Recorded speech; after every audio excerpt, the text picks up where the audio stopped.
Memories, Dreams, Reflections by Carl Jung. Recorded and edited by Aniela Jaffe. Audiobook created by Log. Prologue. My life is a story of the self-realization of the unconscious. Everything in the unconscious seeks outward manifestation, and the personality, too, desires to evolve out of its unconscious conditions and to experience itself as a whole. I cannot employ the language of science to trace this process of growth in myself, for I cannot experience myself as a scientific problem. What we are to our inward vision, and what man appears to be subspecie aeternitatis, can only be expressed by way of myth. Myth is more individual and expresses life more precisely than does science. Science works with concepts of averages which are far too general to do justice to the subjective variety of an individual life. Thus it is that I have now undertaken, in my 83rd year, to tell my personal myth. I can only make direct statements, only tell stories. Whether or not the stories are true is not the problem. The only question is whether what I tell is my fable, my truth. An autobiography is so difficult to write because we possess no standards, no objective foundation from which to judge ourselves. There are really no proper bases for comparison. I know that in many things I am not like others, but I do not know what I really am like. Man cannot compare himself with any other creature. He is not a monkey, not a cow, not a tree. I am a man. But what is it to be that? Like every other being, I am a splinter of the infinite deity, but I cannot contrast myself with any animal, any plant, or any stone. Only a mythical being has a range greater than man's. How then can a man form any definite opinions about himself? We are a psychic process which we do not control, or only partly direct. Consequently, we cannot have any final judgment about ourselves or our lives. If we had, we would know everything, but at most that is only a pretense. At bottom, we never know how it has all come about. The story of a life begins somewhere. At some particular point we happen to remember, and even then it was already highly complex. We do not know how life is going to turn out. Therefore, the story has no beginning, and the end can only be vaguely hinted at. The life of man is a dubious experiment. It is a tremendous phenomenon only in numerical terms.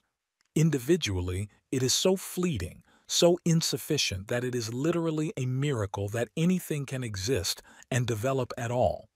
I was impressed by that fact long ago, as a young medical student, and it seemed to me miraculous that I should not have been prematurely annihilated. Life has always seemed to me like a plant that lives on its rhizome. Its true life is invisible, hidden in the rhizome. The part that appears above ground lasts only a single summer. Then it withers away, an ephemeral apparition. When we think of the unending growth and decay of life and civilizations, we cannot escape the impression of absolute nullity. Yet I have never lost a sense of something that lives and endures underneath the eternal flux. What we see is the blossom, which passes. The rhizome remains. In the end, the only events in my life worth telling are those when the imperishable world erupted into this transitory one. That is why I speak chiefly of inner experiences, amongst which I include my dreams and visions. These form the prima materia of my scientific work. They were the fiery magma out of which the stone that had to be worked was crystallized. All other memories of travels, people, and my surroundings have paled beside these interior happenings. Many people have participated in the story of our times and written about it. If the reader wants an account of that, let him turn to them or get somebody to tell it to him. Recollection of the outward events of my life has largely faded or disappeared, but my encounters with the other reality, my bouts with the unconscious, are indelibly engraved upon my memory. In that realm there has always been wealth in abundance, and everything else has lost importance by comparison. Similarly, other people are established inalienably in my memories only if their names were entered in the scrolls of my destiny from the beginning, so that encountering them was at the same time a kind of recollection. Inner experiences also set their seal on the outward events that came my way and assumed importance for me in youth or later on. I early arrived at the insight that when no answer comes from within to the problems and complexities of life, they ultimately mean very little. Outward circumstances are no substitute for inner experience. Therefore, my life has been singularly poor in outward happenings. I cannot tell much about them, for it would strike me as hollow and insubstantial. I can understand myself only in the light of inner happenings. It is these that make up the singularity of my life, and with these my autobiography deals. Chapter 1. First Years. When I was 6 months old, my parents moved from Keswill on Lake Constance to Laufen, the castle and vicarage above the falls of the Rhine. This was in 1875. My memories begin with my second or third year. I recall the vicarage, the garden, the laundry house, the church, the castle, the falls, the small castle of Worth, and the sexton's farm. These are nothing but islands of memory afloat in a sea of vagueness, each by itself, apparently with no connection between them. One memory comes up which is perhaps the earliest of my life and is indeed only a rather hazy impression. I am lying in a pram in the shadow of a tree. It is a fine, warm summer day, the sky blue and golden sunlight darting through green leaves. The hood of the pram has been left up. I have just awakened to the glorious beauty of the day and have a sense of indescribable well-being. I see the sun glittering through the leaves and blossoms of the bushes. Everything is wholly wonderful, colorful, and splendid. Another memory. I am sitting in our dining room, on the west side of the house, perched in a high chair and spooning up warm milk with bits of broken bread in it. The milk has a pleasant taste and a characteristic smell. This was the first time I became aware of the smell of milk. It was the moment when, so to speak, I became conscious of smelling. This memory, too, goes very far back. Still another, a lovely summer evening. An aunt said to me, "Now I am going to show you something." She took me out in front of the house on the road to Dachshund. On the far horizon, the chain of the Alps lay bathed in glowing sunset reds. The Alps could be seen very clearly that evening. "Now look over there," I can hear her saying to me in Swiss dialect. "The mountains are all red." For the first time I consciously saw the Alps. Then I was told that the next day the village children would be going on a school outing to the Uetliberg near Zurich.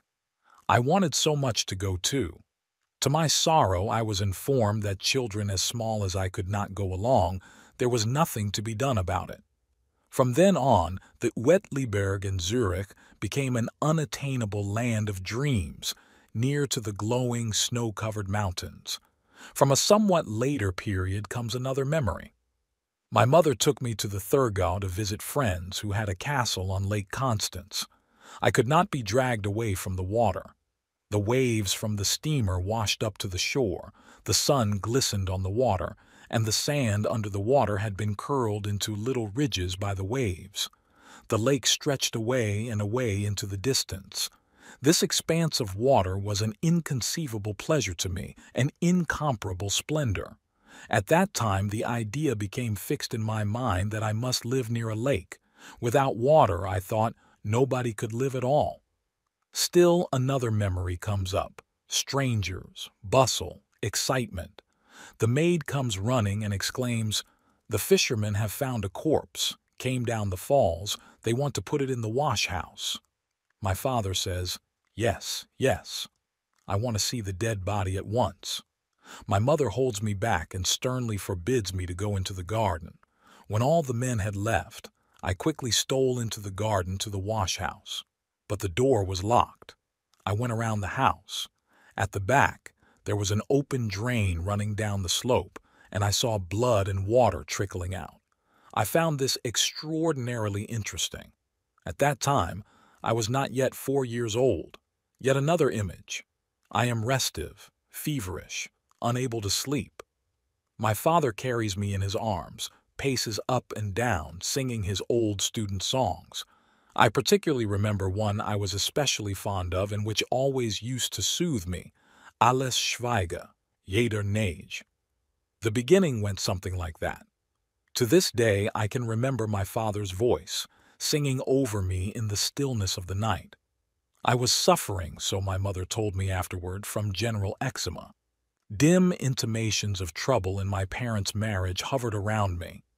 My illness in 1878 must have been connected with a temporary separation of my parents. My mother spent several months in a hospital in Basel, and presumably her illness had something to do with the difficulty in the marriage.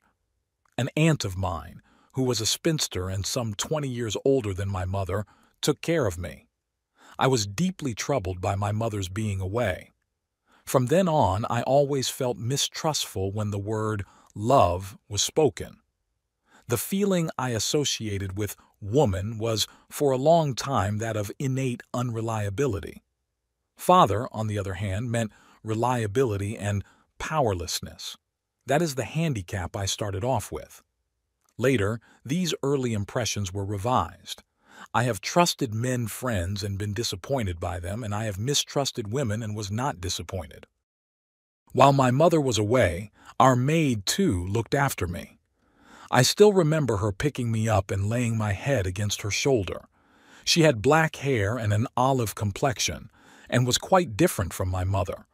I can see, even now, her hairline, her throat, with its darkly pigmented skin, and her ear. All this seemed to me very strange and yet strangely familiar. It was as though she belonged not to my family but only to me, as though she were connected in some way with other mysterious things I could not understand. This type of girl later became a component of my anima. The feeling of strangeness which she conveyed, and yet of having known her always, was a characteristic of that figure which later came to symbolize for me the whole essence of womanhood. From the period of my parents' separation, I have another memory image. A young, very pretty and charming girl with blue eyes and fair hair is leading me on a blue autumn day under golden maple and chestnut trees along the Rhine below the falls, near Worth Castle. The sun is shining through the foliage and yellow leaves lie on the ground. This girl later became my mother-in-law. She admired my father. I did not see her again until I was 21 years old. These are my outward memories. What follow now are more powerful, indeed, overwhelming images, some of which I recall only dimly.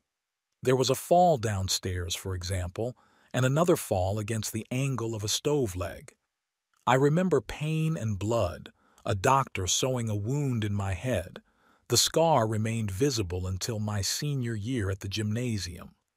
My mother told me, too, of the time when I was crossing the bridge over the Rhine Falls to Neuhausen. The maid caught me just in time. I already had one leg under the railing and was about to slip through. These things point to an unconscious suicidal urge, or it may be to a fatal resistance to life in this world. At that time, I also had vague fears at night. I would hear things walking about in the house. The muted roar of the Rhine Falls was always audible, and all around lay a danger zone. People drowned. Bodies were swept over the rocks. In the cemetery nearby, the sexton would dig a hole, heaps of brown, upturned earth. Black, solemn men in long frock coats with unusually tall hats and shiny black boots would bring a black box. My father would be there in his clerical gown, speaking in a resounding voice. Women wept. I was told that someone was being buried in this hole in the ground. Certain persons who had been around previously would suddenly no longer be there. Then I would hear that they had been buried and that Lord Jesus had taken them to himself. My mother had taught me a prayer which I had to say every evening. I gladly did so because it gave me a sense of comfort in face of the vague uncertainties of the night. Spread out thy wings, Lord Jesus mild, and take to thee thy chick, thy child. If Satan would devour it, no harm shall overpower it. So let the angels sing. Lord Jesus was comforting, a nice, benevolent gentleman like Herr Wagenstein up at the castle, rich, powerful, respected and mindful of little children at night. Why he should be winged like a bird was a conundrum that did not worry me any further. Far more significant and thought-provoking was the fact that little children were compared to chicks, which Lord Jesus evidently took reluctantly, like bitter medicine. This was difficult to understand, but I understood at once that Satan liked chicks and had to be prevented from eating them. So although Lord Jesus did not like the taste, he ate them anyway so that Satan would not get them. As far as that went, my argument was comforting. But now I was hearing that Lord Jesus took other people to himself as well, and that this taking was the same as putting them in a hole in the ground. This sinister analogy had unfortunate consequences. I began to distrust Lord Jesus. He lost the aspect of a big, comforting, benevolent bird and became associated with the gloomy black men in frock coats, top hats, and shiny black boots who busied themselves with the black box. These ruminations of mine led to my first conscious trauma. One hot summer day I was sitting alone, as usual, on the road in front of the house, playing in the sand. The road led past the house up a hill, then disappeared in the wood on the hilltop, so from the house you could see a stretch of the road. Looking up, I saw a figure in a strangely broad hat and a long black garment coming down from the wood. It looked like a man wearing women's clothes. Slowly the figure drew nearer, and I could now see that it really was a man wearing a kind of black robe that reached to his feet. At the sight of him, I was overcome with fear, which rapidly grew into deadly terror as the frightful recognition shot through my mind. That is a Jesuit. Shortly before, I had overheard a conversation between my father and a visiting colleague concerning the nefarious activities of the Jesuits. From the half-irritated, half-fearful tone of my father's remarks, I gathered that Jesuits meant something specially dangerous, even for my father.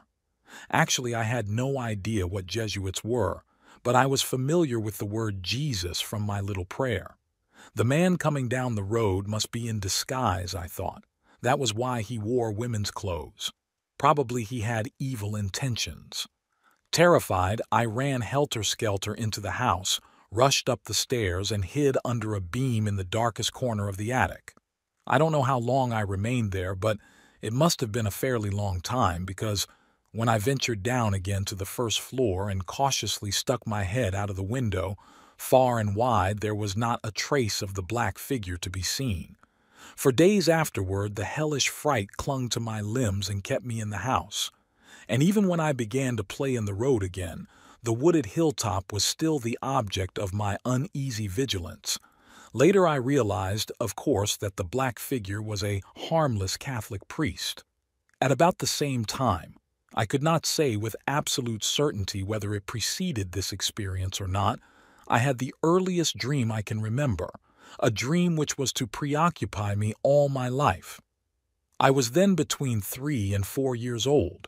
The vicarage stood quite alone near Laufen Castle, and there was a big meadow stretching back from the sexton's farm. In the dream, I was in this meadow. Suddenly, I discovered a dark, rectangular, stone-lined hole in the ground. I had never seen it before. I ran forward curiously and peered down into it. Then I saw a stone stairway leading down. Hesitantly and fearfully, I descended. At the bottom was a doorway with a round arch, closed off by a green curtain. It was a big, heavy curtain of worked stuff like brocade, and it looked very sumptuous. Curious to see what might be hidden behind, I pushed it aside. I saw before me in the dim light a rectangular chamber about 30 feet long. The ceiling was arched and of hewn stone.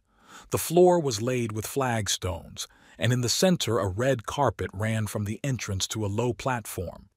On this platform stood a wonderfully rich golden throne. I'm not certain, but perhaps a red cushion lay on the seat. It was a magnificent throne, a real king's throne in a fairy tale. Something was standing on it which I thought at first was a tree trunk 12 to 15 feet high and about 1.5 to 2 feet thick.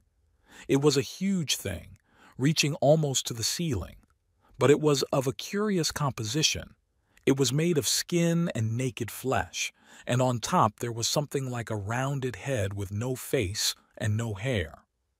On the very top of the head was a single eye, gazing motionlessly upward. It was fairly light in the room, although there were no windows and no apparent source of light. Above the head, however, was an aura of brightness. The thing did not move, yet I had the feeling that it might at any moment crawl off the throne like a worm and creep toward me. I was paralyzed with terror. At that moment I heard from outside and above me my mother's voice. She called out, "Yes, just look at him. That is the man-eater." That intensified my terror still more, and I awoke sweating and scared to death. For many nights afterward I was afraid to go to sleep because I feared I might have another dream like that. This dream haunted me for years. Only much later did I realize that what I had seen was a phallus, and it was decades before I understood that it was a ritual phallus. I could never make out whether my mother meant, "That is the man-eater," or "That is the man-eater." In the first case, she would have meant that not Lord Jesus or the Jesuit was the devourer of little children, but the phallus. In the second case, that the man-eater in general was symbolized by the phallus, so that the Dark Lord Jesus, the Jesuit, and the phallus were identical. The abstract significance of the phallus is shown by the fact that it was enthroned by itself, ithephalically upright. The hole in the meadow probably represented a grave.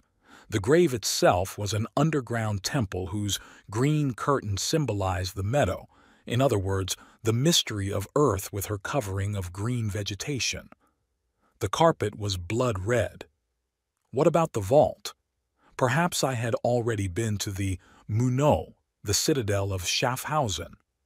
This is not likely, since no one would take a 3-year-old child up there, so it cannot be a memory trace. Equally, I do not know where the anatomically correct phallus can have come from.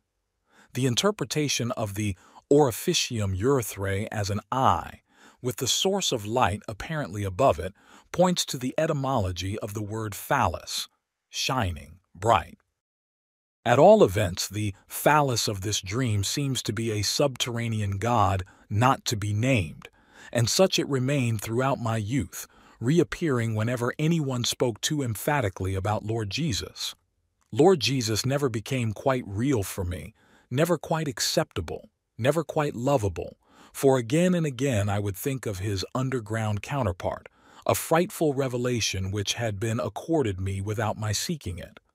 The Jesuits' disguise cast its shadow over the Christian doctrine I had been taught. Often it seemed to me a solemn masquerade, a kind of funeral at which the mourners put on serious or mournful faces, but the next moment were secretly laughing and not really sad at all. Lord Jesus seemed to me in some ways a god of death, helpful, it is true, in that he scared away the terrors of the night, but himself uncanny, a crucified and bloody corpse. Secretly, his love and kindness, which I always heard praised, appeared doubtful to me, chiefly because the people who talked most about dear Lord Jesus wore black frock coats and shiny black boots which reminded me of burials. They were my father's colleagues as well as 8 of my uncles, all parsons. For many years they inspired fear in me, not to speak of occasional Catholic priests who reminded me of the terrifying Jesuit who had irritated and even alarmed my father. In later years and until my confirmation, I made every effort to force myself to take the required positive attitude to Christ, but I could never succeed in overcoming my secret distrust. The fear of the black man, which is felt by every child, was not the essential thing in that experience. It was, rather, the recognition that stabbed through my childish brain. That is a Jesuit. So the important thing in the dream was its remarkable symbolic setting and the astounding interpretation. That is the man-eater. Not the child's ogre of a man-eater, but the fact that this was the man-eater, and that it was sitting on a golden throne beneath the earth. For my childish imagination, it was first of all the king who sat on a golden throne, then, on a much more beautiful and much higher and much more golden throne, far, far away in the blue sky, sat God and Lord Jesus with golden crowns and white robes. Yet from this same Lord Jesus came the Jesuit in black women's garb with a broad black hat down from the wooded hill. I had to glance up there every so often to see whether another danger might not be approaching. In the dream, I went down into the hole in the earth and found something very different on a golden throne, something non-human and underworldly which gazed fixedly upward and fed on human flesh. It was only 50 years later that a passage in a study of religious ritual burned into my eyes, concerning the motif of cannibalism that underlies the symbolism of the Mass. Only then did it become clear to me how exceedingly unchildlike, how sophisticated and over-sophisticated was the thought that had begun to break through into consciousness in those two experiences. Who was it speaking in me? Whose mind had devised them? What kind of superior intelligence was at work? I know every numbskull will babble on about black man, man-eater, chance, and retrospective interpretation in order to banish something terribly inconvenient that might sully the familiar picture of childhood innocence. Ah, these good, efficient, healthy-minded people, they always remind me of those optimistic tadpoles who bask in a puddle in the sun, in the shallowest of waters, crowding together and amiably wriggling their tails, totally unaware that the next morning the puddle will have dried up and left them stranded. Who spoke to me then? Who talked of problems far beyond my knowledge? Who brought the above and below together and laid the foundation for everything that was to fill the second half of my life with stormiest passion? Who but that alien guest who came both from above and from below? Through this childhood dream I was initiated into the secrets of the earth. What happened then was a kind of burial in the earth, and many years were to pass before I came out again. Today I know that it happened in order to bring the greatest possible amount of light into the darkness. It was an initiation into the realm of darkness. My intellectual life had its unconscious beginnings at that time. I no longer remember our move to Klein-Hüningen, near Basel, in 1879. But I do have a memory of something that happened several years later. One evening my father took me out of bed and carried me in his arms to our porch, which faced west. He showed me the evening sky, shimmering in the most glorious green. That was after the eruption of Krakatoa in 1883. Another time my father took me outside and showed me a large comet on the eastern horizon, and once there was a great flood. The river Visa, which flowed through the village, had broken its dam, and in its upper reaches a bridge had collapsed. 14 people were drowned and were carried down by the yellow flood water to the Rhine. When the water retreated, some of the corpses got stuck in the sand. When I was told about it, there was no holding me. I actually found the body of a middle-aged man in a black frock coat. Apparently, he had just come from church. He lay half covered by sand, his arm over his eyes. Similarly, I was fascinated to watch a pig being slaughtered. To the horror of my mother, I watched the whole procedure. She thought it terrible, but the slaughtering and the dead man were simply matters of interest to me. My earliest memories of art go back to those years at Klein-Hüningen. The house where my parents lived was the 18th century parsonage, and in it there was a dark room. Here all the furniture was good, and old paintings hung on the walls. I particularly remember an Italian painting of David and Goliath. It was a mirror copy from the workshop of Guido Reni. The original hangs in the Louvre. How it came into our family, I do not know. There was another old painting in that room which now hangs in my son's house, a landscape of Basel dating from the early 19th century. Often I would steal into that dark, sequestered room and sit for hours in front of the pictures, gazing at all this beauty. It was the only beautiful thing I knew. About that time, I must still have been a very little fellow, no more than 6 years old. An aunt took me to Basel and showed me the stuffed animals in the museum. We stayed a long time because I wanted to look at everything very carefully. At 4 o'clock the bell rang, a sign that the museum was about to close. My aunt nagged at me, but I could not tear myself away from the showcases. In the meantime, the room had been locked, and we had to go by another way to the staircase, through the gallery of antiquities. Suddenly I was standing before these marvelous figures. Utterly overwhelmed, I opened my eyes wide, for I had never seen anything so beautiful. I could not look at them long enough. My aunt pulled me by the hand to the exit, I trailing always a step behind her, crying out, "Disgusting boy, shut your eyes! Disgusting boy, shut your eyes!" Only then did I see that the figures were naked and wore fig leaves. I hadn't noticed it at all before. Such was my first encounter with the fine arts. My aunt was simmering with indignation as though she had been dragged through a pornographic institute. When I was 6 years old, my parents took me on an excursion to Arlesheim. On this occasion, my mother wore a dress I have never forgotten, and it is the only dress of hers that I can recall. It was of some black stuff printed all over with little green crescents. My earliest recollection of my mother is of a slender young woman wearing this dress. In all my other memories, she is older and corpulent. We came to a church, and my mother said, "That is a Catholic church." My curiosity, mingled with fear, prompted me to slip away from my mother and peer through the open door into the interior. I just had time to glimpse the big candles on a richly adorned altar, it was around Easter, when I suddenly stumbled on a step and struck my chin on a piece of iron. I remember that I had a gash that was bleeding badly when my parents picked me up. My state of mind was curious. On the one hand, I was ashamed because my screams were attracting the attention of the churchgoers, and on the other hand, I felt that I had done something forbidden.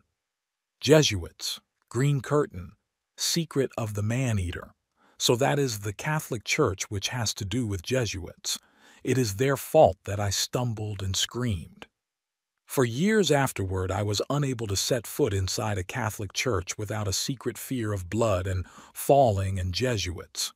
That was the aura or atmosphere that hung about it, but at the same time it always fascinated me. The proximity of a Catholic priest made me even more uneasy, if that were possible. Not until I was in my 30s was I able to confront Mater Ecclesia without this sense of oppression. The first time was in St. Stephen's Cathedral in Vienna. Soon after I was 6, my father began giving me Latin lessons, and I also went to school. I did not mind school. It was easy for me since I was always ahead of the others and had learned to read before I went there. However, I remember a time when I could not yet read, but pestered my mother to read aloud to me out of the Orbis Pictus, an old, richly illustrated children's book, which contained an account of exotic religions, especially that of the Hindus. There were illustrations of Brahma, Vishnu, and Shiva, which I found an inexhaustible source of interest. My mother later told me that I always returned to these pictures. Whenever I did so, I had an obscure feeling of their affinity with my original revelation, which I never spoke of to anyone. It was a secret I must never betray. Indirectly, my mother confirmed this feeling, for the faint tone of contempt with which she spoke of heathens did not escape me. I knew that she would reject my revelation with horror, and I did not want to expose myself to any such injury. This unchildlike behavior was connected on the one hand with an intense sensitivity and vulnerability on the other hand, and this especially with the loneliness of my early youth. My sister was born 9 years after me. I played alone and in my own way. Unfortunately, I cannot remember what I played. I recall only that I did not want to be disturbed. I was deeply absorbed in my games and could not endure being watched or judged while I played them. My first concrete memory of games dates from my 7th or 8th year. I was passionately fond of playing with bricks and built towers which I then rapturously destroyed by an earthquake. Between my 8th and 11th years, I drew endlessly. Battle pictures, sieges, bombardments, naval engagements. Then I filled a whole exercise book with ink blots and amused myself giving them fantastic interpretations. One of my reasons for liking school was that there I found at last the playmates I had lacked for so long. At school, I also discovered something else. But before I go into this, I should first mention that the nocturnal atmosphere had begun to thicken. All sorts of things were happening at night, things incomprehensible and alarming. My parents were sleeping apart. I slept in my father's room. From the door to my mother's room came frightening influences. At night, Mother was strange and mysterious. One night I saw coming from her door a faintly luminous, indefinite figure whose head detached itself from the neck and floated along in front of it, in the air, like a little moon. Immediately another head was produced and again detached itself. This process was repeated 6 or 7 times. I had anxiety dreams of things that were now small, now large. For instance, I saw a tiny ball at a great distance. Gradually it approached, growing steadily into a monstrous and suffocating object. Or I saw telegraph wires with birds sitting on them, and the wires grew thicker and thicker, and my fear greater until the terror awoke me. Although these dreams were overtures to the physiological changes of puberty, they had in their turn a prelude which occurred about my 7th year. At that time, I was sick with pseudo-croup, accompanied by choking fits. One night during an attack, I stood at the foot of the bed, my head bent back over the bed rail while my father held me under the arms. Above me I saw a glowing blue circle about the size of the full moon, and inside it moved golden figures which I thought were angels. This vision was repeated, and each time it allayed my fear of suffocation. But the suffocation returned in the anxiety dreams. I see in this a psychogenic factor. The atmosphere of the house was beginning to be unbreathable. I hated going to church. The one exception was Christmas Day. The Christmas carol, "This is the day that God has made," pleased me enormously. And then in the evening, of course, came the Christmas tree. Christmas was the only Christian festival I could celebrate with fervor. All others left me cold. New Year's Eve alone had something of the attractiveness of Christmas, but definitely took second place. Advent had a quality about it that somehow did not fit in with the coming Christmas. It had to do with night, storms, and wind, and also with the darkness of the house. There was something whispering, something queer going on. I return now to the discovery I made in the course of associating with my rustic schoolmates. I found that they alienated me from myself. When I was with them, I became different from the way I was at home. I joined in their pranks or invented ones which at home would never have occurred to me, so it seemed. Although, as I knew only too well, I could hatch up all sorts of things when I was alone. It seemed to me that the change in myself was due to the influence of my schoolfellows, who somehow misled me or compelled me to be different from what I thought I was. The influence of this wider world, this world which contained others besides my parents, seemed to me dubious if not altogether suspect and, in some obscure way, hostile.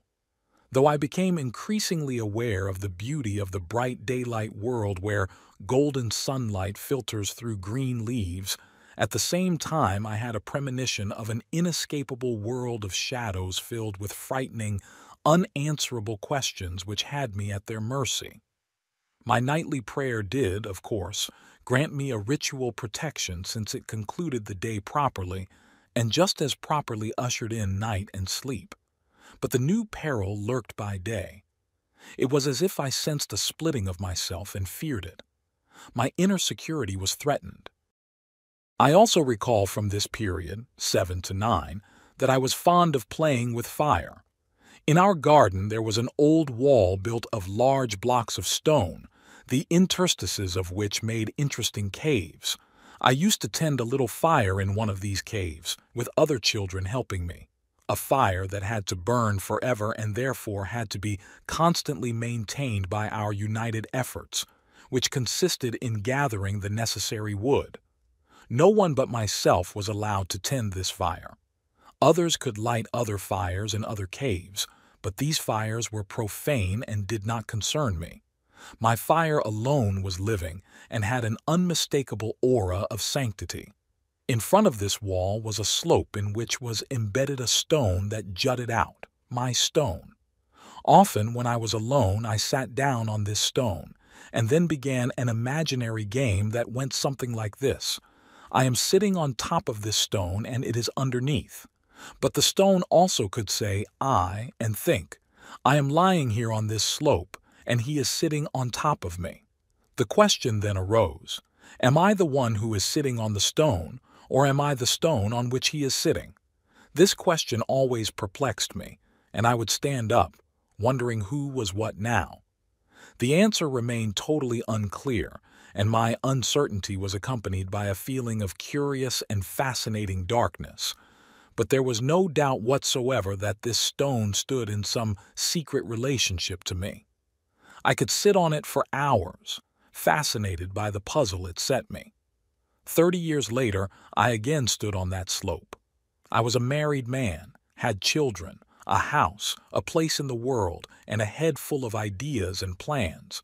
And suddenly, I was again the child who had kindled a fire full of secret significance and sat down on a stone without knowing whether it was I or I was it.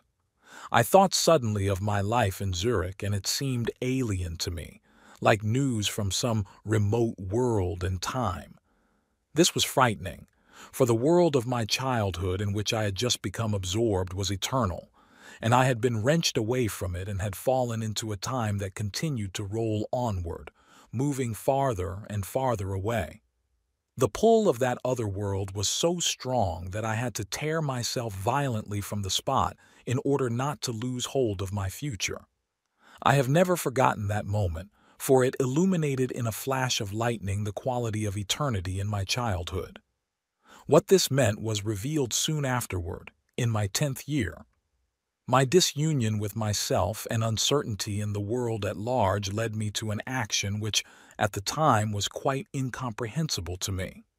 I had in those days a yellow, varnished pencil case of the kind commonly used by primary school pupils, with a little lock and the customary ruler. At the end of this ruler I now carved a little mannequin about 2 inches long, with frock coat, top hat, and shiny black boots. I colored him black with ink, sawed him off the ruler, and put him in the pencil case where I made him a little bed. I even made a coat for him out of a bit of wool. In the case I also placed a smooth, oblong, blackish stone from the Rhine, which I had painted with watercolors to look as though it were divided into an upper and lower half, and had long carried around in my trouser pocket. This was his stone. All this was a great secret. Secretly, I took the case to the forbidden attic at the top of the house, forbidden because the floorboards were worm-eaten and rotten, and hid it with great satisfaction on one of the beams under the roof, for no one must ever see it. I knew that not a soul would ever find it there. No one could discover my secret and destroy it. I felt safe, and the tormenting sense of being at odds with myself was gone. In all difficult situations, whenever I had done something wrong, or my feelings had been hurt, or when my father's irritability or my mother's invalidism oppressed me, I thought of my carefully bedded down and wrapped up mannequin and his smooth, prettily colored stone. From time to time, often at intervals of weeks, I secretly stole up to the attic when I could be certain that no one would see me. Then I clambered up on the beam, opened the case, and looked at my mannequin and his stone. Each time I did this, I placed in the case a little scroll of paper on which I had previously written something during school hours in a secret language of my own invention. The addition of a new scroll always had the character of a solemn ceremonial act. Unfortunately, I cannot remember what I wanted to communicate to the mannequin. I only know that my letters constituted a kind of library for him. I fancy, though I cannot be certain, that they may have consisted of sayings that particularly pleased me. The meaning of these actions, or how I might explain them, never worried me. I contented myself with the feeling of newly won security, and was satisfied to possess something that no one knew and no one could get at. It was an inviolable secret which must never be betrayed, for the safety of my life depended on it. Why that was so, I did not ask myself. It simply was so. This possession of a secret had a very powerful formative influence on my character. I consider it the essential factor of my boyhood. Similarly, I never told anyone about the dream of the phallus, and the Jesuit too belonged to that mysterious realm which I knew I must not talk about. The little wooden figure with the stone was a first attempt, still unconscious and childish, to give shape to the secret. I was always absorbed by it and had the feeling I ought to fathom it, and yet I did not know what it was I was trying to express. I always hoped I might be able to find something, perhaps in nature, that would give me the clue and show me where or what the secret was. At that time, my interest in plants, animals, and stones grew. I was constantly on the lookout for something mysterious. Consciously, I was religious in the Christian sense, though always with the reservation. But it is not so certain as all that. Or, what about that thing under the ground? And when religious teachings were pumped into me and I was told, "This is beautiful and this is good," I would think to myself, yes, but there is something else, something very secret that people don't know about. The episode with the carved mannequin formed the climax and the conclusion of my childhood. It lasted about a year. Thereafter, I completely forgot the whole affair until I was 35. Then this fragment of memory rose up again from the mists of childhood with pristine clarity. While I was engaged on the preliminary studies for my book Wandlungen und Symbol der Libido, I read about the cache of soul stones near Arlesheim and the Australian Chiringas. I suddenly discovered that I had a quite definite image of such a stone, though I had never seen any reproductions. It was oblong, blackish, and painted into an upper and lower half. This image was joined by that of the pencil box and the mannequin. The mannequin was a little cloaked god of the ancient world, a telesphoros, such as stands on the monuments of Asclepios and reads to him from a scroll. Along with this recollection there came to me, for the first time, the conviction that there are archaic psychic components which have entered the individual psyche without any direct line of tradition. My father's library, which I examined only very much later, contained not a single book which might have transmitted any such information. Moreover, my father demonstrably knew nothing about these things. When I was in England in 1920, I carved out of wood two similar figures without having the slightest recollection of that childhood experience. One of them I had reproduced on a larger scale in stone, and this figure now stands in my garden in Küsnacht. Only while I was doing this work did the unconscious supply me with a name. It called the figure Atmaviktu, the breath of life. It was a further development of that fearful tree of my childhood dream, which was now revealed as the breath of life, the creative impulse. Ultimately, the mannequin was a Kabir, wrapped in his little cloak, hidden in the kista, and provided with a supply of life force, the oblong black stone. But these are connections which became clear to me only much later in life. When I was a child, I performed the ritual just as I have seen it done by the natives of Africa. They act first and do not know what they are doing. Only long afterward do they reflect on what they have done. Chapter 2. School Years. My 11th year was significant for me in another way, as I was then sent to the gymnasium in Basel. Thus I was taken away from my rustic playmates and truly entered the great world, where powerful personages, far more powerful than my father, lived in big, splendid houses, drove about in expensive carriages drawn by magnificent horses, and talked a refined German and French. Their sons, well-dressed, equipped with fine manners and plenty of pocket money, were now my classmates. With great astonishment and a horrible secret envy, I heard them tell about their vacations in the Alps. They had been among those glowing snowy peaks near Zurich, had even been to the sea. This last absolutely flabbergasted me. I gazed upon them as if they were beings from another world, from that unattainable glory of flaming, snow-covered mountains and from the remote, unimaginable sea.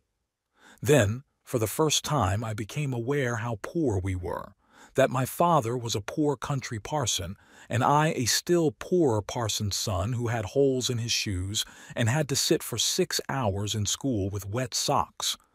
I began to see my parents with different eyes and to understand their cares and worries. For my father in particular I felt compassion, less, curiously enough, for my mother. She always seemed to me the stronger of the two. Nevertheless, I always felt on her side when my father gave vent to his moody irritability. This necessity for taking sides was not exactly favorable to the formation of my character. In order to liberate myself from these conflicts, I fell into the role of the superior arbitrator who willy-nilly had to judge his parents. That caused a certain inflatedness in me. My unstable self-assurance was increased and diminished at the same time. When I was 9 years old, my mother had had a little girl. My father was excited and pleased. "Tonight you've been given a little sister," he said to me. And I was utterly surprised, for I hadn't noticed anything. I had thought nothing of my mother's lying in bed more frequently than usual, for I considered her taking to her bed an inexcusable weakness in any case. My father brought me to my mother's bedside, and she held out a little creature that looked dreadfully disappointing, a red, shrunken face like an old man's, the eyes closed and probably as blind as a young puppy, I thought. On its back the thing had a few single long red hairs which were shown to me. Had it been intended for a monkey? I was shocked and did not know what to feel. Was this how newborn babies looked? They mumbled something about the stork which was supposed to have brought the baby. But then, what about a litter of puppies or kittens? How many times would the stork have to fly back and forth before the litter was complete? And what about cows? I could not imagine how the stork could manage to carry a whole calf in its bill. Besides, the farmers said the cow calved, not that the stork brought the calf. This story was obviously another of those humbugs which were always being imposed on me. I felt sure that my mother had once again done something I was supposed not to know about. This sudden appearance of my sister left me with a vague sense of distrust, which sharpened my curiosity and observation. Subsequent odd reactions on the part of my mother confirmed my suspicions that something regrettable was connected with this birth. Otherwise, this event did not bother me very much, though it probably contributed to intensifying an experience I had when I was 12. My mother had the unpleasant habit of calling after me all sorts of good advice when I was setting out for some place to which I had been invited. On these occasions, I not only wore my best clothes and polished shoes, but felt the dignity of my purpose and of my appearance in public, so that it was a humiliation for me to have people on the street hear all the ignominious things my mother called out after me. And don't forget to give them regards from Papa and Mama, and wipe your nose. Do you have a handkerchief? Have you washed your hands? And so on.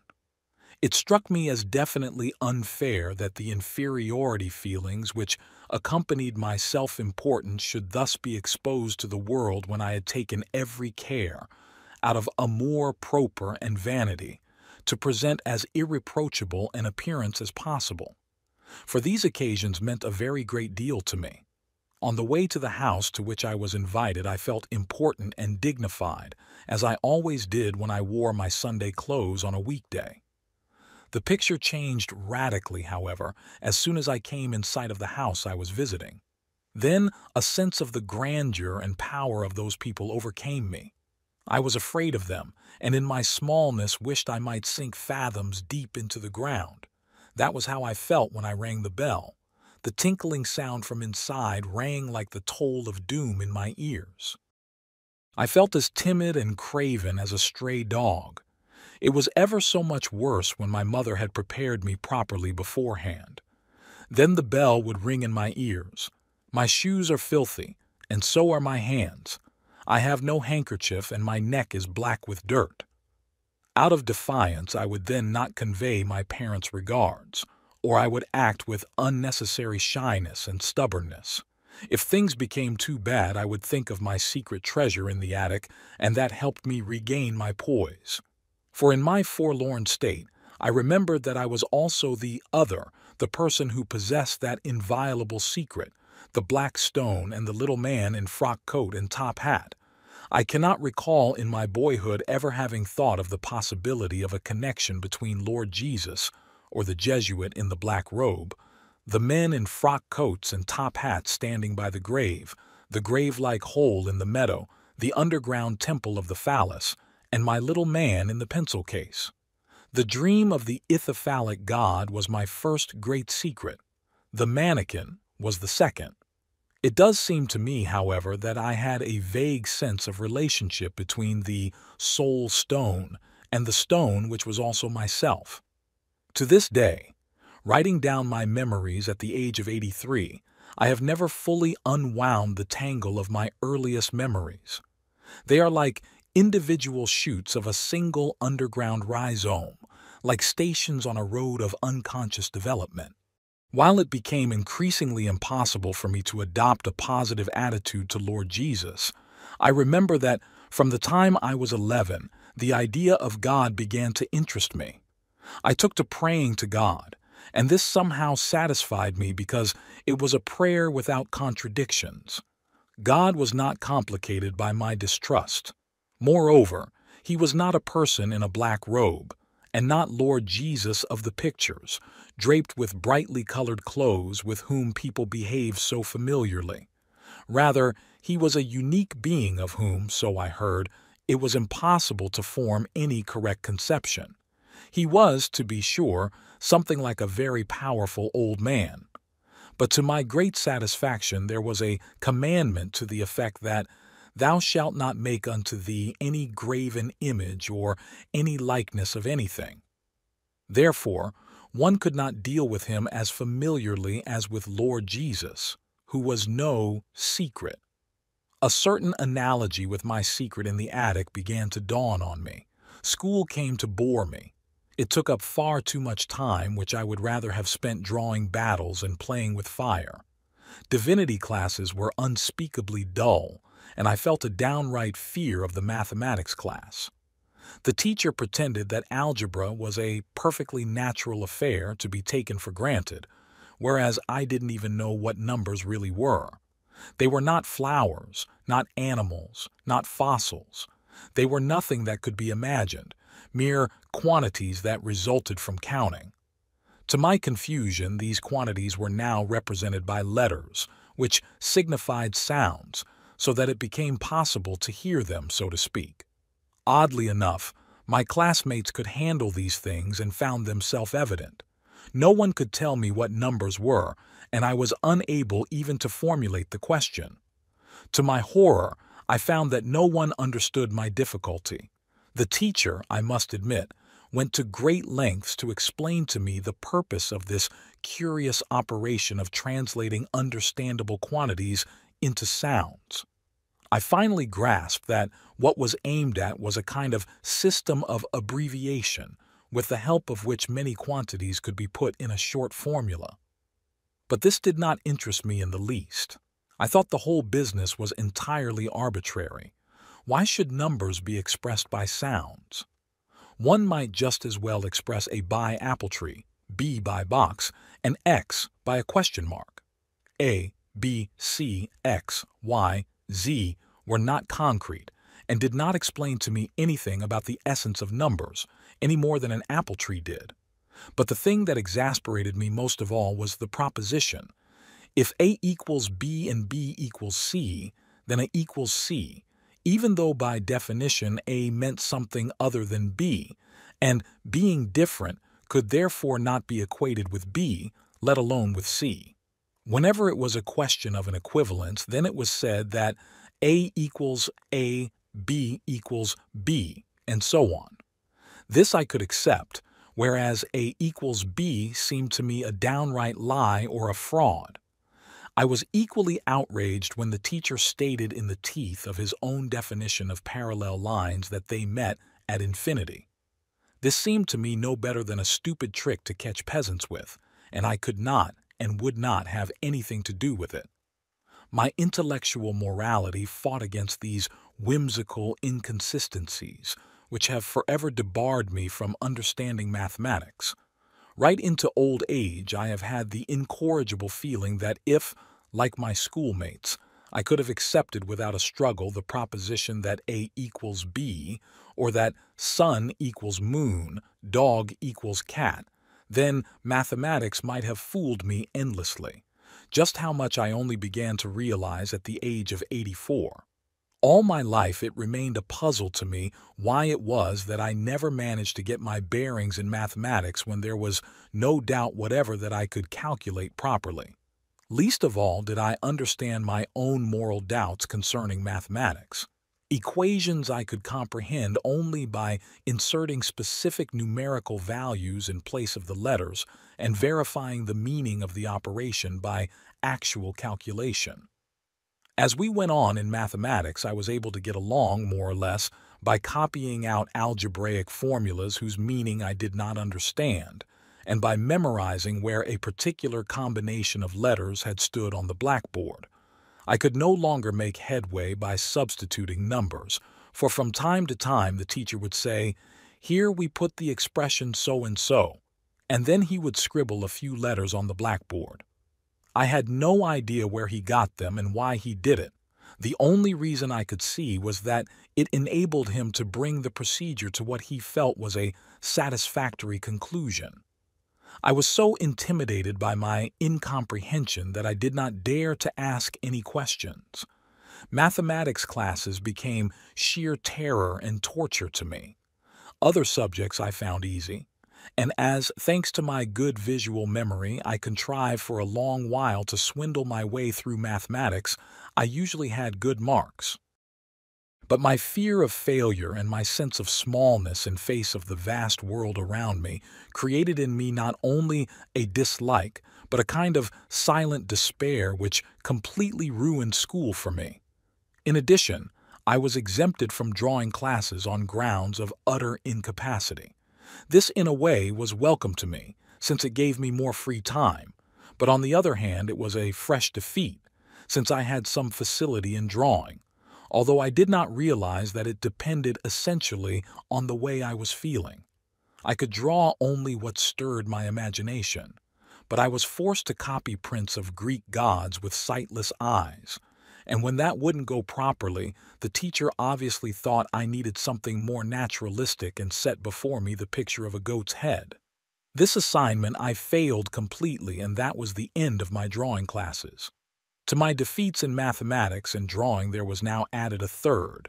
From the very first I hated gymnastics.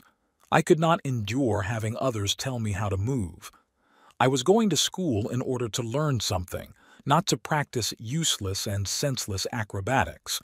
Moreover, as a result of my earlier accidents, I had a certain physical timidity which I was not able to overcome until much later on. This timidity was in turn linked with a distrust of the world and its potentialities.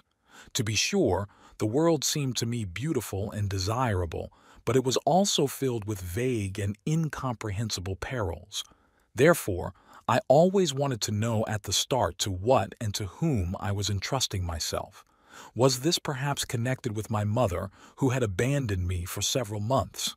When, as I shall describe later, my neurotic fainting spells began, the doctor forbade me to engage in gymnastics, much to my satisfaction. I was rid of that burden and had swallowed another defeat. The time thus gained was not spent solely on play. It permitted me to indulge somewhat more freely the absolute craving I had developed to read every scrap of printed matter that fell into my hands. My 12th year was indeed a fateful one for me. One day in the early summer of 1887, I was standing in the cathedral square, waiting for a classmate who went home by the same route as myself. It was 12 o'clock, and the morning classes were over. Suddenly, another boy gave me a shove that knocked me off my feet. I fell, striking my head against the curbstone so hard that I almost lost consciousness. For about half an hour afterward, I was a little dazed. At the moment I felt the blow, the thought flashed through my mind. Now you won't have to go to school anymore.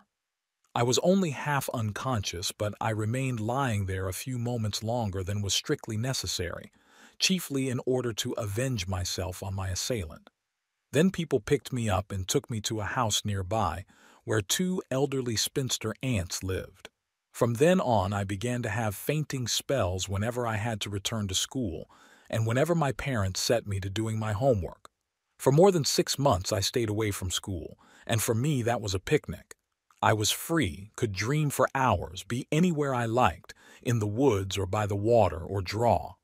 I resumed my battle pictures and furious scenes of war, of old castles that were being assaulted or burned, or drew page upon page of caricatures. Similar caricatures sometimes appear to me before falling asleep to this day, grinning masks that constantly move and change, among them familiar faces of people who soon afterward died. Above all, I was able to plunge into the world of the mysterious. To that realm belonged trees, a pool, the swamp, stones and animals, and my father's library. But I was growing more and more away from the world, and had all the while faint pangs of conscience. I frittered away my time with loafing, collecting, reading, and playing. But I did not feel any happier for it. I had the obscure feeling that I was fleeing from myself. I forgot completely how all this had come about, but I pitied my parents' worries. They consulted various doctors who scratched their heads and packed me off to spend the holidays with relatives in Winterthur. This city had a railroad station that proved a source of endless delight to me. But when I returned home, everything was as before. One doctor thought I had epilepsy. I knew what epileptic fits were like, and I inwardly laughed at such nonsense. My parents became more worried than ever. Then one day, a friend called on my father. They were sitting in the garden, and I hid behind a shrub, for I was possessed of an insatiable curiosity. I heard the visitor saying to my father, "And how is your son?" "Ah, that's a sad business," my father replied. "The doctors no longer know what is wrong with him. They think it may be epilepsy. It would be dreadful if he were incurable. I have lost what little I had, and what will become of the boy if he cannot earn his own living?" I was thunderstruck.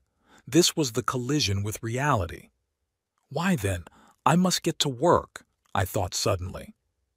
From that moment on, I became a serious child. I crept away, went to my father's study, took out my Latin grammar, and began to cram with intense concentration.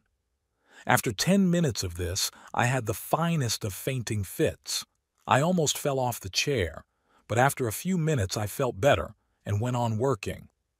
Devil take it, I'm not going to faint, I told myself, and persisted in my purpose. This time it took about 15 minutes before the second attack came. That too passed like the first. "And now you must really get to work." I stuck it out, and after an hour came the third attack.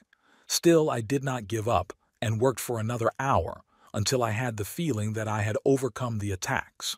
Suddenly, I felt better than I had in all the months before, and in fact, the attacks did not recur. From that day on, I worked over my grammar and other school books every day. A few weeks later, I returned to school and never suffered another attack, even there. The whole bag of tricks was over and done with. That was when I learned what a neurosis is. Gradually, the recollection of how it had all come about returned to me, and I saw clearly that I myself had arranged this whole disgraceful situation. That was why I had never been seriously angry with the schoolmate who pushed me over. I knew that he had been put up to it, so to speak, and that the whole affair was a diabolical plot on my part. I knew, too, that this was never going to happen to me again. I had a feeling of rage against myself, and at the same time was ashamed of myself, for I knew that I had wronged myself and made a fool of myself in my own eyes. Nobody else was to blame. I was the cursed renegade. From then on, I could no longer endure my parents worrying about me or speaking of me in a pitying tone. The neurosis became another of my secrets, but it was a shameful secret, a defeat. Nevertheless, it induced in me a studied punctiliousness and an unusual diligence. Those days saw the beginnings of my conscientiousness, practiced not for the sake of appearances, so that I would amount to something, but for my own sake. Regularly, I would get up at 5 o'clock in order to study, and sometimes I worked from 3 in the morning till 7 before going to school. What had led me astray during the crisis was my passion for being alone, my delight in solitude. Nature seemed to me full of wonders, and I wanted to steep myself in them. Every stone, every plant, every single thing seemed alive and indescribably marvelous. I immersed myself in nature, crawled, as it were, into the very essence of nature and away from the whole human world. I had another important experience at about this time. I was taking the long road to school from Klein-Hüningen, where we lived, to Basel, when suddenly for a single moment I had the overwhelming impression of having just emerged from a dense cloud. I knew all at once, now I am myself. It was as if a wall of mist were at my back, and behind that wall there was not yet an I. But at this moment I came upon myself. Previously I had existed too, but everything had merely happened to me. Now I happened to myself. Now I knew. I am myself now. Now I exist. Previously I had been willed to do this and that. Now I willed. This experience seemed to me tremendously important and new. There was authority in me. Curiously enough, at this time and also during the months of my fainting neurosis, I had lost all memory of the treasure in the attic. Otherwise, I would probably have realized even then the analogy between my feeling of authority and the feeling of value which the treasure inspired in me. But that was not so. All memory of the pencil case had vanished. Around this time, I was invited to spend the holidays with friends of the family who had a house on Lake Lucerne. To my delight, the house was situated right on the lake, and there was a boathouse and a rowboat.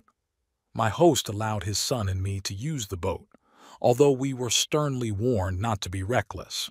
Unfortunately, I also knew how to steer a wadeling, a boat of the gondola type, that is to say, standing.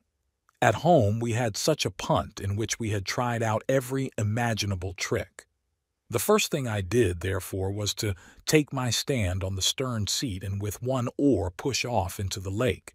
That was too much for the anxious master of the house. He whistled us back and gave me a first-class dressing down. I was thoroughly crestfallen, but had to admit that I had done exactly what he had said not to, and that his lecture was quite justified. At the same time, I was seized with rage that this fat, ignorant boor should dare to insult me. This M.E. was not only grown up, but important, an authority, a person with office and dignity, an old man, an object of respect and awe. Yet the contrast with reality was so grotesque that, in the midst of my fury, I suddenly stopped myself, for the question rose to my lips. Who in the world are you, anyway? You are reacting as though you were the devil only knows how important, and yet you know he is perfectly right. You are barely 12 years old, a schoolboy, and he is a father and a rich, powerful man besides, who owns 2 houses and several splendid horses. Then, to my intense confusion, it occurred to me that I was actually 2 different persons. One of them was the schoolboy who could not grasp algebra and was far from sure of himself. The other was important, a high authority, a man not to be trifled with, as powerful and influential as this manufacturer. This other was an old man who lived in the 18th century, wore buckled shoes and a white wig, and went driving in a fly with high concave rear wheels between which the box was suspended on springs and leather straps. This notion sprang from a curious experience I had had. When we were living in Klein-Hüningen, an ancient green carriage from the Black Forest drove past our house one day. It was truly an antique, looking exactly as if it had come straight out of the 18th century. When I saw it, I felt with great excitement. That's it. Sure enough, that comes from my times. It was as though I had recognized it because it was the same type as the one I had driven in myself. Then came a curious sentiment écœurant, as though someone had stolen something from me, or as though I had been cheated out of my beloved past. The carriage was a relic of those times. I cannot describe what was happening in me, or what it was that affected me so strongly, a longing, a nostalgia, or a recognition that kept saying, yes, that's how it was. Yes, that's how it was. I had still another experience that harked back to the 18th century. At the home of one of my aunts, I had seen an 18th century statuette, an old terracotta piece consisting of 2 painted figures. One of them was old Dr. Stückelberger, a well-known personality in the city of Basel toward the end of the 18th century. The other figure was a patient of his. She was depicted with closed eyes sticking out her tongue. The story went that old Stückelberger was one day crossing the Rhine bridge when this annoying patient suddenly came up to him out of nowhere and babbled out a complaint. Old Stückelberger said testily, "Yes, yes, there must be something wrong with you. Put out your tongue and shut your eyes." The woman did so, and Stückelberger instantly ran off, and she remained standing there with her tongue stuck out while the people laughed. This statuette of the old doctor had buckled shoes which, in a strange way, I recognized as my own. I was convinced that these were shoes I had worn. The conviction drove me wild with excitement. Why, those must be my shoes. I could still feel those shoes on my feet, and yet I could not explain where this crazy feeling came from. I could not understand this identity I felt with the 18th century. Often in those days I would write the date 1786 instead of 1886, and each time this happened I was overcome by an inexplicable nostalgia.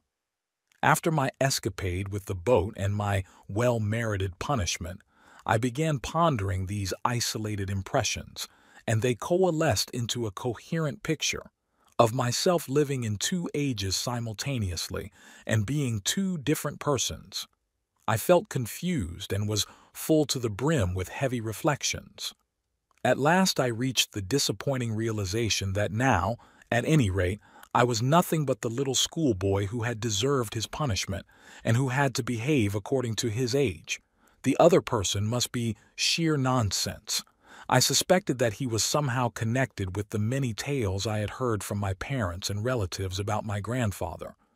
Yet that was not quite right either, for he had been born in 1795 and had therefore lived in the 19th century.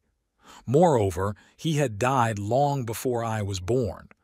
It could not be that I was identical with him. At the time, these considerations were, I should say, mostly in the form of vague glimmerings and dreams. I can no longer remember whether at that time I knew anything about my legendary kinship with Goethe. I think not, however, for I know that I first heard this tale from strangers. I should add that there is an annoying tradition that my grandfather was a natural son of Goethe. One fine summer day that same year I came out of school at noon and went to the cathedral square. The sky was gloriously blue, the day one of radiant sunshine. The roof of the cathedral glittered, the sun sparkling from the new, brightly glazed tiles. I was overwhelmed by the beauty of the sight and thought, the world is beautiful and the church is beautiful, and God made all this and sits above it far away in the blue sky on a golden throne, and here came a great hole in my thoughts and a choking sensation. I felt numbed and knew only, don't go on thinking now. Something terrible is coming, something I do not want to think, something I dare not even approach. Why not? Because I would be committing the most frightful of sins. What is the most terrible sin? Murder? No, it can't be that. The most terrible sin is the sin against the Holy Ghost, which cannot be forgiven. Anyone who commits that sin is damned to hell for all eternity. That would be very sad for my parents if their only son, to whom they are so attached, should be doomed to eternal damnation. I cannot do that to my parents. All I need do is not go on thinking. That was easier said than done. On my long walk home, I tried to think all sorts of other things, but I found my thoughts returning again and again to the beautiful cathedral which I loved so much, and to God sitting on the throne, and then my thoughts would fly off again as if they had received a powerful electric shock. I kept repeating to myself, don't think of it, just don't think of it. I reached home in a pretty worked-up state. My mother noticed that something was wrong and asked, "What is the matter with you? Has something happened at school?" I was able to assure her, without lying, that nothing had happened at school. I did have the thought that it might help me if I could confess to my mother the real reason for my turmoil. But to do so, I would have to do the very thing that seemed impossible, think my thought right to the end. The poor dear was utterly unsuspecting and could not possibly know that I was in terrible danger of committing the unforgivable sin and plunging myself into hell. I rejected the idea of confessing and tried to efface myself as much as possible. That night I slept badly. Again and again the forbidden thought, which I did not yet know, tried to break out, and I struggled desperately to fend it off.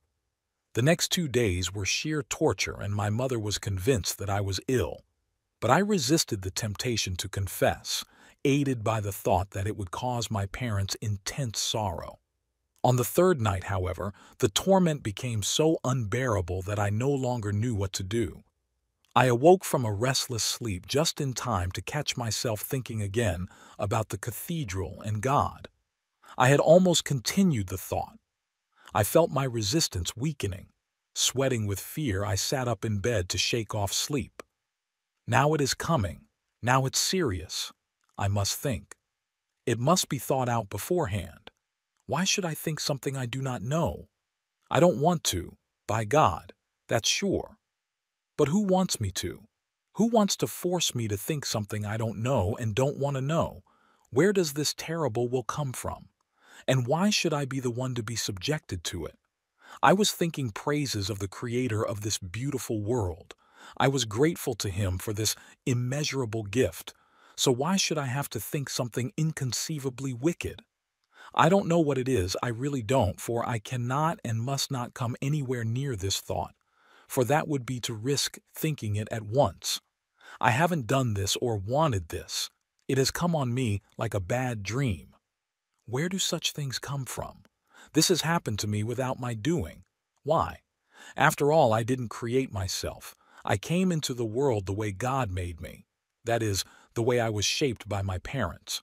Or can it have been that my parents wanted something of this sort? But my good parents would never have had any thoughts like that. Nothing so atrocious would ever have occurred to them. I found this idea utterly absurd. Then I thought of my grandparents, whom I knew only from their portraits. They looked benevolent and dignified enough to repulse any idea that they might possibly be to blame. I mentally ran through the long procession of unknown ancestors until finally I arrived at Adam and Eve, and with them came the decisive thought. Adam and Eve were the first people. They had no parents, but were created directly by God, who intentionally made them as they were. They had no choice but to be exactly the way God had created them. Therefore, they did not know how they could possibly be different.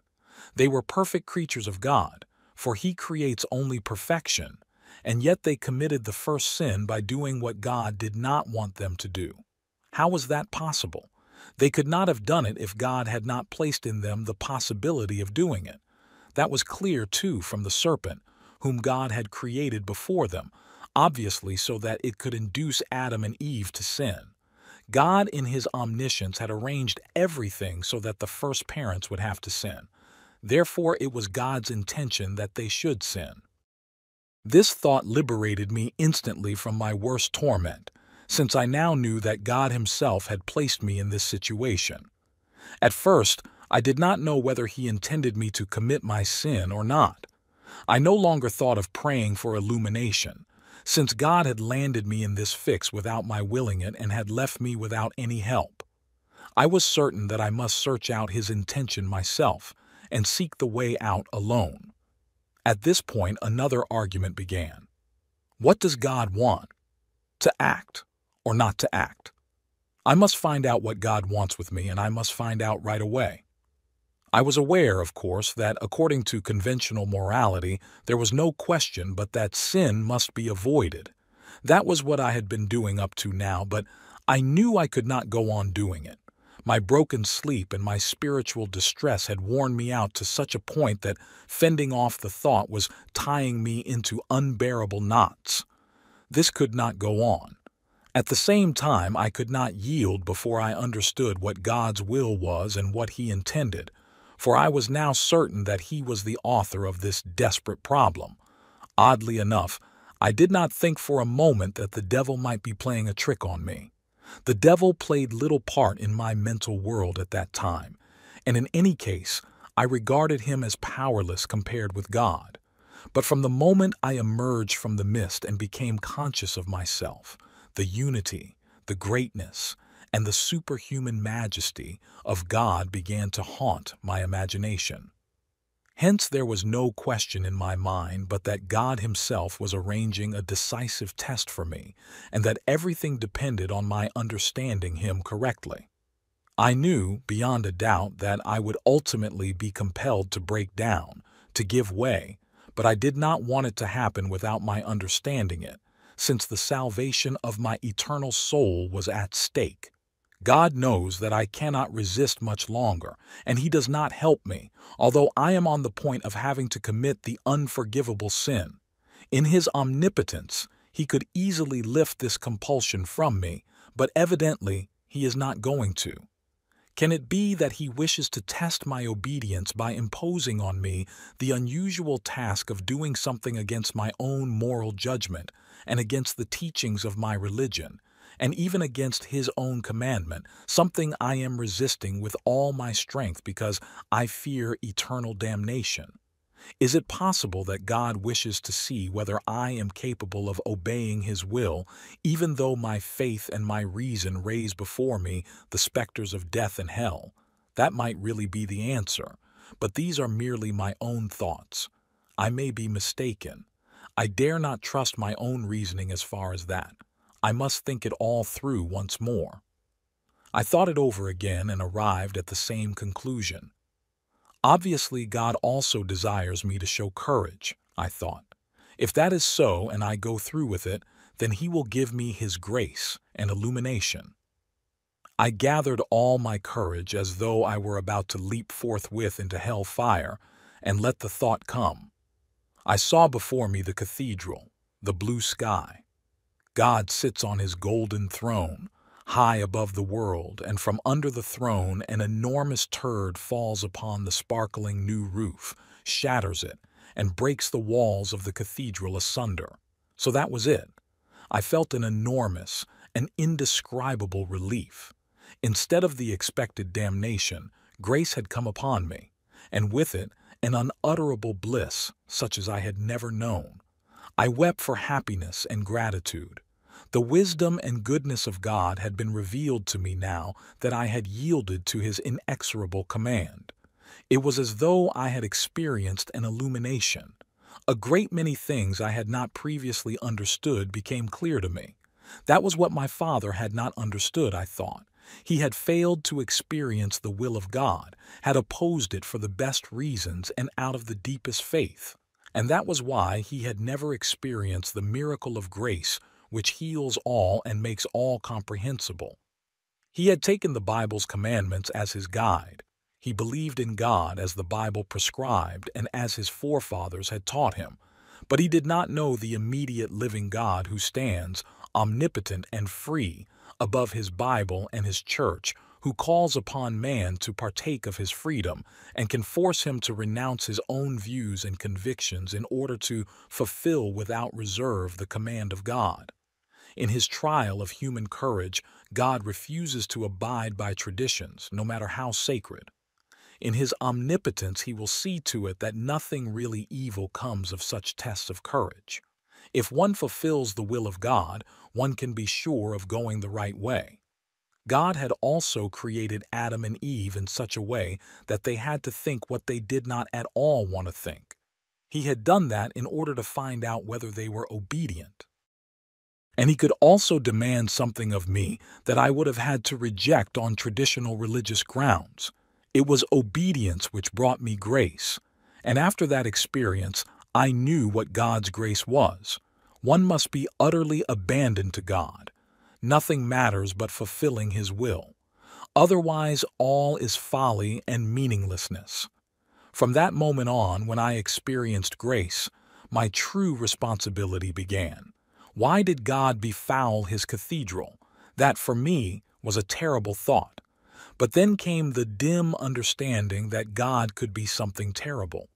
I had experienced a dark and terrible secret. It overshadowed my whole life, and I became deeply pensive. The experience also had the effect of increasing my sense of inferiority. I'm a devil or a swine, I thought. I'm infinitely depraved. But then I began searching through the New Testament and read, with a certain satisfaction, about the Pharisee and the publican, and that reprobates are the chosen ones. It made a lasting impression on me that the unjust steward was praised, and that Peter, the waverer, was appointed the rock upon which the church was built. The greater my inferiority feelings became, the more incomprehensible did God's grace appear to me. After all, I had never been sure of myself. When my mother once said to me, "You have always been a good boy," I simply could not grasp it. I a good boy? That was quite new to me. I often thought of myself as a corrupt and inferior person. With the experience of God and the cathedral, I at last had something tangible that was part of the great secret, as if I had always talked of stones falling from heaven and now had one in my pocket. But actually, it was a shaming experience. I had fallen into something bad, something evil and sinister, though at the same time it was a kind of distinction. Sometimes I had an overwhelming urge to speak, not about that, but only to hint that there were some curious things about me which no one knew of. I wanted to find out whether other people had undergone similar experiences. I never succeeded in discovering so much as a trace of them in others. As a result, I had the feeling that I was either outlawed or elect, accursed or blessed. It would never have occurred to me to speak of my experience openly, nor of my dream of the phallus in the underground temple, nor of my carved mannequin. As a matter of fact, I did not say anything about the phallus dream until I was 65. I may have spoken about the other experiences to my wife, but only in later years. A strict taboo hung over all these matters inherited from my childhood. I could never have talked about them with friends. My entire youth can be understood in terms of this secret.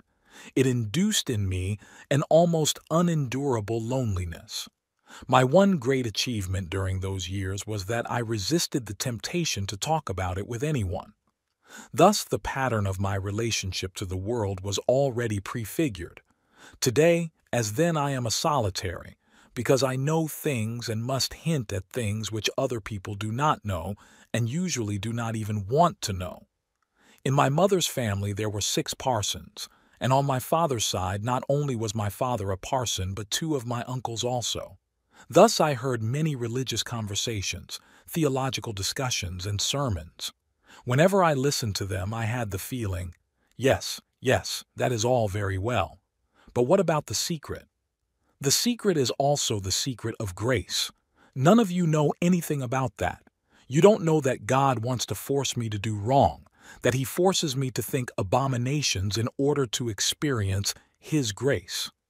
Everything the others said was completely beside the point. I thought, for heaven's sake, there must be someone who knows something about it. Somewhere there must be the truth. I rummaged through my father's library, reading whatever I could on God, the Trinity, Spirit, consciousness. I devoured the books but came away none the wiser. I always found myself thinking, they don't know either. I even searched about in my father's Luther Bible. Unfortunately, the conventional, edifying interpretation of Job prevented me from taking a deeper interest in this book. I would have found consolation in it, especially in chapter 9, verses 30f. Though I wash myself with snow water, yet shalt thou plunge me in the mire. Later, my mother told me that in those days I was often depressed. It was not really that. Rather, I was brooding on the secret. At such times it was strangely reassuring and calming to sit on my stone. Somehow it would free me of all my doubts. Whenever I thought that I was the stone, the conflict ceased. The stone has no uncertainties, no urge to communicate, and is eternally the same for thousands of years, I would think, while I am only a passing phenomenon which bursts into all kinds of emotions, like a flame that flares up quickly and then goes out. I was but the sum of my emotions, and the other in me was the timeless, imperishable stone. At that time, too, there arose in me profound doubts about everything my father said. When I heard him preaching about grace, I always thought of my own experience. What he said sounded stale and hollow, like a tale told by someone who knows it only by hearsay and cannot quite believe it himself. I wanted to help him, but I did not know how. Moreover, I was too shy to tell him of my experience, or to meddle in his personal preoccupations. I felt myself to be on the one hand too little, and on the other hand I was afraid to wield that authority which my second personality inspired in me. Later, when I was 18 years old, I had many discussions with my father, always with the secret hope of being able to let him know about the miracle of grace, and thereby help to mitigate his pangs of conscience. I was convinced that if he fulfilled the will of God, everything would turn out for the best. But our discussions invariably came to an unsatisfactory end. They irritated him and saddened him. "Oh, nonsense," he was in the habit of saying, "you always want to think. One ought not to think, but believe." I would think, "No, one must experience and know." But I would say, "Give me this belief," whereupon he would shrug and turn resignedly away. I began making friendships, mostly with shy boys of simple origins. My marks in school improved. During the following years, I even succeeded in reaching the top of the class. However, I observed that below me were schoolmates who envied me and tried at every opportunity to catch up with me. That spoiled my pleasure. I hated all competition, and if someone played a game too competitively, I turned my back on the game. Thereafter, I remained second in the class, and found this considerably more enjoyable. Schoolwork was a nuisance enough anyway, without my wanting to make it harder by competitiveness. A very few teachers, whom I remember with gratitude, showed particular confidence in me. The one I recall with the greatest pleasure was the Latin teacher. He was a university professor and a very clever fellow. As it happened, I had known Latin since I was 6 because my father had given me lessons in it. So, instead of making me sit in class, this teacher would often send me to the university library to fetch books for him, and I would joyfully dip into them while prolonging the walk back as much as possible. Most of the teachers thought me stupid and crafty. Whenever anything went wrong in school, I was the first on whom suspicion rested. If there was a row somewhere, I was thought to be the instigator. In reality, I was involved in such a brawl only once, and it was then that I discovered that a number of my schoolmates were hostile to me. 7 of them lay in ambush for me and suddenly attacked me. I was big and strong by then. It was when I was 15, and inclined to violent rages. I suddenly saw red, seized one of the boys by both arms, swung him around me, and with his legs knocked several of the others to the ground.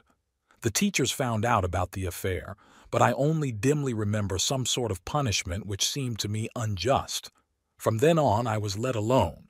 No one dared to attack me again.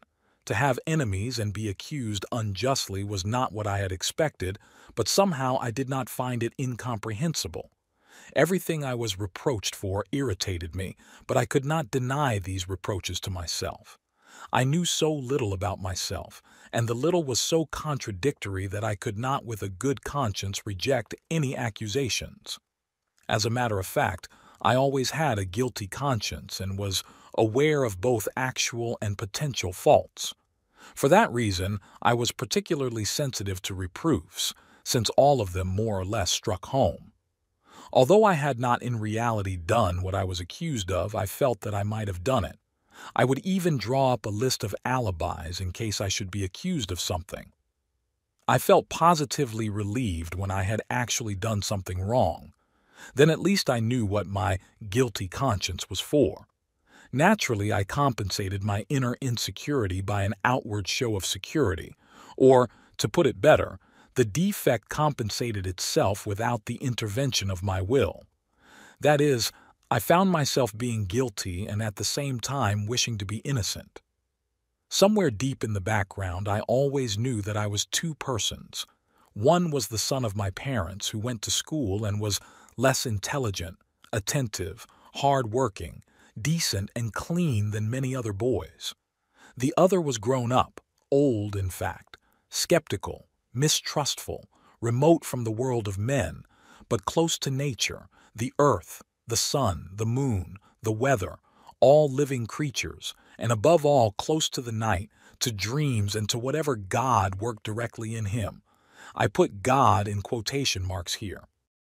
For nature seemed, like myself, to have been set aside by God as non-divine, although created by him as an expression of himself. Nothing could persuade me that in the image of God applied only to man. In fact, it seemed to me that the high mountains, the rivers, lakes, trees, flowers, and animals far better exemplified the essence of God than men with their ridiculous clothes, their meanness, vanity, mendacity, and abhorrent egotism, all qualities with which I was only too familiar from myself, that is, from personality number 1, the schoolboy of 1890. Besides his world there existed another realm, like a temple in which anyone who entered was transformed and suddenly overpowered by a vision of the whole cosmos, so that he could only marvel and admire, forgetful of himself. Here lived the other, who knew God as a hidden, personal, and at the same time suprapersonal secret. Here nothing separated man from God. Indeed, it was as though the human mind looked down upon creation simultaneously with God. What I am here unfolding, sentence by sentence, is something I was then not conscious of in any articulate way, though I sensed it with an overpowering premonition and intensity of feeling. At such times I knew I was worthy of myself, that I was my true self. As soon as I was alone, I could pass over into this state. I therefore sought the peace and solitude of this other personality, number 2. The play and counterplay between personalities, number 1 and number 2, which has run through my whole life, has nothing to do with a split or dissociation in the ordinary medical sense. On the contrary, it is played out in every individual. In my life, number 2 has been of prime importance, and I have always tried to make room for anything that wanted to come to me from within. He is a typical figure, but he is perceived only by the very few. Most people's conscious understanding is not sufficient to realize that he is also what they are. Church gradually became a place of torment to me. For their men dared to preach aloud, I am tempted to say, shamelessly, about God, about his intentions and actions. Their people were exhorted to have those feelings and to believe that secret which I knew to be the deepest, innermost certainty, a certainty not to be betrayed by a single word. I could only conclude that apparently no one knew about this secret, not even the parson, for otherwise no one would have dared to expose the mystery of God in public and to profane those inexpressible feelings with stale sentimentalities.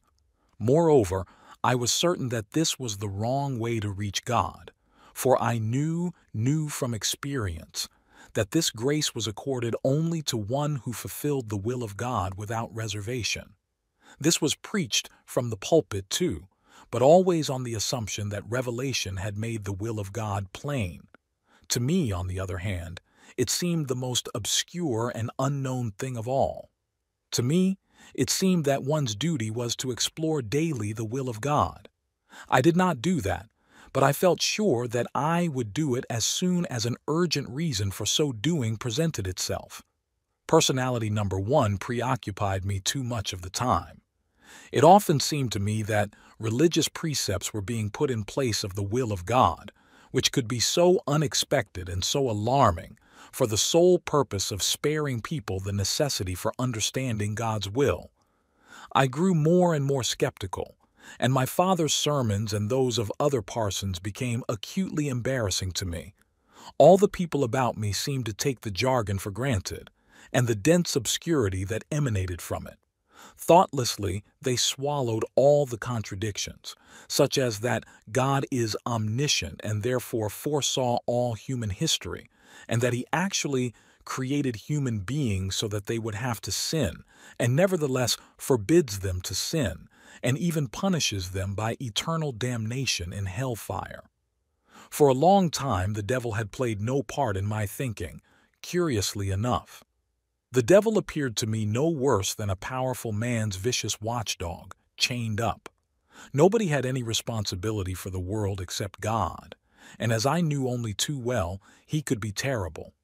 My doubts and uneasiness increased whenever I heard my father in his emotional sermons speak of the good God, praising God's love for man and exhorting man to love God in return. Does he really know what he is talking about? I wondered. Could he have me, his son, put to the knife as a human sacrifice like Isaac, or deliver him to an unjust court which would have him crucified like Jesus? No, he could not do that. Therefore, in some cases, he could not do the will of God, which can be absolutely terrible, as the Bible itself shows. It became clear to me that when people are exhorted, among other things, to obey God rather than man, this is said just casually and thoughtlessly. Obviously, we do not know the will of God at all, for if we did, we would treat this central problem with awe, if only out of sheer fear of the overpowering God who can work his terrifying will on helpless human beings, as he had done to me. Could anyone who pretended to know the will of God have foreseen what he had caused me to do? In the New Testament, at any rate, there was nothing comparable. The Old Testament, and especially the book of Job, might have opened my eyes in this respect, but at that time I was not familiar enough with it. Nor had I heard anything of the sort in the instruction for confirmation, which I was then receiving. The fear of God, which was, of course, mentioned, was considered antiquated, Jewish, and long since superseded by the Christian message of God's love and goodness. The symbolism of my childhood experiences and the violence of the imagery upset me terribly. I asked myself, who talks like that? Who has the impudence to exhibit a phallus so nakedly and in a shrine? Who makes me think that God destroys his church in this abominable manner? At last I asked myself whether it was not the devil's doing, for that it must have been God or the devil who spoke and acted in this way was something I never doubted. I felt absolutely sure that it was not myself who had invented these thoughts and images. These were the crucial experiences of my life. It was then that it dawned on me. I must take the responsibility. It is up to me how my fate turns out. I had been confronted with a problem to which I had to find the answer. And who posed the problem? Nobody ever answered me that. I knew that I had to find the answer out of my deepest self, that I was alone before God, and that God alone asked me these terrible things. From the beginning, I had a sense of destiny, as though my life was assigned to me by fate and had to be fulfilled.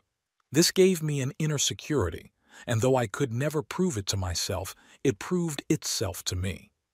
I did not have this certainty. It had me. Nobody could rob me of the conviction that it was enjoined upon me to do what God wanted and not what I wanted. That gave me the strength to go my own way. Often I had the feeling that in all decisive matters I was no longer among men, but was alone with God. And when I was there, where I was no longer alone, I was outside time. I belonged to the centuries, and he who then gave answer was he who had always been, who had been before my birth.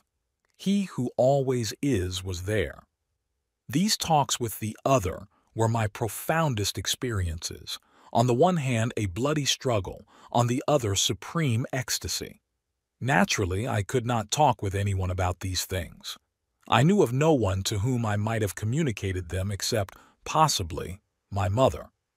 She seemed to think along somewhat similar lines as myself, but I soon noticed that in conversation she was not adequate for me. Her attitude toward me was above all one of admiration, and that was not good for me, and so I remained alone with my thoughts. On the whole, I liked that best. I played alone, daydreamed or strolled in the woods alone, and had a secret world of my own. My mother was a very good mother to me. She had a hearty animal warmth, cooked wonderfully, and was most companionable and pleasant. She was very stout and a ready listener. She also liked to talk, and her chatter was like the gay plashing of a fountain. She had a decided literary gift as well as taste and depth. But this quality never properly emerged. It remained hidden beneath the semblance of a kindly, fat old woman, extremely hospitable and possessor of a great sense of humor.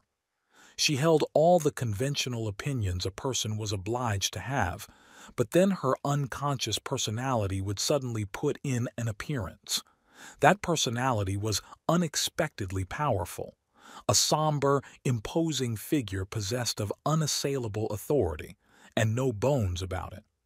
I was sure that she consisted of two personalities, one innocuous and human, the other uncanny. This other emerged only now and then, but each time it was unexpected and frightening.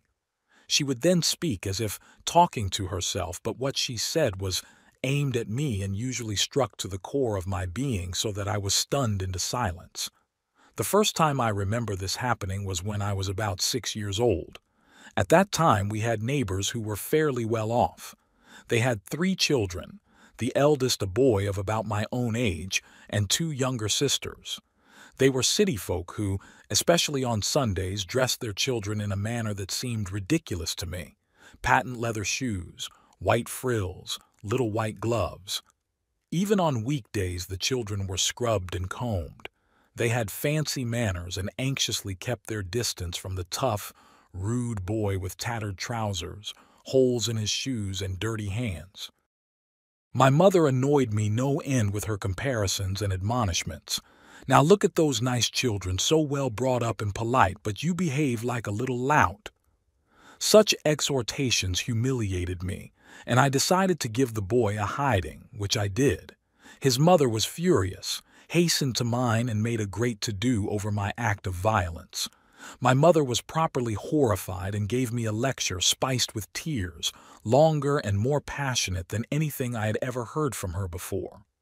I had not been conscious of any fault. On the contrary, I was feeling pretty pleased with myself, for it seemed to me that I had somehow made amends for the incongruous presence of this stranger in our village. Deeply awed by my mother's excitement, I withdrew penitently to my table behind our old spinet and began playing with my bricks. For some time there was silence in the room. My mother had taken her usual seat by the window and was knitting. Then I heard her muttering to herself, and from occasional words that I picked up I gathered that she was thinking about the incident, but was now taking another view of it. Suddenly she said aloud, "Of course, one should never have kept a litter like that." I realized at once that she was talking about those dressed-up monkeys. Her favorite brother was a hunter who kept dogs and was always talking about dog breeding, mongrels, purebreds, and litters. To my relief, I realized that she too regarded those odious children as inferior whelps, and that her scolding therefore need not be taken at face value. But I also knew, even at that age, that I must keep perfectly still and not come out triumphantly with, "You see, you think as I do." She would have repudiated the idea indignantly. "You horrid boy, how dare you pretend such a thing about your mother?" I conclude from this that I must already have had earlier experiences of a similar nature which I have forgotten. I tell this story because at the time of my growing religious skepticism, there was another instance which threw light on my mother's twofold nature. At table one day, the talk turned on the dullness of the tunes of certain hymns. A possible revision of the hymnal was mentioned. At that my mother murmured, "O du Liebe meiner Liebe, du verwünschte Seligkeit, O thou love of my love, thou accursed bliss." As in the past, I pretended that I had not heard and was careful not to cry out in glee, in spite of my feeling of triumph. There was an enormous difference between my mother's two personalities. That was why, as a child, I often had anxiety dreams about her. By day, she was a loving mother, but at night she seemed uncanny. Then she was like one of those seers who is at the same time a strange animal, like a priestess in a bear's cave. Archaic and ruthless, ruthless as truth and nature. At such moments she was the embodiment of what I have called the natural mind. I too have this archaic nature, and in me it is linked with the gift, not always pleasant, of seeing people and things as they are. I can let myself be deceived from here to Tipperary when I don't want to recognize something, and yet at bottom I know quite well how matters really stand. In this I am like a dog. He can be tricked, but he always smells it out in the end. This insight is based on instinct, or on a participation mystique with others. It is as if the eyes of the background do the seeing in an impersonal act of perception. This was something I did not realize until much later when some very strange things happened to me. For instance, there was the time when I recounted the life story of a man without knowing him. It was at the wedding of a friend of my wife's. The bride and her family were all entirely unknown to me.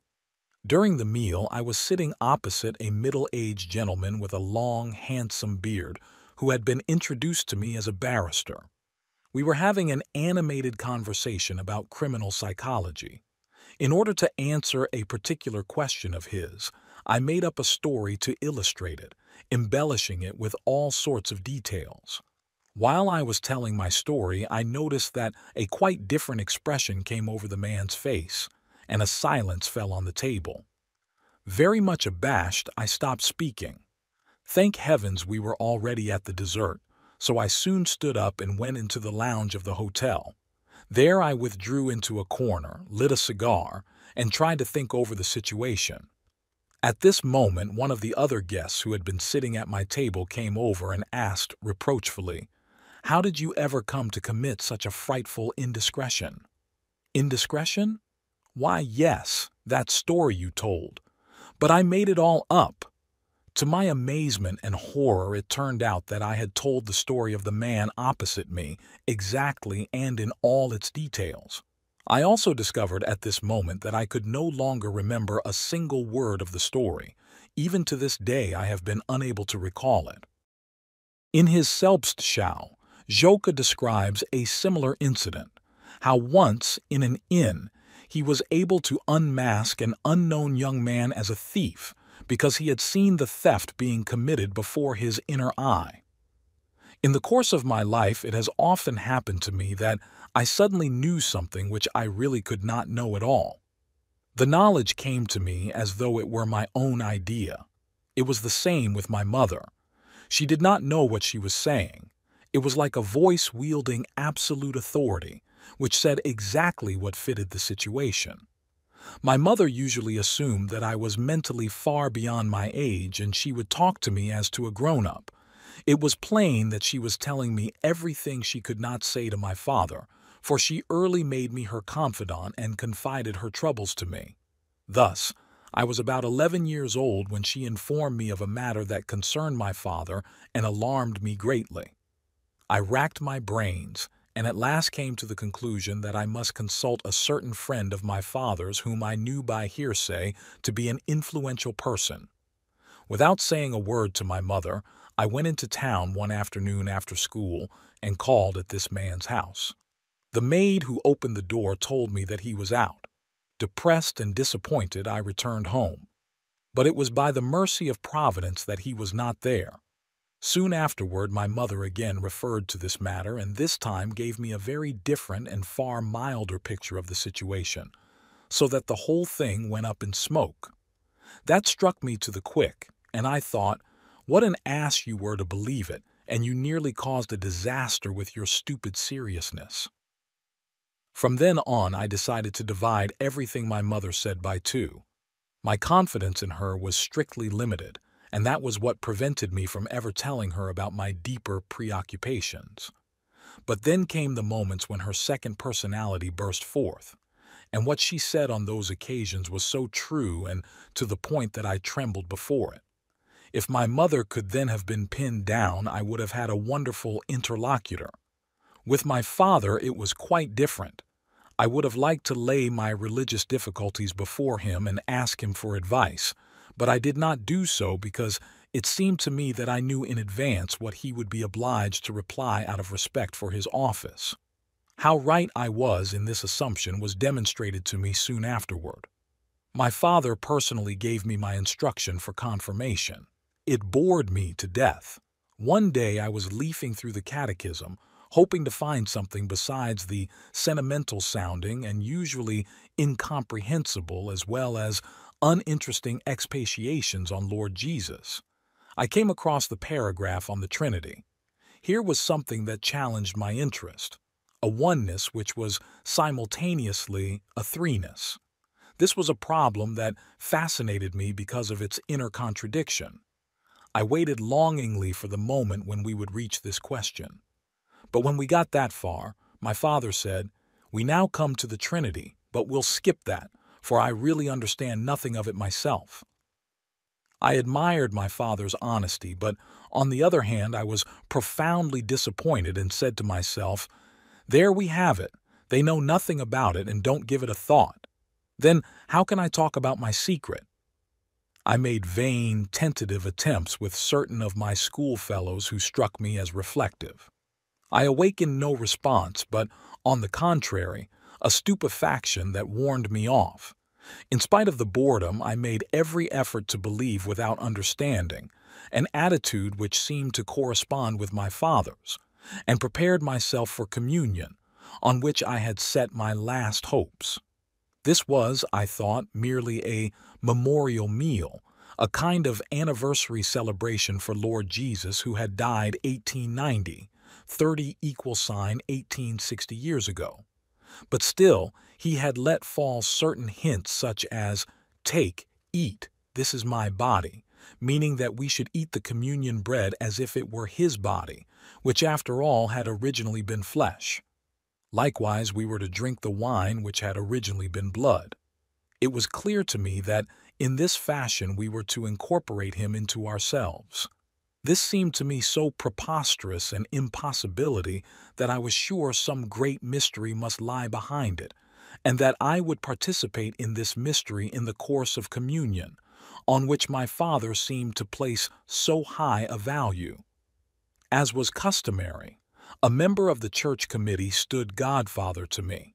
He was a nice, taciturn old man, a wheelwright in whose workshop I had often stood, watching his skill with lathe and adze. Now he came, solemnly transformed by frock coat and top hat, and took me to church, where my father in his familiar robe stood behind the altar and read prayers from the liturgy. On the white cloth covering the altar lay large trays filled with small pieces of bread. I could see that the bread came from our baker, whose baked goods were generally poor and flat in taste. From a pewter jug, wine was poured into a pewter cup. My father ate a piece of the bread, took a swallow of the wine, I knew the tavern from which it had come, and passed the cup to one of the old men. All were stiff, solemn, and, it seemed to me, uninterested. I looked on in suspense, but could not see or guess whether anything unusual was going on inside the old men. The atmosphere was the same as that of all other performances in church, baptisms, funerals, and so on. I had the impression that something was being performed here in the traditionally correct manner. My father, too, seemed to be chiefly concerned with going through it all according to rule, and it was part of this rule that the appropriate words were read or spoken with emphasis. There was no mention of the fact that it was now 1860 years since Jesus had died, whereas in all other memorial services the date was stressed. I saw no sadness and no joy, and felt that the feast was meager in every respect, considering the extraordinary importance of the person whose memory was being celebrated. It did not compare at all with secular festivals. Suddenly, my turn came. I ate the bread. It tasted flat as I had expected. The wine, of which I took only the smallest sip, was thin and rather sour, plainly not of the best. Then came the final prayer, and the people went out, neither depressed nor illumined with joy, but with faces that said, "So that's that." I walked home with my father, intensely conscious that I was wearing a new black felt hat and a new black suit which was already beginning to turn into a frock coat. It was a kind of lengthened jacket that spread out into two little wings over the seat, and between these was a slit with a pocket into which I could tuck a handkerchief, which seemed to me a grown-up, manly gesture. I felt socially elevated and by implication accepted into the society of men. That day, too, Sunday dinner was an unusually good one. I would be able to stroll about in my new suit all day, but otherwise I was empty and did not know what I was feeling. Only gradually, in the course of the following days, did it dawn on me that nothing had happened. I had reached the pinnacle of religious initiation, had expected something, I knew not what, to happen, and nothing at all had happened. I knew that God could do stupendous things to me, things of fire and unearthly light. But this ceremony contained no trace of God, not for me, at any rate. To be sure, there had been talk about him, but it had all amounted to no more than words. Among the others, I had noticed nothing of the vast despair, the overpowering elation and outpouring of grace which for me constituted the essence of God. I had observed no sign of communion, of union becoming one with whom? With Jesus. Yet he was only a man who had died 1860 years ago. Why should a person become one with him? He was called the Son of God, a demigod, therefore, like the Greek heroes. How then could an ordinary person become one with him? This was called the Christian religion, but none of it had anything to do with God as I had experienced him. On the other hand, it was quite clear that Jesus, the man, did have to do with God. He had despaired in Gethsemane and on the cross, after having taught that God was a kind and loving Father. He too then must have seen the fearfulness of God, that I could understand. But what was the purpose of this wretched memorial service with the flat bread and the sour wine? Slowly I came to understand that this communion had been a fatal experience for me. It had proved hollow. More than that, it had proved to be a total loss. I knew that I would never again be able to participate in this ceremony. Why, that is not religion at all, I thought. It is an absence of God. The church is a place I should not go to. It is not life which is there, but death. I was seized with the most vehement pity for my father. All at once I understood the tragedy of his profession and his life. He was struggling with a death whose existence he could not admit. An abyss had opened between him and me, and I saw no possibility of ever bridging it, for it was infinite in extent. I could not plunge my dear and generous father, who in so many matters left me to myself and had never tyrannized over me, into that despair and sacrilege which were necessary for an experience of divine grace. Only God could do that. I had no right to. It would be inhuman. God is not human, I thought. That is his greatness, that nothing human impinges on him. He is kind and terrible, both at once, and is therefore a great peril from which everyone naturally tries to save himself. People cling one-sidedly to his love and goodness for fear they will fall victim to the tempter and destroyer. Jesus, too, had noticed that and had therefore taught, "Lead us not into temptation." My sense of union with the church and with the human world so far as I knew it was shattered. I had, so it seemed to me, suffered the greatest defeat of my life. The religious outlook which I imagined constituted my sole meaningful relation with the universe had disintegrated. I could no longer participate in the general faith, but found myself involved in something inexpressible, in my secret, which I could share with no one. It was terrible and, this was the worst of it, vulgar and ridiculous also, a diabolical mockery. I began to ponder, what must one think of God? I had not invented that thought about God in the cathedral, still less the dream that had befallen me at the age of 3. A stronger will than mine had imposed both on me. Had nature been responsible? But nature was nothing other than the will of the Creator. Nor did it help to accuse the devil, for he too was a creature of God. God alone was real, an annihilating fire and an indescribable grace. What about the failure of communion to affect me? Was that my own failure? I had prepared for it in all earnestness, had hoped for an experience of grace and illumination, and nothing had happened. God had been absent.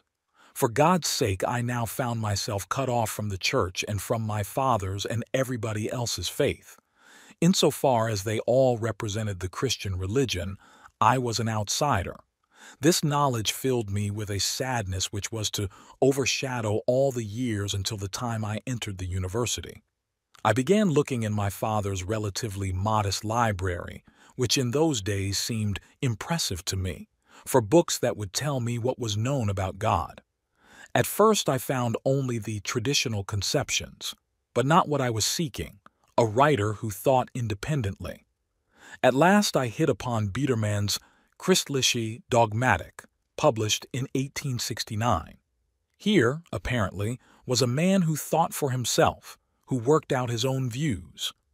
I learned from him that religion was a spiritual act consisting in man's establishing his own relationship to God. I disagreed with that, for I understood religion as something that God did to me. It was an act on his part to which I must simply yield, for he was the stronger. My religion recognized no human relationship to God, for how could anyone relate to something so little known as God? I must know more about God in order to establish a relationship to him. In Biedermann's chapter on the nature of God, I found that God showed himself to be a personality to be conceived after the analogy of the human ego, the unique, utterly supramundane ego who embraces the entire cosmos. As far as I knew the Bible, this definition seemed to fit. God has a personality and is the ego of the universe, just as I myself am the ego of my psychic and physical being. But here I encountered a formidable obstacle. Personality, after all, surely signifies character. Now, character is one thing and not another. That is to say, it involves certain specific attributes. But if God is everything, how can he still possess a distinguishable character? On the other hand, if he does have a character, he can only be the ego of a subjective, limited world. Moreover, what kind of character or what kind of personality does he have? Everything depends on that, for unless one knows the answer, one cannot establish a relationship to him. I felt the strongest resistances to imagining God by analogy with my own ego.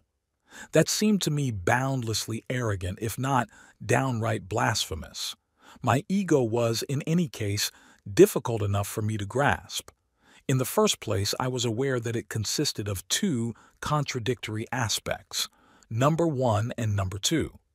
Second, in both its aspects, my ego was extremely limited, subject to all possible self-deceptions and errors, moods, emotions, passions, and sins. It suffered far more defeats than triumphs, was childish, vain, self-seeking, defiant, in need of love, covetous, unjust, sensitive, lazy, irresponsible, and so on. To my sorrow, it lacked many of the virtues and talents I admired and envied in others. How could this be the analogy according to which we were to imagine the nature of God? Eagerly, I looked up the other characteristics of God and found them all listed in the way familiar to me from my instruction for confirmation. I found that according to Article 172, the most immediate expression of the supramundane nature of God is 1. Negative, his invisibility to men, etc., and 2. Positive, his dwelling in heaven, etc. This was disastrous, for at once there rushed to my mind the blasphemous vision which God directly or indirectly, that is, via the devil, had imposed on my will. Article 183 informed me that God's supramundane nature with regard to the moral world consists in his justice, which is not merely judicial, but is also an expression of his holy being. I had hoped that this paragraph would say something about God's dark aspects which were giving me so much trouble, his vindictiveness, his dangerous wrathfulness, his incomprehensible conduct toward the creatures his omnipotence had made, whose inadequacies he must know by virtue of that same omnipotence, and whom moreover it pleased him to lead astray, or at least to test, even though he knew in advance the outcome of his experiments. What indeed was God's character? What would we say of a human personality who behaved in this manner?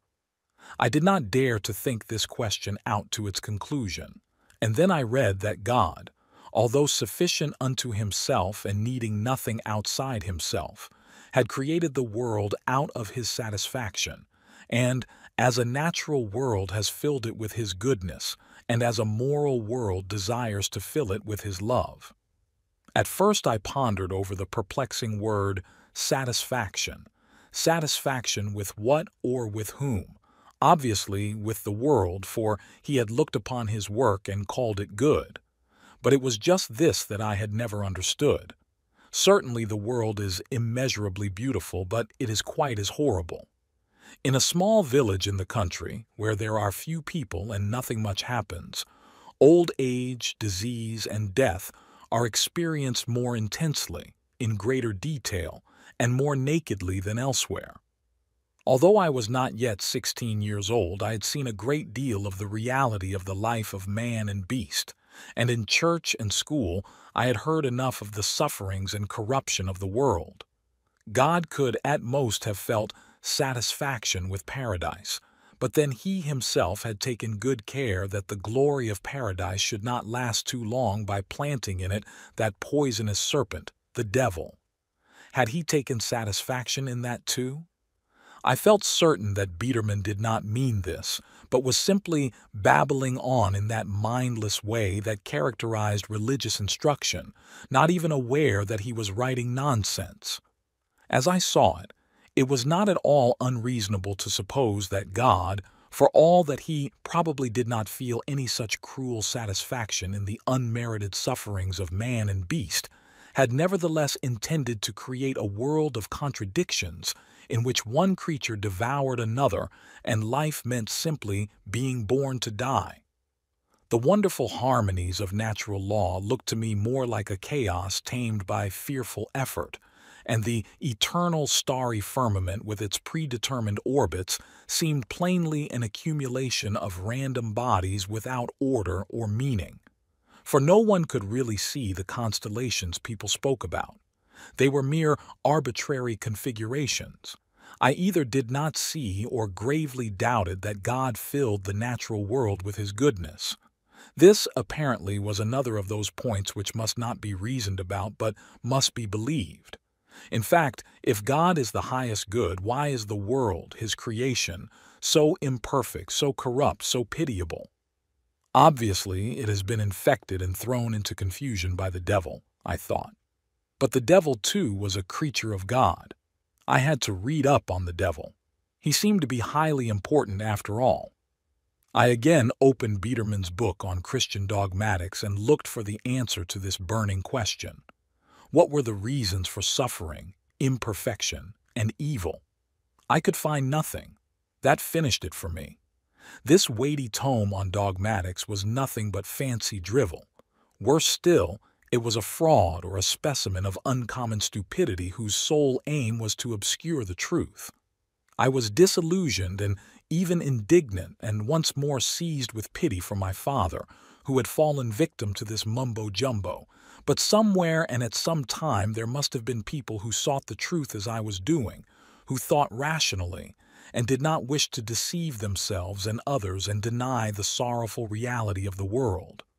It was about this time that my mother, or rather her number 2 personality, suddenly and without preamble said, "You must read Goethe's Faust one of these days." We had a handsome edition of Goethe, and I picked out Faust. It poured into my soul like a miraculous balm. Here at last, I thought, is someone who takes the devil seriously and even concludes a blood pact with him, with the adversary who has the power to frustrate God's plan to make a perfect world. I regretted Faust's behavior, for to my mind he should not have been so one-sided and so easily tricked. He should have been cleverer and also more moral. How childish he was to gamble away his soul so frivolously. Faust was plainly a bit of a windbag. I had the impression that the weight of the drama and its significance lay chiefly on the side of Mephistopheles. It would not have grieved me if Faust's soul had gone to hell. He deserved it. I did not like the idea of the cheated devil at the end, for after all Mephistopheles had been anything but a stupid devil, and it was contrary to logic for him to be tricked by silly little angels. Mephistopheles seemed to me cheated in quite a different sense. He had not received his promised rights because Faust, that somewhat characterless fellow, had carried his swindle through right into the hereafter. There, admittedly, his puerility came to light, but as I saw it, he did not deserve the initiation into the great mysteries. I would have given him a taste of purgatorial fires. The real problem, it seemed to me, lay with Mephistopheles, whose whole figure made the deepest impression on me, and who, I vaguely sensed, had a relationship to the mystery of the mothers. At any rate, Mephistopheles and the great initiation at the end remained for me a wonderful and mysterious experience on the fringes of my conscious world. At last I had found confirmation that there were or had been people who saw evil and its universal power and, more important, the mysterious role it played in delivering man from darkness and suffering. To that extent Goethe became, in my eyes, a prophet, but I could not forgive him for having dismissed Mephistopheles by a mere trick, by a bit of jiggery pokery. For me that was too theological, too frivolous and irresponsible, and I was deeply sorry that Goethe too had fallen for those cunning devices by which evil is rendered innocuous.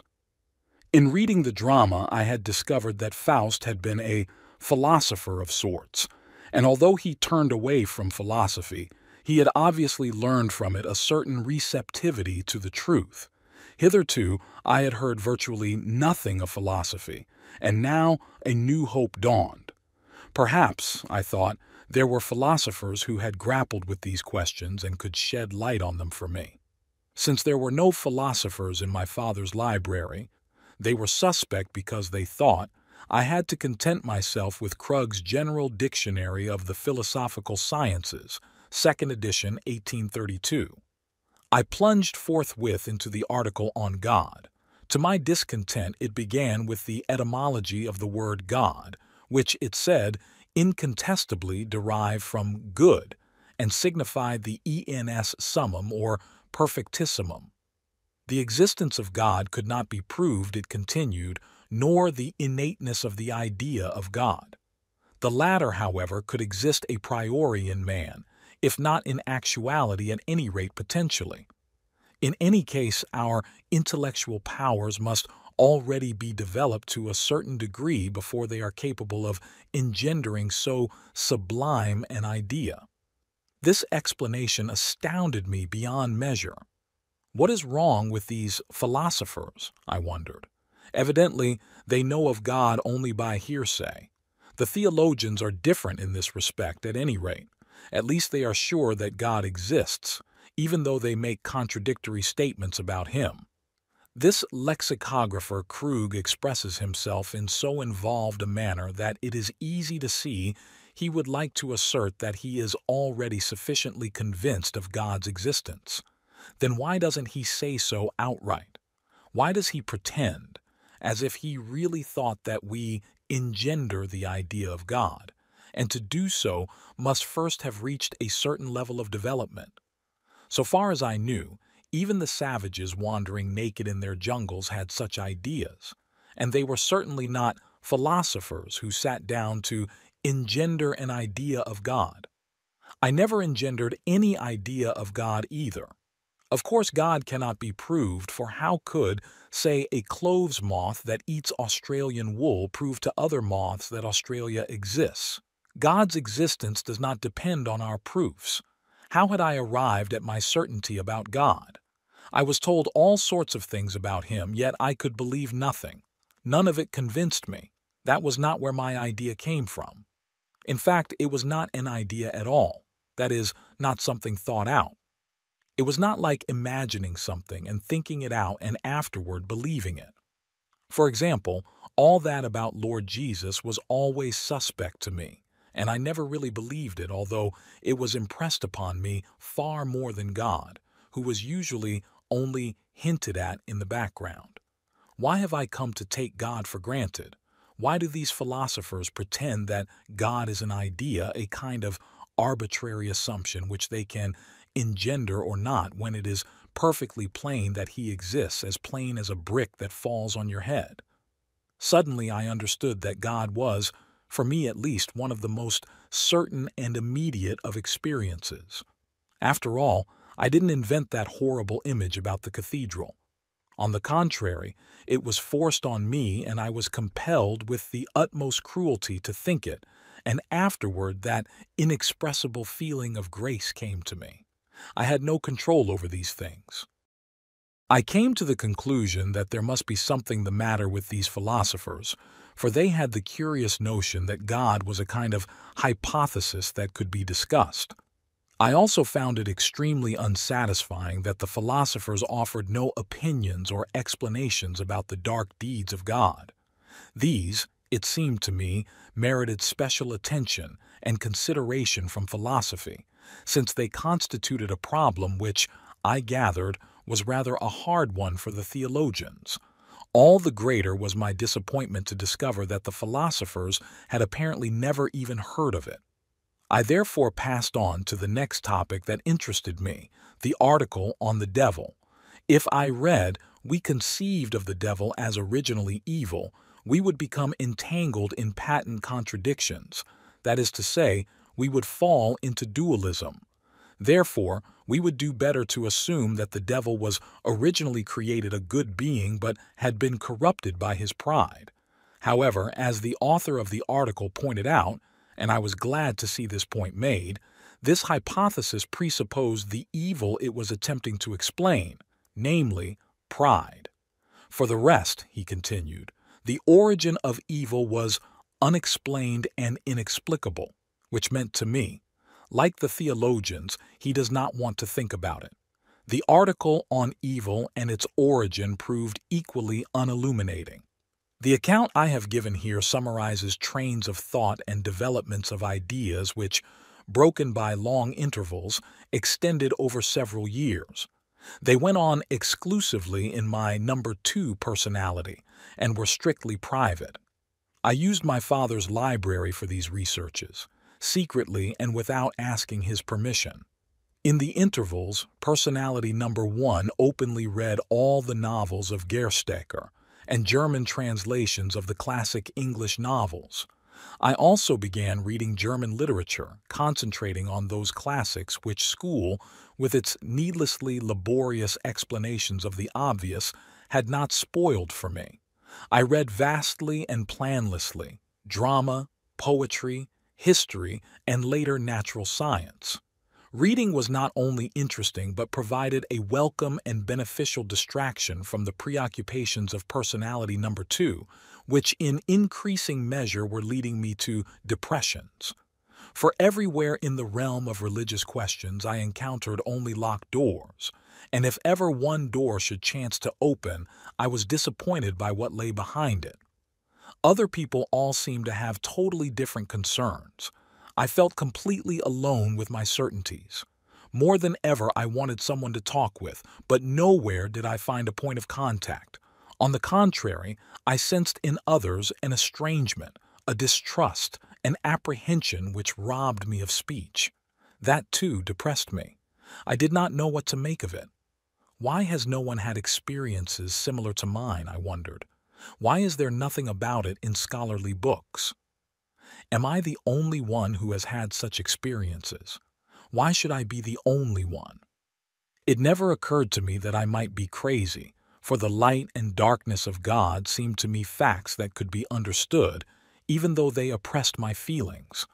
I felt the singularity into which I was being forced as something threatening, for it meant isolation, and that seemed all the more unpleasant to me as I was unjustly taken for a scapegoat a good deal more often than I liked. Moreover, something had happened in school to increase my isolation. In the German class I was rather mediocre, for the subject matter, especially German grammar and syntax, did not interest me at all. I was lazy and bored. The subjects for composition usually seemed to me shallow or silly, and my essays turned out accordingly, either careless or labored. I slipped through with average marks, and this suited me very well, as it fitted in with my general tendency not to be conspicuous. On the whole, I sympathized with boys from poor families who, like myself, had come from nowhere, and I had a liking for those who were none too bright, though I tended to become excessively irritated by their stupidity and ignorance. For the fact of the matter was that they had something to offer which I craved deeply. In their simplicity they noticed nothing unusual about me. My unusualness was gradually beginning to give me the disagreeable, rather uncanny feeling that I must possess repulsive traits, of which I was not aware, that caused my teachers and schoolmates to shun me. In the midst of these preoccupations the following incident burst on me like a thunderclap. We had been assigned a subject for composition which, for once, interested me. Consequently, I set to work with a will and produced what seemed to me a carefully written and successful paper. I hoped to receive at least one of the highest marks for it. Not the highest, of course, for that would have made me conspicuous, but one close to the top. Our teacher was in the habit of discussing the compositions in order of merit. The first one he turned to was by the boy at the head of the class. That was all right. Then followed the compositions of the others, and I waited and waited in vain for my name. Still, it did not come. It just can't be, I thought, that mine is so bad that it is even below these poor ones he has come to. What can be the matter? Was I simply hors concours, which would mean being isolated and attracting attention in the most dreadful way of all? When all the essays had been read, the teacher paused. Then he said, "Now I have one more composition, Jung's. It is by far the best, and I ought to have given it first place. But unfortunately, it is a fraud. Where did you copy it from? Confess the truth." I shot to my feet, as horrified as I was furious, and cried, "I did not copy it. I went to a lot of trouble to write a good composition." But the teacher shouted at me, "You're lying. You could never write a composition like this. No one is going to believe that. Now, where did you copy it from?" Vainly I swore to my innocence. The teacher clung to his theory. He became threatening. "I can tell you this, if I knew where you had copied it from, you would be chucked out of the school." And he turned away. My classmates threw odd glances at me, and I realized with horror that they were thinking, "Aha, so that's the way it is." My protestations fell on deaf ears. I felt that from now on I was branded, and that all the paths which might have led me out of unusualness had been cut off. Profoundly disheartened and dishonored, I swore vengeance on the teacher, and if I had had an opportunity, something straight out of the law of the jungle would have resulted. How in the world could I possibly prove that I had not copied the essay?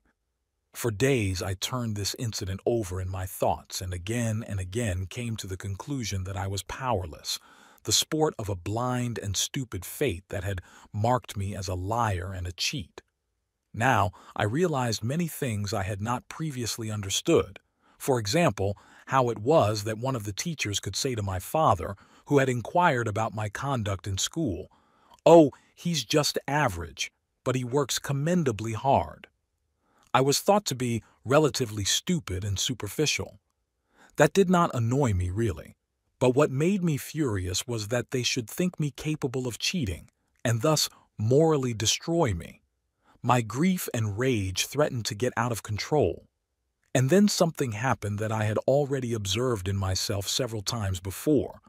There was a sudden inner silence, as though a soundproof door had been closed on a noisy room. It was as if a mood of cool curiosity came over me, and I asked myself, what is really going on here? All right, you are excited. Of course, the teacher is an idiot who doesn't understand your nature, that is, doesn't understand it any more than you do. Therefore, he is as mistrustful as you are. You distrust yourself and others, and that is why you side with those who are naive, simple, and easily seen through. One gets excited when one doesn't understand things. In the light of these considerations, sine ira et studio, I was struck by the analogy with that other train of ideas which had impressed itself on me so forcefully when I did not want to think the forbidden thought. Although at that time I doubtless saw no difference as yet between personalities number 1 and number 2, and still claimed the world of number 2 as my own personal world, there was always, deep in the background, the feeling that something other than myself was involved. It was as though a breath of the great world of stars and endless space had touched me, or as if a spirit had invisibly entered the room. The spirit of one who had long been dead and yet was perpetually present in timelessness until far into the future. Denouements of this sort were wreathed with the halo of a numen. At that time, of course, I could never have expressed myself in this fashion, nor am I now attributing to my state of consciousness something that was not there at the time. I'm only trying to express the feelings I had then, and to shed light on that twilight world with the help of what I know now. It was some months after the incident just described that my schoolmates hung the nickname Father Abraham on me. Number 1 could not understand why and thought it silly and ridiculous. Yet somewhere in the background I felt that the name had hit the mark. All allusions to this background were painful to me, for the more I read and the more familiar I became with city life, the stronger grew my impression that what I was now getting to know as reality belonged to an order of things different from the view of the world I had grown up with in the country, among rivers and woods, among men and animals in a small village bathed in sunlight, with the winds and the clouds moving over it, and encompassed by dark night in which uncertain things happened. It was no mere locality on the map, but God's world, so ordered by him and filled with secret meaning. But apparently men did not know this, and even the animals had somehow lost the senses to perceive it. That was evident, for example, in the sorrowful, lost look of the cows, and in the resigned eyes of horses, in the devotion of dogs, who clung so desperately to human beings, and even in the self-assured step of the cats who had chosen house and barn as their residence and hunting ground. People were like the animals, and seemed as unconscious as they. They looked down upon the ground or up into the trees in order to see what could be put to use, and for what purpose. Like animals they herded, paired, and fought, but did not see that they dwelt in a unified cosmos, in God's world, in an eternity where everything is already born, and everything has already died. Because they are so closely akin to us and share our unknowingness, I loved all warm-blooded animals who have souls like ourselves and with whom, so I thought, we have an instinctive understanding. We experience joy and sorrow, love and hate, hunger and thirst, fear and trust in common, all the essential features of existence with the exception of speech, sharpened consciousness, and science. And although I admired science in the conventional way, I also saw it giving rise to alienation and aberration from God's world, as leading to a degeneration which animals were not capable of. Animals were dear and faithful, unchanging and trustworthy. People I now distrusted more than ever. Insects I did not regard as proper animals, and I took cold-blooded vertebrates to be a rather lowly intermediate stage on the way down to the insects. Creatures in this category were objects for observation and collection, curiosities merely, alien and extra-human. They were manifestations of impersonal life and more akin to plants than to human beings. The earthly manifestations of God's world began with the realm of plants, as a kind of direct communication from it. It was as though one were peering over the shoulder of the Creator who, thinking himself unobserved, was making toys and decorations. Man and the proper animals, on the other hand, were bits of God that had become independent. That was why they could move about on their own and choose their abodes.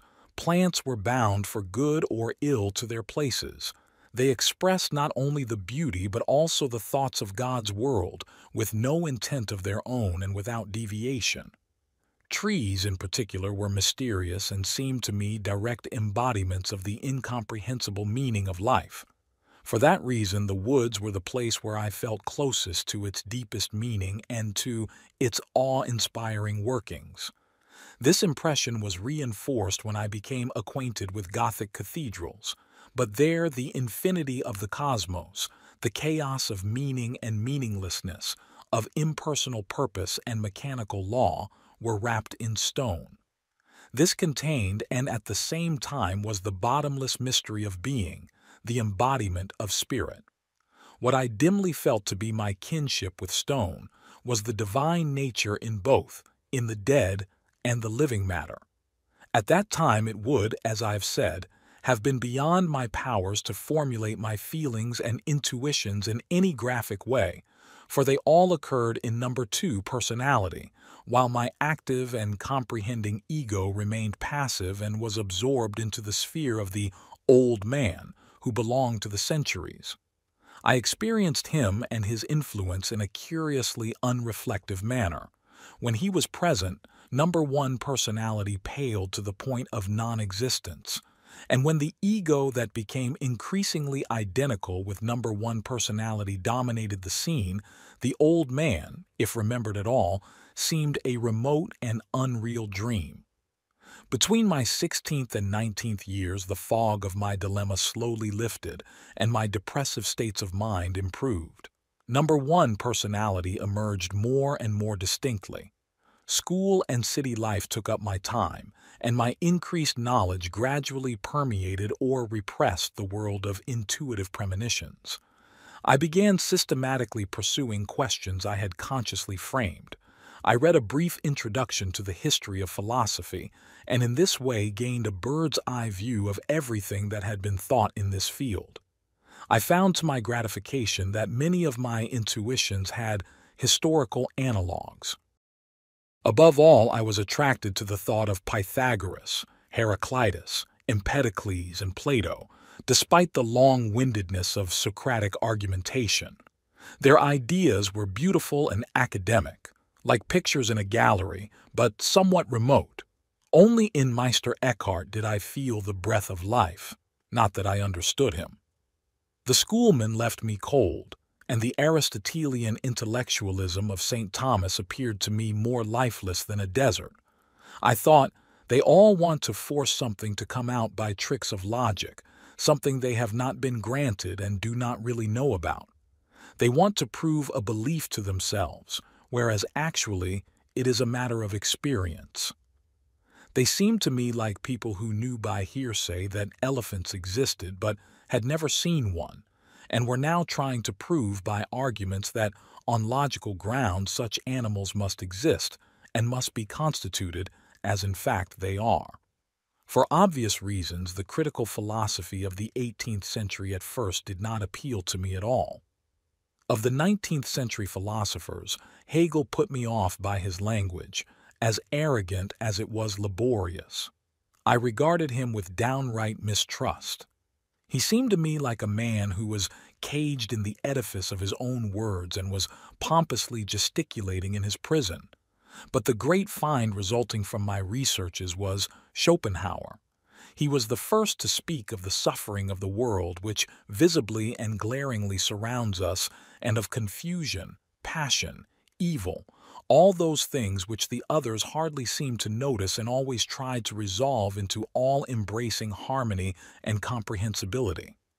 Here at last was a philosopher who had the courage to see that all was not for the best in the fundaments of the universe.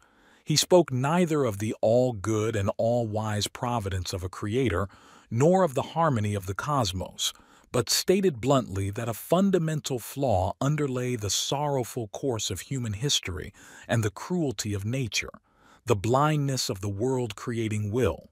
This was confirmed not only by the early observations I had made of diseased and dying fishes, of mangy foxes, frozen or starved birds, of the pitiless tragedies concealed in a flowery meadow, earthworms tormented to death by ants, insects that tore each other apart piece by piece, and so on. My experiences with human beings, too, had taught me anything rather than a belief in man's original goodness and decency. I knew myself well enough to know that I was only gradually, as it were, distinguishing myself from an animal. Schopenhauer's somber picture of the world had my undivided approval, but not his solution of the problem. I felt sure that by will, he really meant God, the Creator, and that he was saying that God was blind. Since I knew from experience that God was not offended by any blasphemy, that on the contrary he could even encourage it because he wished to evoke not only man's bright and positive side, but also his darkness and ungodliness, Schopenhauer's view did not distress me. I considered it a verdict justified by the facts, but I was all the more disappointed by his theory that the intellect need only confront the blind will with its image in order to cause it to reverse itself. How could the will see this image at all since it was blind? And why should it, even if it could see, thereby be persuaded to reverse itself, since the image would show it precisely what it willed? And what was the intellect? It was a function of the human soul, not a mirror, but an infinitesimal fragment of a mirror such as a child might hold up to the sun, expecting the sun to be dazzled by it. I was puzzled that Schopenhauer should ever have been satisfied with such an inadequate answer. Because of this, I was impelled to study him more thoroughly, and I became increasingly impressed by his relation to Kant. I therefore began reading the works of this philosopher, above all his Critique of Pure Reason, which put me to some hard thinking. My efforts were rewarded, for I discovered the fundamental flaw, so I thought, in Schopenhauer's system. He had committed the deadly sin of hypostatizing a metaphysical assertion, and of endowing a mere noumenon, a ding and sich, with special qualities. I got this from Kant's theory of knowledge, and it afforded me an even greater illumination, if that were possible, than Schopenhauer's pessimistic view of the world. This philosophical development extended from my 17th year until well into the period of my medical studies. It brought about a revolutionary alteration of my attitude to the world and to life. Whereas formerly I had been shy, timid, mistrustful, pallid, thin, and apparently unstable in health, I now began to display a tremendous appetite on all fronts. I knew what I wanted and went after it. I also became noticeably more accessible and more communicative. I discovered that poverty was no handicap and was far from being the principal reason for suffering, that the sons of the rich really did not enjoy any advantages over the poor and ill-clad boys. There were far deeper reasons for happiness and unhappiness than one's allotment of pocket money. I made more and better friends than before. I felt firmer ground under my feet and even summoned up courage to speak openly of my ideas. But that, as I discovered all too soon, was a misunderstanding which I had cause to regret, for I met not only with embarrassment or mockery but with hostile rejection. To my consternation and discomfiture, I found that certain people considered me a braggart, a poseur, and a humbug. The old charge of cheat was revived, even though in a somewhat milder form. Once again, it had to do with a subject for composition that had aroused my interest. I had worked out my paper with particular care, taking the greatest pains to polish my style. The result was crushing. "Here is an essay by Jung," said the teacher. "It is downright brilliant, but tossed off so carelessly that it is easy to see how little serious effort went into it. I can tell you this, Jung, you won't get through life with that slapdash attitude. Life calls for earnestness and conscientiousness, work and effort. Look at D's paper. He has none of your brilliance, but he is honest, conscientious, and hard-working. That is the way to success in life." My feelings were not as hurt as on the first occasion, for in spite of himself the teacher had been impressed by my essay, and had at least not accused me of stealing it. I protested against his reproaches, but was dismissed with the comment, "The Ars Poetica maintains that the best poem is the one which conceals the effort of creation. But you cannot make me believe that about your essay, for it was tossed off frivolously and without any effort." There were, I knew, a few good ideas in it, but the teacher did not even bother to discuss them. I felt some bitterness over this incident, but the suspicions of my schoolmates were a far more serious matter, for they threatened to throw me back into my former isolation and depression. I racked my brains, trying to understand what I could have done to deserve their slanders. By cautious inquiries, I discovered that they looked askance at me because I often made remarks or dropped hints about things which I could not possibly know. For instance, I pretended to know something about Kant and Schopenhauer or about paleontology, which we had not even had in school as yet. These astonishing discoveries showed me that practically all the burning questions had nothing to do with everyday life, but belonged, like my ultimate secret, to God's world, which it was better not to speak of. Henceforth I took care not to mention these esoteric matters among my schoolmates, and among the adults of my acquaintance I knew no one with whom I might have talked without risk of being thought a boaster and impostor. The most painful thing of all was the frustration of my attempts to overcome the inner split in myself, my division into two worlds. Again and again, events occurred which forced me out of my ordinary, everyday existence into the boundlessness of God's world. This expression, God's world, may sound sentimental to some ears. For me, it did not have this character at all. To God's world belonged everything superhuman, dazzling light, the darkness of the abyss, the cold impassivity of infinite space and time, and the uncanny grotesqueness of the irrational world of chance. God, for me, was everything, and anything but edifying. The older I grew, the more frequently I was asked by my parents and others what I wanted to be. I had no clear notions on that score. My interests drew me in different directions. On the one hand, I was powerfully attracted by science, with its truths based on facts. On the other hand, I was fascinated by everything to do with comparative religion. In the sciences, I was drawn principally to zoology, paleontology, and geology. In the humanities, to Greco-Roman, Egyptian, and prehistoric archaeology. At that time, of course, I did not realize how very much this choice of the most varied subjects corresponded to the nature of my inner dichotomy. What appealed to me in science were the concrete facts and their historical background, and in comparative religion the spiritual problems, into which philosophy also entered. In science I missed the factor of meaning, and in religion that of empiricism. Science met, to a very large extent, the needs of number one personality, whereas the humane or historical studies provided beneficial instruction for number two. Torn between these two poles, I was for a long time unable to settle on anything. I noticed that my uncle, the head of my mother's family, who was pastor of St. Albans in Basel, was gently pushing me in the direction of theology. The unusual attentiveness with which I had followed a conversation at table, when he was discussing a point of religion with one of his sons, all of whom were theologians, had not escaped him. I wondered whether there might possibly be theologians who were in close touch with the dizzy heights of the university and therefore knew more than my father. Such conversations never gave me the impression that they were concerned with real experiences, and certainly not with experiences like mine. They dealt exclusively with doctrinal opinions on the biblical narratives, all of which made me feel distinctly uncomfortable because of the numerous and barely credible accounts of miracles.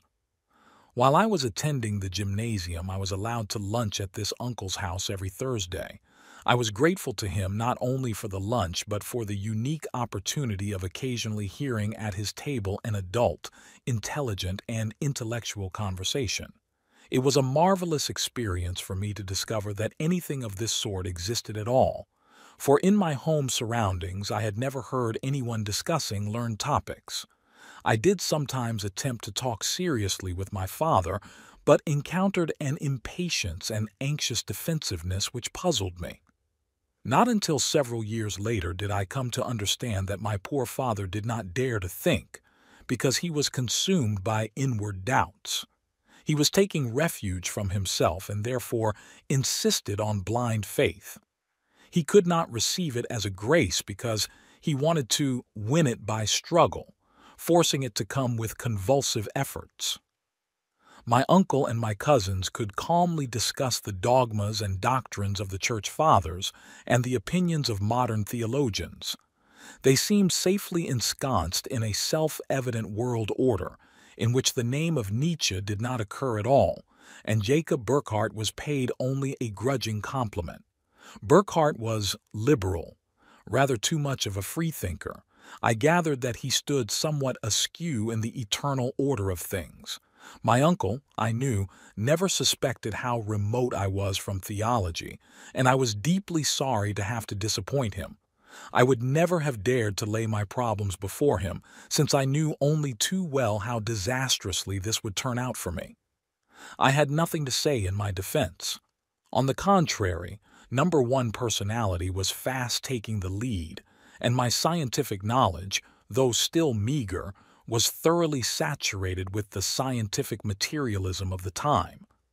It was only painfully held in check by the evidence of history and by Kant's critique of pure reason, which apparently nobody in my environment understood.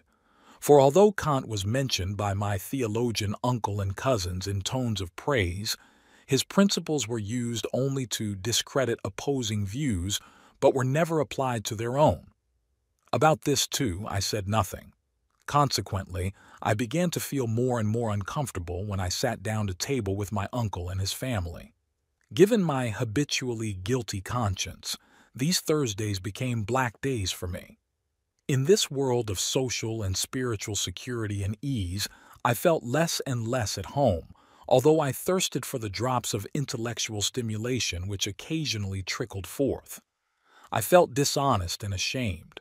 I had to admit to myself, yes, you are a cheat. You lie and deceive people who mean well by you. It's not their fault that they live in a world of social and intellectual certitudes, that they know nothing of poverty, that their religion is also their paid profession, that they are totally unconscious of the fact that God Himself can wrench a person out of his orderly spiritual world and condemn him to blaspheme.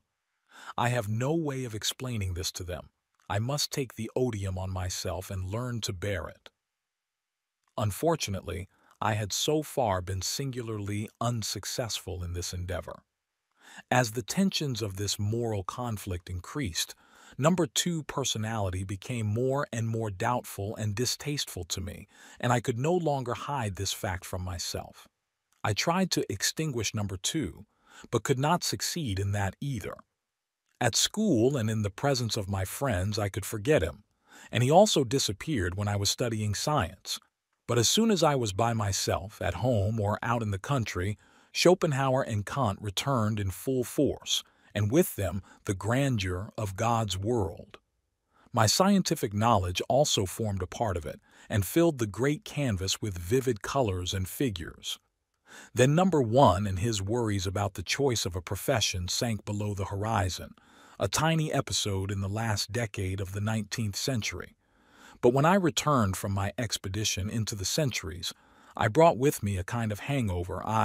Or rather, number L, lived in the here and now, and sooner or later would have to form a definite idea of what profession he wished to pursue.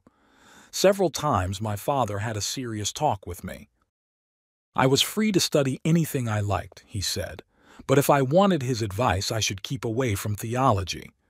Be anything you like except a theologian, he said emphatically. By this time there was a tacit agreement between us that certain things could be said or done without comment. He had never taken me to task for cutting church as often as possible and for not going to communion anymore.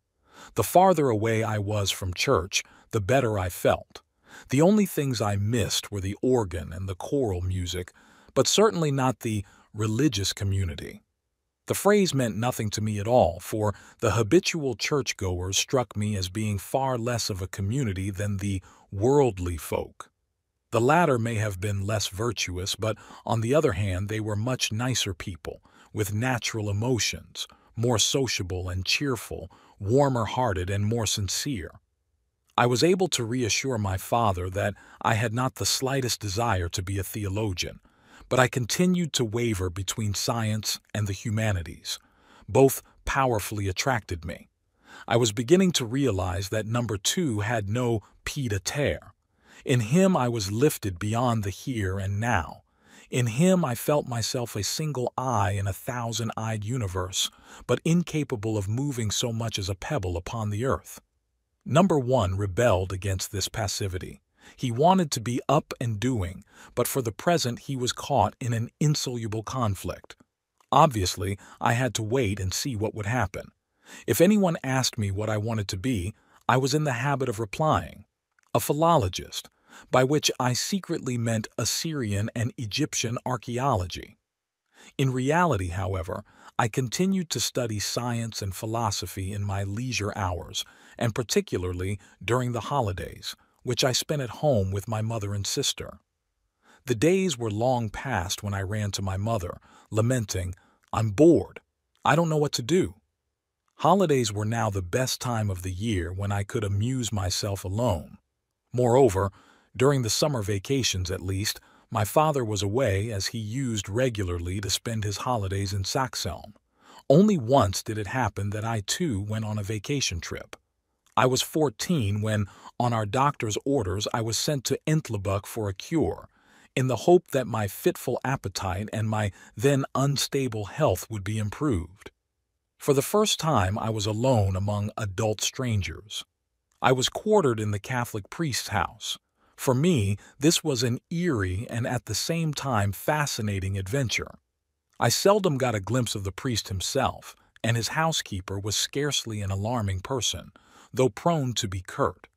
Nothing in the least menacing happened to me. I was under the supervision of an old country doctor who ran a kind of hotel sanatorium for convalescents of all types. It was a very mixed group: farm people, minor officials, merchants, and a few cultivated people from Basel, among them a chemist who had attained that pinnacle of glory, the doctorate. My father, too, was a Ph.D., but he was merely a philologist and linguist. This chemist was a fascinating novelty to me. Here was a scientist, perhaps one of those who understood the secrets of stones. He was still a young man and taught me to play croquet, but he imparted to me none of his presumably vast learning, and I was too shy, too awkward, and far too ignorant to ask him. I revered him as the first person I had ever met in the flesh who was initiated into the secrets of nature, or some of them, at least. He sat at the same table with me, ate the same food as I did, and occasionally even exchanged a few words with me. I felt transported into the sublimer sphere of adulthood. This elevation in my status was confirmed when I was permitted to go on the outings arranged for the boarders. On one of these occasions, we visited a distillery and were invited to sample the wares, in literal fulfillment of the verse. But now there comes a kicker. This stuff, you see, is liquor. I found the various little glasses so inspiring that I was wafted into an entirely new and unexpected state of consciousness. There was no longer any inside or outside, no longer an I and the others. Number 1 and number 2 were no more. Caution and timidity were gone, and the earth and sky, the universe and everything in it that creeps and flies, revolves, rises or falls had all become one. I was shamefully, gloriously, triumphantly drunk. It was as if I were drowned in a sea of blissful musings, but because of the violent heaving of the waves, had to cling with eyes, hands, and feet to all solid objects in order to keep my balance on the swaying streets and between the rocking houses and trees. Marvelous, I thought, only unfortunately just a little too much.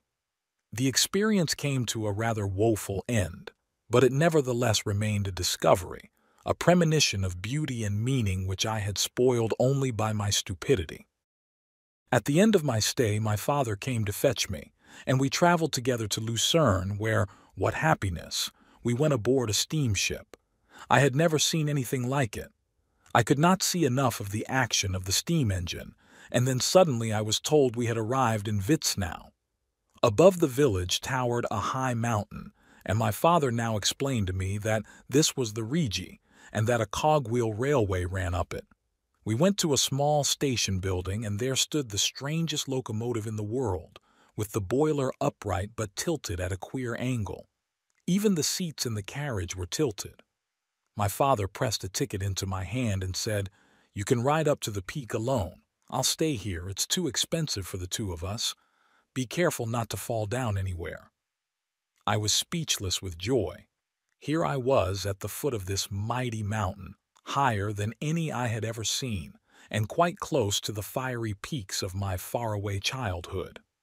I was, indeed, almost a man by now. For this trip, I had bought myself a bamboo cane and an English jockey cap, the proper articles of dress for a world traveler. And now I was to ascend this enormous mountain. I no longer knew which was bigger, I or the mountain. With a tremendous puffing, the wonderful locomotive shook and rattled me up to the dizzy heights where ever new abysses and panoramas opened out before my gaze, until at last I stood on the peak in the strange, thin air, looking into unimaginable distances. Yes, I thought, this is it, my world, the real world, the secret, where there are no teachers, no schools, no unanswerable questions, where one can be without having to ask anything. I kept carefully to the paths, for there were tremendous precipices all around. It was all very solemn, and I felt one had to be polite and silent up here, for one was in God's world. Here it was physically present. This was the best and most precious gift my father had ever given me. So profound was the impression this made upon me that my memories of everything that happened afterward in God's world were completely blotted out. But no. One also came into his own on this trip, and his impressions remained with me for the rest of my life. I still see myself, grown up and independent, wearing a stiff black hat and with an expensive cane, sitting on the terrace of one of the overwhelmingly elegant palatial hotels beside Lake Lucerne, or in the beautiful gardens of Witznau, having my morning coffee at a small, white-covered table under a striped awning spangled with sunlight, eating croissants with golden butter and various kinds of jam, and considering plans for outings that would fill the whole long summer day. After the coffee, I would stroll calmly, without excitement and at a deliberate pace, to a steamship which would carry me toward the Gotthard and the foot of those giant mountains whose tops were covered with gleaming glaciers. For many decades, this image rose up whenever I was wearied from overwork and sought a point of rest. In real life, I have promised myself this splendor again and again, but I have never kept my promise. This, my first conscious journey, was followed by a second a year or two later. I had been allowed to visit my father, who was on holiday in Saxon. From him, I learned the impressive news that he had become friendly with the Catholic priest there. This seemed to me an act of extraordinary boldness, and secretly, I admired my father's courage. While there, I paid a visit to the hermitage of Flüeli and the relics of Brother Klaus, who by then had been beatified. I wondered how the Catholics knew that he was in a beatific state. Perhaps he was still wandering about and had told people so? I was powerfully impressed by the genius loci, and was able not only to imagine the possibility of a life so entirely dedicated to God, but even to understand it. But I did so with an inward shudder and a question to which I knew no answer. How could his wife and children have borne having a saint for a husband and father, when it was precisely my father's faults and inadequacies that made him particularly lovable to me? Yes, I thought, how could anyone live with a saint? Obviously, he saw that it was impossible, and therefore he had to become a hermit. Still, it was not so very far from his cell to his house. This wasn't a bad idea, I thought, to have the family in one house, while I would live some distance away, in a hut with a pile of books and a writing table, and an open fire where I would roast chestnuts and cook my soup on a tripod. As a holy hermit, I wouldn't have to go to church anymore, but would have my own private chapel instead. From the hermitage, I strolled on up the hill, lost in my thoughts, and was just turning to descend when from the left the slender figure of a young girl appeared. She wore the local costume, had a pretty face, and greeted me with friendly blue eyes. As though it were the most natural thing in the world, we descended into the valley together. She was about my own age. Since I knew no other girls except my cousins, I felt rather embarrassed and did not know how to talk to her. So I began hesitantly explaining that I was here for a couple of days on holiday, that I was at the gymnasium in Basel, and later wanted to study at the university. While I was talking, a strange feeling of fatefulness crept over me. She has appeared just at this moment, I thought to myself, and she walks along with me as naturally as if we belonged together. I glanced sideways at her and saw an expression of mingled shyness and admiration in her face, which embarrassed me and somehow pierced me. Can it be possible, I wondered, that this is fate? Is my meeting her mere chance? A peasant girl, could it possibly be? She is a Catholic, but perhaps her priest is the very one with whom my father has made friends. She has no idea who I am. I certainly couldn't talk to her about Schopenhauer and the negation of the will, could I? Yet she doesn't seem in any way sinister. Perhaps her priest is not one of those Jesuits skulking about in black robes, but I cannot tell her either that my father is a Protestant clergyman. That might frighten or offend her. And to talk about philosophy, or about the devil, who is more important than Faust, even though Goethe made such a simpleton of him, that is quite out of the question. She still dwells in the distant land of innocence, but I have plunged into reality, into the splendor and cruelty of creation. How can she endure to hear about that? An impenetrable wall stands between us. There is not and cannot be any relationship. Sad at heart, I retreated into myself and turned the conversation to less dangerous topics. Was she going to Saxholm? Wasn't the weather lovely, and what a view, and so on. Outwardly, this encounter was completely meaningless, but seen from within, it was so weighty that it not only occupied my thoughts for days, but has remained forever in my memory, like a shrine by the wayside. At that time, I was still in that childlike state where life consists of single, unrelated experiences. For who could discover the threads of fate which led from Brother Klaus to the pretty girl? This period of my life was filled with conflicting thoughts.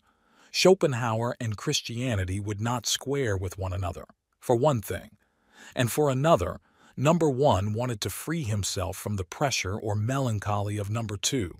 It was not number two who was depressed, but number one when he remembered number two. It was just at this time that, out of the clash of opposites, the first systematic fantasy of my life was born. It made its appearance piece by piece, and it had its origin, so far as I can remember, in an experience which stirred me profoundly. One day, a northwest wind was lashing the Rhine into foaming waves. My way to school led along the river. Suddenly I saw approaching from the north a ship with a great mainsail running up the Rhine before the storm. Here was something completely new in my experience, a sailing vessel on the Rhine. My imagination took wings. If, instead of this swiftly flowing river, all of Alsace were a lake, we would have sailing boats and great steamers. Then Basel would be a port. It would be almost as good as living by the sea. Then everything would be different, and we would live in another time and another world. There would be no gymnasium, no long walk to school, and I would be grown up and able to arrange my life as I wished. There would be a hill of rock rising out of the lake, connected by a narrow isthmus to the mainland, cut through by a broad canal with a wooden bridge over it, leading to a gate flanked by towers and opening into a little medieval city built on the surrounding slopes. On the rock stood a well-fortified castle with a tall keep, a watchtower. This was my house. In it there were no fine halls or any signs of magnificence. The rooms were simple, paneled, and rather small. There was an uncommonly attractive library where you could find everything worth knowing. There was also a collection of weapons, and the bastions were mounted with heavy cannon. Besides that, there was a garrison of 50 men-at-arms in the castle. The little town had several hundred inhabitants and was governed by a mayor and a town council of old men. I myself was justice of the peace, arbitrator and adviser who appeared only now and then to hold court. On the landward side, the town had a port in which lay my two-masted schooner, armed with several small cannon. The nerve center and raison d'etre of this whole arrangement was the secret of the keep, which I alone knew. The thought had come to me like a shock. For inside the tower, extending from the battlements to the vaulted cellar, was a copper column or heavy wire cable as thick as a man's arm, which ramified at the top into the finest branches, like the crown of a tree, or, better still, like a taproot with all its tiny rootlets turned upside down and reaching into the air. From the air they drew a certain inconceivable something which was conducted down the copper column into the cellar. Here I had an equally inconceivable apparatus, a kind of laboratory in which I made gold out of the mysterious substance which the copper roots drew from the air. This was really an arcanum, of whose nature I neither had nor wished to form any conception, nor did my imagination concern itself with the nature of the transformation process. Tactfully, and with a certain nervousness, it skirted around what actually went on in this laboratory. There was a kind of inner prohibition. One was not supposed to look into it too closely, nor ask what kind of substance was extracted from the air. As Goethe says of the mothers, even to speak of them dismays the bold. Spirit, of course, meant for me something ineffable, but at bottom I did not regard it as essentially different from very rarefied air. What the roots absorbed and transmitted to the copper trunk was a kind of spiritual essence which became visible down in the cellar as finished gold coins. This was certainly no mere conjuring trick, but a venerable and vitally important secret of nature which had come to me I know not how, and which I had to conceal not only from the council of elders, but, in a sense, also from myself. My long, boring walk to and from school began to shorten most delightfully. Scarcely was I out of the schoolhouse than I was already in the castle, where structural alterations were in progress, council sessions were being held, evildoers sentenced, disputes arbitrated, cannon fired. The schooner's decks were cleared, the sails rigged, and the vessel steered carefully out of the harbor before a gentle breeze, and then, as it emerged from behind the rock, tacked into a stiff nor'wester. Suddenly I found myself on my doorstep as though only a few minutes had passed. I stepped out of my fantasy as out of a carriage which had effortlessly driven me home. This highly enjoyable occupation lasted for several months before I got sick of it. Then I found the fantasy silly and ridiculous. Instead of daydreaming, I began building castles and artfully fortified emplacements out of small stones, using mud as mortar, the fortress of Huningen, which at that time was still intact, serving me as a model. I studied all the available fortification plans of Vauban, and was soon familiar with all the technicalities. From Vauban, I turned to modern methods of fortification, and tried with my limited means to build models of all the different types. This preoccupied me in my leisure hours for more than 2 years, during which time my leanings toward nature study and concrete things steadily increased, at the cost of number 2. As long as I knew so little about real things, there was no point, I thought, in thinking about them. Anyone could have fantasies, but real knowledge was another matter. My parents allowed me to take out a subscription for a scientific periodical, which I read with passionate interest. I hunted and collected all the fossils to be found in our Jura Mountains, and all the obtainable minerals, also insects and the bones of mammoths and men, mammoth bones from gravel pits in the Rhineland plain, human bones from a mass grave near Huningen, dating from 1811. Plants interested me too, but not in a scientific sense. I was attracted to them for a reason I could not understand, and with a strong feeling that they ought not to be pulled up and dried. They were living beings which had meaning only so long as they were growing and flowering, a hidden, secret meaning, one of God's thoughts. They were to be regarded with awe and contemplated with philosophical wonderment.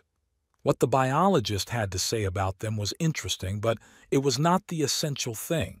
Yet I could not explain to myself what this essential thing was. How were plants related to the Christian religion or to the negation of the will, for example? This was something I could not fathom. They obviously partook of the divine state of innocence which it was better not to disturb. By way of contrast, insects were denatured plants, flowers and fruits which had presumed to crawl about on legs or stilts and to fly around with wings like the petals of blossoms, and busied themselves preying on plants. Because of this unlawful activity, they were condemned to mass executions, June bugs and caterpillars being the especial targets of such punitive expeditions. My sympathy with all creatures was strictly limited to warm-blooded animals. The only exceptions among the cold-blooded vertebrates were frogs and toads, because of their resemblance to human beings. Chapter 3. Student Years. In spite of my growing scientific interests, I turned back from time to time to my philosophical books. The question of my choice of a profession was drawing alarmingly close. I looked forward with longing to the end of my school days. Then I would go to the university and study. Natural science, of course.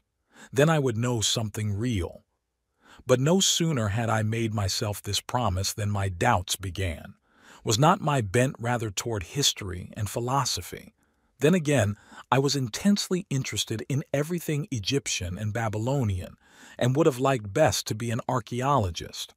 But I had no money to study anywhere except in Basel, and in Basel there was no teacher for this subject, so this plan very soon came to an end. For a long time I could not make up my mind and constantly postponed the decision. My father was very worried. He said once, "The boy is interested in everything imaginable, but he does not know what he wants." I could only admit that he was right. As matriculation approached and we had to decide what faculty to register for, I abruptly decided on science, but I left my school fellows in doubt as to whether I intended to go in definitely for science or the humanities. This apparently sudden decision had a background of its own. Some weeks previously, just at the time when number 1 and number 2 were wrestling for a decision, I had two dreams. In the first dream, I was in a dark wood that stretched along the Rhine.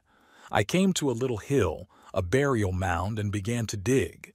After a while, I turned up, to my astonishment, some bones of prehistoric animals. This interested me enormously, and at that moment I knew I must get to know nature, the world in which we live, and the things around us. Then came a second dream. Again, I was in a wood. It was threaded with watercourses, and in the darkest place I saw a circular pool, surrounded by dense undergrowth. Half immersed in the water lay the strangest and most wonderful creature, a round animal shimmering in opalescent hues, and consisting of innumerable little cells, or of organs shaped like tentacles. It was a giant radiolarian, measuring about 3 feet across. It seemed to me indescribably wonderful that this magnificent creature should be lying there, undisturbed in the hidden place, in the clear, deep water. It aroused in me an intense desire for knowledge, so that I awoke with a beating heart. These two dreams decided me overwhelmingly in favor of science and removed all my doubts. It became clear to me that I was living in a time and a place where a person had to earn his living. To do so, one had to be this or that, and it made a deep impression on me that all my schoolfellows were imbued with this necessity and thought about nothing else. I felt I was in some way odd. Why could I not make up my mind and commit myself to something definite? Even that plodding fellow D, who had been held up to me by my German teacher as a model of diligence and conscientiousness, was certain that he would study theology. I saw that I would have to settle down and think the matter through. If I took up zoology, for instance, I could be only a schoolmaster or at best an employee in a zoological garden. There was no future in that, even if one's demands were modest, though I would certainly have preferred working in a zoo to the life of a schoolteacher. In this blind alley, the inspiration suddenly came to me that I could study medicine. Strangely enough, this had never occurred to me before, although my paternal grandfather, of whom I had heard so much, had been a doctor.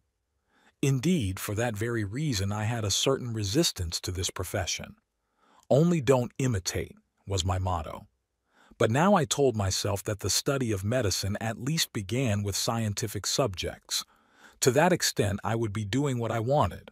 Moreover, the field of medicine was so broad that there was always the possibility of specializing later.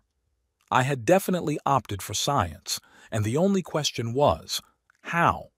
I had to earn my living, and as I had no money, I could not attend a university abroad and obtain the kind of training that would give me hopes of a scientific career.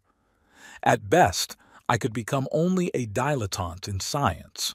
Nor, since I possessed a personality that made me disliked by many of my schoolfellows and of the people who counted, that is, the teachers, was there any hope of finding a patron who would support my wish.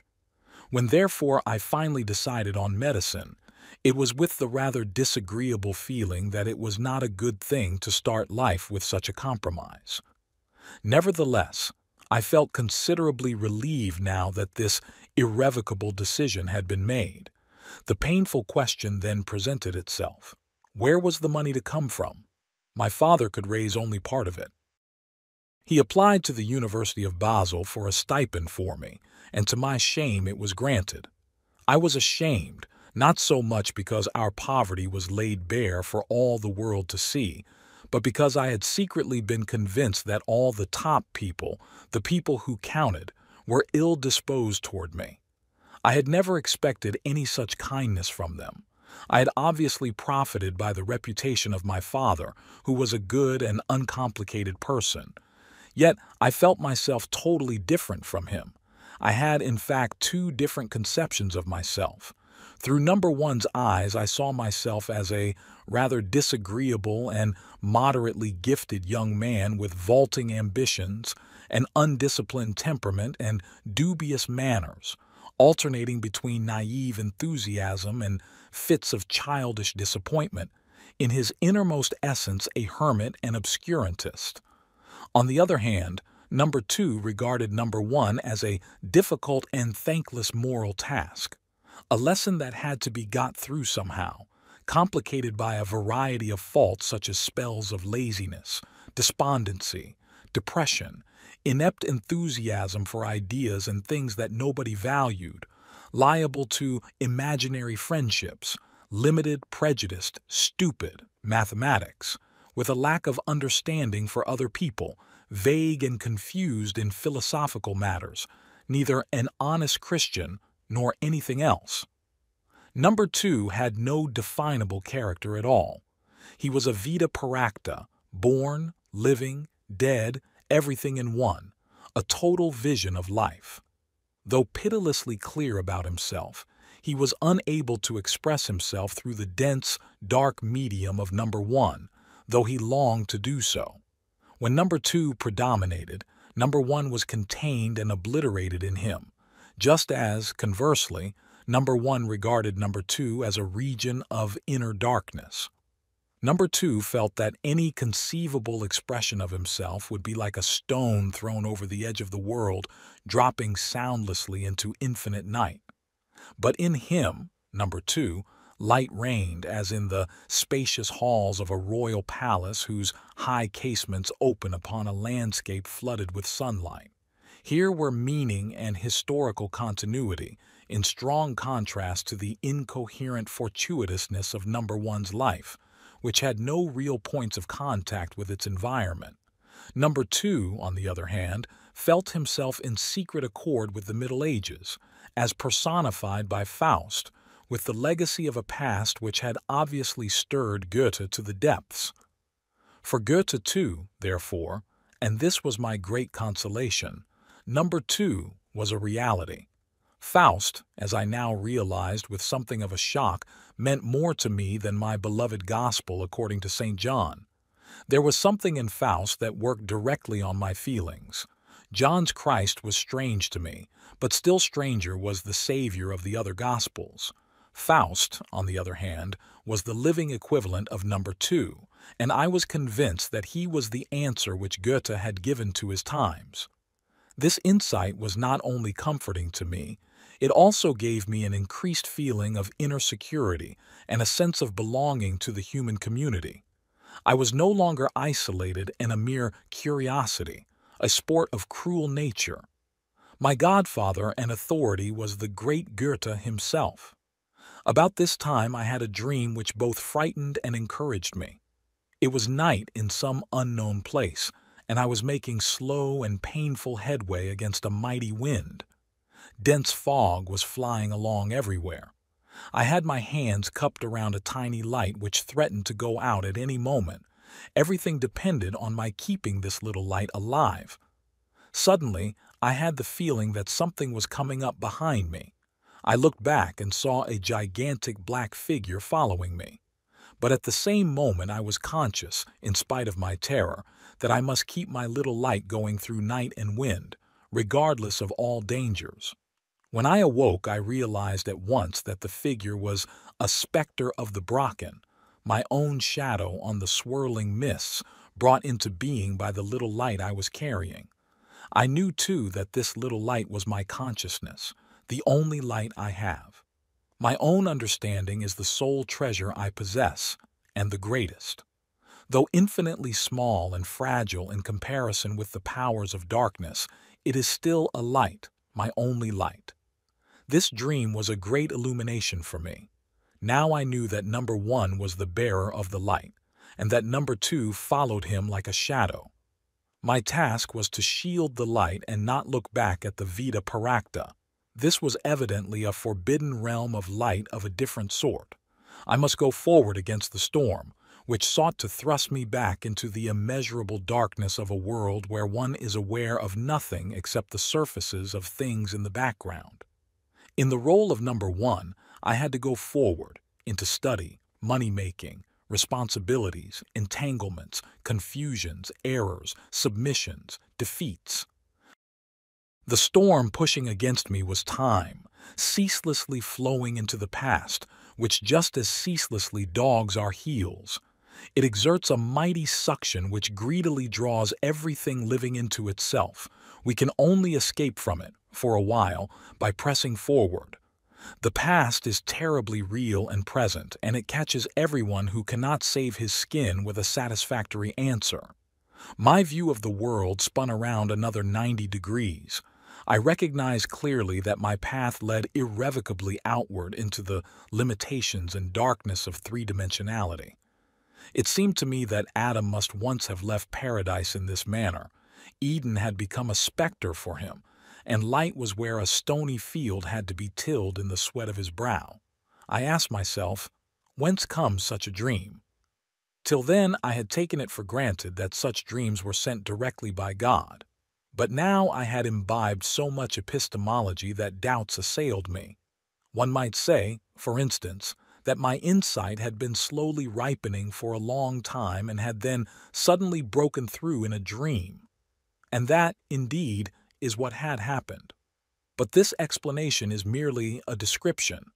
The real question was why this process took place and why it broke through into consciousness.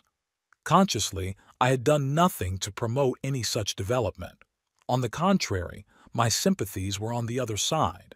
Something must therefore have been at work behind the scenes, some intelligence, at any rate something more intelligent than myself. For the extraordinary idea that in the light of consciousness the inner realm of light appears as a gigantic shadow was not something I would have hit on of my own accord. Now all at once I understood many things that had been inexplicable to me before, in particular that cold shadow of embarrassment and estrangement which passed over people's faces whenever I alluded to anything reminiscent of the inner realm. I must leave number 2 behind me. That was clear, but under no circumstances ought I to deny him to myself or declare him invalid. That would have been a self-mutilation, and would moreover have deprived me of any possibility of explaining the origin of the dreams. For there was no doubt in my mind that number 2 had something to do with the creation of dreams, and I could easily credit him with the necessary superior intelligence.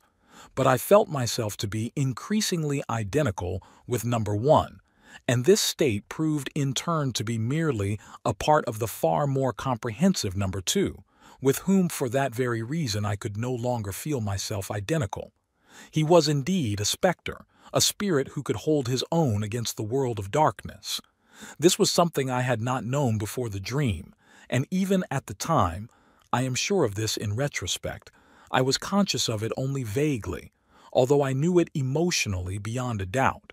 At any rate, a schism had taken place between me and number 2, with the result that I was assigned to number 1 and was separated from number 2 in the same degree, who thereby acquired, as it were, an autonomous personality. I did not connect this with the idea of any definite individuality, such as a revenant might have, although with my rustic origins this possibility would not have seemed strange to me. In the country, people believe in these things according to the circumstances.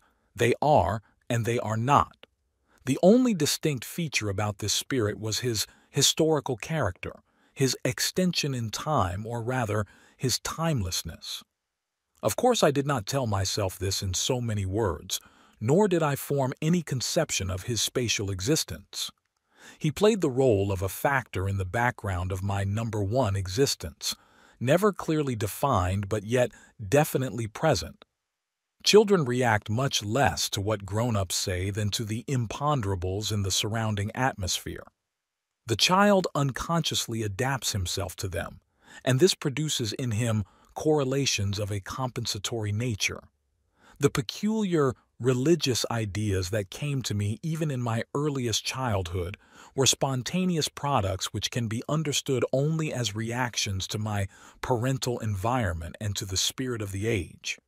The religious doubts to which my father was later to succumb naturally had to pass through a long period of incubation. Such a revolution of one's world and of the world in general threw its shadows ahead, and the shadows were all the longer, the more desperately my father's conscious mind resisted their power. It is not surprising that my father's forebodings put him in a state of unrest, which then communicated itself to me. I never had the impression that these influences emanated from my mother, for she was somehow rooted in deep, invisible ground, though it never appeared to me as confidence in her Christian faith. For me, it was somehow connected with animals, trees, mountains, meadows, and running water, all of which contrasted most strangely with her Christian surface and her conventional assertions of faith. This background corresponded so well to my own attitude that it caused me no uneasiness. On the contrary, it gave me a sense of security and the conviction that here was solid ground on which one could stand. It never occurred to me how pagan this foundation was. My mother's number two offered me the strongest support in the conflict then beginning between paternal tradition and the strange, compensatory products which my unconscious had been stimulated to create. Looking back, I now see how very much my development as a child anticipated future events and paved the way for modes of adaptation to my father's religious collapse, as well as to the shattering revelation of the world as we see it today, a revelation which had not taken shape from one day to the next, but had cast its shadows long in advance.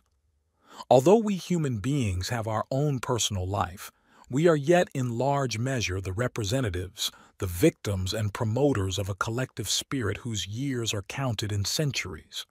We can well think all our lives long that we are following our own noses, and may never discover that we are, for the most part, supernumeraries on the stage of the world theater.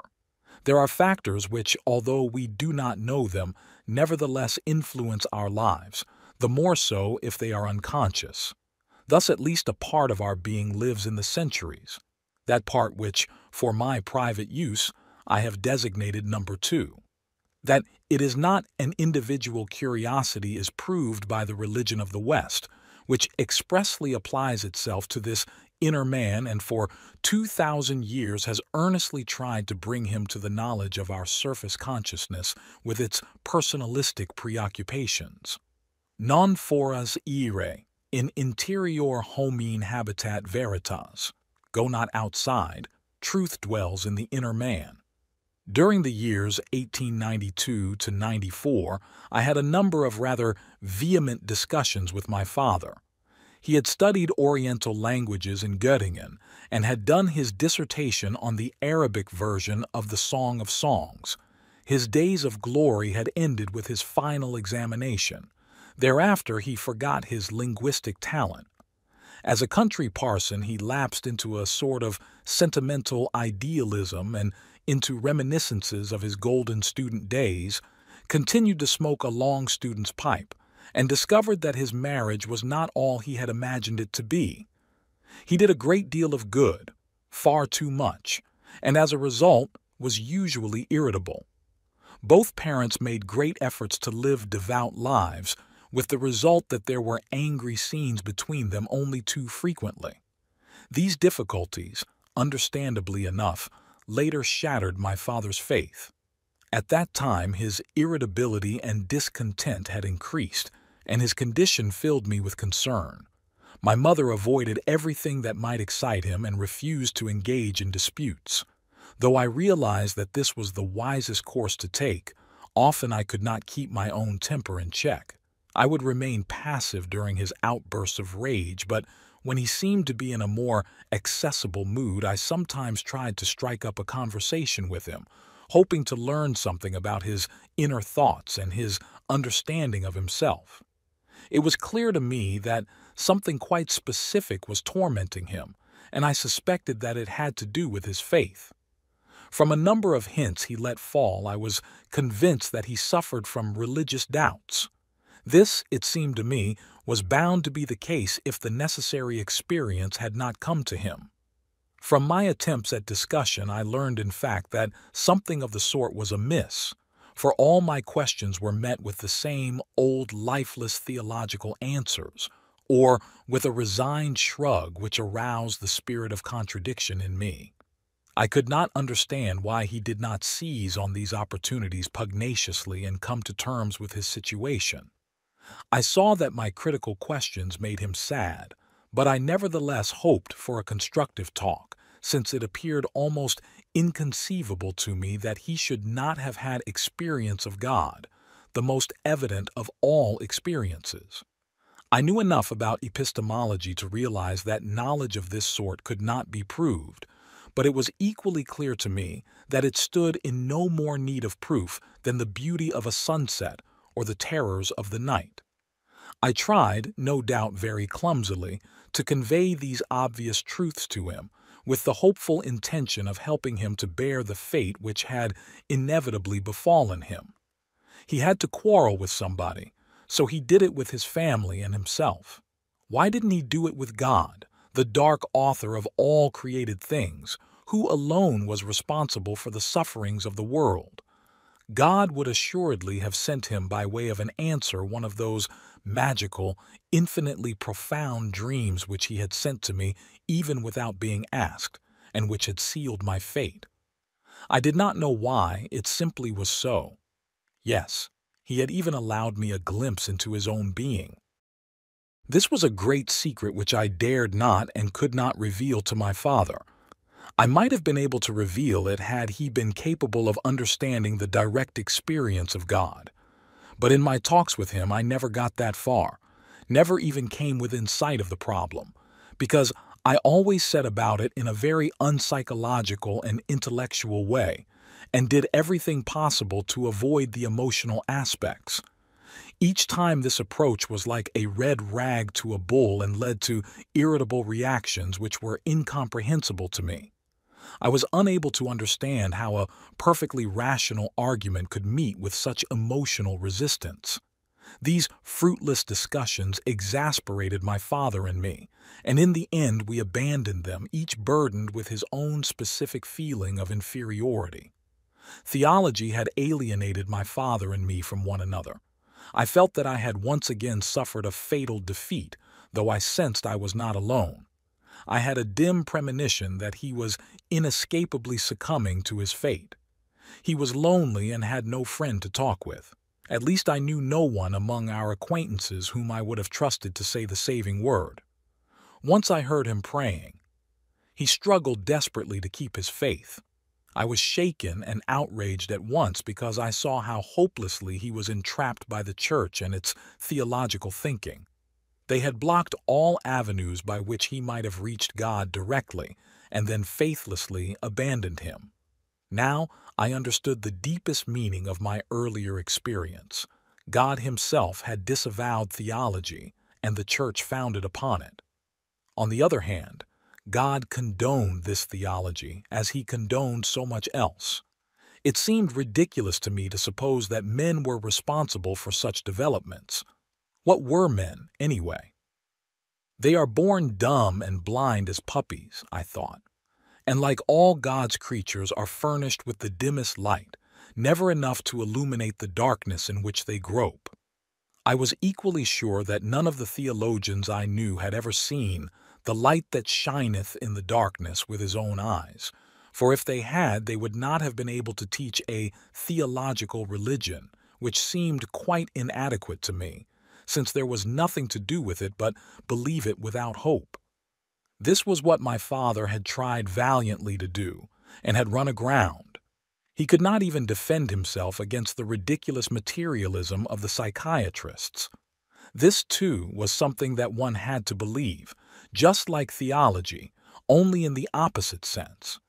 I felt more certain than ever that both of them lacked epistemological criticism as well as experience.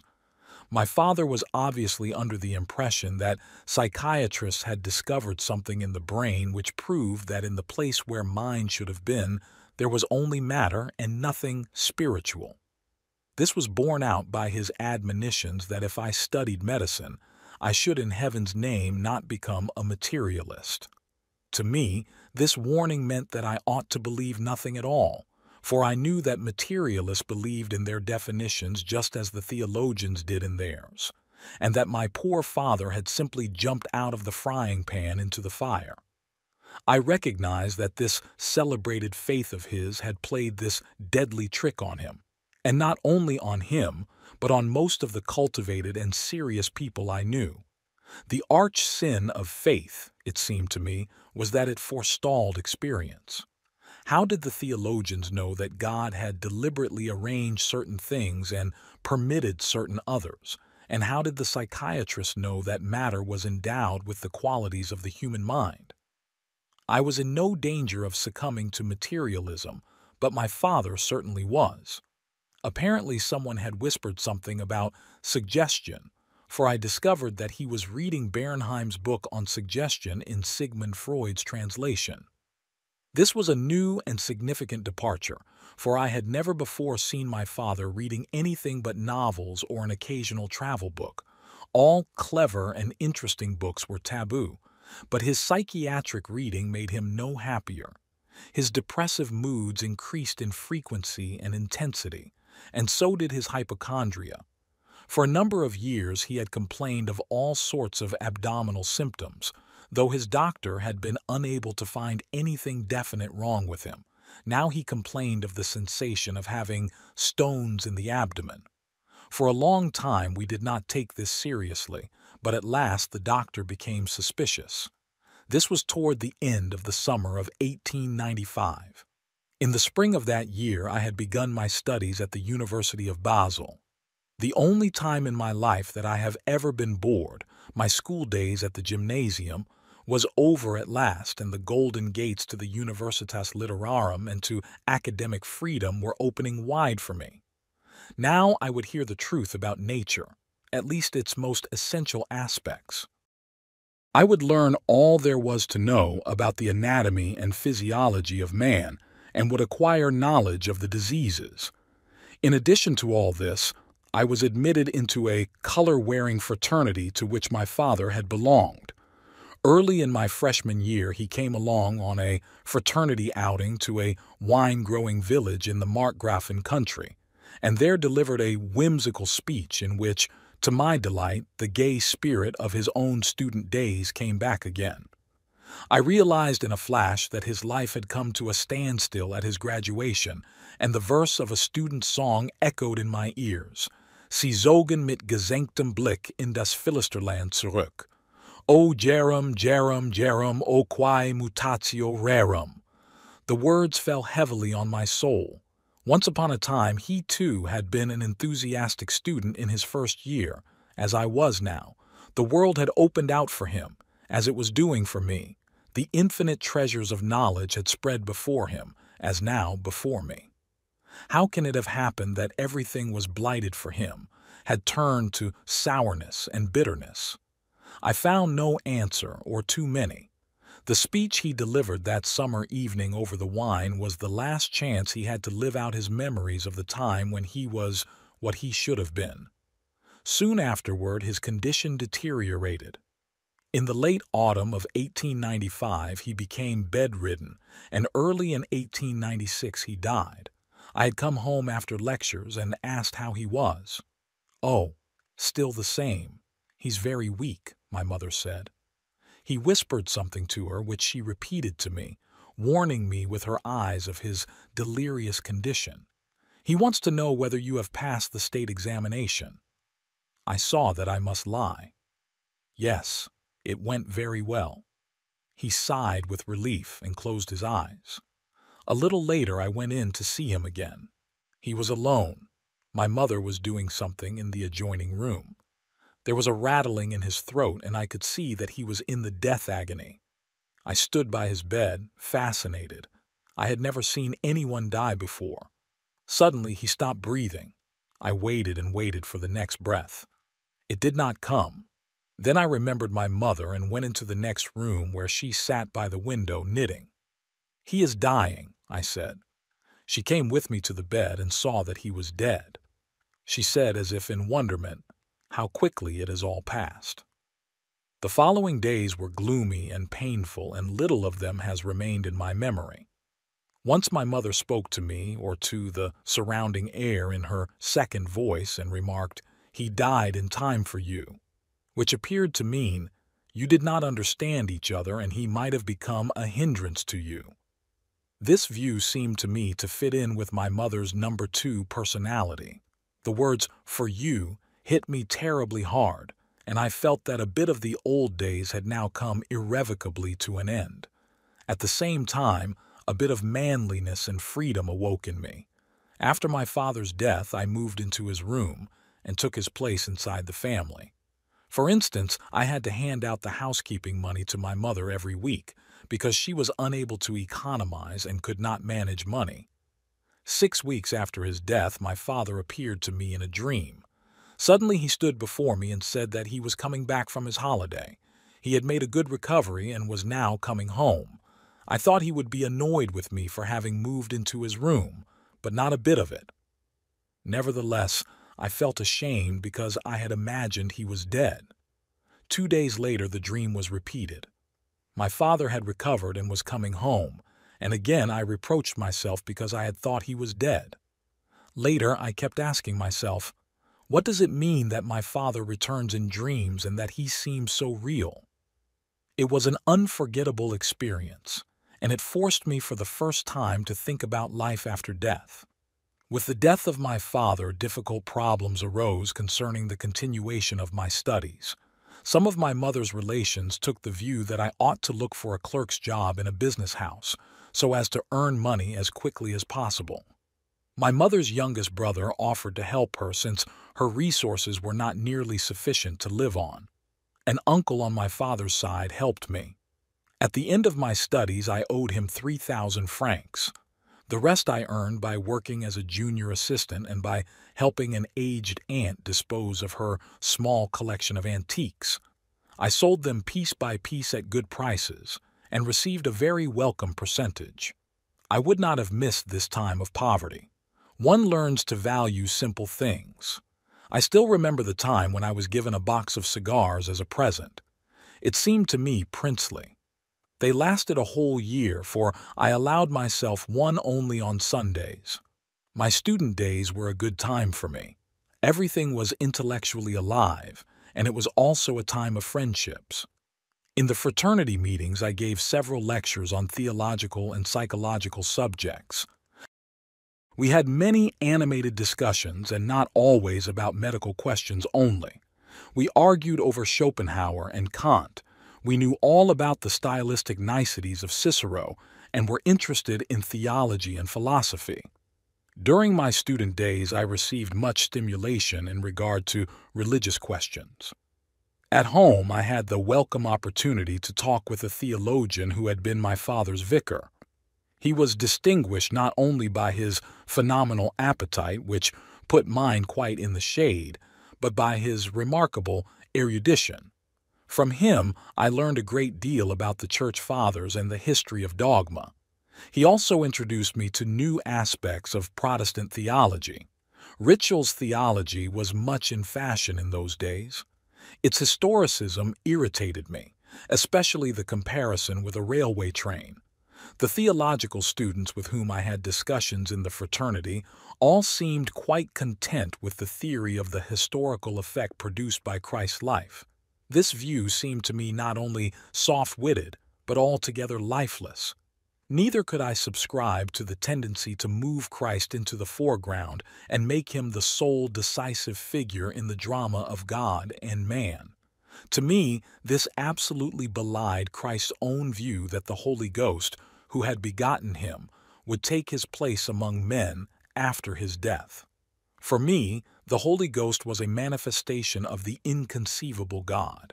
The workings of the Holy Ghost were not only sublime, but also partook of that strange and even questionable quality which characterized the deeds of Yahweh, whom I naively identified with the Christian image of God as I had been taught in my instruction for confirmation.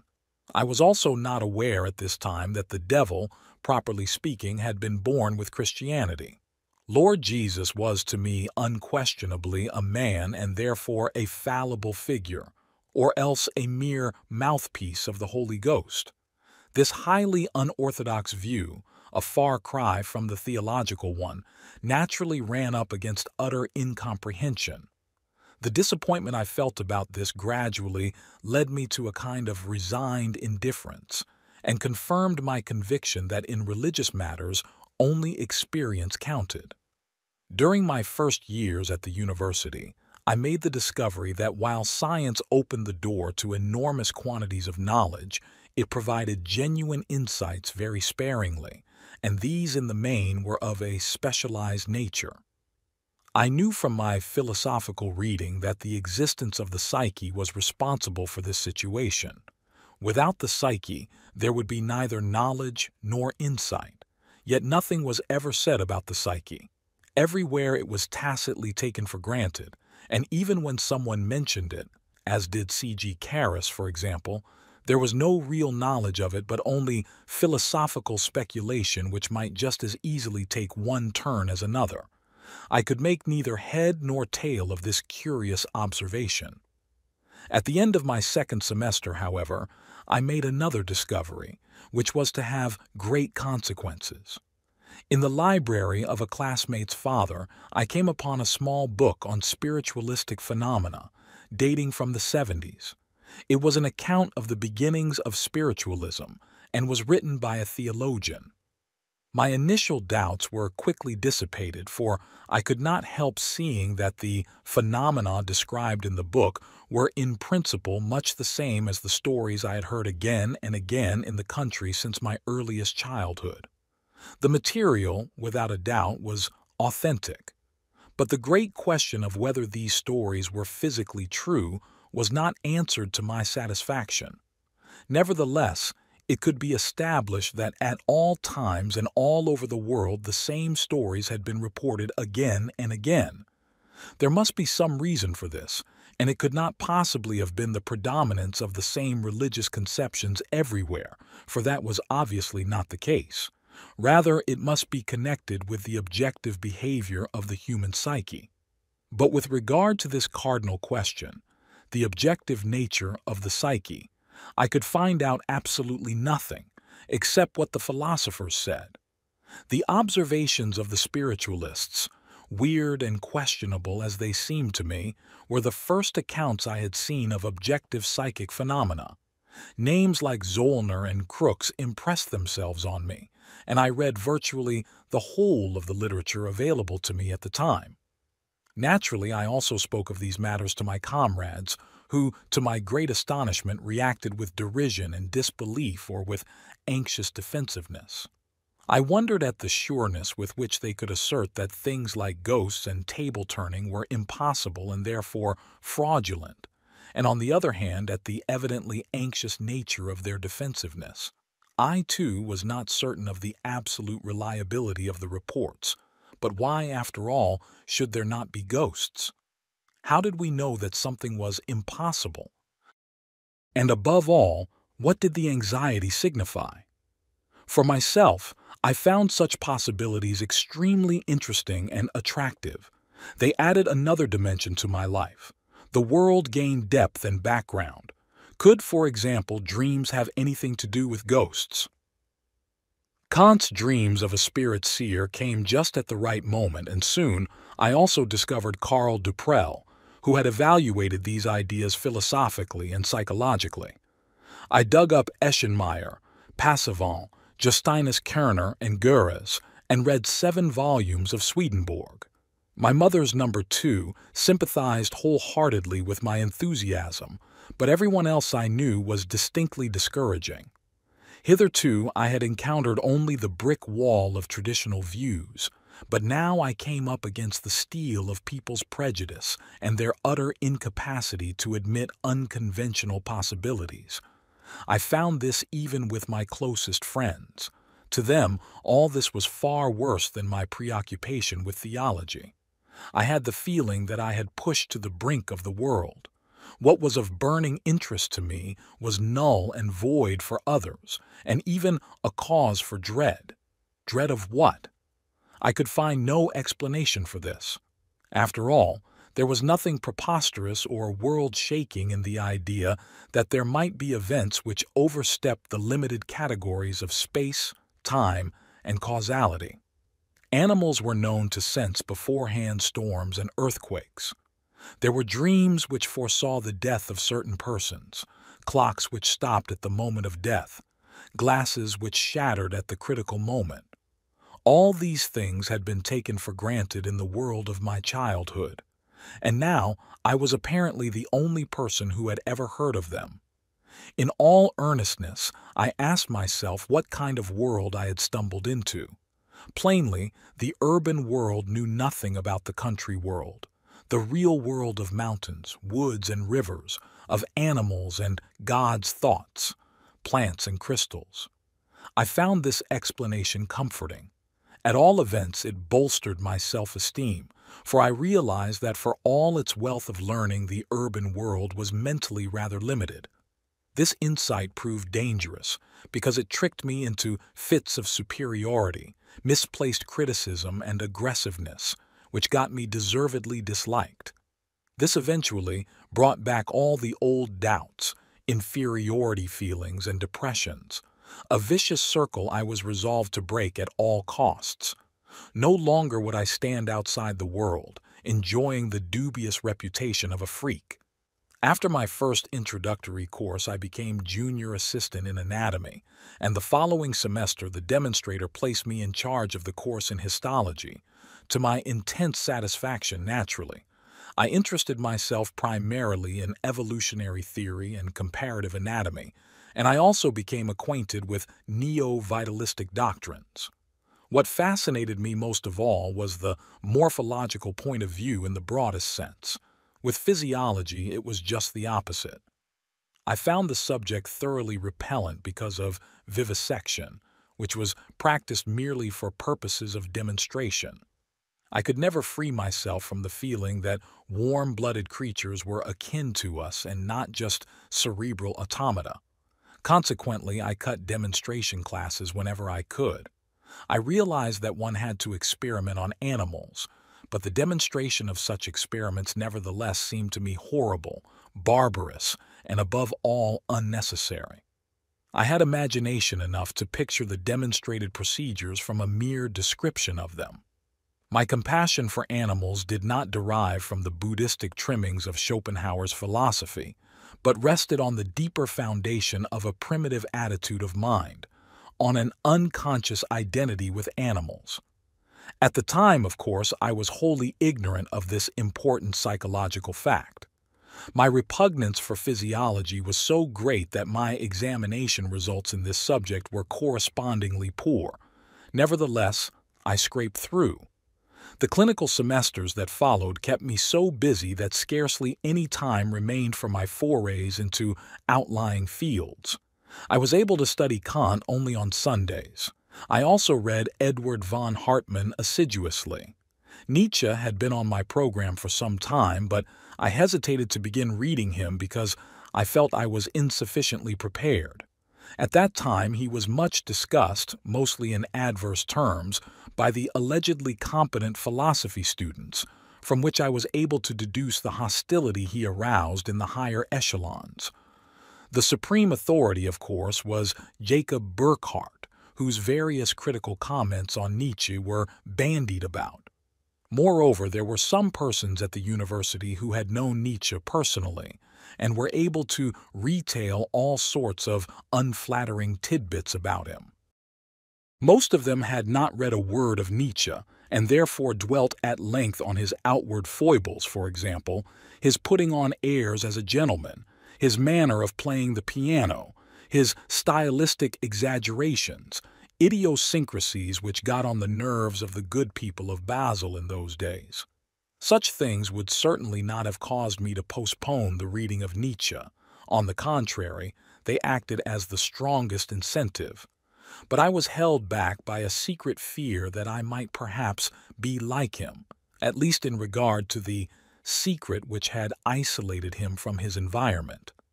Perhaps, who knows, he had had inner experiences, insights which he had unfortunately attempted to talk about and had found that no one understood him. Obviously he was, or at least was considered to be, an eccentric, a sport of nature which I did not want to be under any circumstances. I feared I might be forced to recognize that I too was another such strange bird. Of course he was a professor, had written whole long books and so had attained unimaginable heights, but, like me, he was a clergyman's son. He, however, had been born in the great land of Germany, which reached as far as the sea, while I was only a Swiss and sprang from a modest parsonage in a small border village. He spoke a polished High German, knew Latin and Greek, possibly French, Italian, and Spanish as well, whereas the only language I commanded with any certainty was the vagus Basel dialect. He possessed of all these splendors, could well afford to be something of an eccentric, but I must not let myself find out how far I might be like him. In spite of these trepidations, I was curious and finally resolved to read him. Thoughts Out of Season was the first volume that fell into my hands. I was carried away by enthusiasm, and soon afterward read Thus Spake Zarathustra. This, like Goethe's Faust, was a tremendous experience for me. Zarathustra was Nietzsche's Faust, his number two, and my number two now corresponded to Zarathustra, though this was rather like comparing a molehill with Mount Blanc. And Zarathustra, there could be no doubt about that, was morbid. Was my number two also morbid?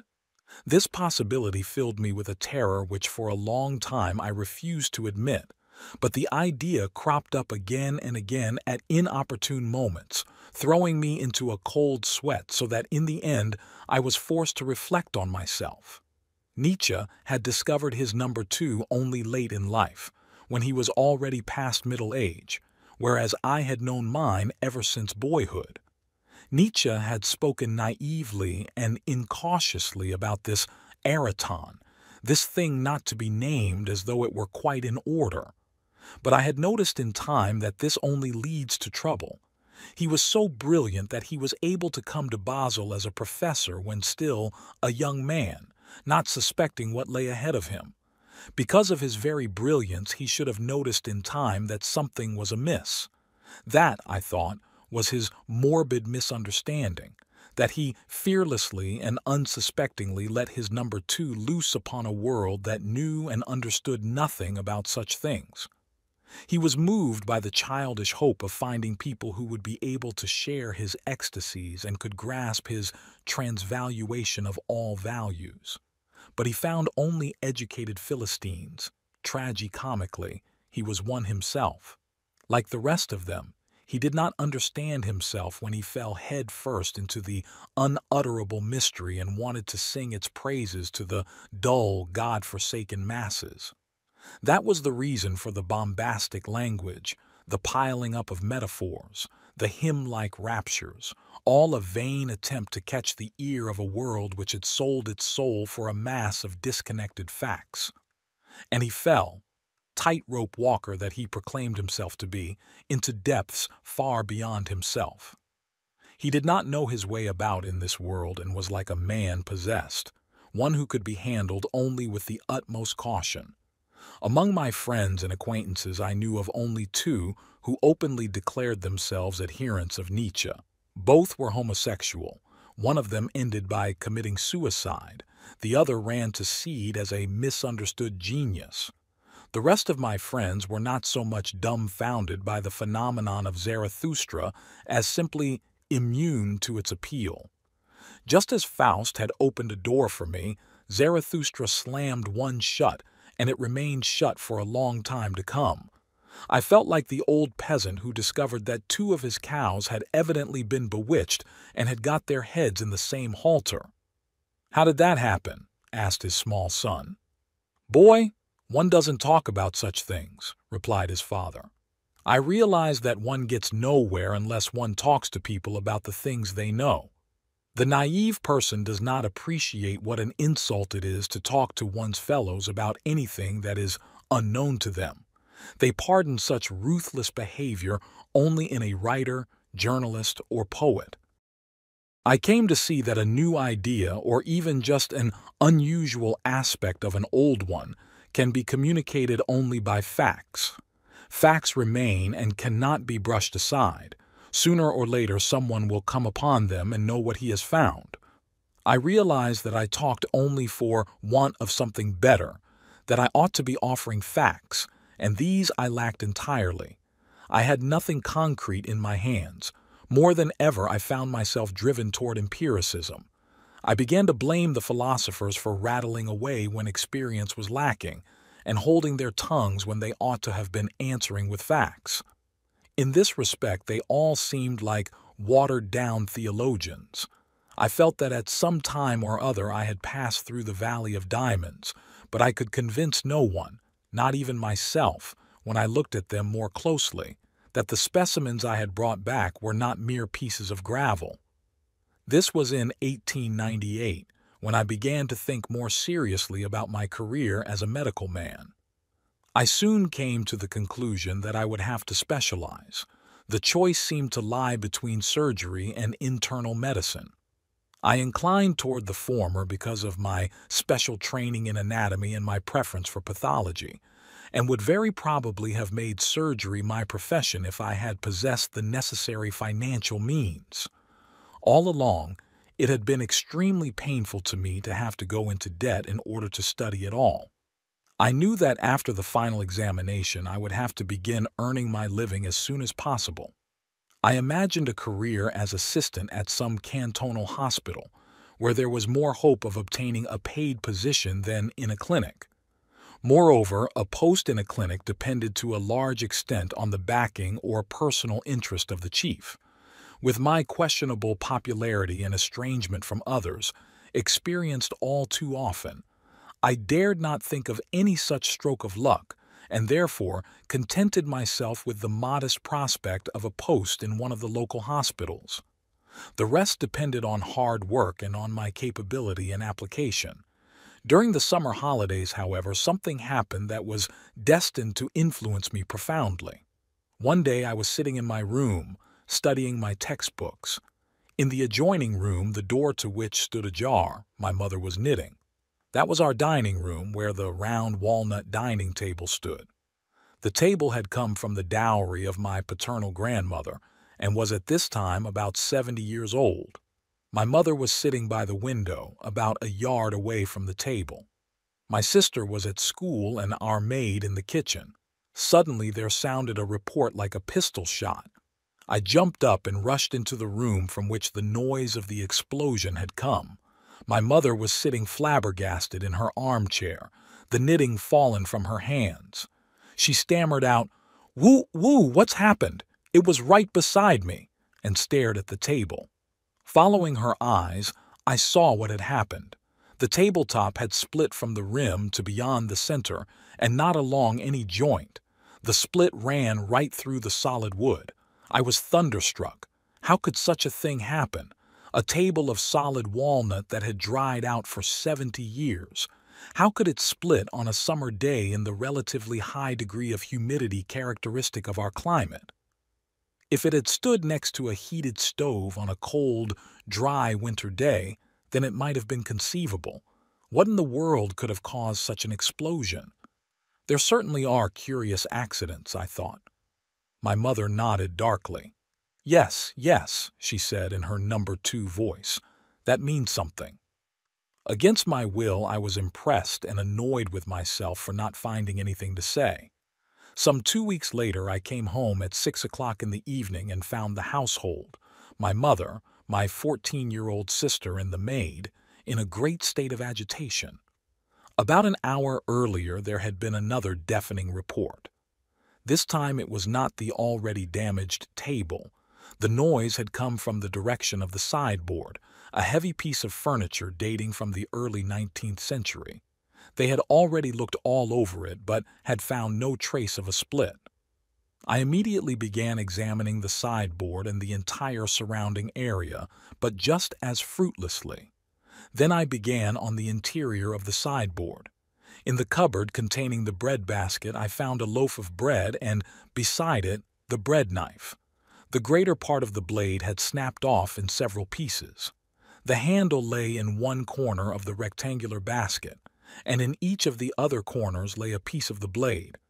The knife had been used shortly before, at 4 o'clock tea, and afterward put away. Since then, no one had gone to the sideboard. The next day, I took the shattered knife to one of the best cutlers in the town. He examined the fractures with a magnifying glass and shook his head. "This knife is perfectly sound," he said. "There is no fault in the steel. Someone must have deliberately broken it piece by piece. It could be done, for instance, by sticking the blade into the crack of the drawer and breaking off a piece at a time, or else it might have been dropped on stone from a great height. But good steel can't explode. Someone has been pulling your leg." I have carefully kept the pieces of the knife to this day. My mother and my sister had been in the room when the sudden report made them jump. My mother's number 2 looked at me meaningfully, but I could find nothing to say.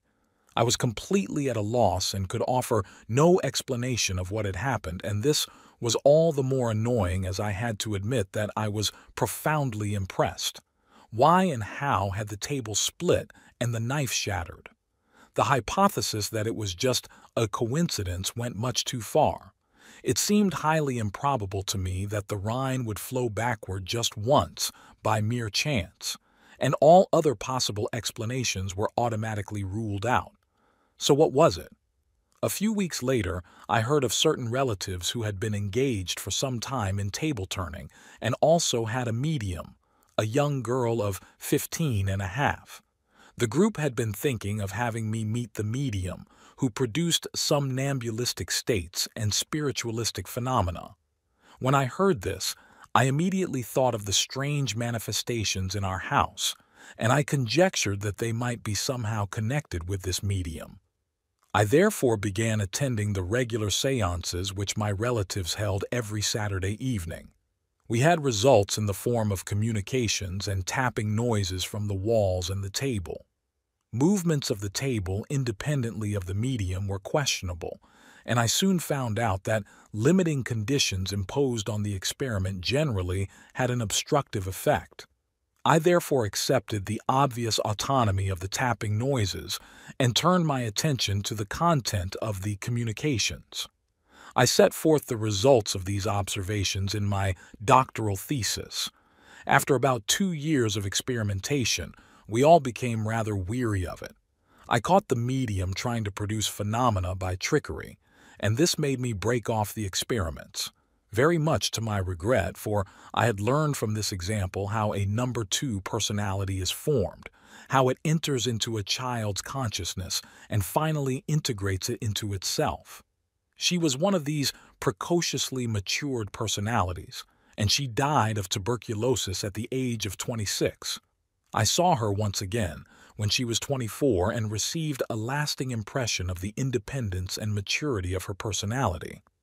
After her death, I learned from her family that during the last months of her life, her character disintegrated bit by bit, and that ultimately she returned to the state of a 2-year-old child, in which condition she fell into her last sleep. All in all, this was the one great experience which wiped out all my earlier philosophy and made it possible for me to achieve a psychological point of view. I had discovered some objective facts about the human psyche, yet the nature of the experience was such that once again I was unable to speak of it. I knew no one to whom I could have told the whole story. Once more I had to lay aside an unfinished problem. It was not until 2 years later that my dissertation appeared. At the medical clinic, Friedrich von Müller had taken the place of old Immermann. In Müller, I encountered a mind that appealed to me. I saw how a keen intelligence grasped the problem and formulated questions which, in themselves, were half the solution. He, for his part, seemed to see something in me, for toward the end of my studies he proposed that I should go with him, as his assistant, to Munich, where he had received an appointment. This invitation almost persuaded me to devote myself to internal medicine. I might have done so had not something happened in the meantime which removed all my doubts concerning my future career.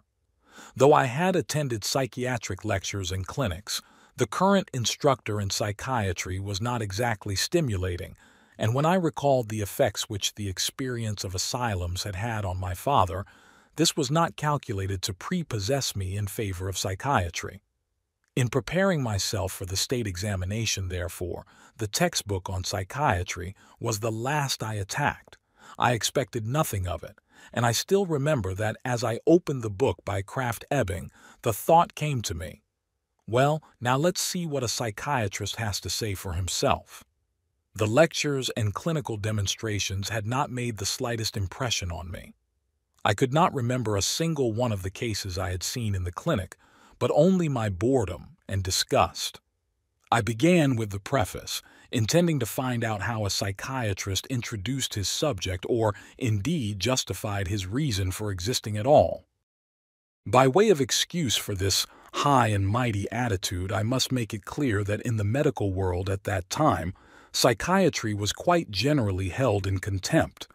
No one really knew anything about it, and there was no psychology which regarded man as a whole and included his pathological variations in the total picture. The director was locked up in the same institution with his patients, and the institution was equally cut off, isolated on the outskirts of the city like an ancient lazaret with its lepers. No one liked looking in that direction. The doctors knew almost as little as the laymen and therefore shared his feelings. Mental disease was a hopeless and fatal affair which cast its shadow over psychiatry as well. The psychiatrist was a strange figure in those days, as I was soon to learn from personal experience. Beginning with the preface, I read, "It is probably due to the peculiarity of the subject and its incomplete state of development that psychiatric textbooks are stamped with a more or less subjective character." A few lines further on, the author called the psychoses diseases of the personality. My heart suddenly began to pound. I had to stand up and draw a deep breath. My excitement was intense, for it had become clear to me, in a flash of illumination, that for me, the only possible goal was psychiatry. Here alone the two currents of my interest could flow together and in a united stream dig their own bed. Here was the empirical field common to biological and spiritual facts, which I had everywhere sought and nowhere found. Here at last was the place where the collision of nature and spirit became a reality. My violent reaction set in when Krafft-Ebing spoke of the subjective character of psychiatric textbooks. So I thought the textbook is in part the subjective confession of the author. With his specific prejudice, with the totality of his being, he stands behind the objectivity of his experiences and responds to the disease of the personality with the whole of his own personality. Never had I heard anything of this sort from my teacher at the clinic. In spite of the fact that Krafft-Ebing's textbook did not differ essentially from other books of the kind, these few hints cast such a transfiguring light on psychiatry that I was irretrievably drawn under its spell. The decision was taken. When I informed my teacher in internal medicine of my intention, I could read in his face his amazement and disappointment. My old wound, the feeling of being an outsider and of alienating others, began to ache again. But now I understood why. No one, not even I myself, had ever imagined I could become interested in this obscure bypath. My friends were astounded and put out, thinking me a fool for throwing up the enviable chance of a sensible career in internal medicine, which dangled so temptingly before my nose, in favor of this psychiatric nonsense. I saw that once again I had obviously got myself into a side alley where no one could or would follow me, But I knew, and nothing and nobody could have deflected me from my purpose, that my decision stood, and that it was fate. It was as though two rivers had united, and in one grand torrent were bearing me inexorably toward distant goals. This confident feeling that I was a united double nature carried me as if on a magical wave through the examination, in which I came out at the top. Characteristically, the stumbling block that lurks in the path of all miracles that turn out too well tripped me up in the very subject in which I really excelled, pathological anatomy. By a ridiculous error in a slide which, apart from all sorts of debris, seemed to contain only epithelial cells, I overlooked some molds hiding in a corner. In the other subjects, I had even guessed what questions I would be asked.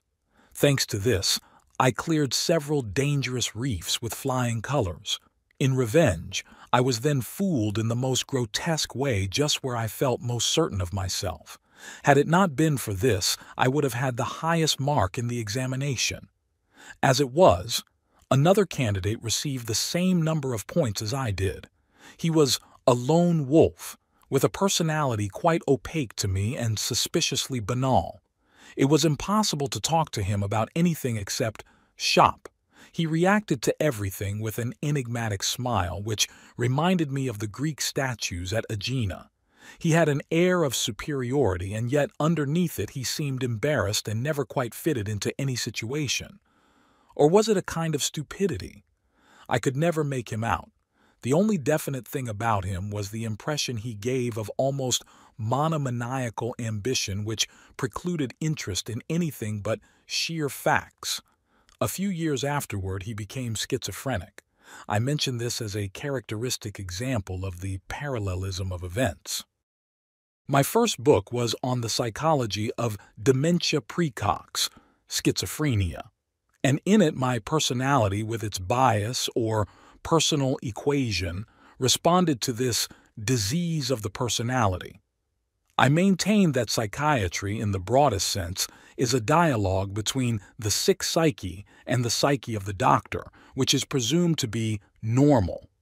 It is a coming to terms between the sick personality and that of the therapist, both in principle equally subjective.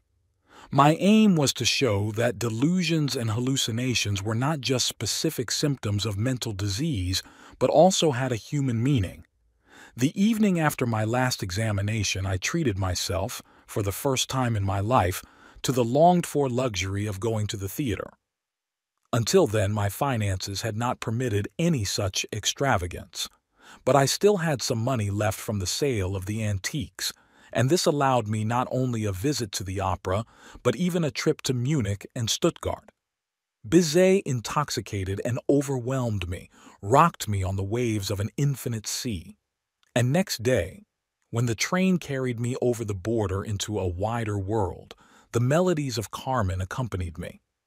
In Munich I saw real classical art for the first time, and this in conjunction with Bizet's music put me in a spring-like nuptial mood, whose depth and meaning I could only dimly grasp.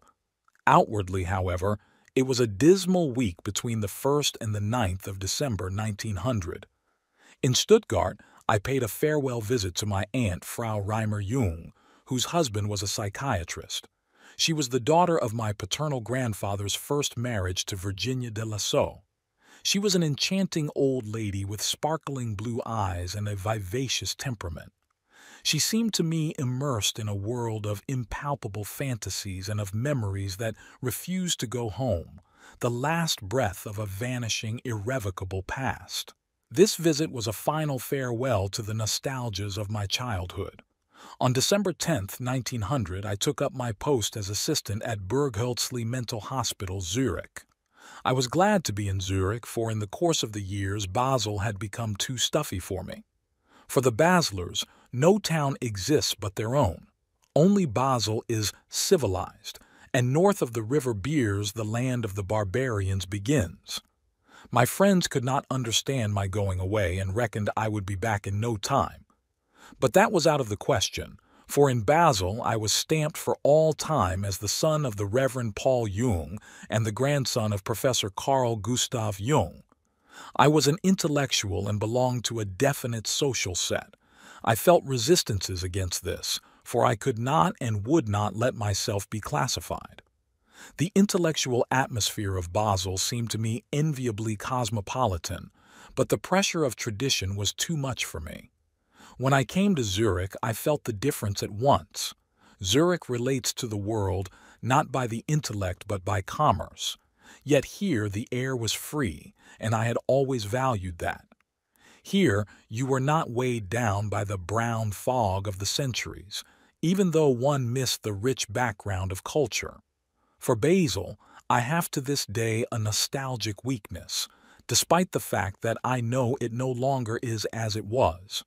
I still remember the days when Bachofen and Burckhardt walked in the streets, and behind the cathedral stood the old chapter house and the old bridge over the Rhine, half made of wood. For my mother it was hard that I was leaving Basel, but I knew that I could not spare her this pain, and she bore it bravely. She lived together with my sister, a delicate and rather sickly nature, in every respect different from me. She was as though born to live the life of a spinster, and she never married. But she developed a remarkable personality, and I admired her attitude. She had to undergo an operation that was considered harmless, but she did not survive it. I was deeply impressed when I discovered that she had put all her affairs in order beforehand, down to the last detail. At bottom, she was always a stranger to me, but I had great respect for her. I was rather emotional, whereas she was always composed, though very sensitive deep down. I could imagine her spending her days in a home for gentlewomen, just as the only sister of my grandfather had done. With my work at Berghölzli, life took on an undivided reality, all intention, consciousness, duty, and responsibility. It was an entry into the monastery of the world, a submission to the vow to believe only in what was probable, average, commonplace, barren of meaning, to renounce everything strange and significant, and reduce anything extraordinary to the banal. Henceforth, there were only surfaces that hid nothing, only beginnings without continuations, accidents without coherence, knowledge that shrank to ever smaller circles, failures that claimed to be problems, oppressively narrow horizons, and the unending desert of routine. For 6 months I locked myself within the monastic walls in order to get accustomed to the life and spirit of the asylum, and I read through the 50 volumes of the Allgemeine Zeitschrift for Psychiatry from its very beginnings, in order to acquaint myself with the psychiatric mentality. I wanted to know how the human mind reacted to the sight of its own destruction, for psychiatry seemed to me an articulate expression of that biological reaction which seizes upon the so-called healthy mind in the presence of mental illness. My professional colleagues seemed to me no less interesting than the patients. In the years that followed, I secretly compiled statistics on the hereditary background of my Swiss colleagues and gained much instruction. I did this for my personal edification as well as for the sake of understanding the psychiatric mentality.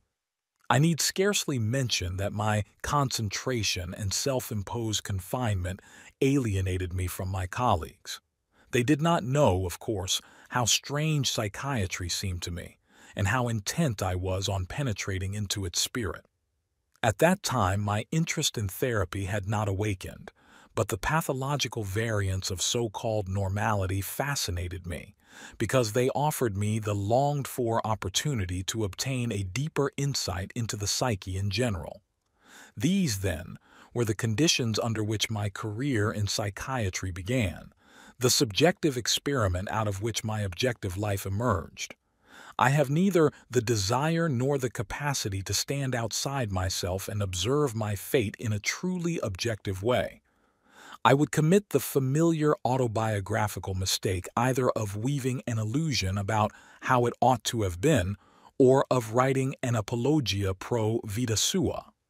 In the end, man is an event which cannot judge itself, but, for better or worse, is left to the judgment of others. Chapter 4. Psychiatric Activities. The years at Berg Helsley were my years of apprenticeship. Dominating my interests and research was the burning question: what actually takes place inside the mentally ill? That was something which I did not understand then, nor had any of my colleagues concerned themselves with such problems. Psychiatry teachers were not interested in what the patient had to say, but rather in how to make a diagnosis or how to describe symptoms and to compile statistics. From the clinical point of view which then prevailed, the human personality of the patient, his individuality, did not matter at all. Rather, the doctor was confronted with patient X, with a long list of cut-and-dried diagnoses and a detailing of symptoms. Patients were labeled, rubber-stamped with a diagnosis, and for the most part, that settled the matter. The psychology of the mental patient played no role whatsoever. At this point, Freud became vitally important to me, especially because of his fundamental researches into the psychology of hysteria and of dreams.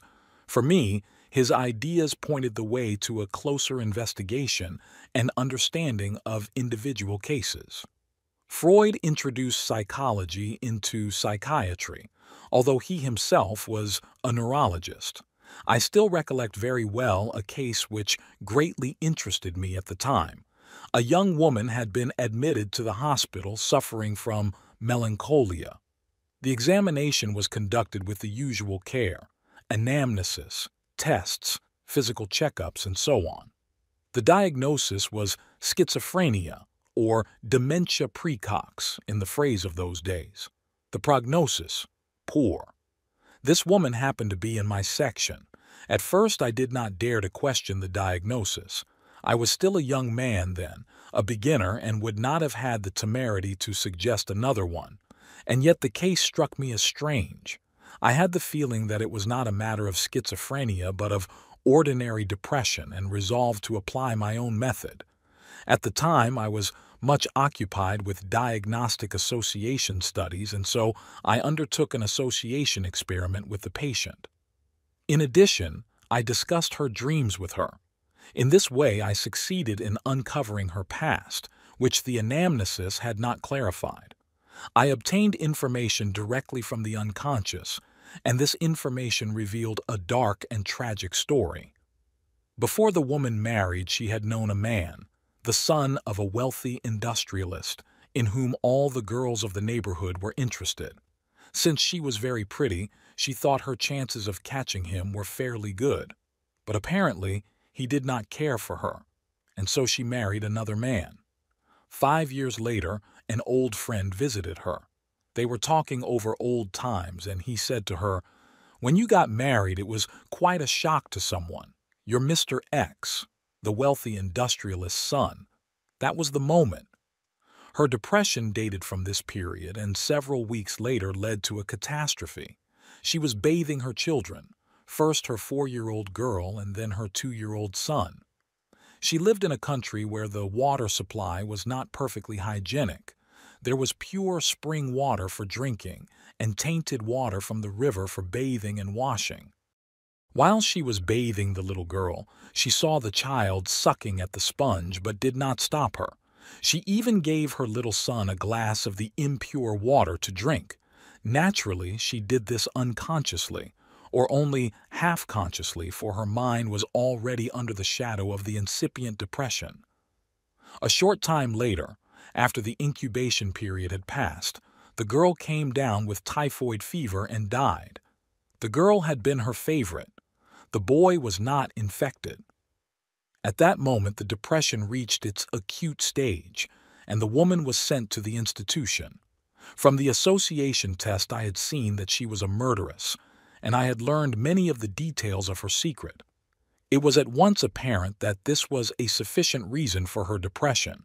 Essentially, it was a psychogenic disturbance and not a case of schizophrenia. Now, what could be done in the way of therapy? Up to then, the woman had been given narcotics to combat her insomnia and had been under guard to prevent attempts at suicide. But otherwise, nothing had been done. Physically, she was in good condition. I was confronted with the problem. Should I speak openly with her or not? Should I undertake the major operation? I was faced with a conflict of duties altogether without precedent in my experience. I had a difficult question of conscience to answer and had to settle the matter with myself alone. If I had asked my colleagues, they would probably have warned me, "For heaven's sake, don't tell the woman any such thing. That will only make her still crazier." To my mind, the effect might well be the reverse. In general, it may be said that unequivocal rules scarcely exist in psychology. A question can be answered one way or another depending on whether or not we take the unconscious factors into account. Of course, I knew very well the personal risk I was running. If the patient got worse, I would be in the soup too. Nevertheless, I decided to take a chance on a therapy whose outcome was uncertain. I told her everything I had discovered through the association test. It can easily be imagined how difficult it was for me to do this. To accuse a person point blank of murder is no small matter, and it was tragic for the patient to have to listen to it and accept it. But the result was that in 2 weeks it proved possible to discharge her, and she was never again institutionalized. There were other reasons that caused me to say nothing to my colleagues about this case. I was afraid of their discussing it and possibly raising legal questions. Nothing could be proved against the patient, of course, and yet such a discussion might have had disastrous consequences for her. Fate had punished her enough. It seemed to me more meaningful that she should return to life in order to atone in life for her crime. When she was discharged, she departed bearing her heavy burden. She had to bear this burden. The loss of the child had been frightful for her, and her expiation had already begun with the depression and her confinement to the institution. In many cases in psychiatry, the patient who comes to us has a story that is not told, and which, as a rule, no one knows of. To my mind, therapy only really begins after the investigation of that wholly personal story. It is the patient's secret, the rock against which he is shattered. If I know his secret story, I have a key to the treatment. The doctor's task is to find out how to gain that knowledge.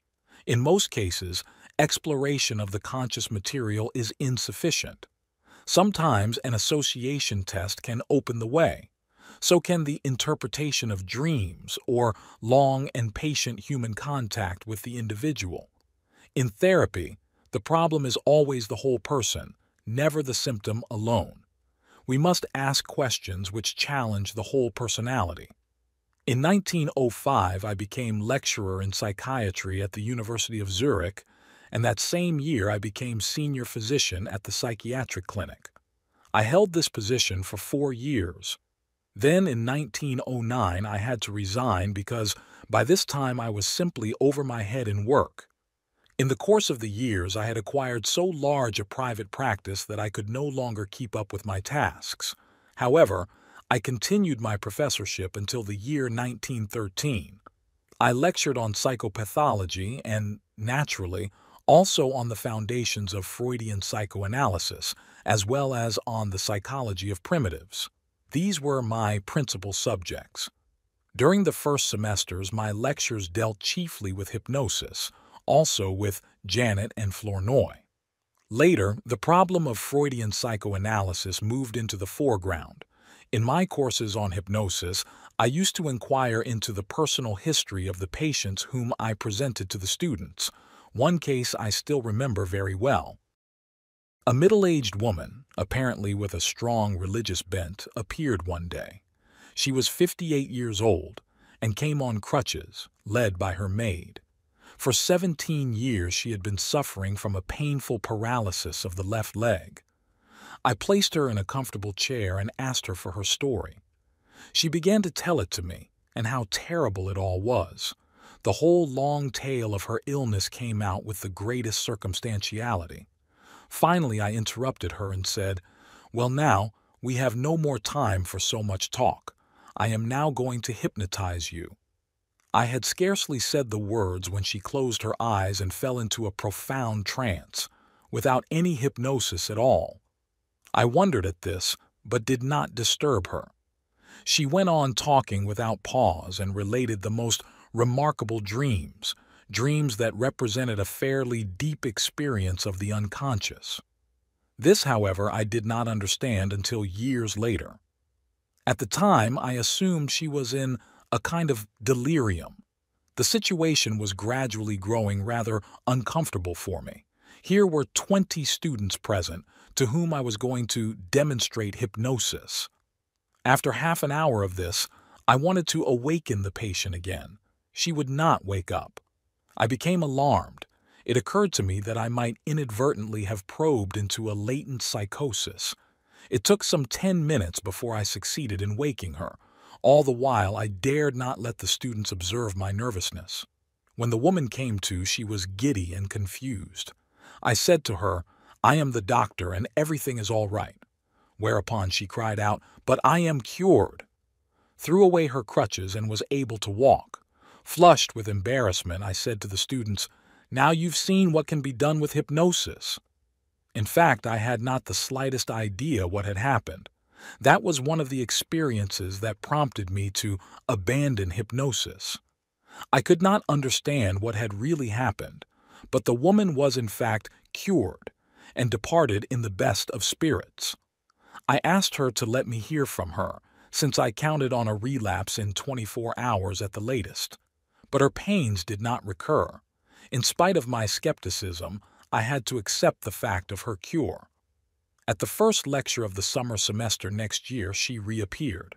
This time she complained of violent pains in the back which had, she said, begun only recently. Naturally, I asked myself whether there was some connection with the resumption of my lectures. Perhaps she had read the announcement of the lecture in the newspaper. I asked her when the pain had started and what had caused it. She could not recall that anything had happened to her at any specific time, nor could she offer the slightest explanation. Finally, I elicited the fact that the pains had actually begun on the day and at the very hour she saw the announcement in the newspaper. That confirmed my guess, but I still did not see how the miraculous cure had come about. I hypnotized her once more, that is to say, she again fell spontaneously into a trance, and afterward the pain was gone. This time I kept her after the lecture in order to find out more about her life. It turned out that she had a feeble-minded son who was in my department in the hospital. I knew nothing about this because she bore her second husband's name and the son was a child of her first marriage. He was her only child. Naturally, she had hoped for a talented and successful son, and it had been a terrible blow when he became mentally ill at an early age. At that time, I was still a young doctor and represented everything she had hoped her son might become. Her ambitious longing to be the mother of a hero therefore fastened upon me. She adopted me as her son and proclaimed her miraculous cure far and wide. In actual fact, she was responsible for my local fame as a wizard, and since the story soon got around, I was indebted to her for my first private patients. My psychotherapeutic practice began with a mother's putting me in the place of her mentally ill son. Naturally, I explained the whole matter to her, in all its ramifications. She took it very well and did not again suffer a relapse. That was my first real therapeutic experience, I might say, my first analysis. I distinctly recall my talk with the old lady. She was intelligent and exceedingly grateful that I had taken her seriously and displayed concern for her fate and that of her son. This had helped her. In the beginning, I employed hypnosis in my private practice also, but I soon gave it up because in using it one is only groping in the dark. One never knows how long an improvement or a cure will last, and I always had compunctions about working in such uncertainty. Nor was I fond of deciding on my own what the patient ought to do. I was much more concerned to learn from the patient himself where his natural bent would lead him. In order to find that out, careful analysis of dreams and of other manifestations of the unconscious was necessary. During the years 1904 to 5, I set up a laboratory for experimental psychopathology at the Psychiatric clinic. I had a number of students there with whom I investigated psychic reactions, that is, associations. Franz Ricklin, Sr., was my collaborator. Ludwig Binswanger was currently writing his doctoral dissertation on the association experiment in connection with the psychogalvanic effect, and I wrote my paper on the psychological diagnosis of facts. There were also a number of Americans among our associates, including Frederick Peterson and Charles Richter. Their papers were published in American journals. It was these association studies which later, in 1909, procured me my invitation to Clark University. I was asked to lecture on my work. Simultaneously and independently of me, Freud was invited. The degree of Doctor of Laws Honoris Causa was bestowed on both of us. The association experiment and the psychogalvanic experiment were chiefly responsible for my reputation in America. Very soon, many patients from that country were coming to me. I remember well one of the first cases. An American colleague sent me a patient. The accompanying diagnosis read alcoholic neurasthenia. The prognosis called him incurable. My colleague had therefore taken the precaution of advising the patient to see also a certain neurological authority in Berlin, for he expected that my attempt at therapy would lead to nothing. The patient came for consultation, and after I had talked a little with him, I saw that the man had an ordinary neurosis, of whose psychic origins he had no inkling. I made an association test and discovered that he was suffering from the effects of a formidable mother complex. He came from a rich and respected family, had a likable wife and no cares, externally speaking. Only he drank too much. The drinking was a desperate attempt to narcotize himself, to forget his oppressive situation. Naturally, it did not help. His mother was the owner of a large company, and the unusually talented son occupied a leading post in the firm. He really should long since have escaped from his oppressive subordination to his mother, but he could not summon up the resolution to throw up his excellent position. Thus, he remained chained to his mother, who had installed him in the business. Whenever he was with her or had to submit to her interference with his work, he would start drinking in order to stupefy or discharge his emotions. A part of him did not really want to leave the comfortably warm nest, and against his own instincts he was allowing himself to be seduced by wealth and comfort. After brief treatment he stopped drinking and considered himself cured. But I told him, I do not guarantee that you will not relapse into the same state if you return to your former situation. He did not believe me, and returned home to America in fine fettle. As soon as he was back under his mother's influence, the drinking began again. Thereupon I was called by her to a consultation during her stay in Switzerland. She was an intelligent woman, but was a real power devil. I saw what the son had to contend with and realized that he did not have the strength to resist. Physically, too, he was rather delicate and no match for his mother. I therefore decided upon an act of force majeure. Behind his back, I gave his mother a medical certificate to the effect that her son's alcoholism rendered him incapable of fulfilling the requirements of his job. I recommended his discharge. This advice was followed, and the son, of course, was furious with me. Here I had done something which normally would be considered unethical for a medical man. But I knew that for the patient's sake I had had to take this step, his further development. Separated from his mother, his own personality was able to unfold. He made a brilliant career, in spite of, or rather just because of the strong horse pill I had given him. His wife was grateful to me, for her husband had not only overcome his alcoholism, but had also struck out on his own individual path with the greatest success. Nevertheless, for years I had a guilty conscience about this patient because I had made out that certificate behind his back, though I was certain that only such an act could free him. And indeed, once his liberation was accomplished, the neurosis disappeared. In my practice, I was constantly impressed by the way the human psyche reacts to a crime committed unconsciously. After all, that young woman was initially not aware that she had killed her child, and yet she had fallen into a condition that appeared to be the expression of extreme consciousness of guilt. I once had a similar case which I have never forgotten. A lady came to my office. She refused to give her name, said it did not matter since she wished to have only the one consultation. It was apparent that she belonged to the upper levels of society. She had been a doctor, she said. What she had to communicate to me was a confession. Some 20 years ago, she had committed a murder out of jealousy. She had poisoned her best friend because she wanted to marry the friend's husband. She had thought that if the murder was not discovered, it would not disturb her. She wanted to marry the husband, and the simplest way was to eliminate her friend. Moral considerations were of no importance to her, she thought. The consequences? She had in fact married the man, but he died soon afterward, relatively young. During the following years, a number of strange things happened. The daughter of this marriage endeavored to get away from her as soon as she was grown up. She married young and vanished from view, drew farther and farther away, and ultimately the mother lost all contact with her. This lady was a passionate horsewoman and owned several riding horses, of which she was extremely fond.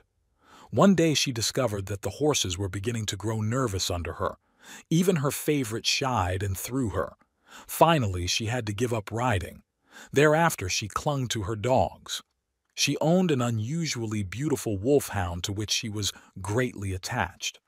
As chance would have it, this very dog was stricken with paralysis. With that, her cup was full. She felt that she was morally done for. She had to confess, and for this purpose she came to me.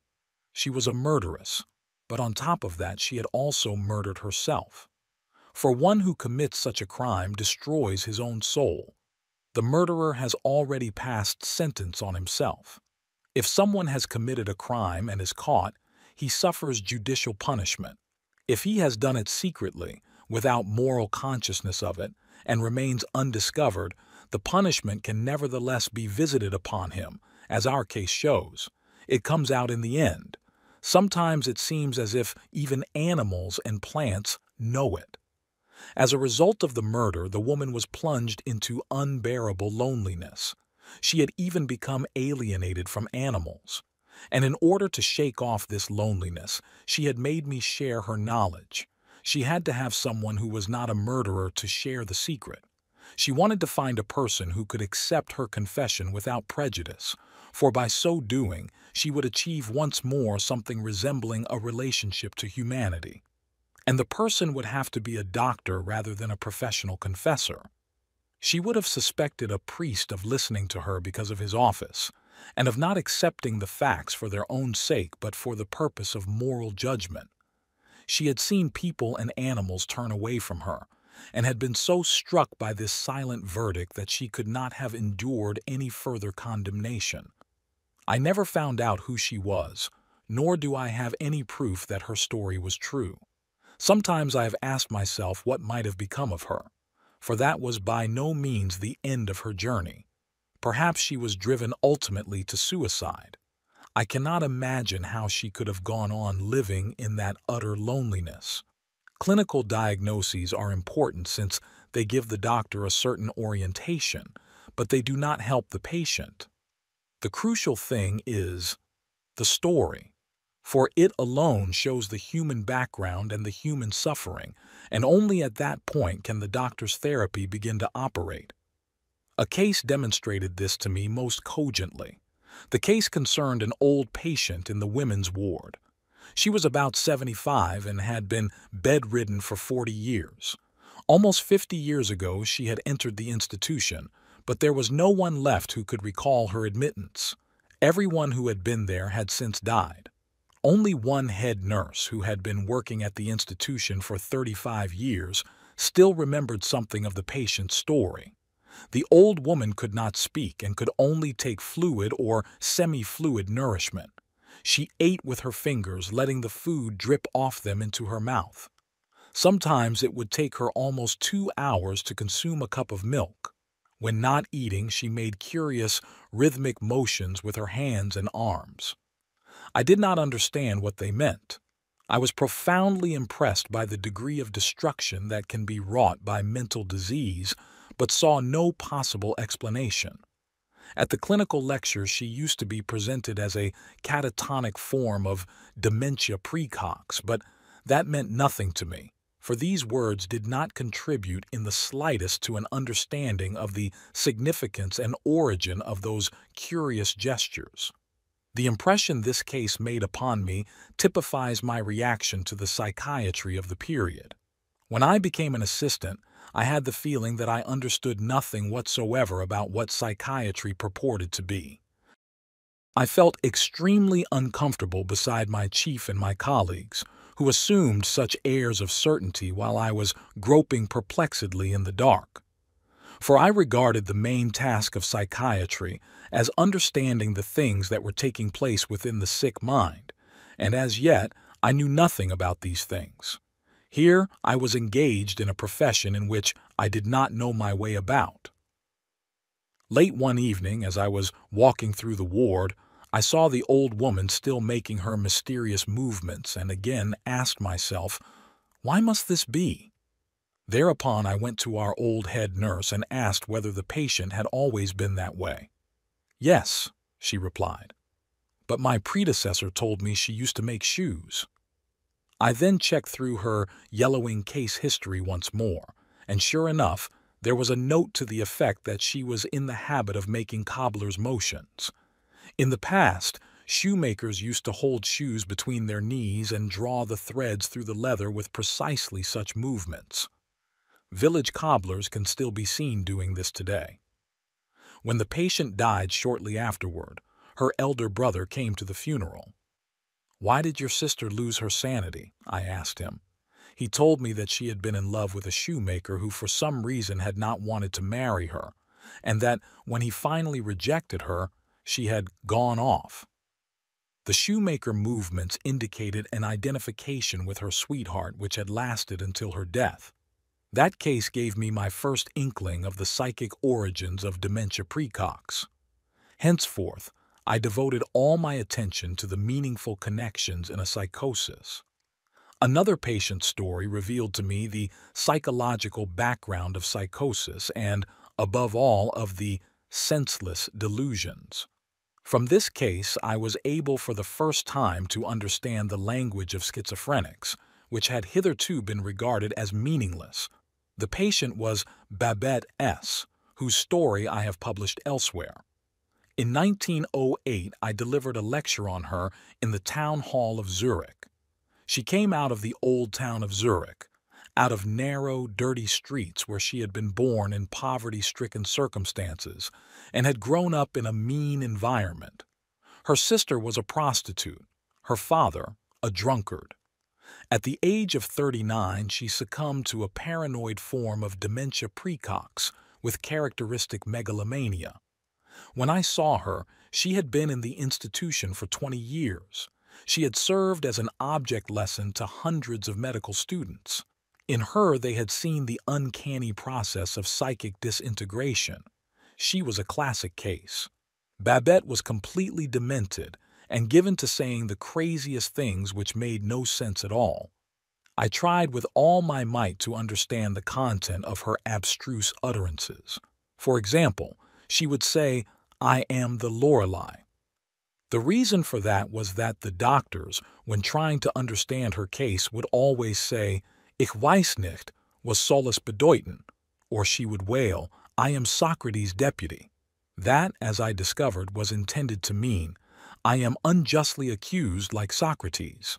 Absurd outbursts like, "I am the double polytechnic irreplaceable," or "I am plum cake on a cornmeal bottom," "I am Germania and Helvetia of exclusively sweet butter," "Naples and I must supply the world with noodles," signified an increase in her self-valuation, that is to say, a compensation for inferiority feelings.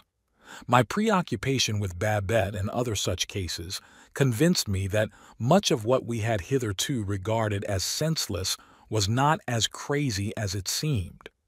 More than once I have seen that even with such patients there remains in the background a personality which must be called normal. It stands looking on, so to speak. Occasionally, too, this personality, usually by way of voices or dreams, can make altogether sensible remarks and objections. It can even, when physical illness ensues, move into the foreground again and make the patient seem almost normal. I once had to treat a schizophrenic old woman who showed me very distinctly the normal personality in the background. This was a case which could not be cured, only cared for. Every physician, after all, has patients whom he cannot hope to cure, for whom he can only smooth the path to death. She heard voices which were distributed throughout her entire body, and a voice in the middle of the thorax was God's voice. "We must rely on that voice," I said to her, and was astonished at my own courage. As a rule, this voice made very sensible remarks, and with its aid I managed very well with the patient. Once the voice said, "Let him test you on the Bible." She brought along an old, tattered, much-read Bible, and at each visit I had to assign her a chapter to read. The next time I had to test her on it. I did this for about 7 years, once every 2 weeks. At first I felt very odd in this role, but after a while I realized what the lesson signified. In this way her attention was kept alert, so that she did not sink deeper into the disintegrating dream. The result was that after some 6 years the voices which had formerly been everywhere had retired to the left half of her body, while the right half was completely free of them. Nor had the intensity of the phenomena been doubled on the left side. It was much the same as in the past. Hence it must be concluded that the patient was cured, at least halfway. That was an unexpected success, for I would not have imagined that these memory exercises could have a therapeutic effect. Through my work with the patients, I realized that paranoid ideas and hallucinations contain a germ of meaning, a personality, a life history, a pattern of hopes and desires lie behind the psychosis. The fault is ours if we do not understand them.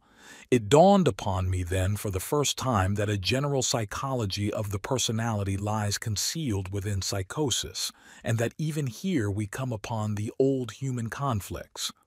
Although patients may appear dull and apathetic or totally imbecilic, there is more going on in their minds and more that is meaningful than there seems to be. At bottom, we discover nothing new and unknown in the mentally ill.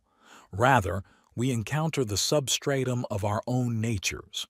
It was always astounding to me that psychiatry should have taken so long to look into the content of the psychoses.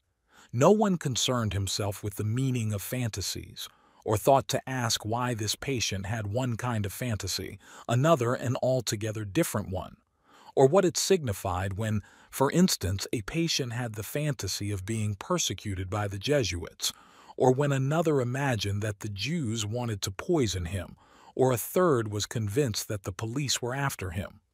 Such questions seemed altogether uninteresting to doctors of those days.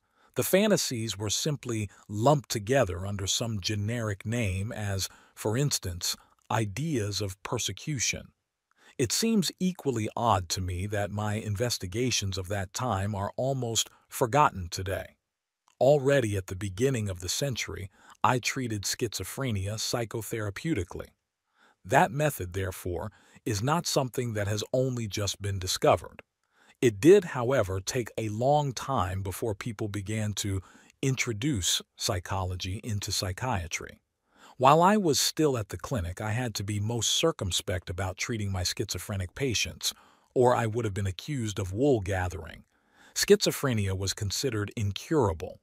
If one did achieve some improvement with a case of schizophrenia, the answer was that it had not been real schizophrenia.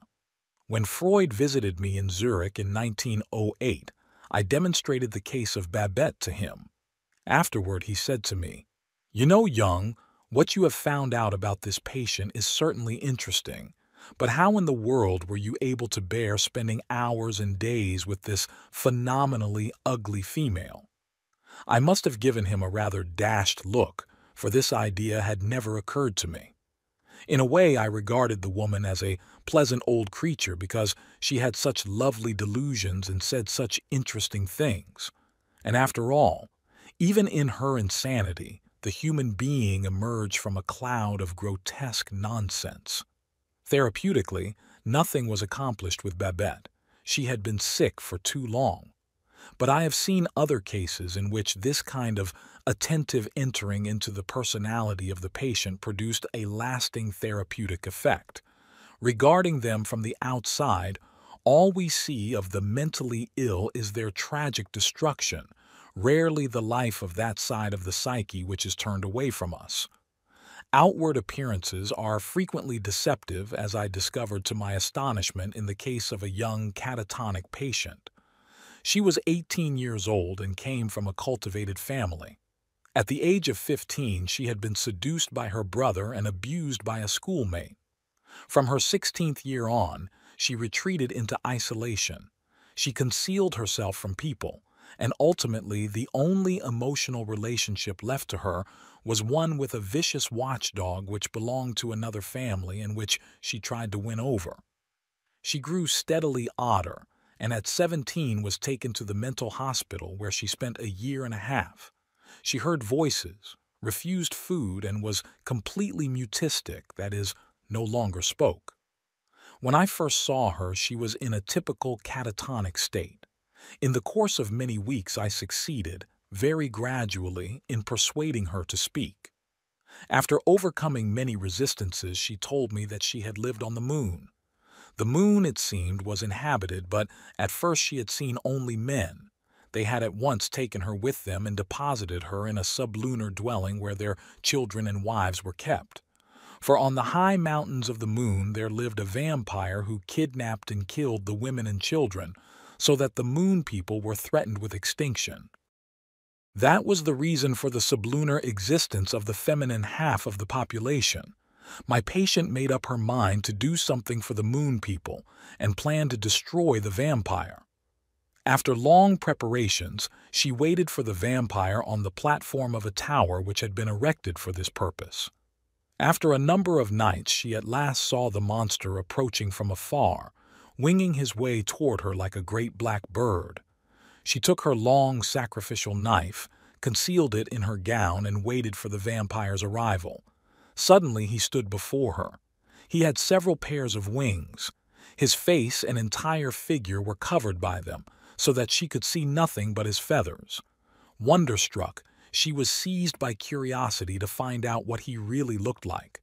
She approached, hand on the knife. Suddenly the wings opened and a man of unearthly beauty stood before her. He enclosed her in his winged arms with an iron grip so that she could no longer wield the knife. In any case, she was so spellbound by the vampire's look that she would not have been capable of striking.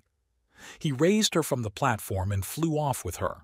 After this revelation, she was once again able to speak without inhibition, and now her resistances emerged. It seemed that I had stopped her return to the moon. She could no longer escape from the earth. This world was not beautiful, she said, but the moon was beautiful and life there was rich in meaning. Some time later, she suffered a relapse into her catatonia, and I had to have her taken to a sanatorium. For a while, she was violently insane. When she was discharged after some 2 months, it was once again possible to talk with her. Gradually, she came to see that life on earth was unavoidable. Desperately, she fought against this conclusion and its consequences, and had to be sent back to the sanatorium. Once I visited her in her cell and said to her, "All this won't do you any good. You cannot return to the moon." She took this in silence and with an appearance of utter apathy. This time she was released after a short stay and resigned herself to her fate. For a while she took a job as nurse in a sanatorium. There was an assistant doctor there who made a somewhat rash approach to her. She responded with a revolver shot. Luckily, the man was only slightly wounded, but the incident revealed that she went about with a revolver all the time. Once before, she had turned up with a loaded gun. During the last interview, at the end of the treatment, she gave it to me. When I asked in amazement what she was doing with it, she replied, "I would have shot you down if you had failed me." When the excitement over the shooting had subsided, she returned to her native town. She married, had several children, and survived 2 world wars in the East without ever again suffering a relapse. What can be said by way of interpretation of these fantasies? As a result of the incest to which she had been subjected as a girl, she felt humiliated in the eyes of the world, but elevated in the realm of fantasy. She had been transported into a mythic realm, for incest is traditionally a prerogative of royalty and divinities. The consequence was complete alienation from the world, a state of psychosis. She became extra-mundane, as it were, and lost contact with humanity. She plunged into cosmic distances, into outer space, where she met with the winged demon. As is the rule with such things, she projected his figure onto me during the treatment. Thus I was automatically threatened with death, as was everyone who might have persuaded her to return to normal human life. By telling me her story, she had in a sense betrayed the demon and attached herself to an earthly human being. Hence she was able to return to life and even to marry. Thereafter I regarded the sufferings of the mentally ill in a different light, for I had gained insight into the richness and importance of their inner experience. I'm often asked about my psychotherapeutic or analytic method. I cannot reply unequivocally to the question. Therapy is different in every case. When a doctor tells me that he adheres strictly to this or that method, I have my doubts about his therapeutic effect. So much is said in the literature about the resistance of the patient that it would almost seem as if the doctor were trying to put something over on him, whereas the cure ought to grow naturally out of the patient himself. Psychotherapy and analysis are as varied as are human individuals. I treat every patient as individually as possible because the solution of the problem is always an individual one. Universal rules can be postulated only with a grain of salt. A psychological truth is valid only if it can be reversed. A solution which would be out of the question for me may be just the right one for someone else. Naturally, a doctor must be familiar with the so-called methods, but he must guard against falling into any specific routine approach. In general, one must guard against theoretical assumptions. Today they may be valid, tomorrow it may be the turn of other assumptions. In my analyses they play no part. I am unsystematic very much by intention. To my mind, in dealing with individuals, only individual understanding will do. We need a different language for every patient. In one analysis I can be heard talking the Adlerian dialect, in another the Freudian. The crucial point is that I confront the patient as one human being to another. Analysis is a dialogue demanding 2 partners. Analyst and patient sit facing one another, eye to eye. The doctor has something to say, but so has the patient. Since the essence of psychotherapy is not the application of a method, psychiatric study alone does not suffice. I myself had to work for a very long time before I possessed the equipment for psychotherapy. As early as 1909, I realized that I could not treat latent psychoses if I did not understand their symbolism. It was then that I began to study mythology. With cultivated and intelligent patients, the psychiatrist needs more than merely professional knowledge. He must understand, aside from all theoretical assumptions, what really motivates the patient. Otherwise, he stirs up unnecessary resistances. What counts, after all, is not whether a theory is corroborated, but whether the patient grasps himself as an individual. This, however, is not possible without reference to the collective views, concerning which the doctor ought to be informed. For that, mere medical training does not suffice, for the horizon of the human psyche embraces infinitely more than the limited purview of the doctor's consulting room. The psyche is distinctly more complicated and inaccessible than the body. It is, so to speak, the half of the world which comes into existence only when we become conscious of it. For that reason, the psyche is not only a personal but a world problem, and the psychiatrist has to deal with an entire world. Nowadays, we can see, as never before, that the peril which threatens all of us comes not from nature but from man, from the psyches of the individual and the mass. The psychic aberration of man is the danger. Everything depends upon whether or not our psyche functions properly. If certain persons lose their heads nowadays, a hydrogen bomb will go off. The psychotherapist, however, must understand not only the patient, it is equally important that he should understand himself. For that reason, the sine qua non is the analysis of the analyst, what is called the training analysis. The patient's treatment begins with the doctor, so to speak. Only if the doctor knows how to cope with himself and his own problems will he be able to teach the patient to do the same. Only then. In the training analysis, the doctor must learn to know his own psyche and to take it seriously.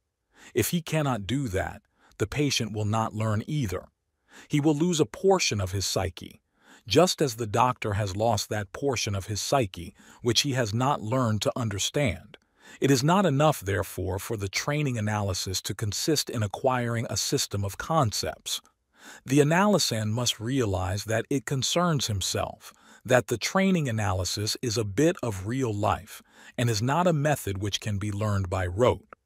The student who does not grasp that fact in his own training analysis will have to pay dearly for the failure later on. Though there is treatment known as minor psychotherapy, in any thoroughgoing analysis, the whole personality of both patient and doctor is called into play. There are many cases which the doctor cannot cure without committing himself. When important matters are at stake, it makes all the difference whether the doctor sees himself as a part of the drama or cloaks himself in his authority. In the great crises of life, in the supreme moments when to be or not to be is the question, little tricks of suggestion do not help. Then the doctor's whole being is challenged. The therapist must at all times keep watch over himself, over the way he is reacting to his patient.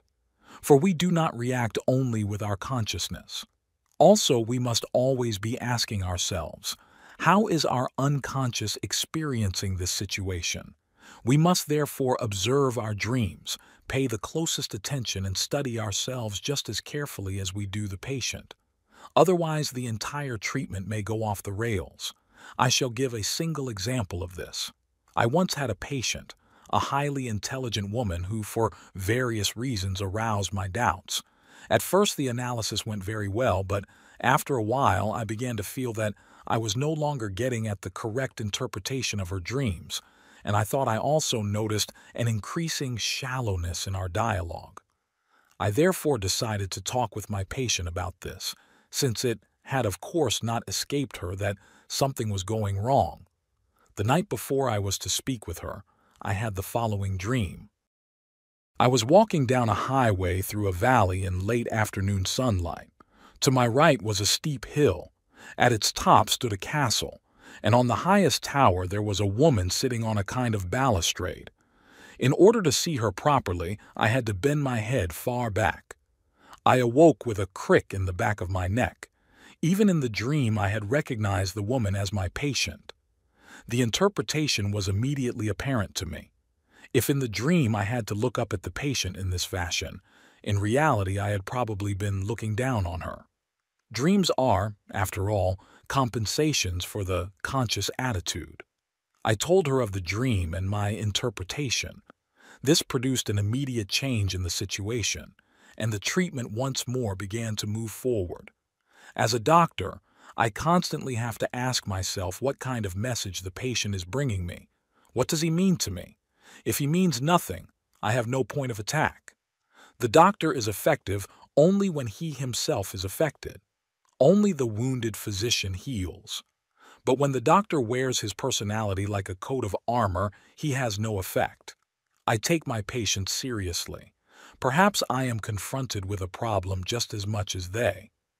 It often happens that the patient is exactly the right plaster for the doctor's sore spot. Because this is so, difficult situations can arise for the doctor too, or rather, especially for the doctor.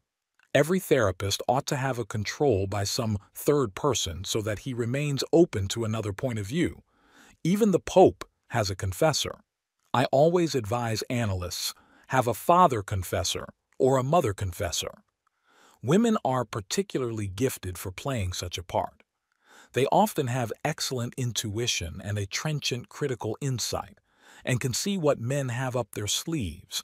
At times, see also into men's anima intrigues. They see aspects that the man does not see. That is why no woman has ever been convinced that her husband is a superman. It is understandable that a person should undergo analysis if he has a neurosis, but if he feels he is normal, he is under no compulsion to do so. Yet I can assure you, I have had some astonishing experiences with so-called normality. Once I encountered an entirely normal pupil. He was a doctor and came to me with the best recommendations from an old colleague. He had been his assistant and had later taken over his practice. Now he had a normal practice, normal success, a normal wife, normal children, lived in a normal little house in a normal little town, had a normal income and probably a normal diet. He wanted to be an analyst. I said to him, "Do you know what that means? It means that you must first learn to know yourself. You yourself are the instrument. If you are not right, how can the patient be made right? If you are not convinced, how can you convince him? You yourself must be the real stuff. If you are not, God help you. Then you will lead patients astray. Therefore, you must first accept an analysis of yourself." That was all right, the man said, but almost at once followed this with, "I have no problems to tell you about." That should have been a warning to me. I said, "Very well, then we can examine your dreams."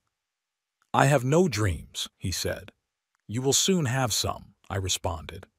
Anyone else would probably have dreamt that very night, but he was unable to recall any dreams. So it went on for about 2 weeks, and I began to feel rather uneasy about the whole affair. At last, an impressive dream turned up. I'm going to tell it because it shows how important it is, in practical psychiatry, to understand dreams. He dreamt that he was traveling by railroad. The train had a 2-hour stop in a certain city.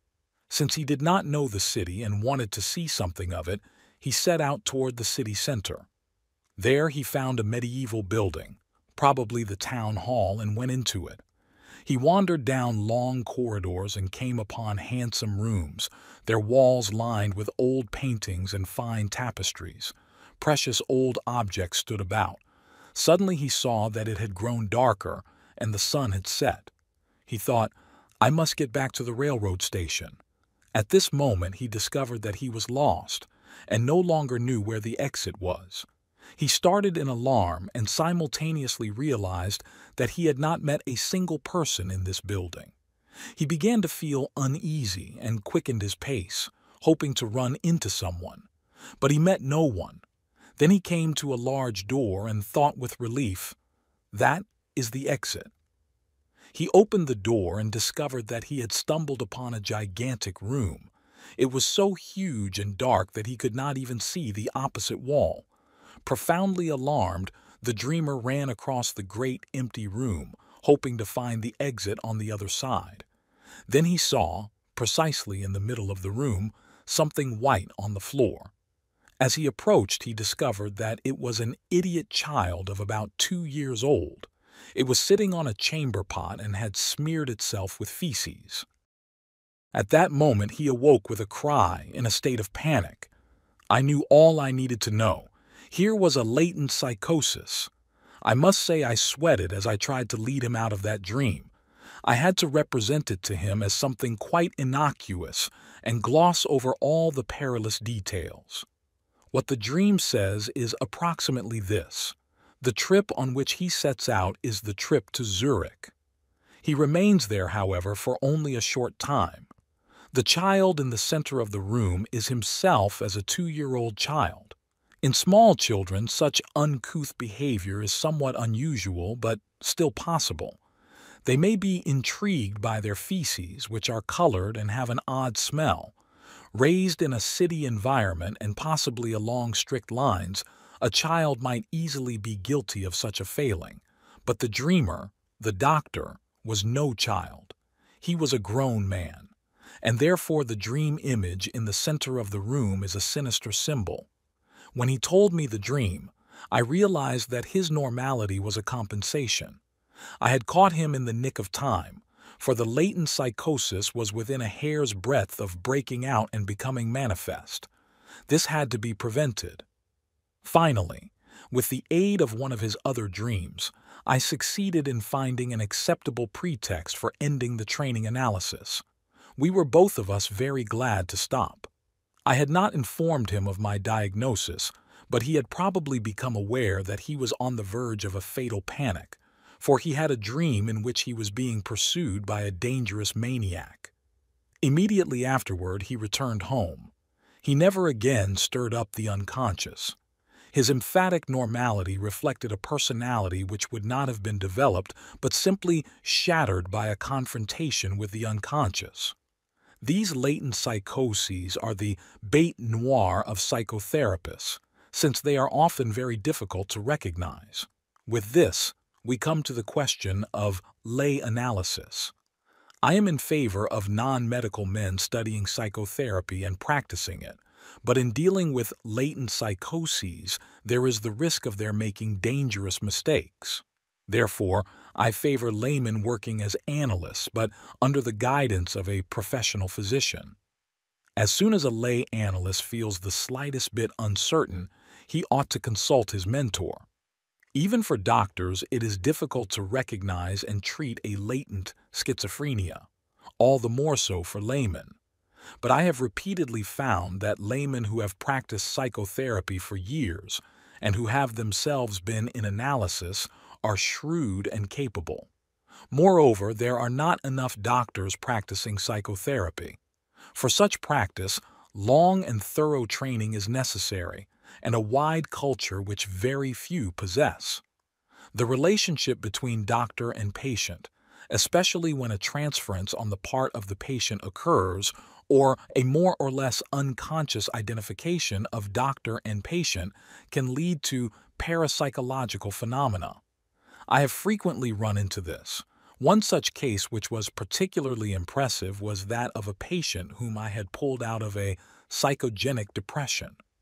He went back home and married, but I did not care for his wife. The first time I saw her, I had an uneasy feeling. Her husband was grateful to me, and I observed that I was a thorn in her side because of my influence over him. It frequently happens that women who do not really love their husbands are jealous and destroy their friendships. They want the husband to belong entirely to them because they themselves do not belong to him. The kernel of all jealousy is lack of love.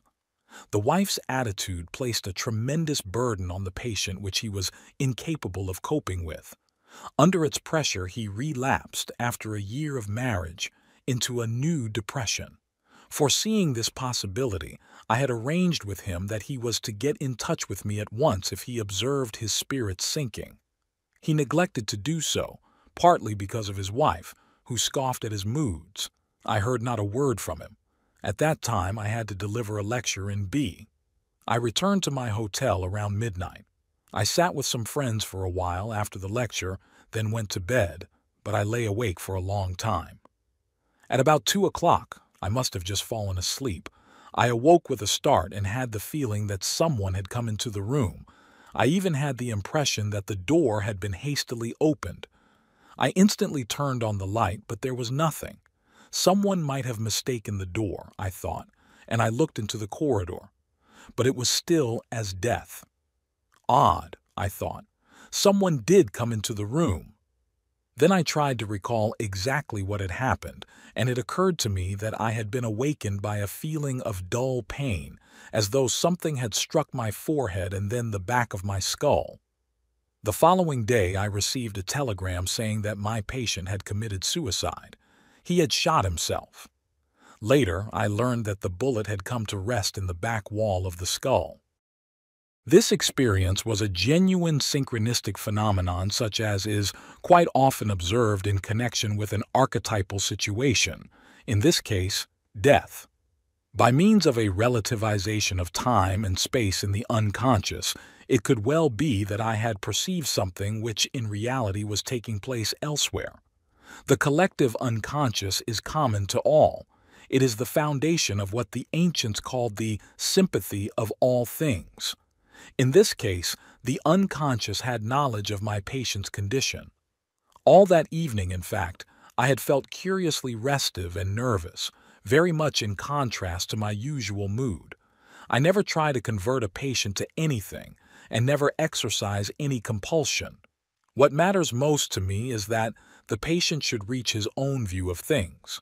Under my treatment, a pagan becomes a pagan and a Christian, a Jew, according to what his destiny prescribes for him.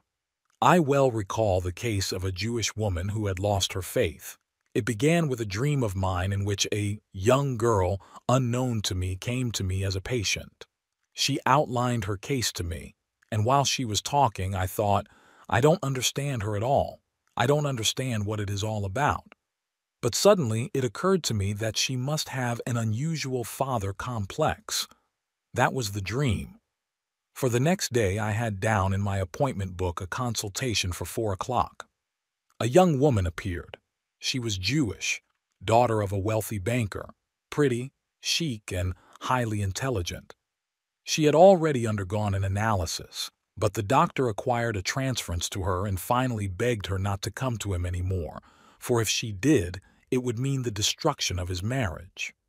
The girl had been suffering for years from a severe anxiety neurosis, which this experience naturally worsened. I began with an anamnesis but could discover nothing special. She was a well-adapted, westernized Jewess, enlightened down to her bones. At first I could not understand what her trouble was. Suddenly my dream occurred to me, and I thought, good Lord, so this is the little girl of my dream. Since, however, I could detect not a trace of a father complex in her, I asked her, as I am in the habit of doing in such cases, about her grandfather. For a brief moment she closed her eyes, and I realized at once that here lay the heart of the problem. I therefore asked her to tell me about this grandfather, and learned that he had been a rabbi and had belonged to a Jewish sect. "Do you mean the Chassidim?" I asked. She said yes. I pursued my questioning. If he was a rabbi, was he by any chance a tzaddik? Yes, she replied. It is said that he was a kind of saint and also possessed second sight. But that is all nonsense. There is no such thing. With that, I had concluded the anamnesis and understood the history of her neurosis. I explained to her, "Now I am going to tell you something that you may not be able to accept. Your grandfather was a tzaddik. Your father became an apostate to the Jewish faith.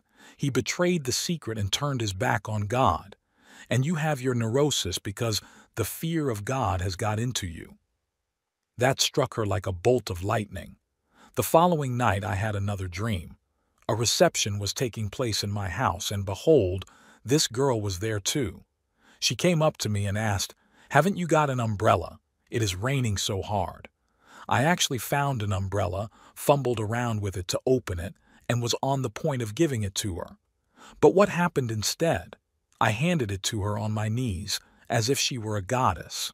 I told this dream to her, and in a week the neurosis had vanished. The dream had showed me that she was not just a superficial little girl, but that beneath the surface were the makings of a saint. She had no mythological ideas, and therefore the most essential feature of her nature could find no way to express itself. All her conscious activity was directed toward flirtation, clothes, and sex, because she knew of nothing else. She knew only the intellect and lived a meaningless life. In reality, she was a child of God whose destiny was to fulfill His secret will. I had to awaken mythological and religious ideas in her, for she belonged to that class of human beings of whom spiritual activity is demanded. Thus, her life took on a meaning, and no trace of the neurosis was left. In this case, I had applied no method, but had sensed the presence of the numen. My explaining this to her had accomplished the cure. Method did not matter here. What mattered was the fear of God. I have frequently seen people become neurotic when they content themselves with inadequate or wrong answers to the questions of life. They seek position, marriage, reputation, outward success, or money, and remain unhappy and neurotic even when they have attained what they were seeking. Such people are usually confined within too narrow a spiritual horizon. Their life has not sufficient content, sufficient meaning. If they are enabled to develop into more spacious personalities, the neurosis generally disappears. For that reason, the idea of development was always of the highest importance to me. The majority of my patients consisted not of believers, but of those who had lost their faith. The ones who came to me were the lost sheep. Even in this day and age, the believer has the opportunity in his church to live the symbolic life. We need only think of the experience of the Mass, of baptism, of the Imitatio Christi, and many other aspects of religion. But to live and experience symbols presupposes a vital participation on the part of the believer, and only too often this is lacking in people today. In the neurotic, it is practically always lacking. In such cases, we have to observe whether the unconscious will not spontaneously bring up symbols to replace what is lacking. But then the question remains of whether a person who has symbolic dreams or visions will also be able to understand their meaning and take the consequences upon himself. There is, for example, the case of the theologian which I described in Archetypes of the Collective Unconscious. He had a certain dream which was frequently repeated. He dreamt that he was standing on a slope from which he had a beautiful view of a low valley covered with dense woods. In the dream, he knew that in the middle of the woods there was a lake, and he also knew that hitherto something had always prevented him from going there. But this time, he wanted to carry out his plan. As he approached the lake, the atmosphere grew uncanny, and suddenly a light gust of wind passed over the surface of the water, which rippled darkly. He awoke with a cry of terror. At first, this dream seems incomprehensible. But as a theologian, the dreamer should have remembered the pool whose waters were stirred by a sudden wind, and in which the sick were bathed, the pool of Bethesda. An angel descended and touched the water, which thereby acquired curative powers. The light wind is the pneuma which bloweth where it listeth, and that terrified the dreamer. An unseen presence is suggested, a numen that lives its own life and in whose presence man shudders. The dreamer was reluctant to accept the association with the pool of Bethesda. He wanted nothing of it, for such things are met with only in the Bible, or at most on Sunday mornings as the subjects of sermons, and have nothing to do with psychology. All very well to speak of the Holy Ghost on occasions, but it is not a phenomenon to be experienced. I knew that the dreamer should have overcome his fright and, as it were, got over his panic. But I never force the issue if a patient is unwilling to go the way that has been revealed to him and take the consequences. I do not subscribe to the facile assumption that the patient is blocked merely by ordinary resistances. Resistances, especially when they are stubborn, merit attention, for they are often warnings which must not be overlooked. The cure may be a poison that not everyone can take, or an operation which, when it is contraindicated, can prove fatal. Wherever there is a reaching down into innermost experience, into the nucleus of personality, most people are overcome by fright, and many run away. Such was the case with this theologian. I am of course aware that theologians are in a more difficult situation than others. On the one hand, they are closer to religion, but on the other hand, they are more bound by church and dogma. The risk of inner experience, the adventure of the spirit, is in any case alien to most human beings. The possibility that such experience might have psychic reality is anathema to them. All very well if it has a supernatural or at least a historical foundation. But psychic? Face to face with this question, the patient will often show an unsuspected but profound contempt for the psyche. In contemporary psychotherapy, the demand is often made that the doctor or psychotherapist should go along with the patient and his affects. I don't consider that to be always the right course. Sometimes active intervention on the part of the doctor is required. Once a lady of the aristocracy came to me who was in the habit of slapping her employees, including her doctors. She suffered from a compulsion neurosis and had been under treatment in a sanatorium. Naturally, she had soon dispensed the obligatory slap to the head physician. In her eyes, after all, he was only a superior valet de chambre. She was paying the bills, wasn't she? This doctor sent her on to another institution, and there the same scene was repeated. Since the lady was not really insane, but evidently had to be handled with kid gloves, the hapless doctor sent her on to me.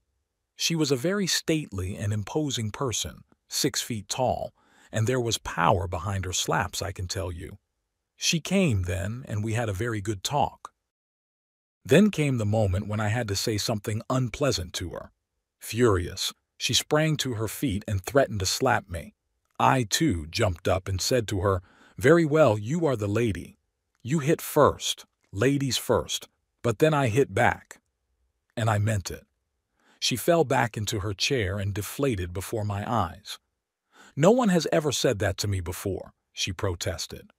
From that moment on, the therapy began to succeed. What this patient needed was a masculine reaction. In this case, it would have been entirely wrong to go along. That would have been worse than useless. She had a compulsion neurosis because she could not impose moral restraint upon herself. Such people must then have some other form of restraint, and along come the compulsive symptoms to serve the purpose. Years ago, I once drew up statistics on the results of my treatments. I no longer recall the figures exactly, but on a conservative estimate, a third of my cases were really cured, a third considerably improved, and a third not essentially influenced. But it is precisely the unimproved cases which are hardest to judge, because many things are not realized and understood by the patients until years afterward, and only then can they take effect. How often former patients have written to me. I did not realize what it was really all about until 10 years after I had been with you. I have had a few cases who ran out on me. Very rarely indeed have I had to send a patient away. But even among them were some who later sent me positive reports. That is why it is often so difficult to draw conclusions as to the success of a treatment. It is obvious that in the course of his practice, a doctor will come across people who have a great effect on him too. He meets personalities who, for better or worse, never stir the interest of the public and who, nevertheless, or for that very reason, possess unusual qualities, or whose destiny it is to pass through unprecedented developments and disasters. Sometimes they are persons of extraordinary talents who might well inspire another to give his life for them. But these talents may be implanted in so strangely unfavorable a psychic disposition that we cannot tell whether it is a question of genius or of fragmentary development. Frequently, too, in this unlikely soil there flower rare blossoms of the psyche, which we would never have thought to find in the flat lands of society. For psychotherapy to be effective, a close rapport is needed, so close that the doctor cannot shut his eyes to the heights and depths of human suffering. The rapport consists, after all, in a constant comparison and mutual comprehension, in the dialectical confrontation of two opposing psychic realities. If for some reason these mutual impressions do not impinge on each other, the psychotherapeutic process remains ineffective and no change is produced. Unless both doctor and patient become a problem to each other, no solution is found. Among the so-called neurotics of our day, there are a good many who in other ages would not have been neurotic, that is, divided against themselves. If they had lived in a period and in a milieu in which man was still linked by myth with the world of the ancestors, and thus with nature truly experienced and not merely seen from outside, they would have been spared this division with themselves. I am speaking of those who cannot tolerate the loss of myth, and who can neither find a way to a merely exterior world, to the world as seen by science, nor rest satisfied with an intellectual juggling with words, which has nothing whatsoever to do with wisdom. These victims of the psychic dichotomy of our time are merely optional neurotics. Their apparent morbidity drops away the moment the gulf between the ego and the unconscious is closed. The doctor who has felt this dichotomy to the depths of his being will also be able to reach a better understanding of the unconscious psychic processes, and will be saved from the danger of inflation to which the psychologist is prone. The doctor who does not know from his own experience the numinosity of the archetypes will scarcely be able to escape their negative effect when he encounters it in his practice. He will tend to over or underestimate it, since he possesses only an intellectual point of view but no empirical criterion. This is where those perilous aberrations begin, the first of which is the attempt to dominate everything by the intellect. This serves the secret purpose of placing both doctor and patient at a safe distance from the archetypal effect, and thus from real experience, and of substituting for psychic reality an apparently secure, artificial, but merely two-dimensional conceptual world in which the reality of life is well covered up by so-called clear concepts. Experience is stripped of its substance, and instead mere names are substituted, which are henceforth put in the place of reality. No one has any obligations to a concept. That is what is so agreeable about conceptuality. It promises protection from experience. The spirit does not dwell in concepts, but in deeds and in facts. Words butter no parsnips. Nevertheless, this futile procedure is repeated ad infinitum. In my experience, therefore, the most difficult as well as the most ungrateful patients, apart from habitual liars, are the so-called intellectuals. With them, one hand never knows what the other hand is doing. They cultivate a compartment psychology. Anything can be settled by an intellect that is not subject to the control of feeling, and yet the intellectual still suffers from a neurosis if feeling is undeveloped. From my encounters with patients and with the psychic phenomena which they have paraded before me in an endless stream of images, I have learned an enormous amount, not just knowledge, but above all insight into my own nature. And not the least of what I have learned has come from my errors and defeats. I have had mainly women patients who often entered into the work with extraordinary conscientiousness, understanding, and intelligence. It was essentially because of them that I was able to strike out on new paths in therapy. A number of my patients became my disciples in the original sense of the word and have carried my ideas out into the world. Among them, I have made friendships that have endured decade after decade. My patients brought me so close to the reality of human life that I could not help learning essential things from them. Encounters with people of so many different kinds and on so many different psychological levels have been for me incomparably more important than fragmentary conversations with celebrities. The finest and most significant conversations of my life were anonymous. Chapter 5. Sigmund Freud. I embarked on the adventure of my intellectual development by becoming a psychiatrist. In all innocence, I began observing mental patients, clinically from the outside, and thereby came upon psychic processes of a striking nature.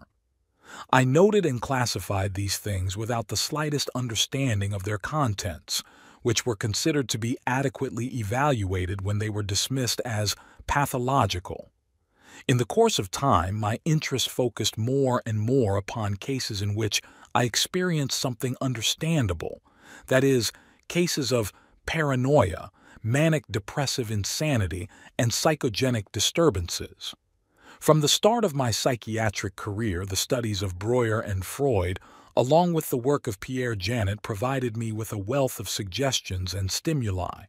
Above all, I found that Freud's technique of dream analysis and dream interpretation cast a valuable light upon schizophrenic forms of expression. As early as 1900, I had read Freud's The Interpretation of Dreams. I had laid the book aside at the time because I did not yet grasp it. At the age of 25, I lacked the experience to appreciate Freud's theories. Such experience did not come until later.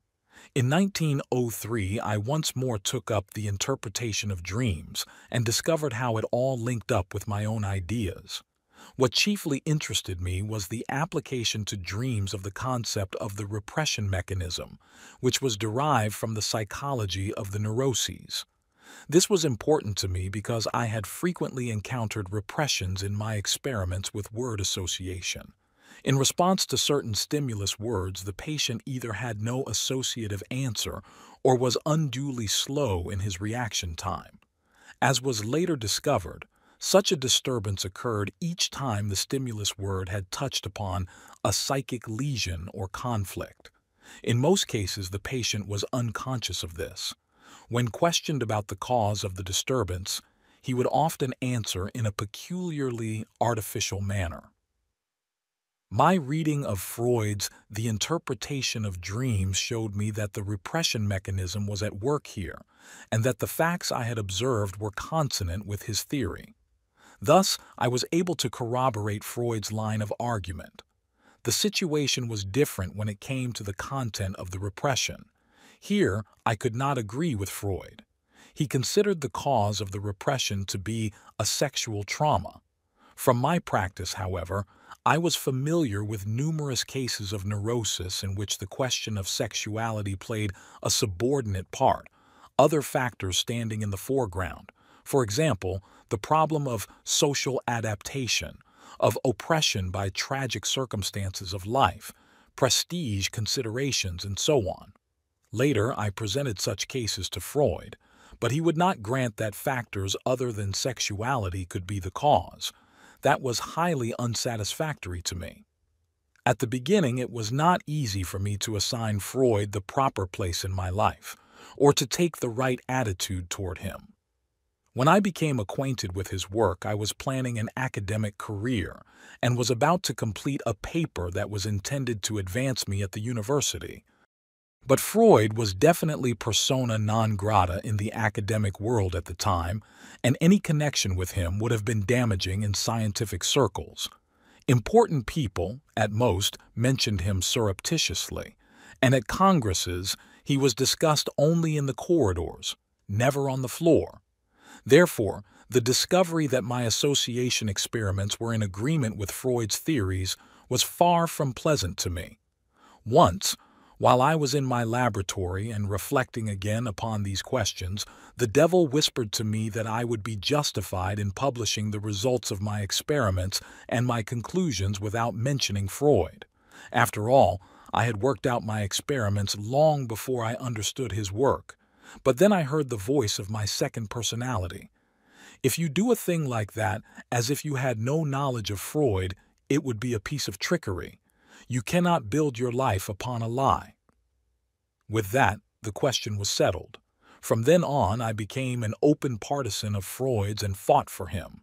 I first took up the cudgels for Freud at a congress in Munich where a lecturer discussed obsessional neuroses, but studiously forbore to mention the name of Freud. In 1906, in connection with this incident, I wrote a paper for the Münchner Medizinische Wochenschrift on Freud's theory of the neuroses, which had contributed a great deal to the understanding of obsessional neuroses. In response to this article, 2 German professors wrote to me, warning that if I remained on Freud's side and continued to defend him, I would be endangering my academic career. I replied, "If what Freud says is the truth, I am with him. I don't give a damn for a career if it has to be based on the premise of restricting research and concealing the truth." And I went on defending Freud and his ideas.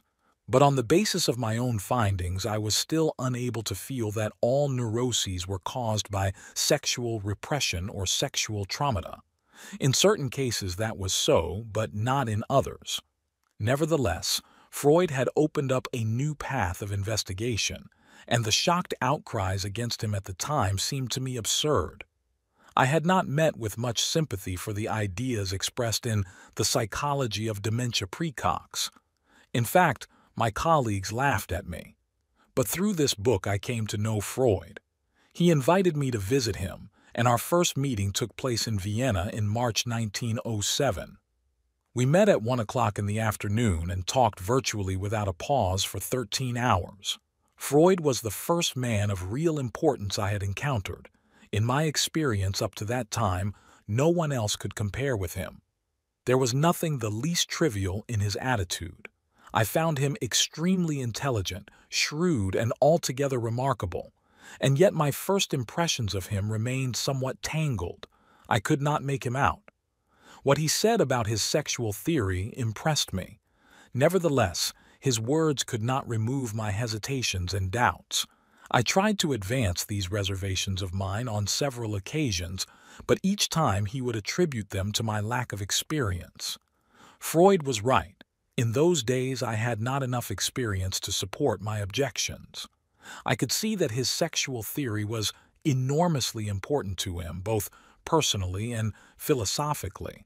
This impressed me, but I could not decide to what extent this strong emphasis upon sexuality was connected with subjective prejudices of his, and to what extent it rested upon verifiable experiences. Above all, Freud's attitude toward the spirit seemed to me highly questionable. Wherever, in a person or in a work of art, an expression of spirituality, in the intellectual, not the supernatural sense, came to light, he suspected it, and insinuated that it was repressed sexuality. Anything that could not be directly interpreted as sexuality he referred to as psychosexuality. I protested that this hypothesis, carried to its logical conclusion, would lead to an annihilating judgment upon culture. Culture would then appear as a mere farce, the morbid consequence of repressed sexuality. Yes, he assented. So it is, and that is just a curse of fate against which we are powerless to contend. I was by no means disposed to agree or to let it go at that, but still I did not feel competent to argue it out with him. There was something else that seemed to me significant at that first meeting. It had to do with things which I was able to think out and understand only after our friendship was over. There was no mistaking the fact that Freud was emotionally involved in his sexual theory to an extraordinary degree. When he spoke of it, his tone became urgent, almost anxious, and all signs of his normally critical and skeptical manner vanished. A strange, deeply moved expression came over his face, the cause of which I was at a loss to understand. I had a strong intuition that for him sexuality was a sort of numinosum. This was confirmed by a conversation which took place some 3 years later, in 1910, again in Vienna. I can still recall vividly how Freud said to me, "My dear Jung, promise me never to abandon the sexual theory. That is the most essential thing of all. You see, we must make a dogma of it, an unshakable bulwark." He said that to me with great emotion in the tone of a father saying, "And promise me this one thing, my dear son, that you will go to church every Sunday." In some astonishment I asked him, "A bulwark, against what?" To which he replied, "Against the black tide of mud." And here he hesitated for a moment, then added, "Of occultism." First of all, it was the words bulwark and dogma that alarmed me.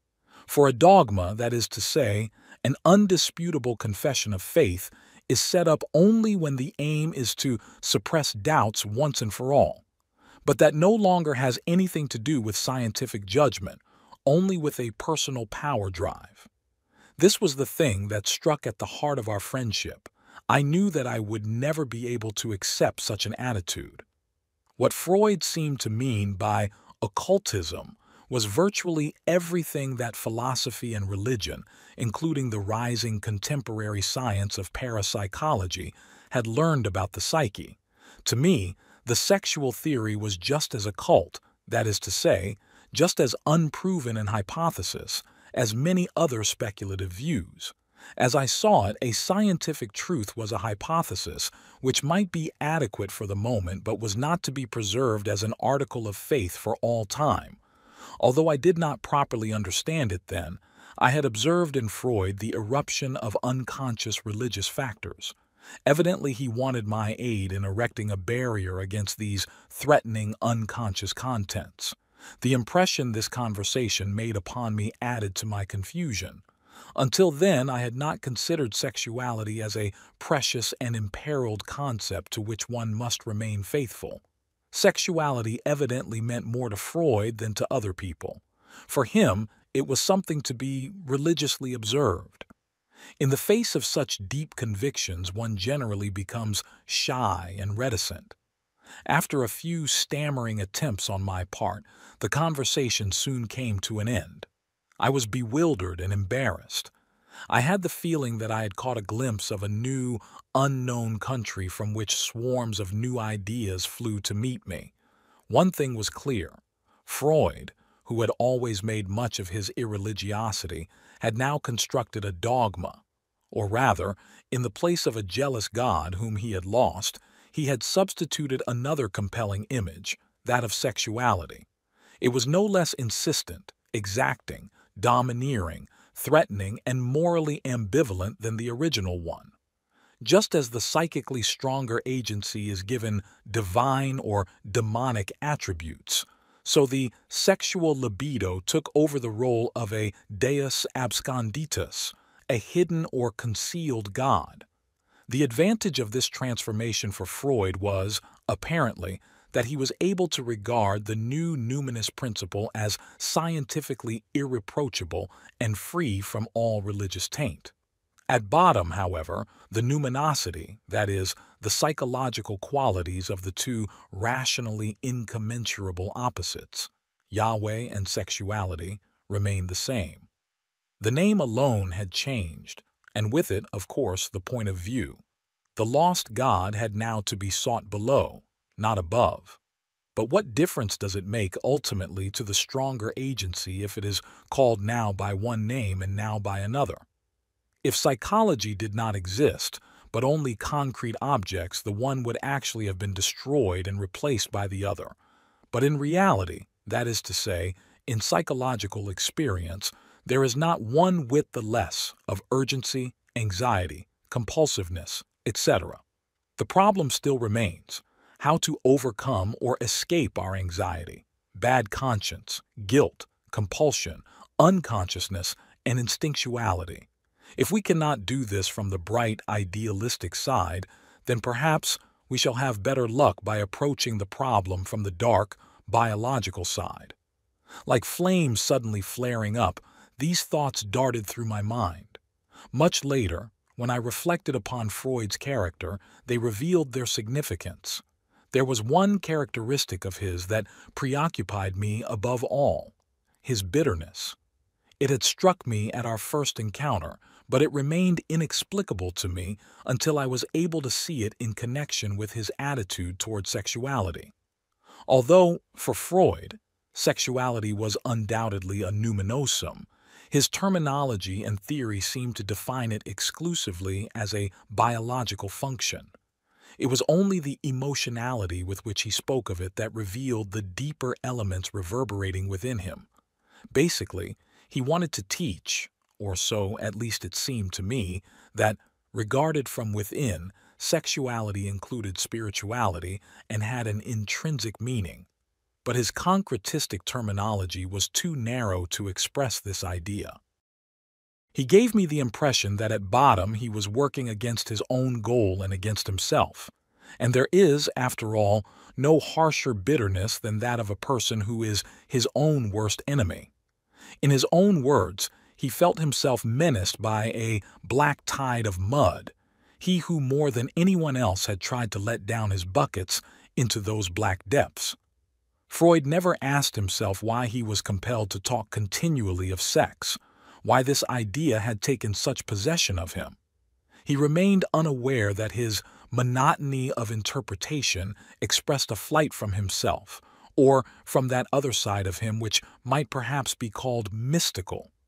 So long as he refused to acknowledge that side, he could never be reconciled with himself.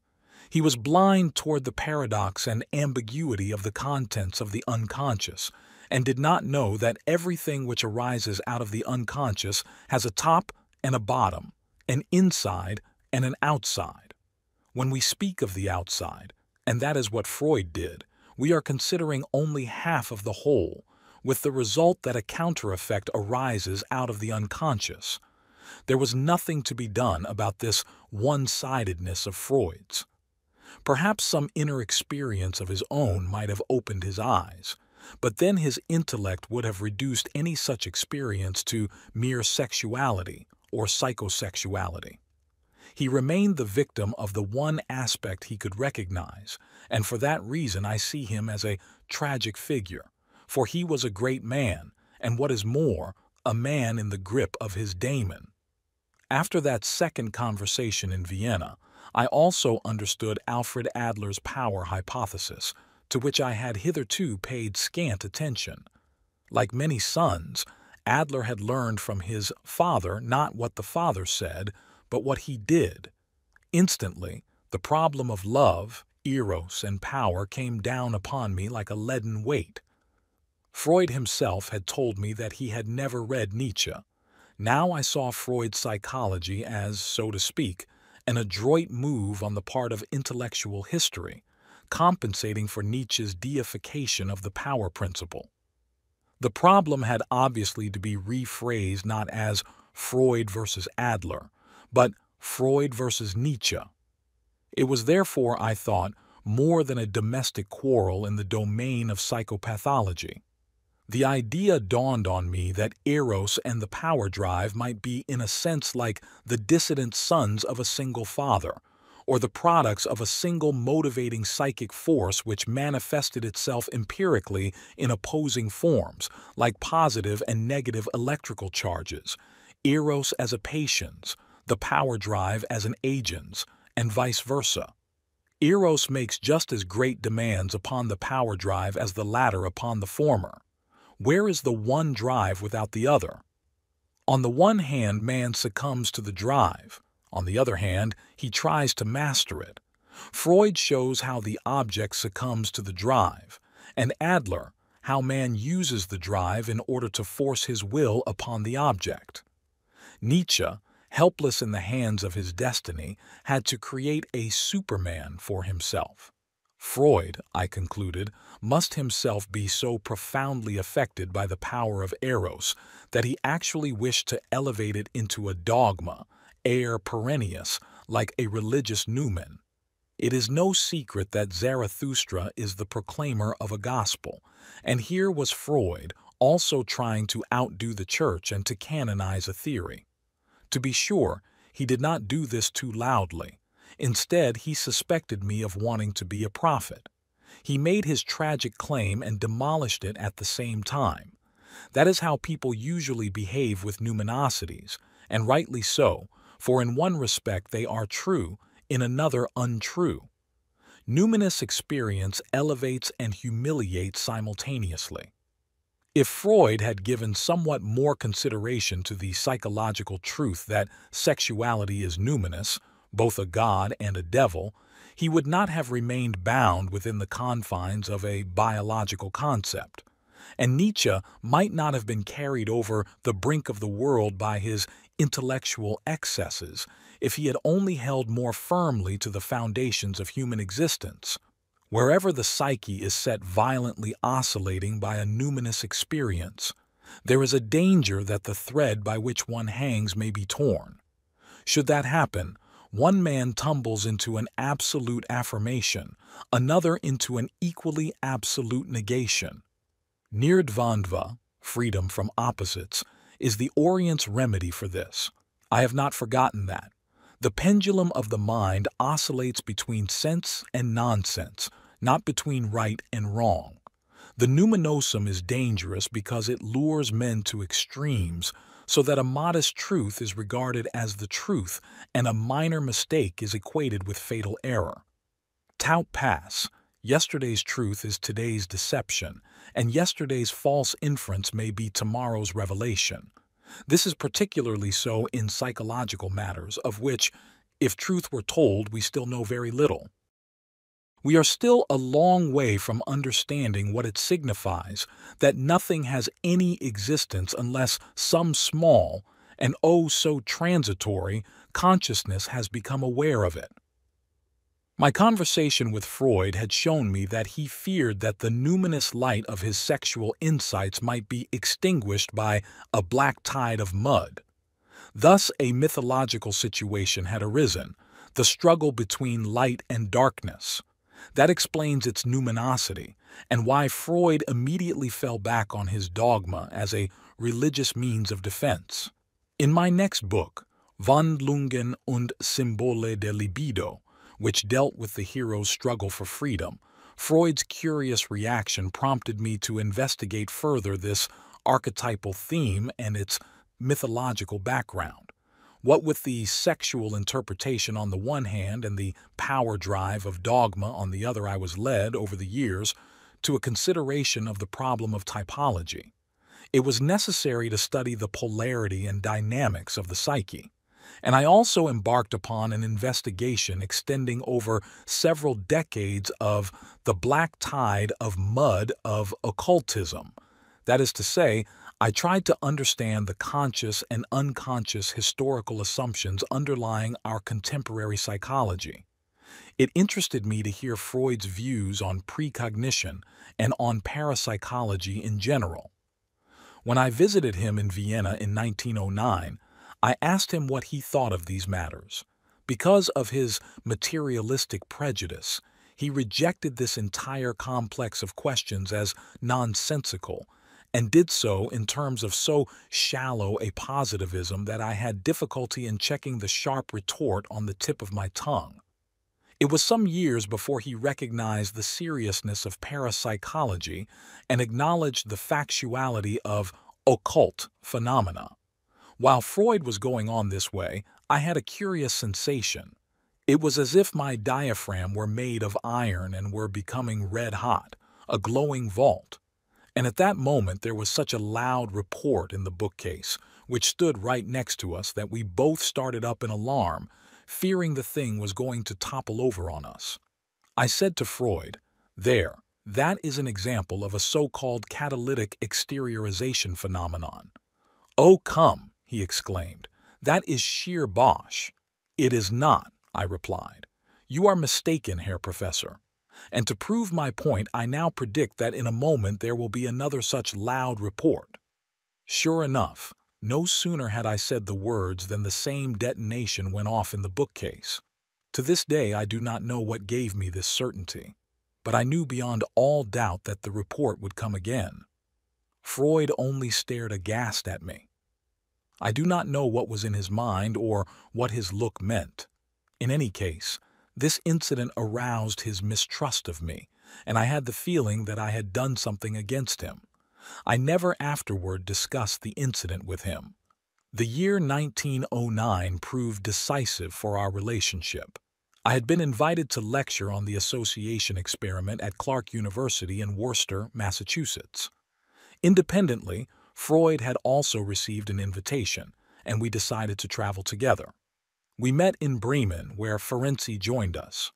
In Bremen, the much-discussed incident of Freud's fainting fit occurred. It was provoked, indirectly, by my interest in the peat bog corpses. I knew that in certain districts of northern Germany, these so-called bog corpses were to be found. They are the bodies of prehistoric men who either drowned in the marshes or were buried there.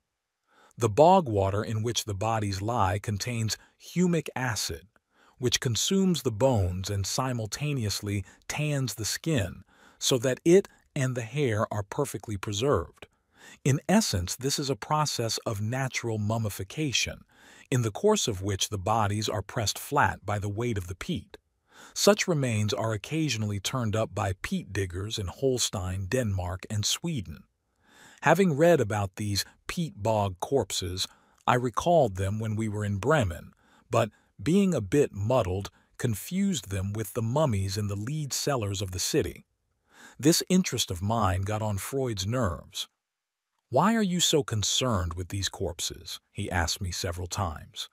He was inordinately vexed by the whole thing, and during one such conversation, while we were having dinner together, he suddenly fainted. Afterward he said to me that he was convinced that all this chatter about corpses meant I had death wishes toward him. I was more than surprised by this interpretation. I was alarmed by the intensity of his fantasies, so strong that, obviously, they could cause him to faint. In a similar connection, Freud once more suffered a fainting fit in my presence. This was during the Psychoanalytic Congress in Munich in 1912. Someone had turned the conversation to Amenophis IV, Ichnaton. The point was made that as a result of his negative attitude toward his father, he had destroyed his father's cartouches on the steles, and that at the back of his great creation of a monotheistic religion there lurked a father complex. This sort of thing irritated me, and I attempted to argue that Amenophis had been a creative and profoundly religious person whose acts could not be explained by personal resistances toward his father. On the contrary, I said, he had held the memory of his father in honor, and his zeal for destruction had been directed only against the name of the god Ammon, which he had everywhere annihilated. It was also chiseled out of the cartouches of his father Amenhotep. Moreover, other pharaohs had replaced the names of their actual or divine forefathers on monuments and statues by their own, feeling that they had a right to do so since they were incarnations of the same god. Yet they, I pointed out, had inaugurated neither a new style nor a new religion. At that moment Freud slid off his chair in a faint. Everyone clustered helplessly around him.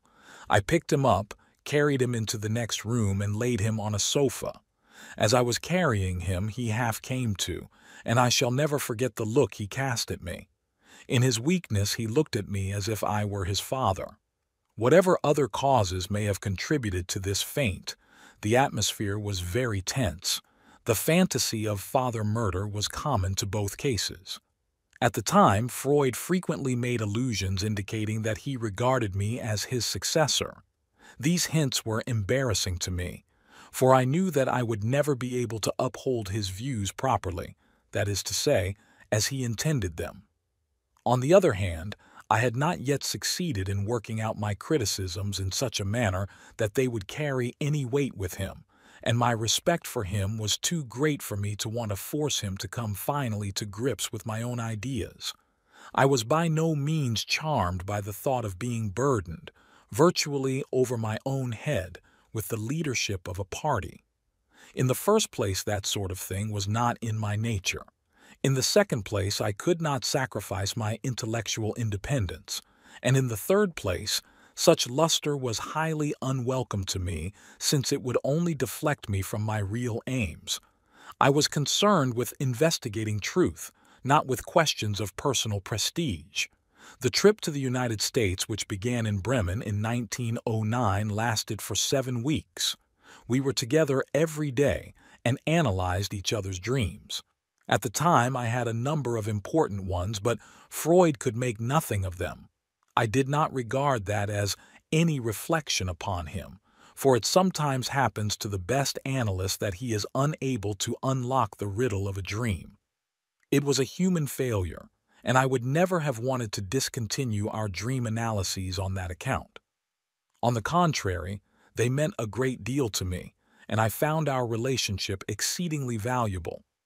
I regarded Freud as an older, more mature and experienced personality, and felt like a son in that respect.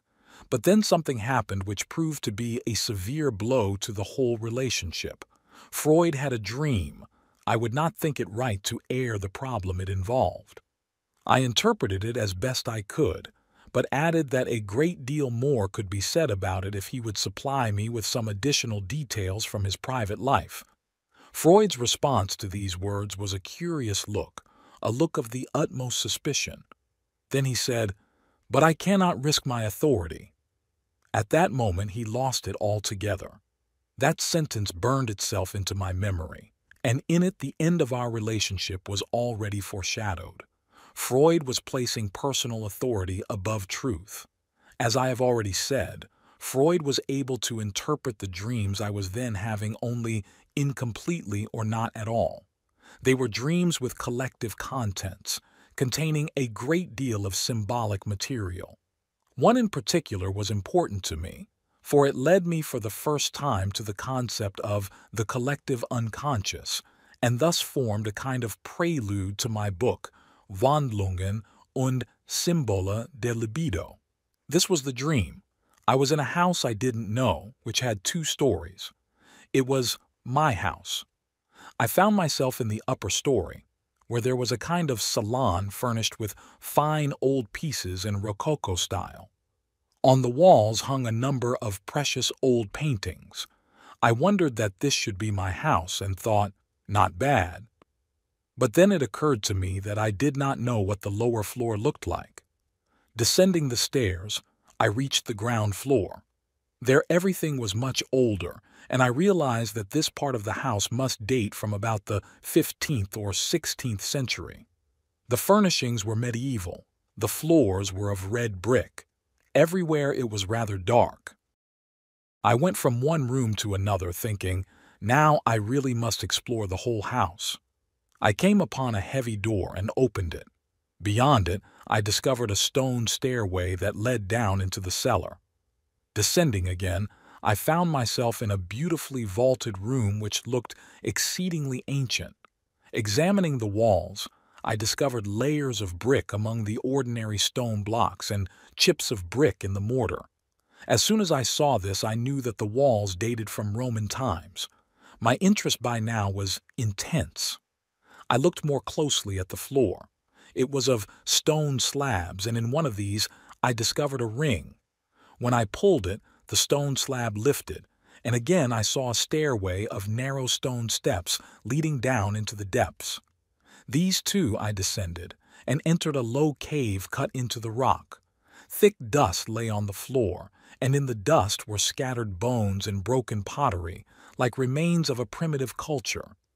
I discovered 2 human skulls, obviously very old and half disintegrated. Then I awoke. What chiefly interested Freud in this dream were the 2 skulls. He returned to them repeatedly, and urged me to find a wish in connection with them. What did I think about these skulls? And whose were they? I knew perfectly well, of course, what he was driving at, that secret death wishes were concealed in the dream. But what does he really expect of me? I thought to myself. Toward whom would I have death wishes? I felt violent resistance to any such interpretation. I also had some intimation of what the dream might really mean, but I did not then trust my own judgment and wanted to hear Freud's opinion. I wanted to learn from him. Therefore I submitted to his intention and said, "My wife and my sister-in-law." After all, I had to name someone whose death was worth the wishing. I was newly married at the time and knew perfectly well that there was nothing within myself which pointed to such wishes. But I would not have been able to present to Freud my own ideas on an interpretation of the dream without encountering incomprehension and vehement resistance. I did not feel up to quarreling with him, and I also feared that I might lose his friendship if I insisted on my own point of view. On the other hand, I wanted to know what he would make of my answer, and what his reaction would be if I deceived him by saying something that suited his theories. And so I told him a lie. I was quite aware that my conduct was not above reproach, but à la guerre, comme à la guerre. It would have been impossible for me to afford him any insight into my mental world. The gulf between it and his was too great. In fact, Freud seemed greatly relieved by my reply. I saw from this that he was completely helpless in dealing with certain kinds of dreams and had to take refuge in his doctrine. I realized that it was up to me to find out the real meaning of the dream. It was plain to me that the house represented a kind of image of the psyche, that is to say, of my then state of consciousness, with hitherto unconscious additions. Consciousness was represented by the salon. It had an inhabited atmosphere in spite of its antiquated style. The ground floor stood for the first level of the unconscious. The deeper I went, the more alien and the darker the scene became.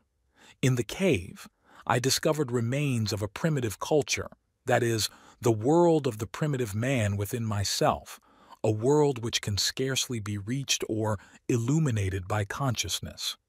The primitive psyche of man borders on the life of the animal soul, just as the caves of prehistoric times were usually inhabited by animals before men laid claim to them. During this period, I became aware of how keenly I felt the difference between Freud's intellectual attitude and mine. I had grown up in the intensely historical atmosphere of Basel at the end of the 19th century, and had acquired, thanks to reading the old philosophers, some knowledge of the history of psychology. When I thought about dreams and the contents of the unconscious, I never did so without making historical comparisons. In my student days, I always used Krug's old dictionary of philosophy. I was especially familiar with the writers of the 18th and early 19th century. Theirs was the world which had formed the atmosphere of my first-story salon. By contrast, I had the impression that Freud's intellectual history began with Büchner, Moleschott, Dubois-Reymond, and Darwin. The dream pointed out that there were further reaches to the state of consciousness I have just described: the long, uninhabited ground floor in medieval style, then the Roman cellar, and finally, the prehistoric cave.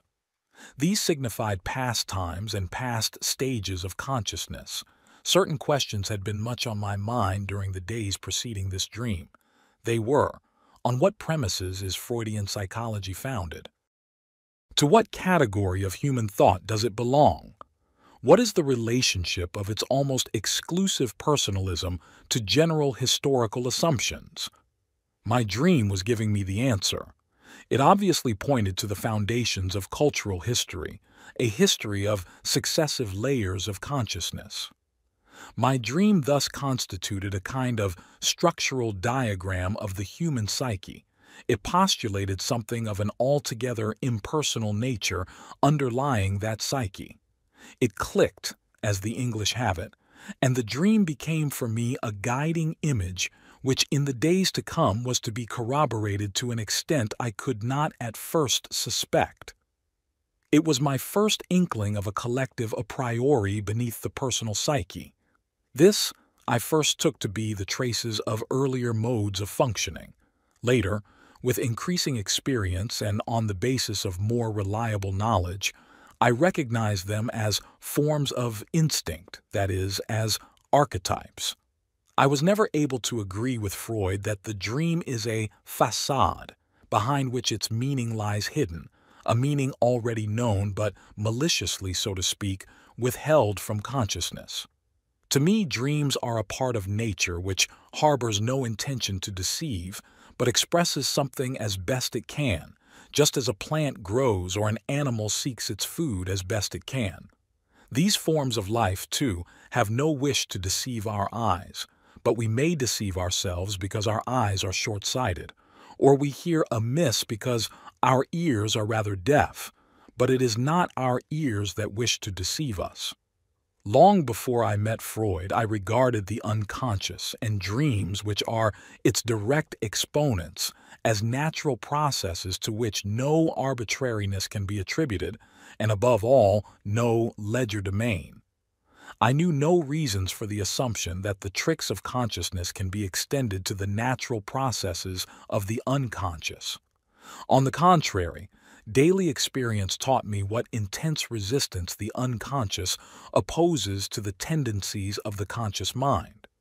The dream of the house had a curious effect upon me. It revived my old interest in archaeology. After I had returned to Zurich, I took up a book on Babylonian excavations and read various works on myths. In the course of this reading, I came across Friedrich Kreuzer's Symbolik und Mythologie der alten Völker, and that fired me.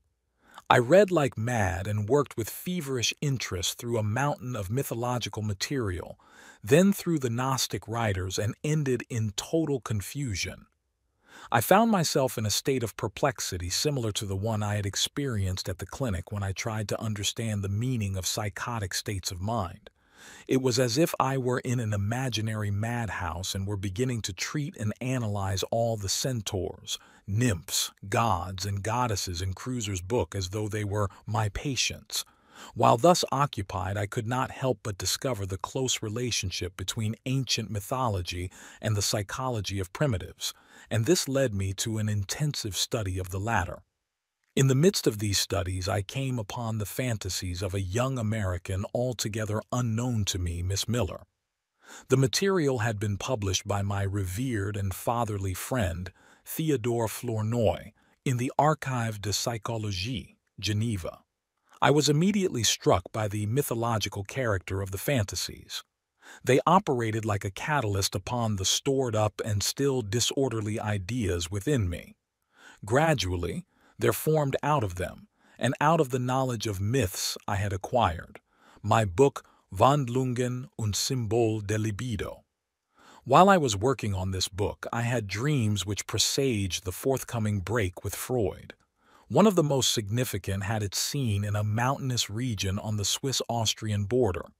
It was toward evening, and I saw an elderly man in the uniform of an imperial Austrian customs official.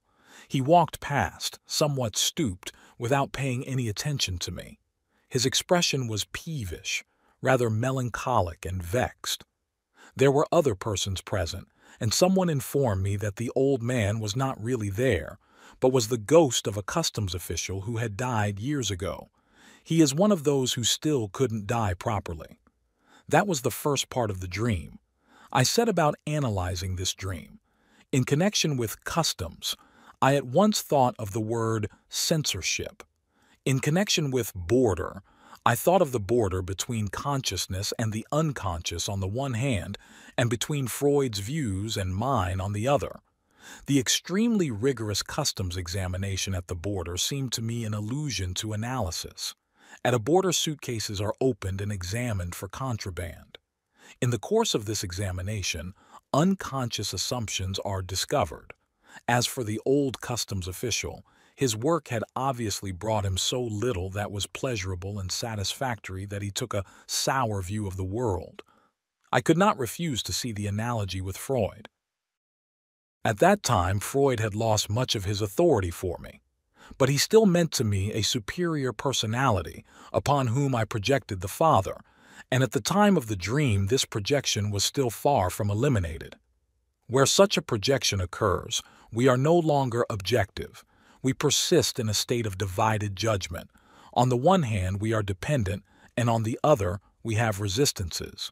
When the dream took place, I still thought highly of Freud, but at the same time I was critical of him. This divided attitude is a sign that I was still unconscious of the situation and had not come to any resolution of it. This is characteristic of all projections. The dream urged upon me the necessity of clarifying this situation. Under the impress of Freud's personality, I had, as far as possible, cast aside my own judgments and repressed my criticisms. That was the prerequisite for collaborating with him. I had told myself, Freud is far wiser and more experienced than you. For the present, you must simply listen to what he says and learn from him. And then, to my own surprise, I found myself dreaming of him as a peevish official of the imperial Austrian monarchy, as a defunct and still walking ghost of a customs inspector. Could that be the death wish which Freud had insinuated I felt toward him? I could find no part of myself that normally might have had such a wish. for I wanted at all costs to be able to work with Freud and, in a frankly egotistic manner, to partake of his wealth of experience. His friendship meant a great deal to me. I had no reason for wishing him dead, but it was possible that the dream could be regarded as a corrective, as a compensation or antidote for my conscious high opinion and admiration. Therefore, the dream recommended a rather more critical attitude toward Freud. I was distinctly shocked by it, although the final sentence of the dream seemed to me an allusion to Freud's potential immortality. The dream had not reached its end with the episode of the customs official. After a hiatus came a second and far more remarkable part. I was in an Italian city, and it was around noon, between 12 and 1 o'clock. A fierce sun was beating down upon the narrow streets. The city was built on hills and reminded me of a particular part of Basel, the Kohlenberg. The little streets which lead down into the valley, the Biersigtal, that runs through the city, are partly flights of steps. In the dream, one such stairway descended to Barfüßerplatz. The city was Basel, and yet it was also an Italian city, something like Bergamo. It was summertime. The blazing sun stood at the zenith, and everything was bathed in an intense light. A crowd came streaming toward me, and I knew that the shops were closing and people were on their way home to dinner. In the midst of this stream of people walked a knight in full armor. He mounted the steps toward me. He wore a helmet of the kind that is called a bassinet, with eye slits and chain armor. Over this was a white tunic into which was woven, front and back, a large red cross. One can easily imagine how I felt, suddenly to see in a modern city, during the noonday rush hour, a crusader coming toward me. What struck me as particularly odd was that none of the many persons walking about seemed to notice him. No one turned his head or gazed after him. It was as though he were completely invisible to everyone but me. I asked myself what this apparition meant, and then it was as if someone answered me. But there was no one there to speak. Yes, this is a regular apparition. The knight always passes by here between 12 and 1 o'clock, and has been doing so for a very long time, for centuries, I gathered, and everyone knows about it. The knight and the customs official were contrasting figures. The customs official was shadowy, someone who still couldn't die properly, a fading apparition. The knight, on the other hand, was full of life and completely real. The second part of the dream was numinous in the extreme, whereas the scene on the border had been prosaic and in itself not impressive. I had been struck only by my reflections upon it. In the period following these dreams, I did a great deal of thinking about the mysterious figure of the knight, but it was only much later, after I had been meditating on the dream for a long time, that I was able to get some idea of its meaning. Even in the dream, I knew that the knight belonged to the 12th century. That was the period when alchemy was beginning, and also the quest for the Holy Grail. The stories of the Grail had been of the greatest importance to me ever since I read them, at the age of 15 for the first time. I had an inkling that a great secret still lay hidden behind those stories. Therefore, it seemed quite natural to me that the dream should conjure up the world of the Knights of the Grail and their quest, for that was, in the deepest sense, my own world, which had scarcely anything to do with Freud's. My whole being was seeking for something still unknown which might confer meaning upon the banality of life. To me, it was a profound disappointment that all the efforts of the probing mind had apparently succeeded in finding nothing more in the depths of the psyche than the all too familiar and all too human limitations. I had grown up in the country, among peasants, and what I was unable to learn in the stables I found out from the Rabelaisian wit and the untrammeled fantasies of our peasant folklore. Incest and perversions were no remarkable novelties to me, and did not call for any special explanation.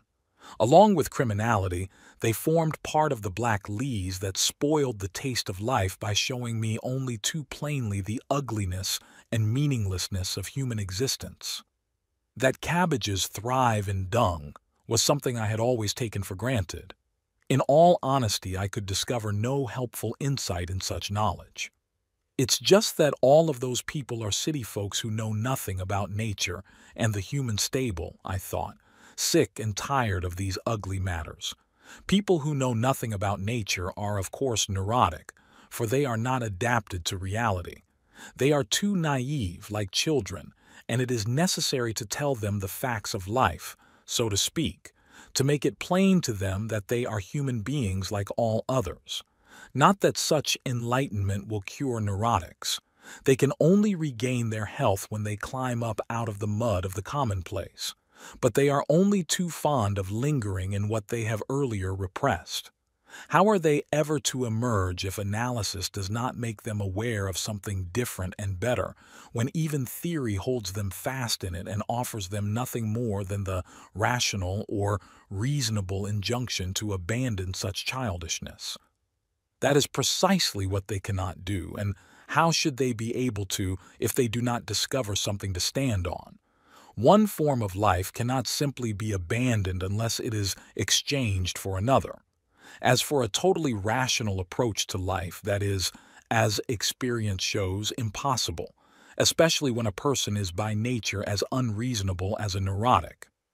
I now realized why Freud's personal psychology was of such burning interest to me. I was eager to know the truth about his reasonable solution, and I was prepared to sacrifice a good deal in order to obtain the answer. Now I felt that I was on the track of it.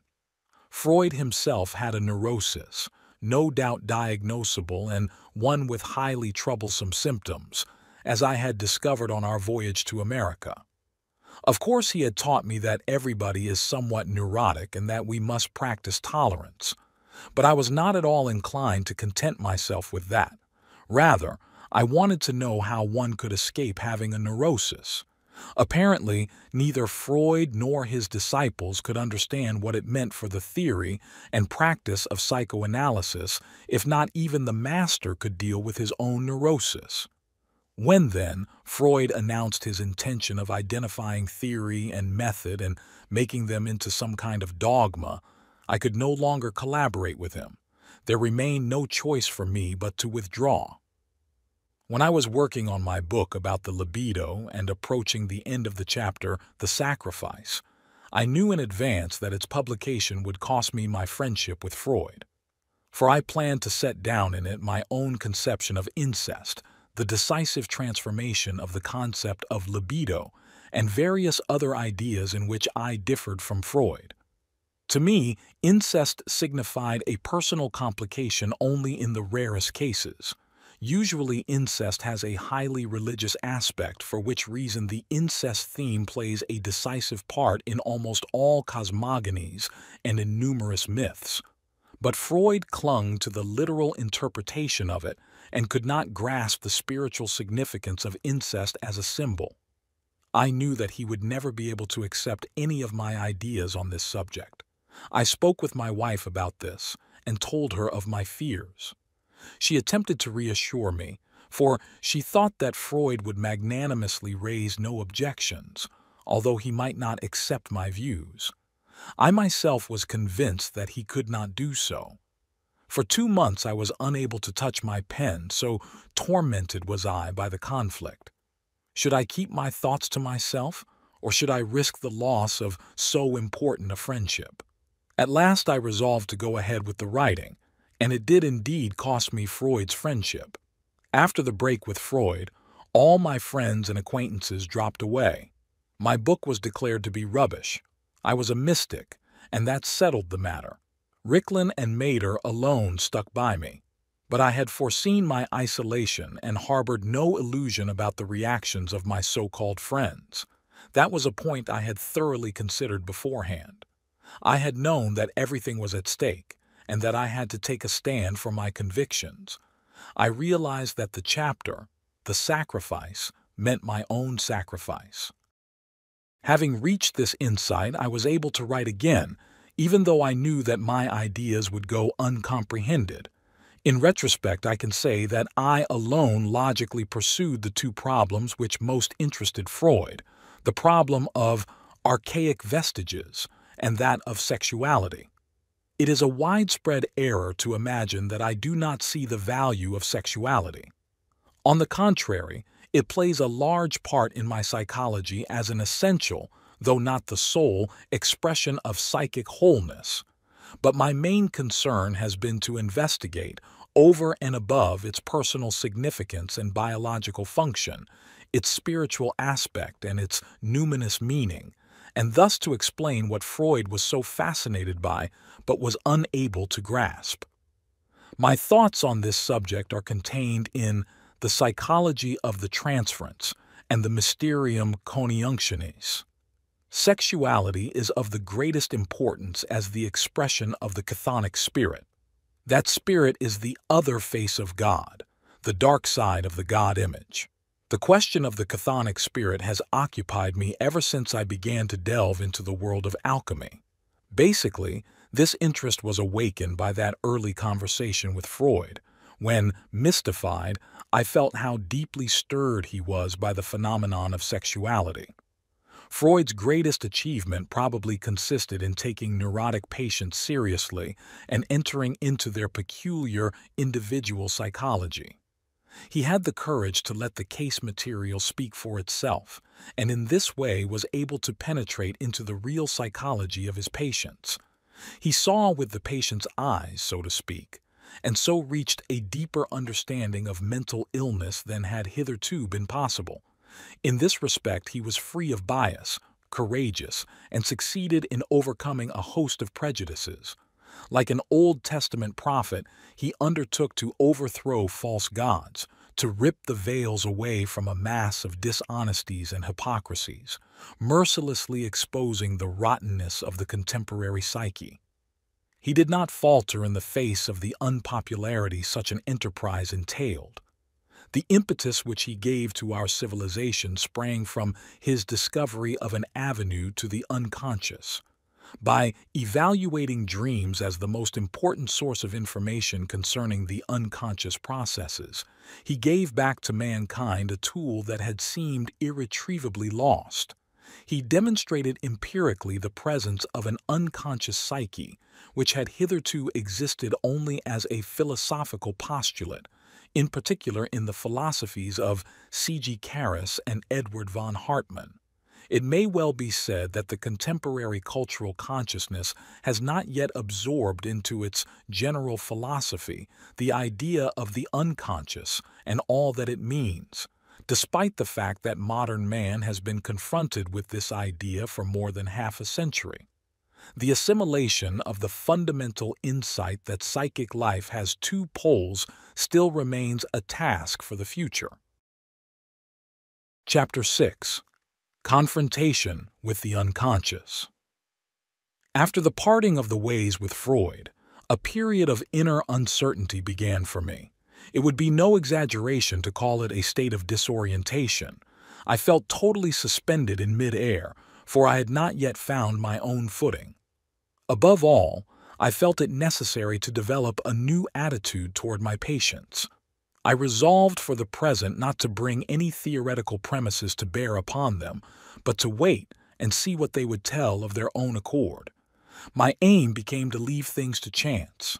The result was that the patients would spontaneously report their dreams and fantasies to me, and I would merely ask, "What occurs to you in connection with that?" Or, "How do you mean that? Where does that come from? What do you think about it?" The interpretation seemed to follow of their own accord from the patient's replies and associations. I avoided all theoretical points of view and simply helped the patients to understand the dream images by themselves, without application of rules and theories. Soon I realized that it was right to take the dreams in this way as the basis of interpretation, for that is how dreams are intended. They are the facts from which we must proceed. Naturally, the aspects resulting from this method were so multitudinous that the need for a criterion grew more and more pressing. The need, I might almost put it, for some initial orientation. About this time I experienced a moment of unusual clarity in which I looked back over the way I had traveled so far. I thought, Now you possess a key to mythology and are free to unlock all the gates of the unconscious psyche.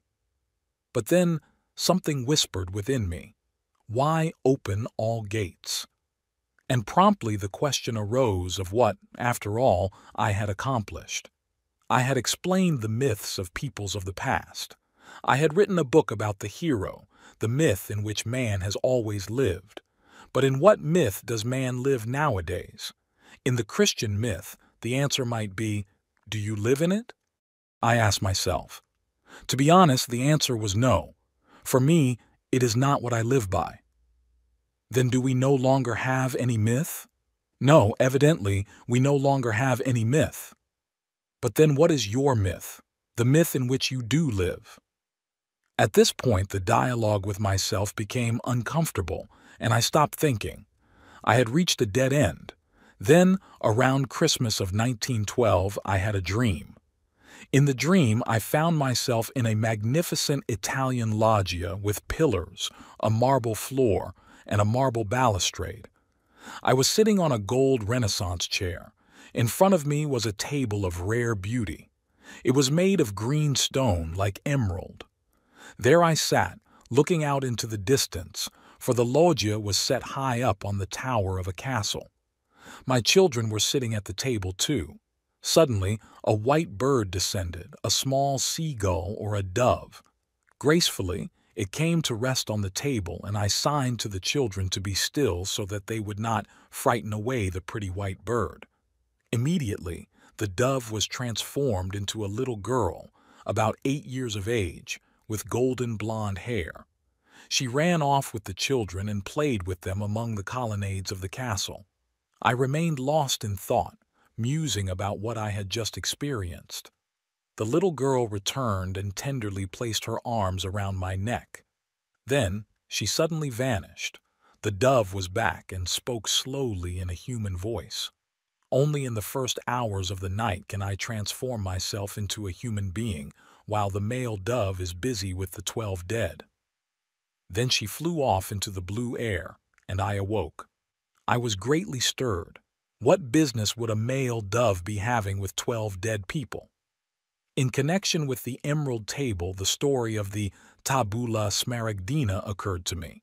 The emerald table in the alchemical legend of Hermes Trismegistos. He was said to have left behind him a table upon which the basic tenets of alchemical wisdom were engraved in Greek. I also thought of the 12 apostles, the 12 months of the year, the signs of the zodiac, etc. But I could find no solution to the enigma. Finally, I had to give it up. All I knew with any certainty was that the dream indicated an unusual activation of the unconscious, but I knew no technique whereby I might get to the bottom of my inner processes, and so there remained nothing for me to do but wait, go on with my life, and pay close attention to my fantasies. One fantasy kept returning. There was something dead present, but it was also still alive. For example, corpses were placed in crematory ovens, but were then discovered to be still living. These fantasies came to a head and were simultaneously resolved in a dream. I was in a region like the Alice camps near Arles. There they have a lane of sarcophagi which go back to Merovingian times. In the dream, I was coming from the city and saw before me a similar lane with a long row of tombs. They were pedestals with stone slabs on which the dead lay. They reminded me of old church burial vaults, where knights in armor lie outstretched. Thus, the dead lay in my dream, in their antique clothes with hands clasped, the difference being that they were not hewn out of stone, but in a curious fashion mummified. I stood still in front of the first grave and looked at the dead man, who was a person of the 1830s. I looked at his clothes with interest, whereupon he suddenly moved and came to life. He unclasped his hands, but that was only because I was looking at him. I had an extremely unpleasant feeling, but walked on and came to another body. He belonged to the 18th century. There exactly the same thing happened. When I looked at him, he came to life and moved his hands.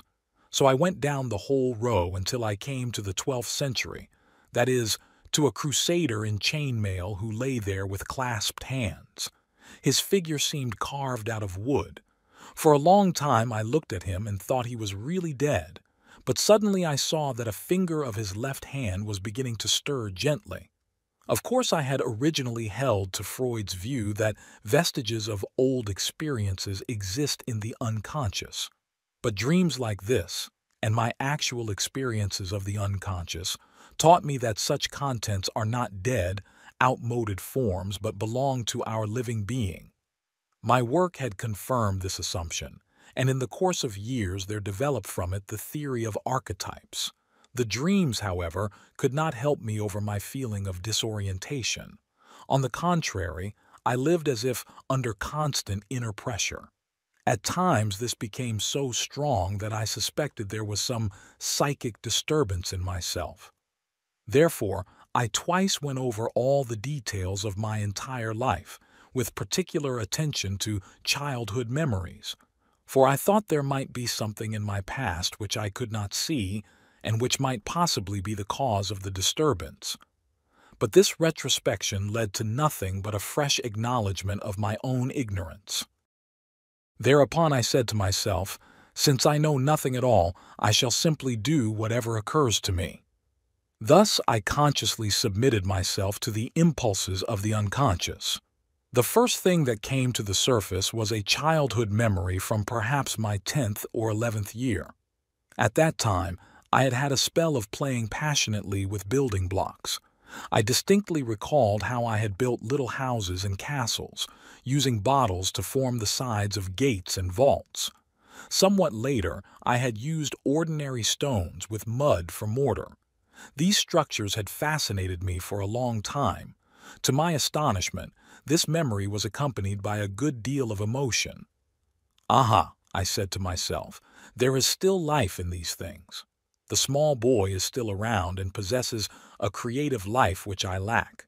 But how can I make my way to it? For as a grown man, it seemed impossible to me that I should be able to bridge the distance from the present back to my 11th year. Yet, if I wanted to re-establish contact with that period, I had no choice but to return to it and take up once more that child's life with his childish games. This moment was a turning point in my fate, but I gave in only after endless resistances and with a sense of resignation. For it was a painfully humiliating experience to realize that there was nothing to be done except play childish games.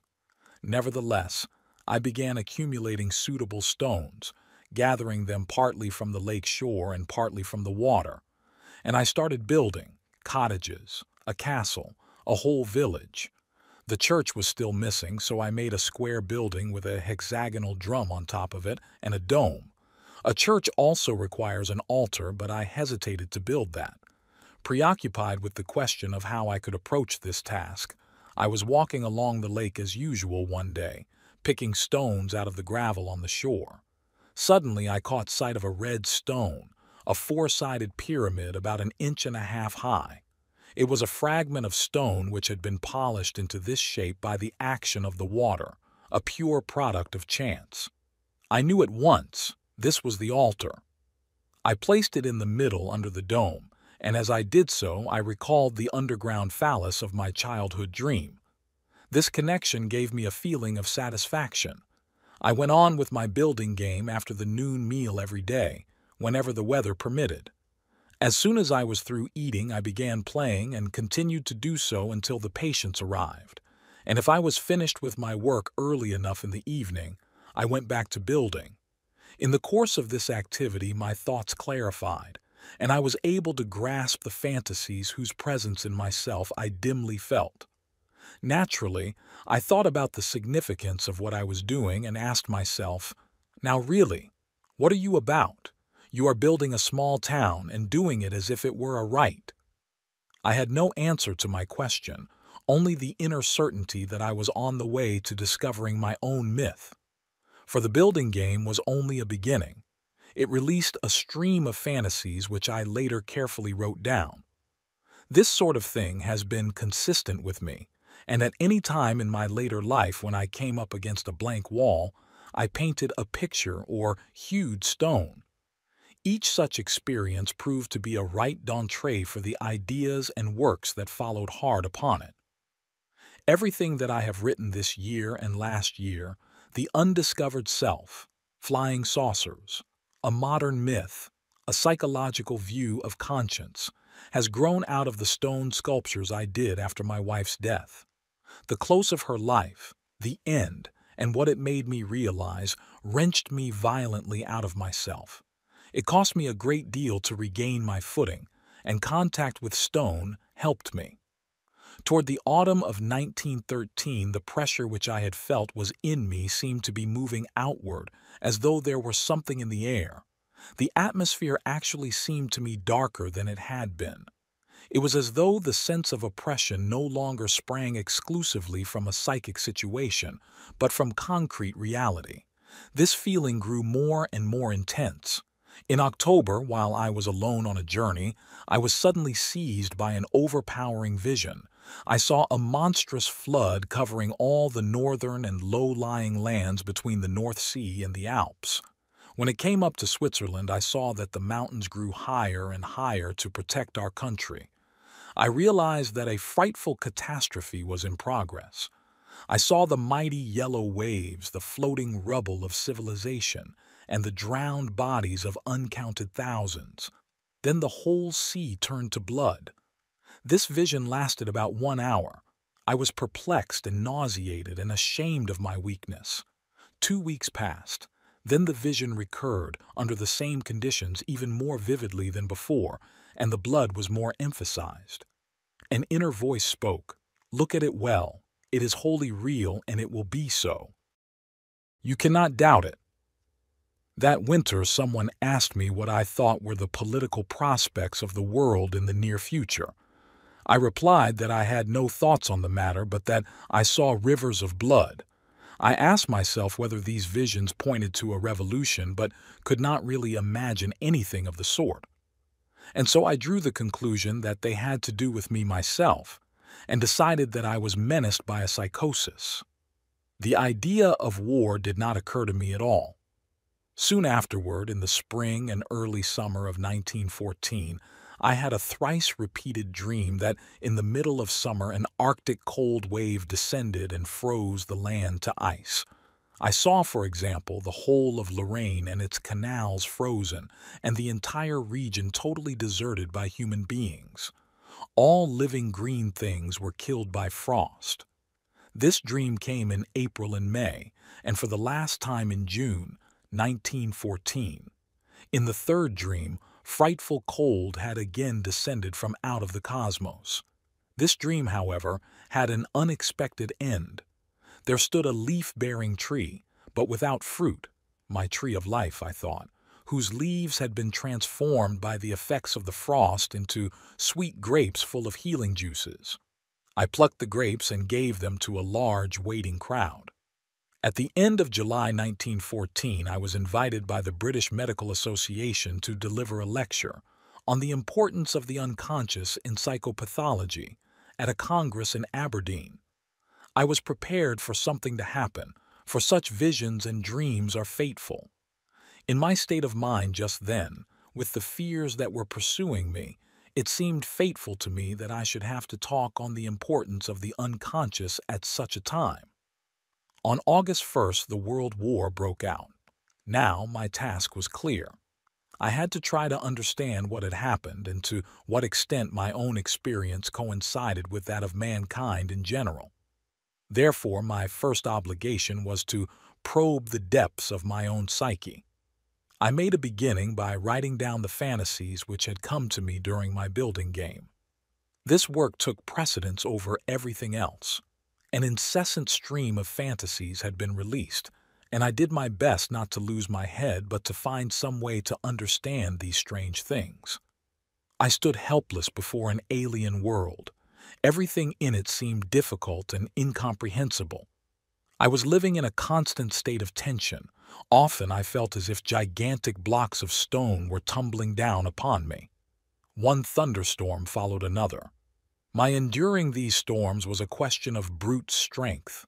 Others have been shattered by them, Nietzsche and Hölderlin and many others. but there was a demonic strength in me. And from the beginning, there was no doubt in my mind that I must find the meaning of what I was experiencing in these fantasies. When I endured these assaults of the unconscious, I had an unswerving conviction that I was obeying a higher will, and that feeling continued to uphold me until I had mastered the task. I was frequently so wrought up that I had to do certain yoga exercises in order to hold my emotions in check. But since it was my purpose to know what was going on within myself, I would do these exercises only until I had calmed myself enough to resume my work with the unconscious. As soon as I had the feeling that I was myself again, I abandoned this restraint upon the emotions and allowed the images and inner voices to speak afresh. The Indian, on the other hand, does yoga exercises in order to obliterate completely the multitude of psychic contents and images. To the extent that I managed to translate the emotions into images, that is to say, to find the images which were concealed in the emotions, I was inwardly calmed and reassured. Had I left those images hidden in the emotions, I might have been torn to pieces by them. There is a chance that I might have succeeded in splitting them off, but in that case, I would inexorably have fallen into a neurosis and so been ultimately destroyed by them anyhow. As a result of my experiment, I learned how helpful it can be, from the therapeutic point of view, to find the particular images which lie behind emotions. I wrote down the fantasies as well as I could, and made an earnest effort to analyze the psychic conditions under which they had arisen. But I was able to do this only in clumsy language. First, I formulated the things as I had observed them, usually in high-flown language, for that corresponds to the style of the archetypes. Archetypes speak the language of high rhetoric, even of bombast. It is a style I find embarrassing. It grates on my nerves, as when someone draws his nails down a plaster wall or scrapes his knife against a plate. But since I did not know what was going on, I had no choice but to write everything down in the style selected by the unconscious itself. Sometimes it was as if I were hearing it with my ears, sometimes feeling it with my mouth, as if my tongue were formulating words. Now and then I heard myself whispering aloud. Below the threshold of consciousness, everything was seething with life. From the beginning, I had conceived my voluntary confrontation with the unconscious as a scientific experiment which I myself was conducting, and in whose outcome I was vitally interested. Today, I might equally well say that it was an experiment which was being conducted on me. One of the greatest difficulties for me lay in dealing with my negative feelings. I was voluntarily submitting myself to emotions of which I could not really approve, and I was writing down fantasies which often struck me as nonsense, and toward which I had strong resistances. For as long as we do not understand their meaning, such fantasies are a diabolical mixture of the sublime and the ridiculous. It cost me a great deal to undergo them, but I had been challenged by fate. Only by extreme effort was I finally able to escape from the labyrinth. In order to grasp the fantasies which were stirring in me underground, I knew that I had to let myself plummet down into them, as it were. I felt not only violent resistance to this, but a distinct fear, for I was afraid of losing command of myself and becoming a prey to the fantasies, and as a psychiatrist I realized only too well what that meant. After prolonged hesitation, however, I saw that there was no other way out. I had to take the chance, had to try to gain power over them, for I realized that if I did not do so, I ran the risk of their gaining power over me. A cogent motive for my making the attempt was the conviction that I could not expect of my patients something I did not dare to do myself. The excuse that a helper stood at their side would not pass muster, for I was well aware that the so-called helper, that is, myself, could not help them unless he knew their fantasy material from his own direct experience, and that at present all he possessed were a few theoretical prejudices of dubious value. This idea, that I was committing myself to a dangerous enterprise not for myself alone, but also for the sake of my patients, helped me over several critical phases. It was during Advent of the year 1913, December 12th to be exact, that I resolved upon the decisive step. I was sitting at my desk once more, thinking over my fears. Then I let myself drop.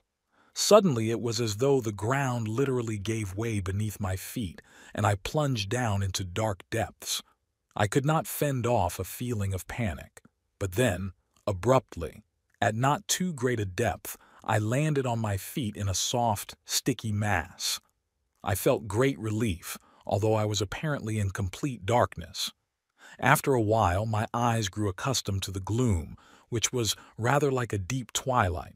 Before me was the entrance to a dark cave, in which stood a dwarf with a leathery skin, as if he were mummified. I squeezed past him through the narrow entrance and waded knee-deep through icy water to the other end of the cave, where, on a projecting rock, I saw a glowing red crystal. I grasped the stone, lifted it, and discovered a hollow underneath.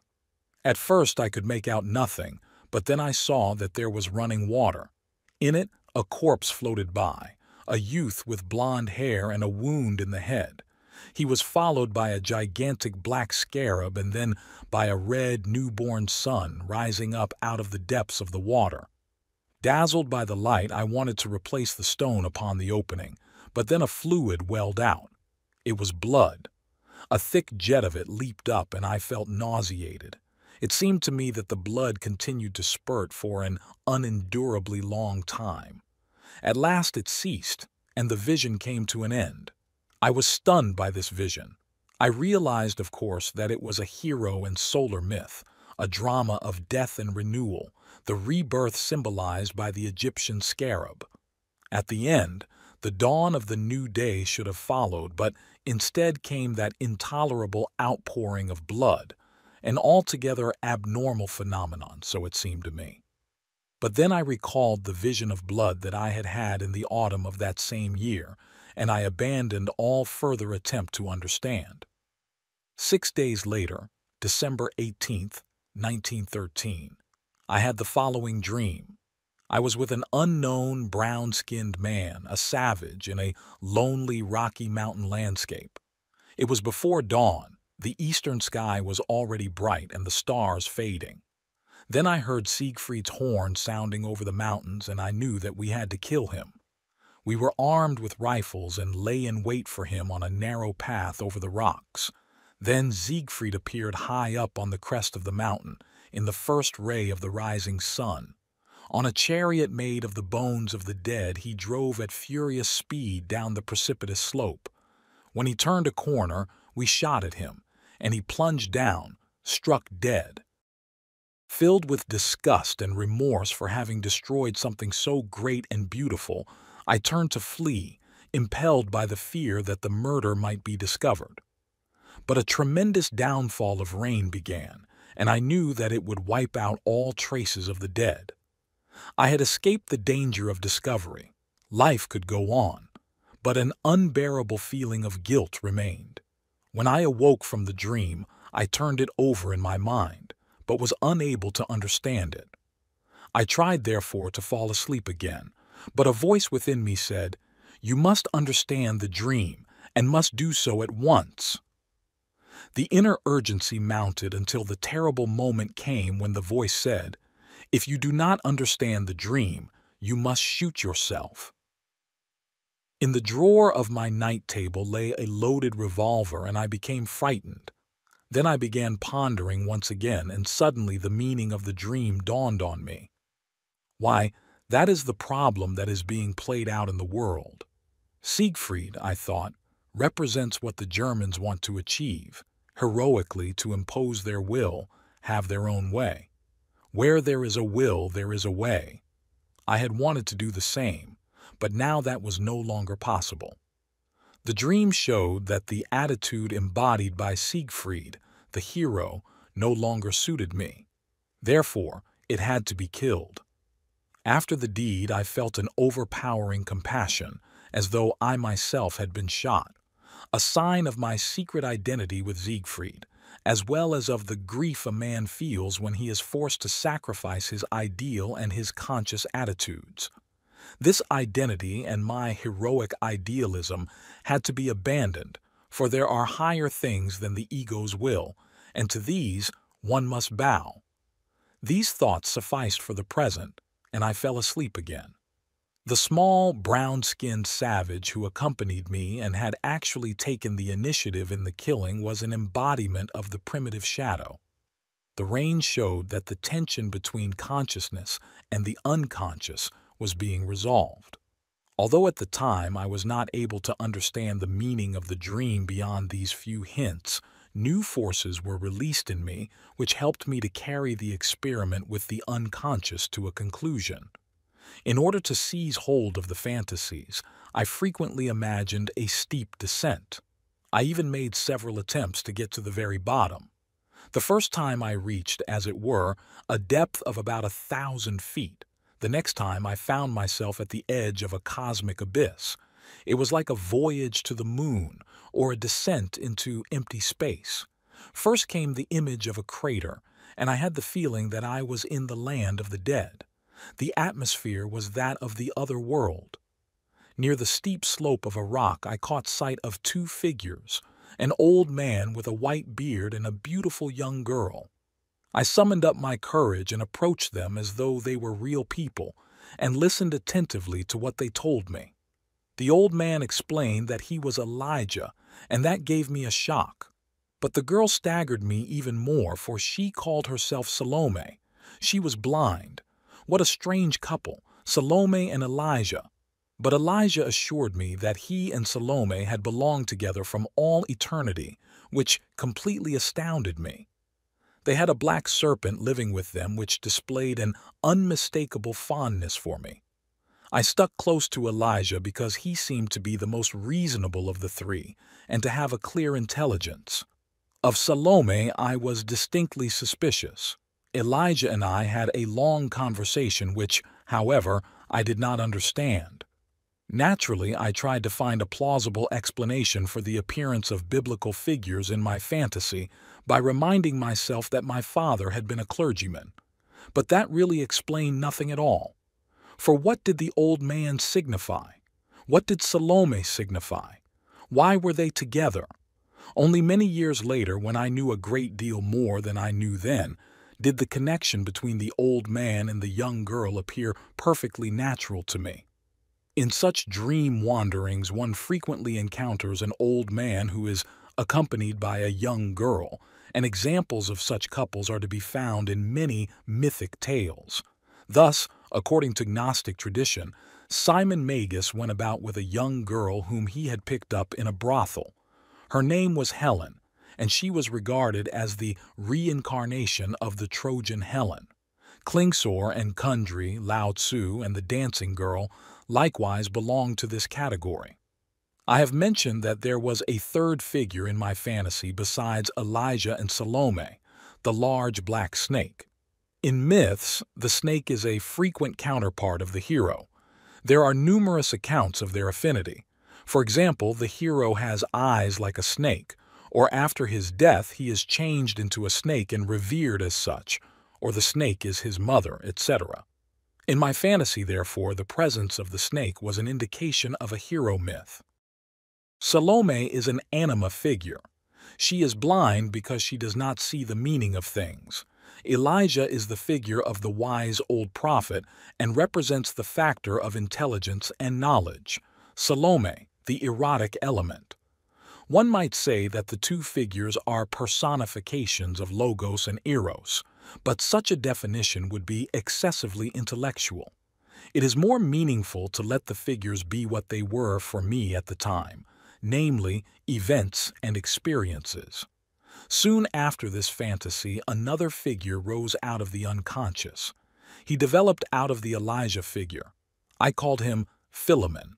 Philemon was a pagan and brought with him an Egypto-Hellenistic atmosphere with a Gnostic coloration.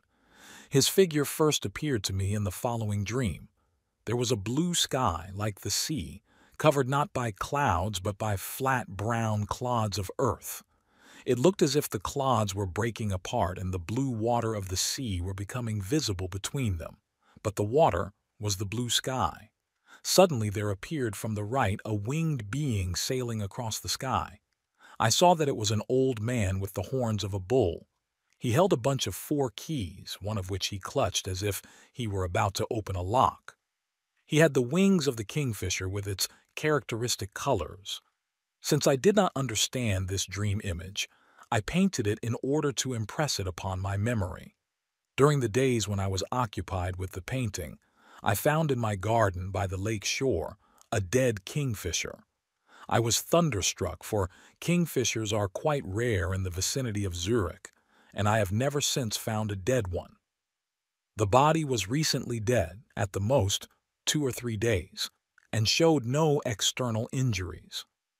Philemon and other figures of my fantasies brought home to me the crucial insight that there are things in the psyche which I do not produce, but which produce themselves and have their own life. Philemon represented a force which was not myself. In my fantasies I held conversations with him, and he said things which I had not consciously thought, for I observed clearly that it was he who spoke, not I. He said I treated thoughts as if I generated them myself, but in his view thoughts were like animals in the forest, or people in a room, or birds in the air, and added, if you should see people in a room, you would not think that you had made those people, or that you were responsible for them. It was he who taught me psychic objectivity, the reality of the psyche. Through him, the distinction was clarified between myself and the object of my thought. He confronted me in an objective manner, and I understood that there is something in me which can say things that I do not know and do not intend, things which may even be directed against me. Psychologically, Philemon represented superior insight. He was a mysterious figure to me. At times he seemed to me quite real, as if he were a living personality. I went walking up and down the garden with him, and to me, he was what the Indians call a guru. Whenever the outlines of a new personification appeared, I felt it almost as a personal defeat. It meant, here is something else you didn't know until now. Fear crept over me that the succession of such figures might be endless, that I might lose myself in bottomless abysses of ignorance. My ego felt devalued, although the successes I had been having in worldly affairs might have reassured me. In my darknesses, horridus nostrae mentis purga tenebras, cleanse the horrible darknesses of our mind, the Aurora Consurgent says, I could have wished for nothing better than a real, live guru, someone possessing superior knowledge and ability, who would have disentangled for me the involuntary creations of my imagination. This task was undertaken by the figure of Philemon, whom in this respect I had willy-nilly to recognize as my psychagogue. And the fact was that he conveyed to me many an illuminating idea. More than 15 years later, a highly cultivated elderly Indian visited me, a friend of Gandhi's, and we talked about Indian education, in particular about the relationship between guru and chela. I hesitantly asked him whether he could tell me anything about the person and character of his own guru, whereupon he replied in a matter-of-fact tone, "Oh yes, he was Shankaracharya." "You don't mean the commentator on the Vedas who died centuries ago?" I asked. "Yes, I mean him," he said, to my amazement. "Then you are referring to a spirit?" I asked. "Of course it was his spirit," he agreed. At that moment I thought of Philemon. "There are ghostly gurus too," he added.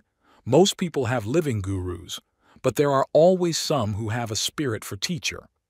This information was both illuminating and reassuring to me. Evidently, then, I had not plummeted right out of the human world, but had only experienced the sort of thing that could happen to others who made similar efforts. Later, Philemon became relativized by the emergence of yet another figure, whom I called Ka. In ancient Egypt, the king's K was his earthly form, the embodied soul.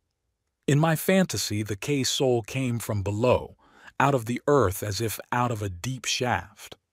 I did a painting of him, showing him in his earthbound form as a herm with base of stone and upper part of bronze.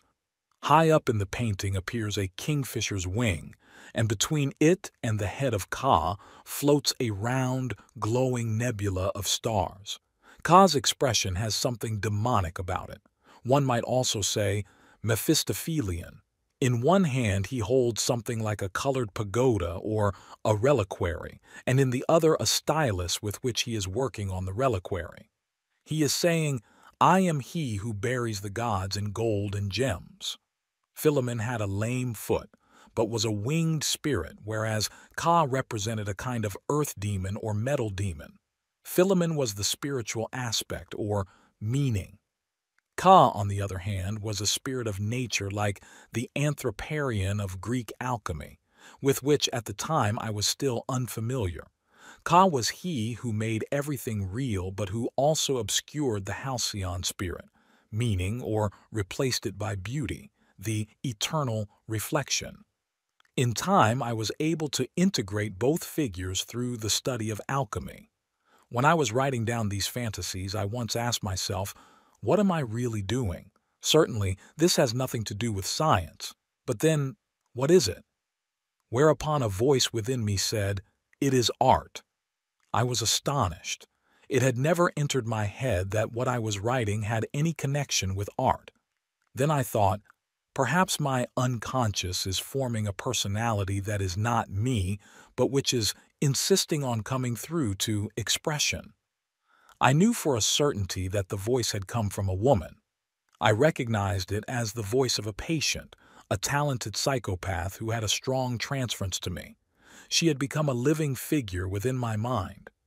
Obviously, what I was doing wasn't science. What then could it be but art? It was as though these were the only alternatives in the world. That is the way a woman's mind works.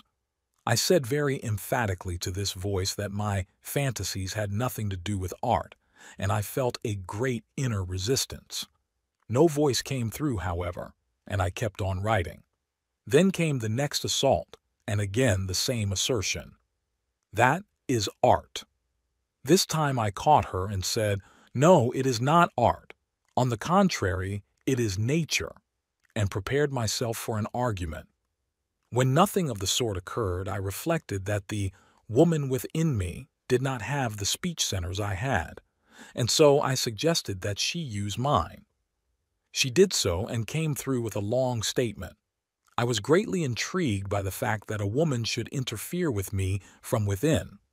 My conclusion was that she must be the soul in the primitive sense, and I began to speculate on the reasons why the name anima was given to the soul. Why was it thought of as feminine? Later I came to see that this inner feminine figure plays a typical or archetypal role in the unconscious of a man, and I called her the anima. The corresponding figure in the unconscious of woman I called the animus. At first, it was the negative aspect of the anima that most impressed me. I felt a little awed by her. It was like the feeling of an invisible presence in the room.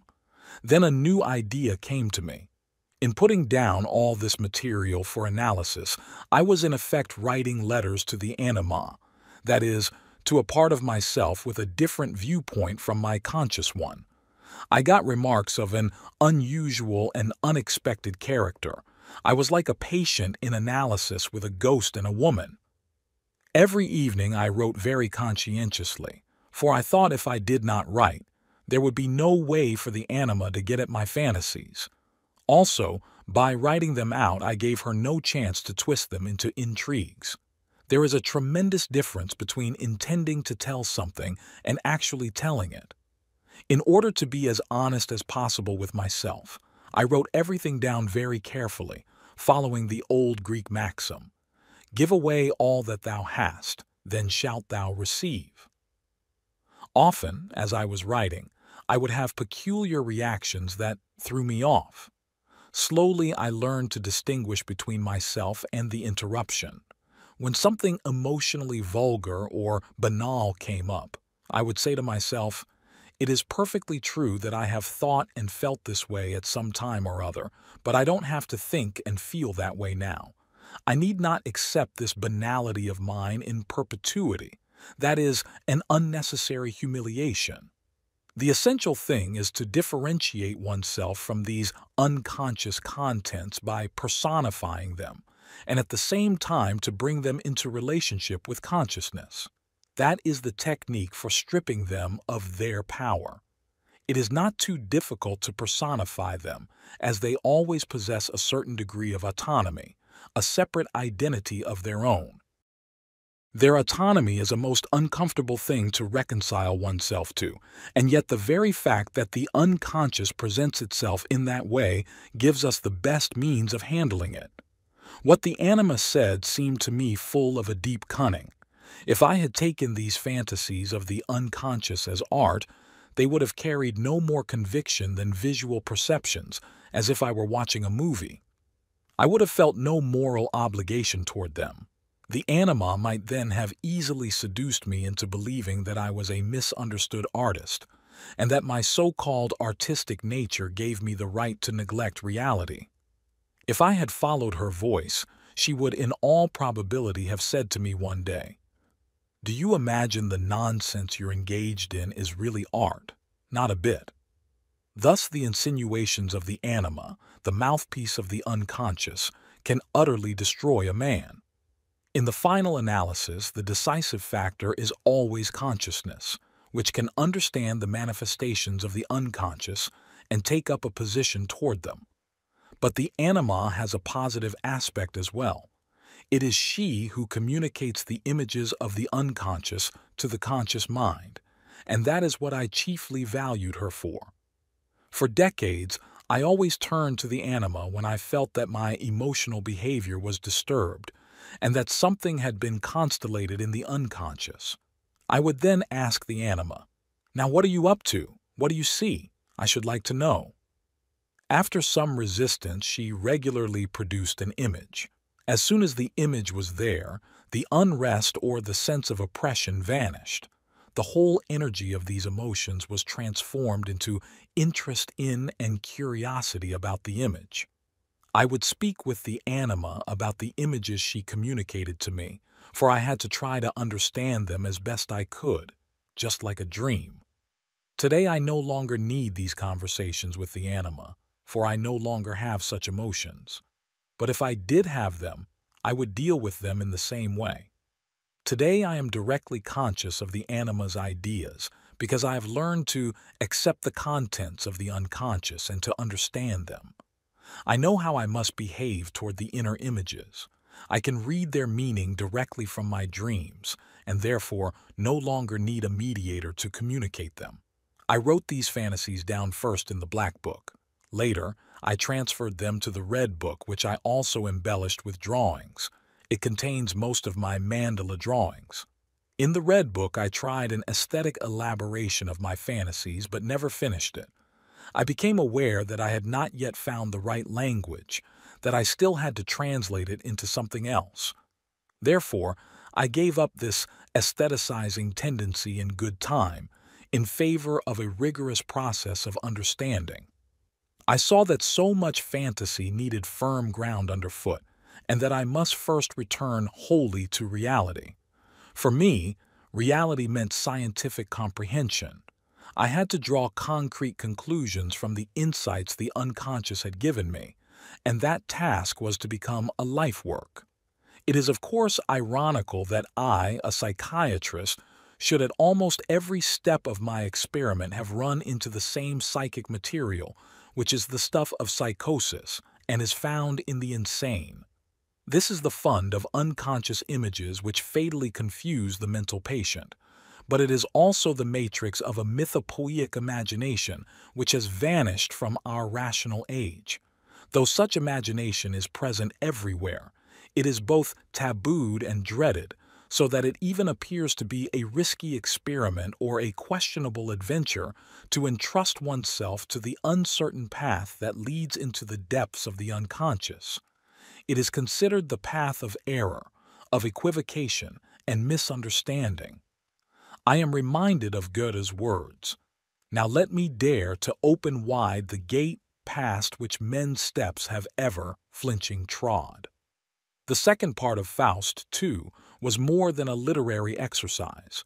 It is a link in the aurea catena, which has existed from the beginnings of philosophical alchemy and Gnosticism down to Nietzsche's Zarathustra.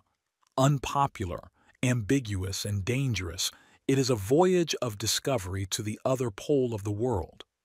Particularly at this time when I was working on the fantasies, I needed a point of support in this world, and I may say that my family and my professional work were that to me. It was most essential for me to have a normal life in the real world as a counterpoise to that strange inner world. My family and my profession remained the base to which I could always return, assuring me that I was an actually existing, ordinary person. The unconscious contents could have driven me out of my wits. But my family and the knowledge. I have a medical diploma from a Swiss university. I must help my patients. I have a wife and 5 children. I live at 228 Seestrasse in Küsnacht. These were actualities which made demands upon me and proved to me again and again that I really existed, that I was not a blank page whirling about in the winds of the spirit, like Nietzsche. Nietzsche had lost the ground under his feet because he possessed nothing more than the inner world of his thoughts, which incidentally possessed him more than he it. He was uprooted and hovered above the earth, and therefore he succumbed to exaggeration and irreality. For me, such irreality was the quintessence of horror, for I aimed, after all, at this world and this life. No matter how deeply absorbed or how blown about I was, I always knew that everything I was experiencing was ultimately directed at this real life of mine. I meant to meet its obligations and fulfill its meanings. My watchword was hic Rhodus, hic Salta. Thus my family and my profession always remained a joyful reality and a guarantee that I also had a normal existence. Very gradually, the outlines of an inner change began making their appearance within me. In 1916, I felt an urge to give shape to something. I was compelled from within, as it were, to formulate and express what might have been said by Philemon. This was how the Septem Sermons ad Mortuos with its peculiar language came into being. It began with a restlessness, but I did not know what it meant or what they wanted of me. There was an ominous atmosphere all around me. I had the strange feeling that the air was filled with ghostly entities. Then it was as if my house began to be haunted. My eldest daughter saw a white figure passing through the room. My second daughter, independently of her elder sister, related that twice in the night her blanket had been snatched away, and that same night my 9-year-old son had an anxiety dream. In the morning he asked his mother for crayons, and he, who ordinarily never drew, now made a picture of his dream. He called it the picture of the fisherman. Through the middle of the picture ran a river, and a fisherman with a rod was standing on the shore. He had caught a fish. On the fisherman's head was a chimney from which flames were leaping and smoke rising. From the other side of the river the devil came flying through the air. He was cursing because his fish had been stolen. But above the fisherman hovered an angel who said, "You cannot do anything to him. He only catches the bad fish." My son drew this picture on a Saturday. Around 5 o'clock in the afternoon on Sunday, the front doorbell began ringing frantically. It was a bright summer day. The 2 maids were in the kitchen, from which the open square outside the front door could be seen. Everyone immediately looked to see who was there, but there was no one in sight. I was sitting near the doorbell and not only heard it but saw it moving. We all simply stared at one another. The atmosphere was thick, believe me. Then I knew that something had to happen. The whole house was filled as if there were a crowd present, crammed full of spirits. They were packed deep right up to the door, and the air was so thick it was scarcely possible to breathe. As for myself, I was all a-quiver with the question, "For God's sake, what in the world is this?" Then they cried out in chorus, We have come back from Jerusalem where we found not what we sought. That is the beginning of the Septem Sermones. Then it began to flow out of me, and in the course of 3 evenings the thing was written. As soon as I took up the pen, the whole ghostly assemblage evaporated, the room quieted, and the atmosphere cleared. The haunting was over. The experience has to be taken for what it was, or as it seems to have been. No doubt it was connected with the state of emotion I was in at the time, and which was favorable to parapsychological phenomena. It was an unconscious constellation whose peculiar atmosphere I recognized as the numen of an archetype. It walks abroad, it's in the air. The intellect, of course, would like to arrogate to itself some scientific, physical knowledge of the affair, or, preferably, to write the whole thing off as a violation of the rules. But what a dreary world it would be if the rules were not violated sometimes. Shortly before this experience, I had written down a fantasy of my soul having flown away from me. This was a significant event. The soul, the anima, establishes the relationship to the unconscious. In a certain sense, this is also a relationship to the collectivity of the dead, for the unconscious corresponds to the mythic land of the dead, the land of the ancestors. If, therefore, one has a fantasy of the soul vanishing, this means that it has withdrawn into the unconscious or into the land of the dead. There it produces a mysterious animation and gives visible form to the ancestral traces, the collective contents. Like a medium, it gives the dead a chance to manifest themselves. Therefore, soon after the disappearance of my soul, the dead appeared to me, and the result was the Septem Sermones. This is an example of what is called loss of soul, a phenomenon encountered quite frequently among primitives. From that time on, the dead have become ever more distinct for me as the voices of the unanswered, unresolved, and unredeemed. For since the questions and demands which my destiny required me to answer did not come to me from outside, they must have come from the inner world. These conversations with the dead formed a kind of prelude to what I had to communicate to the world about the unconscious, a kind of pattern of order and interpretation of its general contents. When I look back upon it all today and consider what happened to me during the period of my work on the fantasies, it seems as though a message had come to me with overwhelming force. There were things in the images which concerned not only myself but many others also. It was then that I ceased to belong to myself alone, ceased to have the right to do so. From then on, my life belonged to the generality. The knowledge I was concerned with, or was seeking, still could not be found in the science of those days. I myself had to undergo the original experience and, moreover, try to plant the results of my experience in the soil of reality. Otherwise, they would have remained subjective assumptions without validity. It was then that I dedicated myself to service of the psyche. I loved it and hated it, but it was my greatest wealth.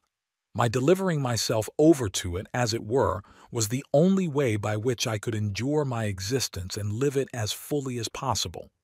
Today I can say that I have never lost touch with my initial experiences. All my works, all my creative activity has come from those initial fantasies and dreams which began in 1912, almost 50 years ago. Everything that I accomplished in later life was already contained in them, although at first only in the form of emotions and images. My science was the only way I had of extricating myself from that chaos. Otherwise, the material would have trapped me in its thicket, strangled me like jungle creepers. I took great care to try to understand every single image, every item of my psychic inventory, and to classify them scientifically, so far as this was possible, and, above all, to realize them in actual life. That is what we usually neglect to do. We allow the images to rise up, and maybe we wonder about them, but that is all. We do not take the trouble to understand them, let alone draw ethical conclusions from them. This stopping short conjures up the negative effects of the unconscious. It is equally a grave mistake to think that it is enough to gain some understanding of the images and that knowledge can here make a halt. Insight into them must be converted into an ethical obligation. Not to do so is to fall prey to the power principle, and this produces dangerous effects which are destructive not only to others, but even to the knower. The images of the unconscious place a great responsibility upon a man.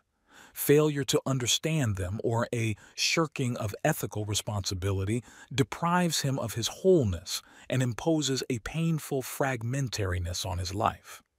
In the midst of this period when I was so preoccupied with the images of the unconscious, I came to the decision to withdraw from the university, where I had lectured for 8 years as private docent since 1905.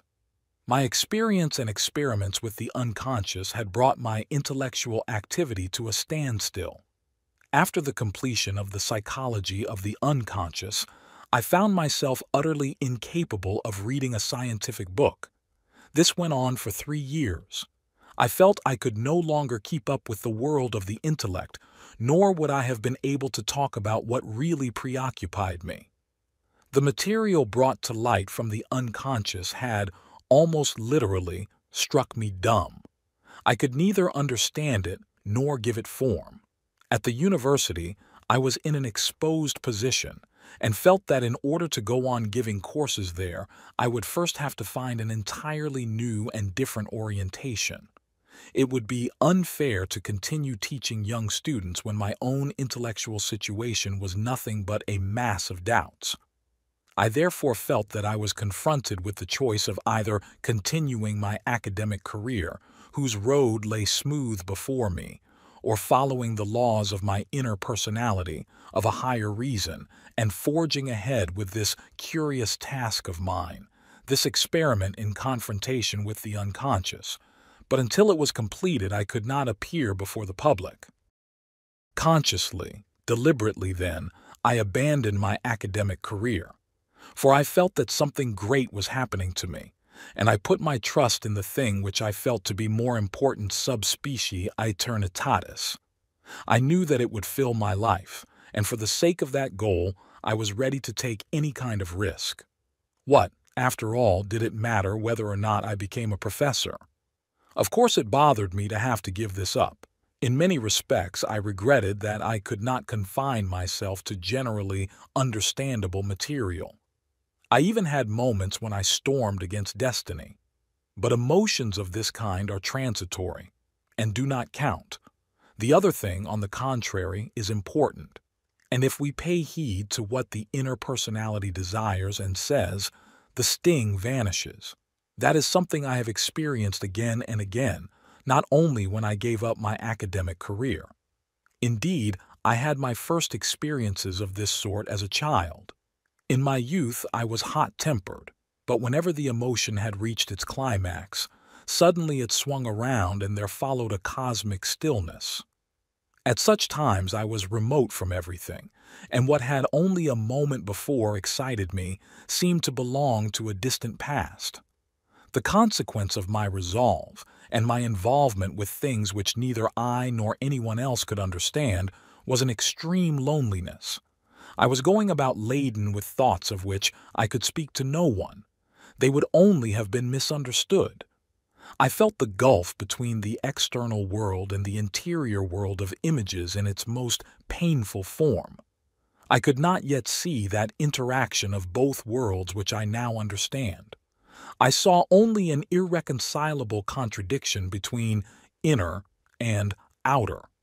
However, it was clear to me from the start that I could find contact with the outer world, and with people only if I succeeded in showing, and this would demand the most intensive effort, that the contents of psychic experience are real, and real not only as my own personal experiences, but as collective experiences which others also have.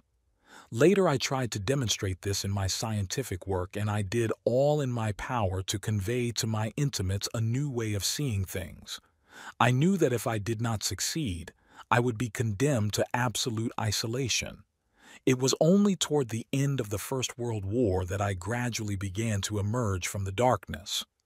Two events contributed to this. The first was that I broke with the woman who was determined to convince me that my fantasies had artistic value. The second and principal event was that I began to understand mandala drawings. This happened in 1918 to 19. I had painted the first mandala in 1916 after writing the Septem Sermones. Naturally, I had not then understood it.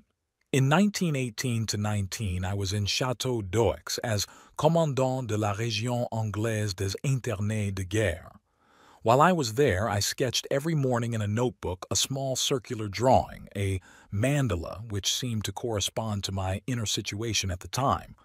With the help of these drawings, I could observe my psychic transformations from day to day. One day, for example, I received a letter from that aesthetic lady in which she again stubbornly maintained that the fantasies arising from my unconscious had artistic value and should be considered art. The letter got on my nerves. It was far from stupid and therefore dangerously persuasive. The modern artist, after all, seeks to create art out of the unconscious.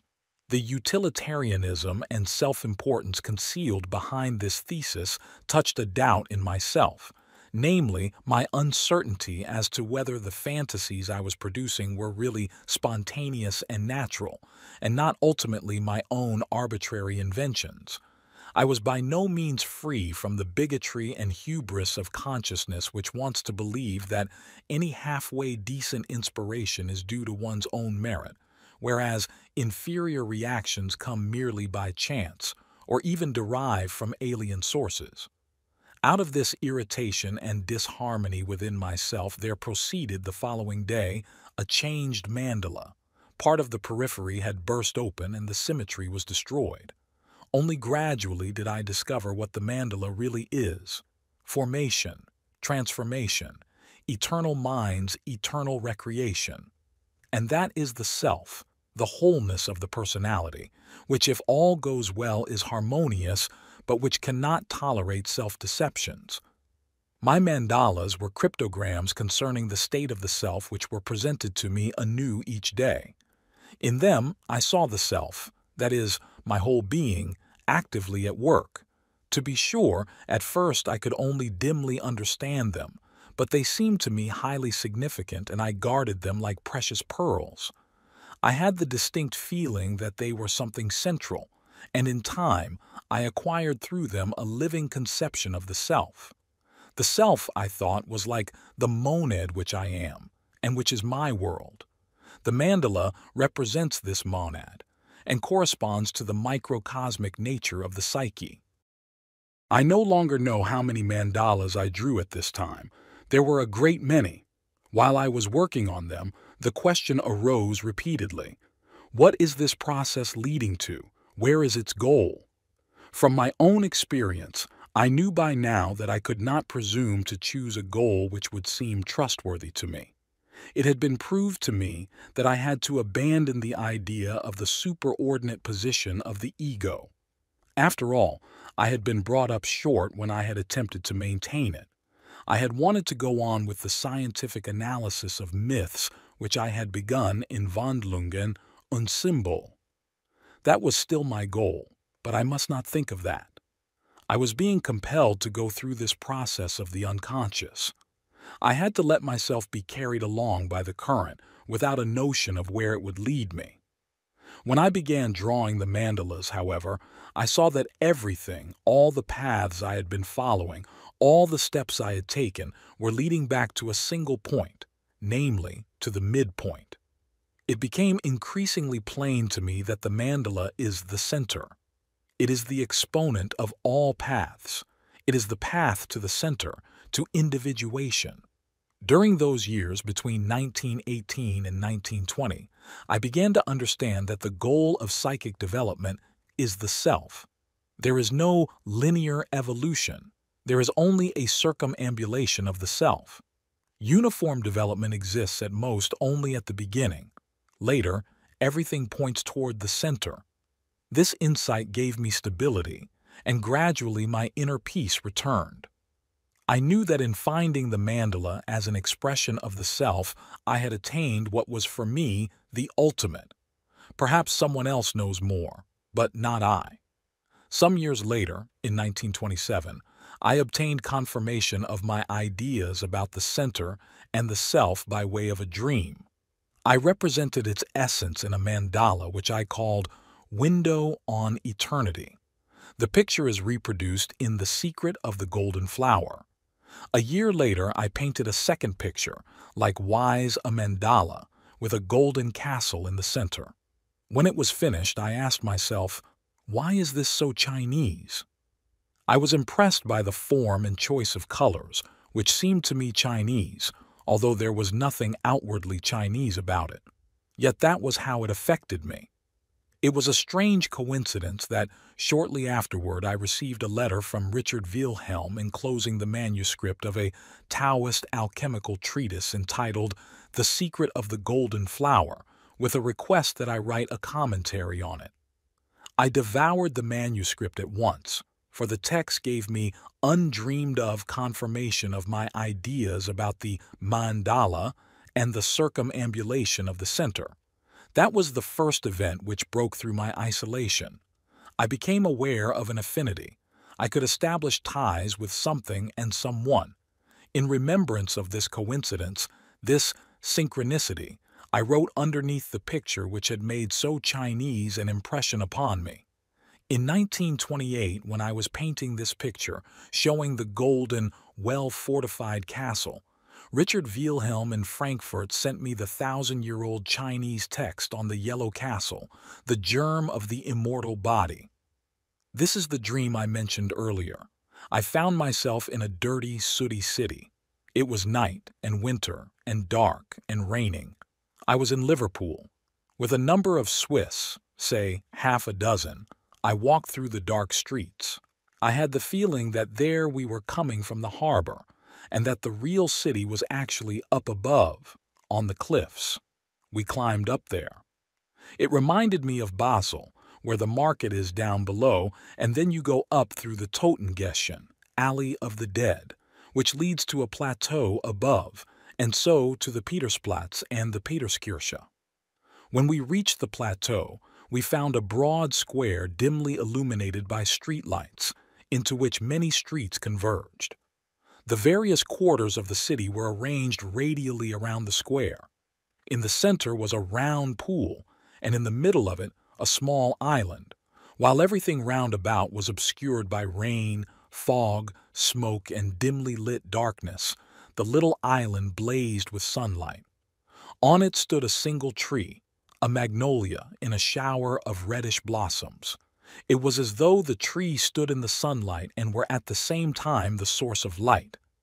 My companions commented on the abominable weather and obviously did not see the tree. They spoke of another Swiss who was living in Liverpool and expressed surprise that he should have settled here. I was carried away by the beauty of the flowering tree and the sunlit island and thought, I know very well why he has settled here.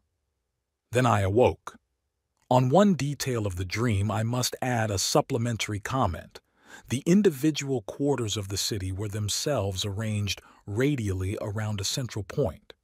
This point formed a small open square illuminated by a larger street lamp and constituted a small replica of the island.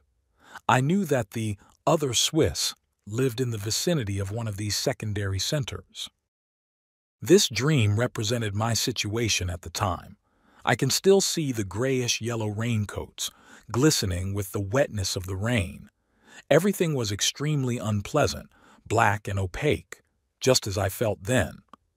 But I had had a vision of unearthly beauty, and that was why I was able to live at all. Liverpool is the pool of life. The liver, according to an old view, is the seat of life, that which makes to live. This dream brought with it a sense of finality. I saw that here the goal had been revealed. One could not go beyond the center. The center is the goal, and everything is directed toward that center. Through this dream, I understood that the self is the principle and archetype of orientation and meaning. Therein lies its healing function. For me, this insight signified an approach to the center, and therefore to the goal. Out of it emerged a first inkling of my personal myth. After this dream, I gave up drawing or painting mandalas. The dream depicted the climax of the whole process of development of consciousness. It satisfied me completely, for it gave a total picture of my situation. I had known, to be sure, that I was occupied with something important, but I still lacked understanding, and there had been no one among my associates who could have understood. The clarification brought about by the dream made it possible for me to take an objective view of the things that filled my being. Without such a vision, I might perhaps have lost my orientation and been compelled to abandon my undertaking. But here, the meaning had been made clear. When I parted from Freud, I knew that I was plunging into the unknown.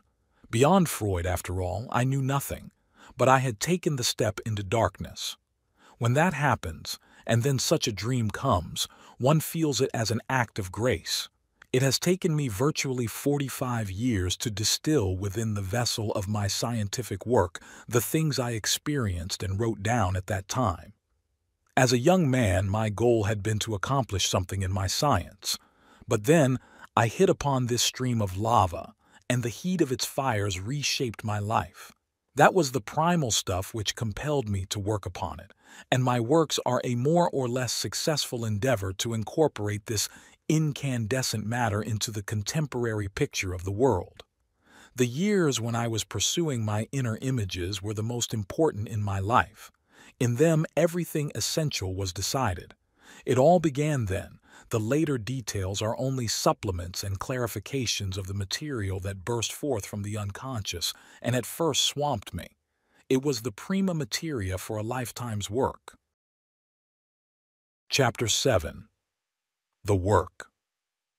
As my life entered its second half, I was already embarked on the confrontation with the contents of the unconscious. My work on this was an extremely long, drawn-out affair, and it was only after some 20 years of it that I reached some degree of understanding of my fantasies. First, I had to find evidence for the historical prefiguration of my inner experiences. That is to say, I had to ask myself, where have my particular premises already occurred in history? If I had not succeeded in finding such evidence, I would never have been able to substantiate my ideas.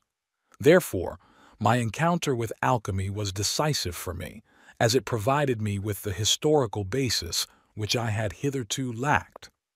Analytical psychology is fundamentally a natural science, but it is subject far more than any other science to the personal bias of the observer. The psychologist must depend, therefore, in the highest degree upon historical and literary parallels if he wishes to exclude at least the crudest errors in judgment. Between 1918 and 1926, I had seriously studied the Gnostic writers, for they too had been confronted with the primal world of the unconscious and had dealt with its contents, with images that were obviously contaminated with the world of instinct. Just how they understood these images remains difficult to say, in view of the paucity of the accounts, which moreover mostly stem from their opponents, the Church Fathers. It seems to me highly unlikely that they had a psychological conception of them, but the Gnostics were too remote for me to establish any link with them in regard to the questions that were confronting me. As far as I could see, the tradition that might have connected Gnosis with the present seemed to have been severed, and for a long time it proved impossible to find any bridge that led from Gnosticism or Neoplatonism to the contemporary world.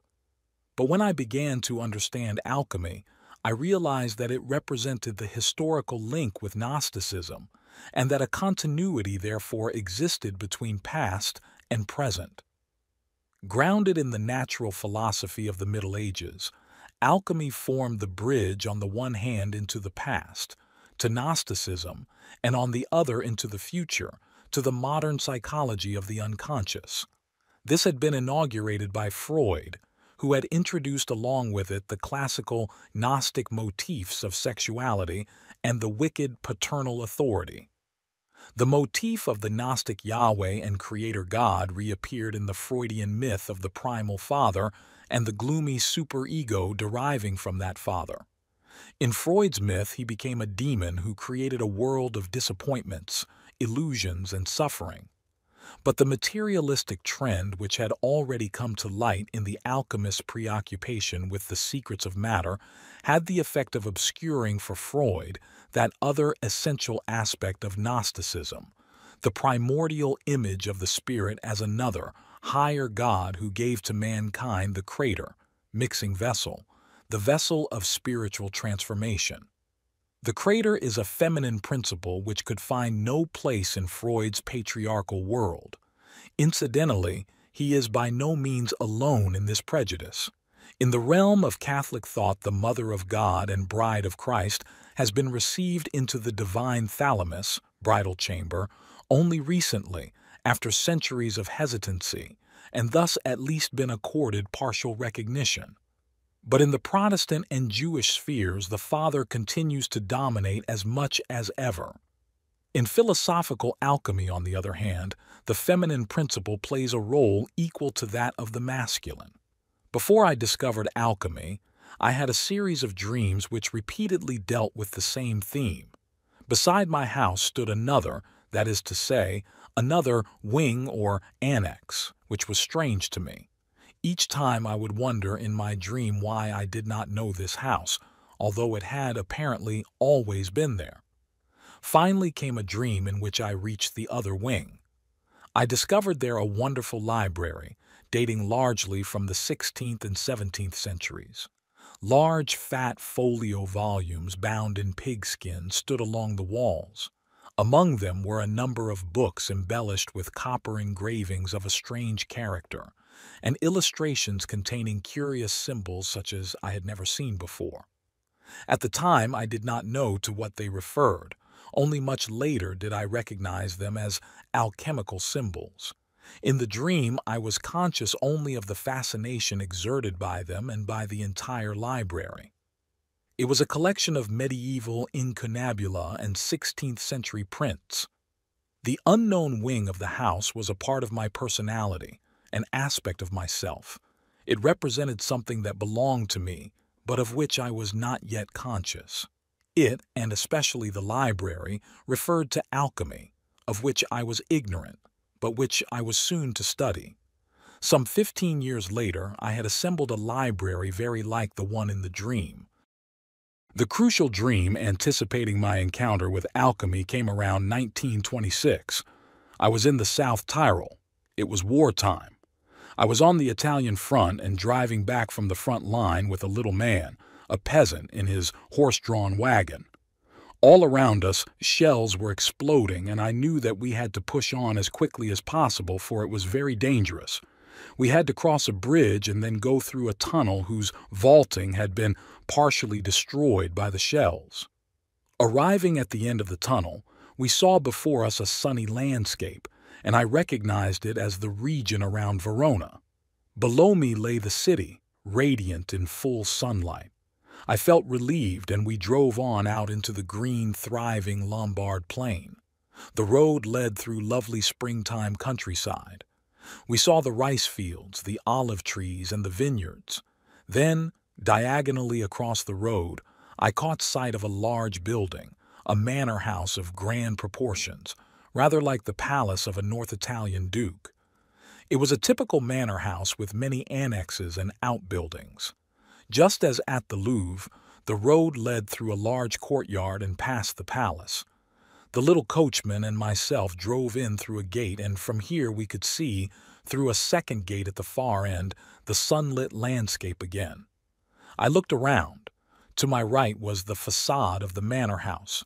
To my left, the servants' quarters and the stables, barns, and other outbuildings which stretched on for a long way. Just as we reached the middle of the courtyard in front of the main entrance, something unexpected happened. With a dull clang, both gates flew shut. The peasant leaped down from his seat and exclaimed, "Now we are caught in the 17th century." Resignedly, I thought, well, that's that. But what is there to do about it? Now we shall be caught for years. Then the consoling thought came to me. Someday, years from now, I shall get out again. After this dream, I plowed through ponderous tomes on the history of the world, of religion, and of philosophy, without finding anything that could help me explain the dream. Not until much later did I realize that it referred to alchemy, for that science reached its height in the 17th century. Oddly enough, I had entirely forgotten what Herbert Silber had written about alchemy. At the time his book was published, I regarded alchemy as something off the beaten track and rather silly, much as I appreciated Silber's anagogic or constructive point of view. I was in correspondence with him at the time and had let him know how much I valued his work. As his tragic death shows, Silber's discovery of the problem was not followed by insight into it. He had used in the main late material, which I could make nothing of. The late alchemical texts are fantastic and baroque. Only after we have learned how to interpret them can we recognize what treasures they hide. Light on the nature of alchemy began to come to me only after I had read the text of the Golden Flower, that specimen of Chinese alchemy which Richard Wilhelm sent me in 1928. I was stirred by the desire to become more closely acquainted with the alchemical texts. I commissioned a Munich bookseller to notify me of any alchemical books that might fall into his hands. Soon afterward I received the first of them, the Artis Auriferae Volumina Duo, 1593, a comprehensive collection of Latin treatises among which are a number of the classics of alchemy. I let this book lie almost untouched for nearly 2 years. Occasionally I would look at the pictures, and each time I would think, "Good Lord, what nonsense! This stuff is impossible to understand."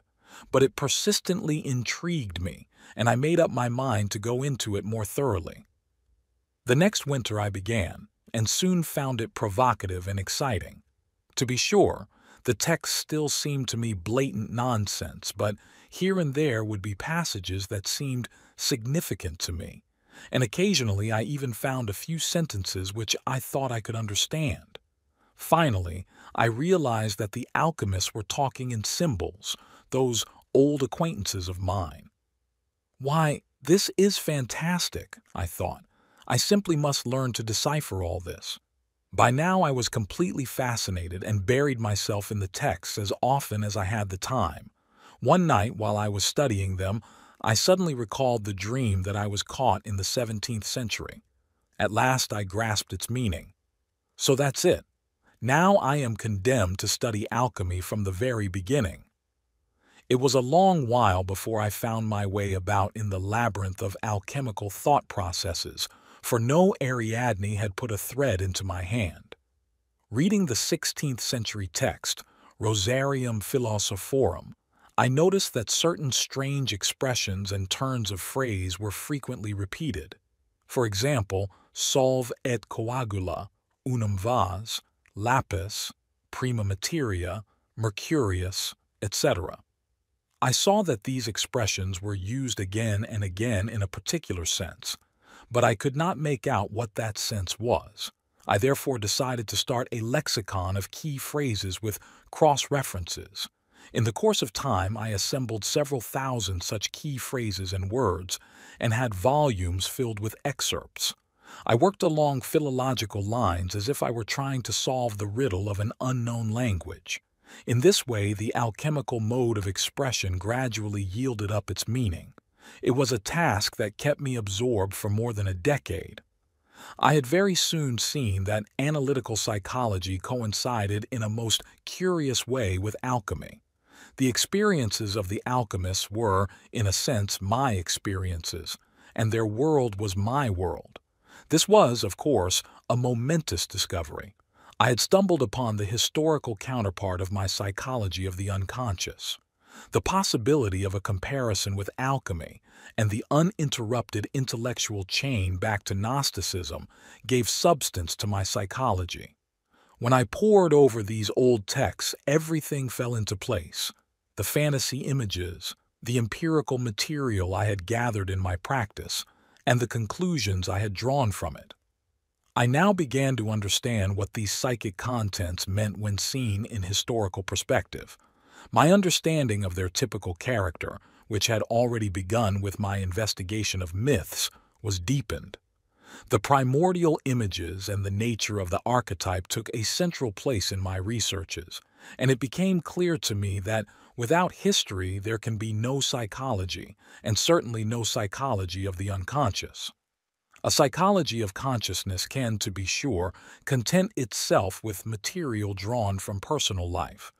But as soon as we wish to explain a neurosis, we require an anamnesis which reaches deeper than the knowledge of consciousness. And when in the course of treatment unusual decisions are called for, dreams occur that need more than personal memories for their interpretation. I regard my work on alchemy as a sign of my inner relationship to Goethe. Goethe's secret was that he was in the grip of that process of archetypal transformation which has gone on through the centuries. He regarded his Faust as an opus magnum or divinum. He called it his main business, and his whole life was enacted within the framework of this drama.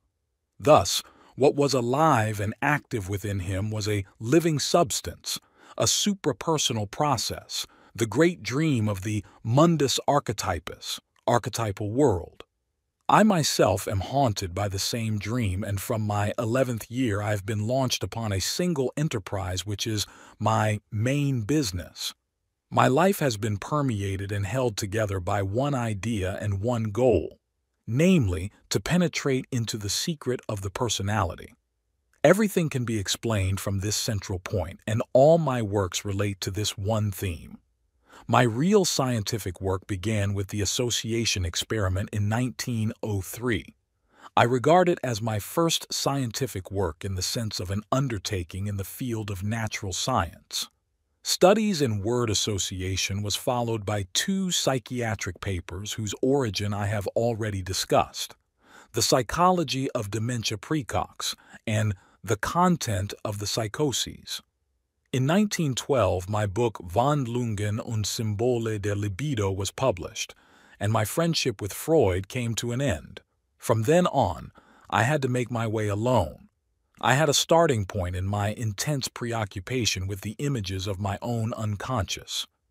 This period lasted from 1913 to 1917. Then the stream of fantasies ebbed away. Not until it had subsided and I was no longer held captive inside the magic mountain was I able to take an objective view of that whole experience and begin to reflect upon it. The first question I asked myself was, what does one do with the unconscious? The relations between the ego and the unconscious was my answer. In Paris, I had delivered a lecture on this subject in 1916. It was, however, not published in German until 12 years later, in greatly expanded form. In it, I described some of the typical contents of the unconscious and showed that it is by no means a matter of indifference what attitude the conscious mind takes toward them.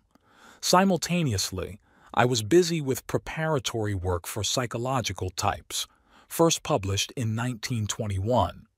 This work sprang originally from my need to define the ways in which my outlook differed from Freud's and Adler's. In attempting to answer this question, I came across the problem of types, for it is one psychological type which, from the outset, determines and limits a person's judgment. My book, therefore, was an effort to deal with the relationship of the individual to the world, to people and things. It discussed the various aspects of consciousness, the various attitudes the conscious mind might take toward the world, and thus constitutes a psychology of consciousness regarded from what might be called a clinical angle. I worked a great deal of literature into this book. The writings of Spitaler occupied a special place, in particular his Prometheus and Epimetheus, but I also discussed Schiller, Nietzsche, and the intellectual history of the classical era and the Middle Ages. I was presumptuous enough to send a copy of my book to Spitaler. He did not answer me, but shortly afterward delivered a lecture in which he declared positively that his Prometheus and Epimetheus meant nothing, that he might just as well have sung, "Spring is come, tra-la-la-la-la." The book on types yielded the insight that every judgment made by an individual is conditioned by his personality type and that every point of view is necessarily relative. This raised the question of the unity which must compensate this diversity, and it led me directly to the Chinese concept of Tao. I have already spoken of the interplay between my inner development and Richard Wilhelm sending me a Taoist text. In 1929, he and I collaborated on The Secret of the Golden Flower. It was only after I had reached the central point in my thinking and in my researches, namely, the concept of the self, that I once more found my way back to the world. I began delivering lectures and taking a number of journeys. The various essays and lectures formed a kind of counterpoise to the years of interior searching. They also contained answers to the questions that were put to me by my readers and patients, a subject with which I had been deeply concerned ever since my book Wandlungen und Symbol was the theory of the libido. I conceived the libido as a psychic analog of physical energy, hence as a more or less quantitative concept which therefore should not be defined in qualitative terms. My idea was to escape from the then prevailing concretism of the libido theory. In other words, I wished no longer to speak of the instincts of hunger, aggression, and sex, but to regard all these phenomena as expressions of psychic energy. In physics, too, we speak of energy and its various manifestations, such as electricity, light, heat, etc. The situation in psychology is precisely the same. Here, too, we are dealing primarily with energy, that is to say, with measures of intensity, with greater or lesser quantities. It can appear in various guises. If we conceive of libido as energy, we can take a comprehensive and unified view. Qualitative questions as to the nature of the libido, whether it be sexuality, power, hunger, or something else, recede into the background.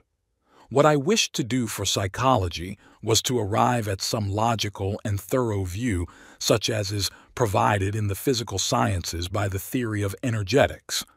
This is what I was after in my paper on psychic energy, 1928.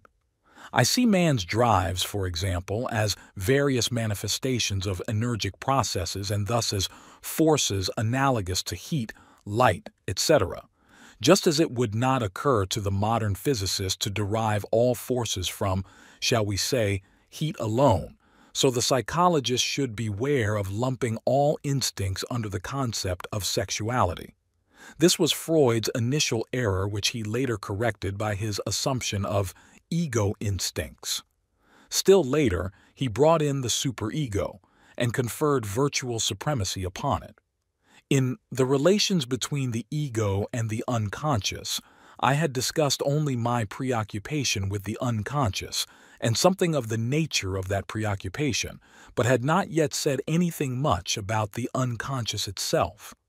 As I worked with my fantasies, I became aware that the unconscious undergoes or produces change. Only after I had familiarized myself with alchemy did I realize that the unconscious is a process, and that the psyche is transformed or developed by the relationship of the ego to the contents of the unconscious. In individual cases, that transformation can be read from dreams and fantasies.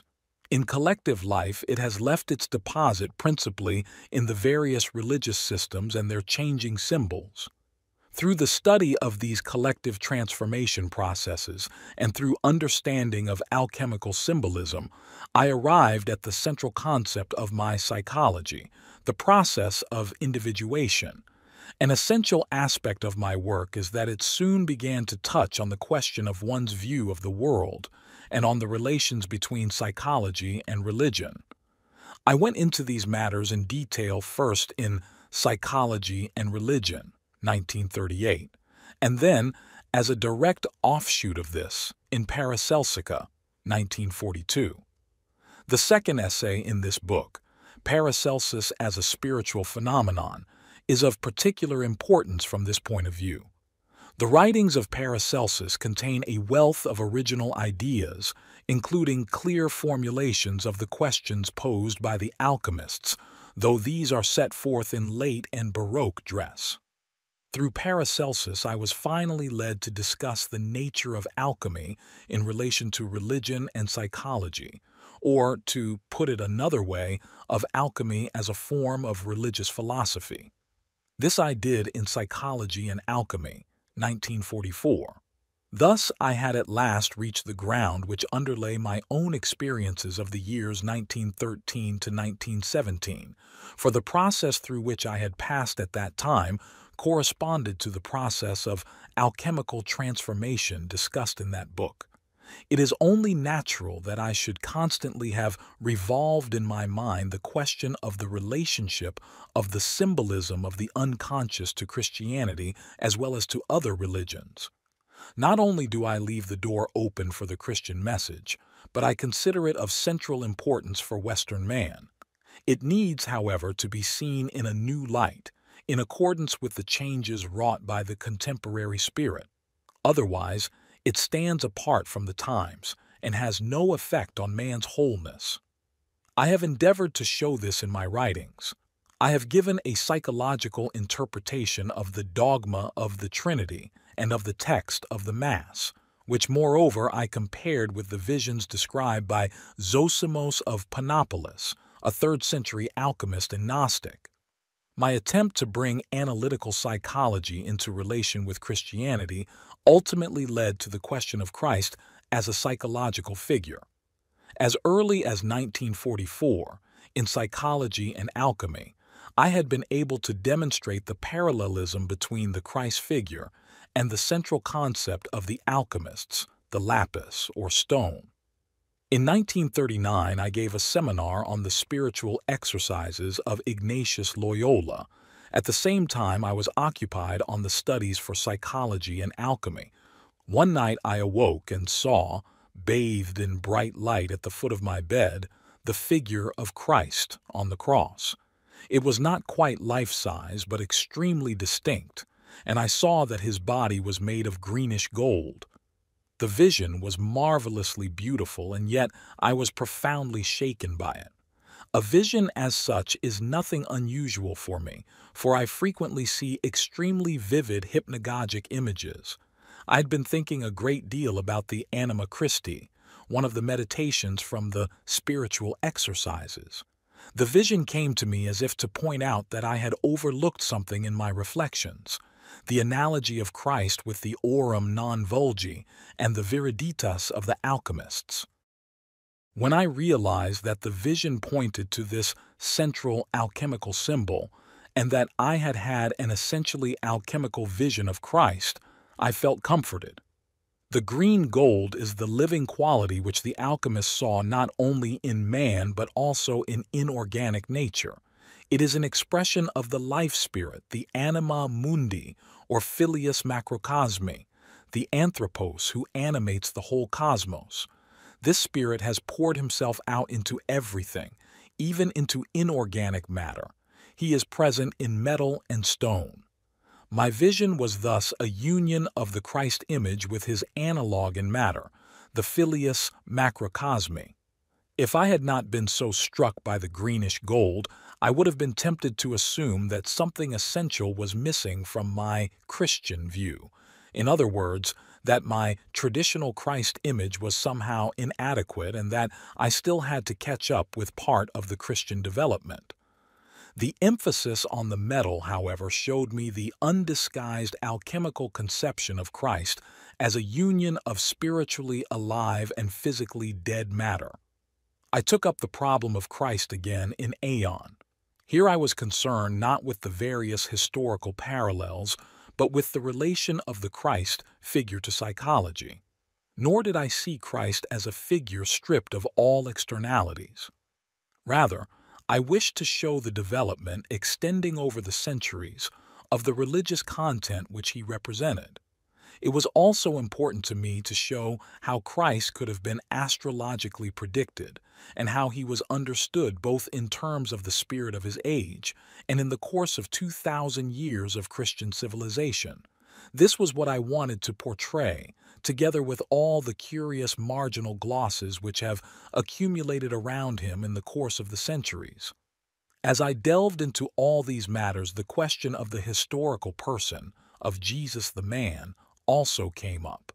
It is of importance because the collective mentality of his time, one might also say, the archetype which was already constellated, the primordial image of the anthropos, was condensed in him, an almost unknown Jewish prophet. The ancient idea of the anthropos, whose roots lie in Jewish tradition on the one hand and in the Egyptian Horus myth on the other, had taken possession of the people at the beginning of the Christian era, for it was part of the zeitgeist. It was essentially concerned with the Son of Man, God's own Son, who stood opposed to the deified Augustus, the ruler of this world. This idea fastened upon the originally Jewish problem of the Messiah and made it a world problem. It would be a serious misunderstanding to regard as mere chance the fact that Jesus, the carpenter's son, proclaimed the gospel and became the savior of the world. He must have been a person of singular gifts to have been able so completely to express and to represent the general, though unconscious, expectations of his age. No one else could have been the bearer of such a message. It was possible only for this particular man, Jesus. In those times, the omnipresent, crushing power of Rome, embodied in the divine Caesar, had created a world where countless individuals, indeed whole peoples, were robbed of their cultural independence and of their spiritual autonomy. Today, individuals and cultures are faced with a similar threat, namely of being swallowed up in the mass. Hence, in many places there is a wave of hope in a reappearance of Christ, and a visionary rumor has even arisen which expresses expectations of redemption. The form it has taken, however, is comparable to nothing in the past, but is a typical child of the age of technology. This is the worldwide distribution of the UFO phenomenon, unidentified flying objects. Since my aim was to demonstrate the full extent to which my psychology corresponded to alchemy, or vice versa, I wanted to discover, side by side with the religious questions, what special problems of psychotherapy were treated in the work of the alchemists. The main problem of medical psychotherapy is the transference. In this matter, Freud and I were in complete agreement. I was able to demonstrate that alchemy, too, had something that corresponded to the transference, namely the concept of the conjunctio, whose preeminent importance had been noted already by Silberer. Evidence for this correspondence is contained in my book, Psychology and Alchemy. 2 years later, in 1946, I pursued the matter further in Psychology of the Transference, and finally, my researches led to the Mysterium Conjunctionis.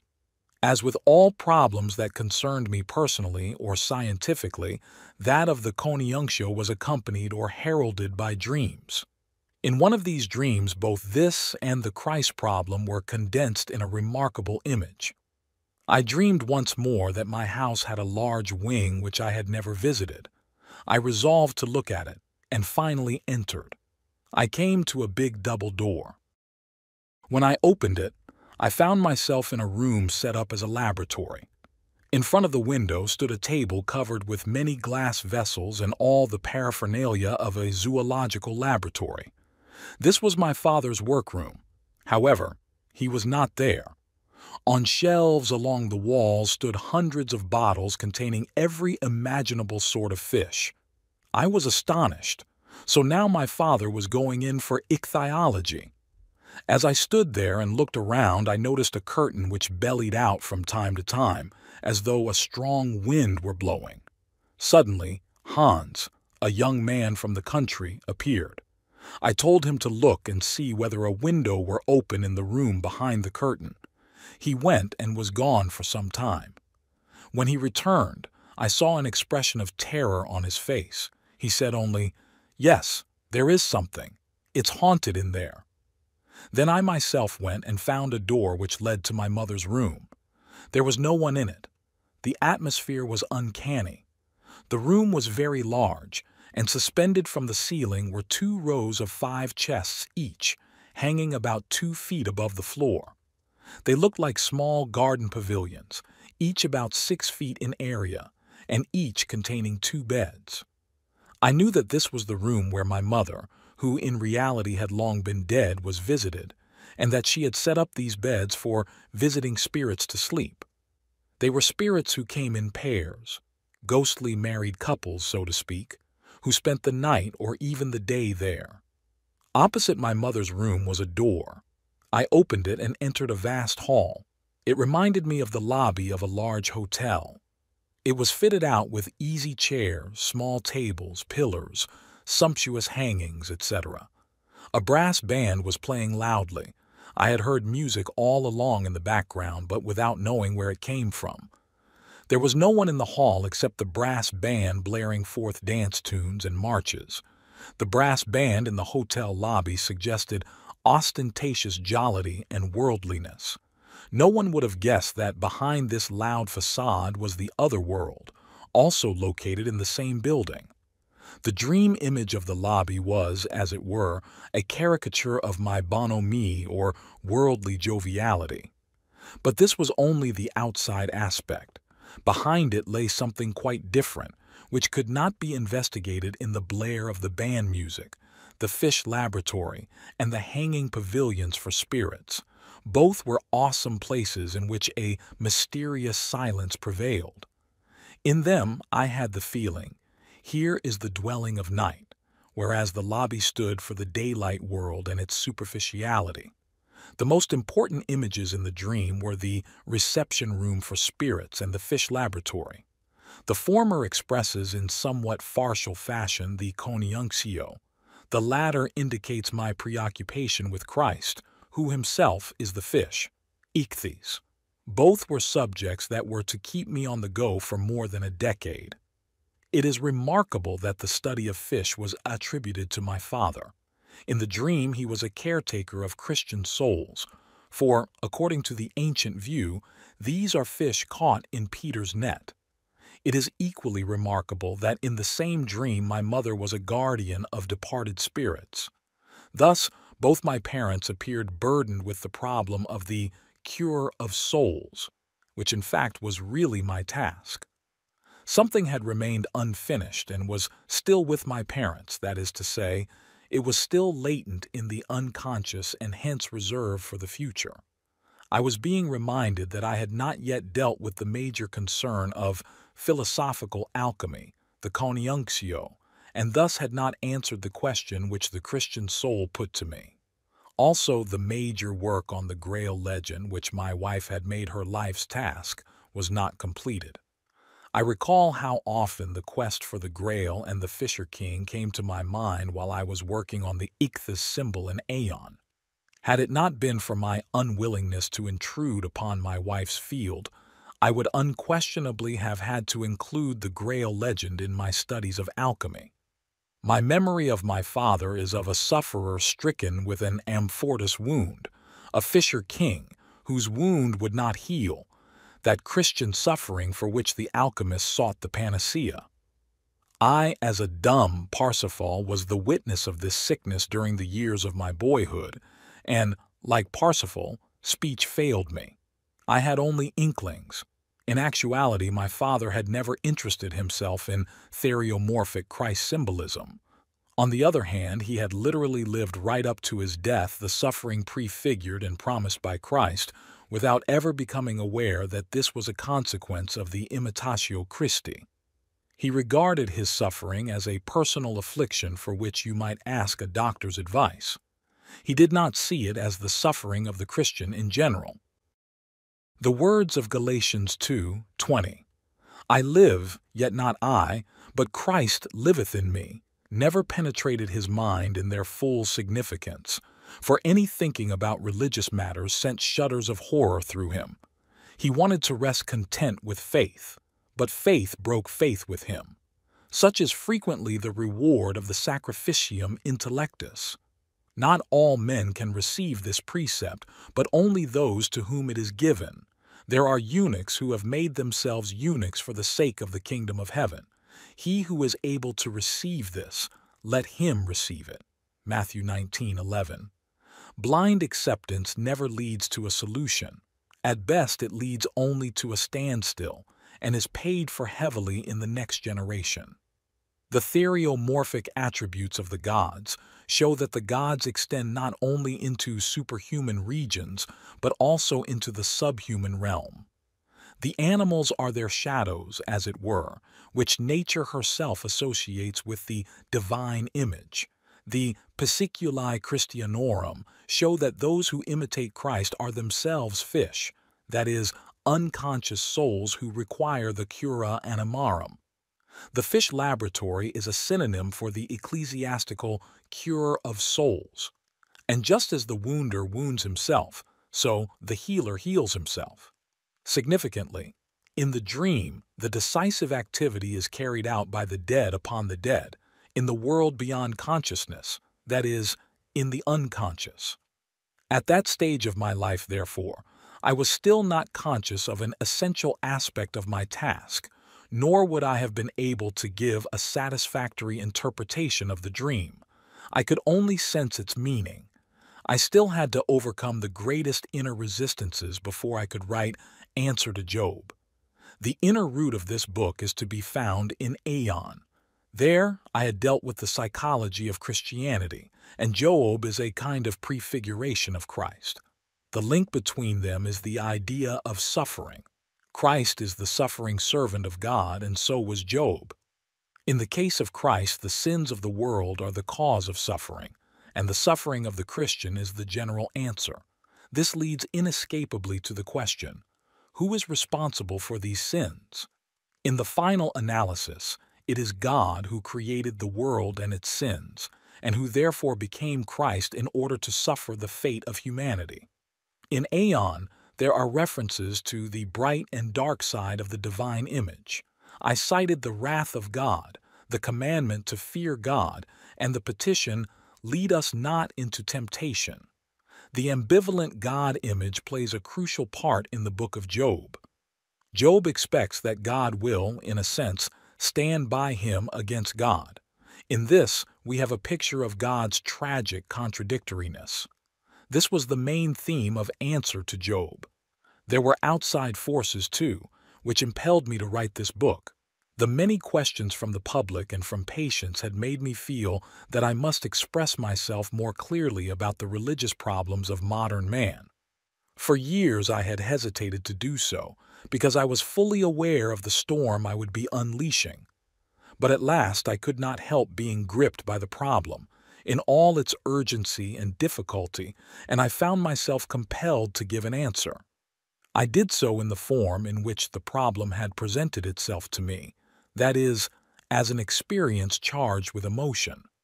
I chose this form deliberately, in order to avoid giving the impression that I was bent on proclaiming some eternal truth. My answer to Job was meant to be no more than the utterance of a single individual who hopes and expects to arouse some thoughtfulness in his public. I was far from wanting to enunciate a metaphysical truth. Yet the theologians tax me with that very thing, because theological thinkers are so used to dealing with eternal truths that they know no other kinds. When the physicist says that the atom is of such and such a composition, and when he sketches a model of it, he too does not intend to express anything like an eternal truth. But theologians do not understand the natural sciences and, particularly, psychological thinking. The material of analytical psychology, its principal facts, consist of statements that occur frequently in consistent form at various places and at various times. The problem of Job in all its ramifications had likewise been foreshadowed in a dream. It started with my paying a visit to my long-deceased father. He was living in the country. I did not know where. I saw a house in the style of the 18th century, very roomy, with several rather large outbuildings. It had originally been, I learned, an inn at a spa, and it seemed that many great personages, famous people and princes, had stopped there. Furthermore, several had died, and their sarcophagi were in a crypt belonging to the house. My father guarded these as custodian. He was, as I soon discovered, not only the custodian but also a distinguished scholar in his own right, which he had never been in his lifetime. I met him in his study, and, oddly enough, Dr. Y, who was about my age, and his son, both psychiatrists, were also present. I do not know whether I had asked a question or whether my father wanted to explain something of his own accord, but in any case he fetched a big Bible down from a shelf, a heavy folio volume like the Marian Bible in my library. The Bible my father held was bound in shiny fish skin. He opened it at the Old Testament. I guess that he turned to the Pentateuch and began interpreting a certain passage. He did this so swiftly and so learnedly that I could not follow him. I noted only that what he said betrayed a vast amount of variegated knowledge, the significance of which I dimly apprehended but could not properly judge or grasp. I saw that Dr. Y understood nothing at all, and his son began to laugh. They thought that my father was going off the deep end, and what he said was simply senile prattle. But it was quite clear to me that it was not due to morbid excitement and that there was nothing silly about what he was saying. On the contrary, his argument was so intelligent and so learned that we in our stupidity simply could not follow it.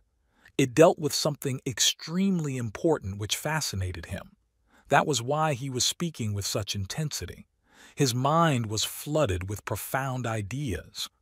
I was annoyed and thought it was a pity that he had to talk in the presence of three such idiots as we. The two psychiatrists represented a limited medical point of view, which, of course, also infects me as a physician. They represent my shadow, first and second editions of the shadow, father and son. Then the scene changed. My father and I were in front of the house, facing a kind of shed where, apparently, wood was stacked. We heard loud thumps, as if large chunks of wood were being thrown down or tossed about. I had the impression that at least 2 workmen must be busy there, but my father indicated to me that the place was haunted. Some sort of poltergeists were making the racket, evidently. We then entered the house, and I saw that it had very thick walls. We climbed a narrow staircase to the second floor. There a strange sight presented itself. A large hall which was the exact replica of the Divan-i Khas, council hall, of Sultan Akbar at Fatehpur Sikri. It was a high circular room with a gallery running along the wall, from which 4 bridges led to a basin-shaped center. The basin rested upon a huge column and formed the Sultan's round seat. From this elevated place he spoke to his counselors and philosophers who sat along the walls in the gallery. The whole was a gigantic mandala. It corresponded precisely to the real Divan-i Khas. In the dream, I suddenly saw that from the center, a steep flight of stairs ascended to a spot high up on the wall, which no longer corresponded to reality. At the top of the stairs was a small door, and my father said, "Now I will lead you into the highest presence." Then he knelt down and touched his forehead to the floor. I imitated him, likewise kneeling with great emotion. For some reason I could not bring my forehead quite down to the floor. There was perhaps a millimeter to spare, but at least I had made the gesture with him. Suddenly I knew, perhaps my father had told me, that that upper door led to a solitary chamber where lived Uriah, King David's general, whom David had shamefully betrayed for the sake of his wife Bathsheba, by commanding his soldiers to abandon Uriah in the face of the enemy. I must make a few explanatory remarks concerning this dream. The initial scene describes how the unconscious task which I had left to my father, that is, to the unconscious, was working out. He was obviously engrossed in the Bible, Genesis, and eager to communicate his insights. The fish skin marks the Bible as an unconscious content, for fishes are mute and unconscious. My poor father does not succeed in communicating either, for the audience is in part incapable of understanding, in part maliciously stupid. After this defeat, we cross the street to the other side, where poltergeists are at work. Poltergeist phenomena usually take place in the vicinity of young people before puberty. That is to say, I am still immature and too unconscious. The Indian ambience illustrates the other side. When I was in India, the mandala structure of the Divan Ikas had in actual fact powerfully impressed me as the representation of a content related to a center. The center is the seat of Akbar the Great, who rules over a subcontinent, who is a lord of this world like David. But even higher than David stands his guiltless victim, his loyal general Uriah, whom he abandoned to the enemy. Uriah is a prefiguration of Christ, the God-man who was abandoned by God. My God, why hast thou forsaken me? On top of that, David had taken unto himself Uriah's wife. Only later did I understand what this allusion to Uriah signified.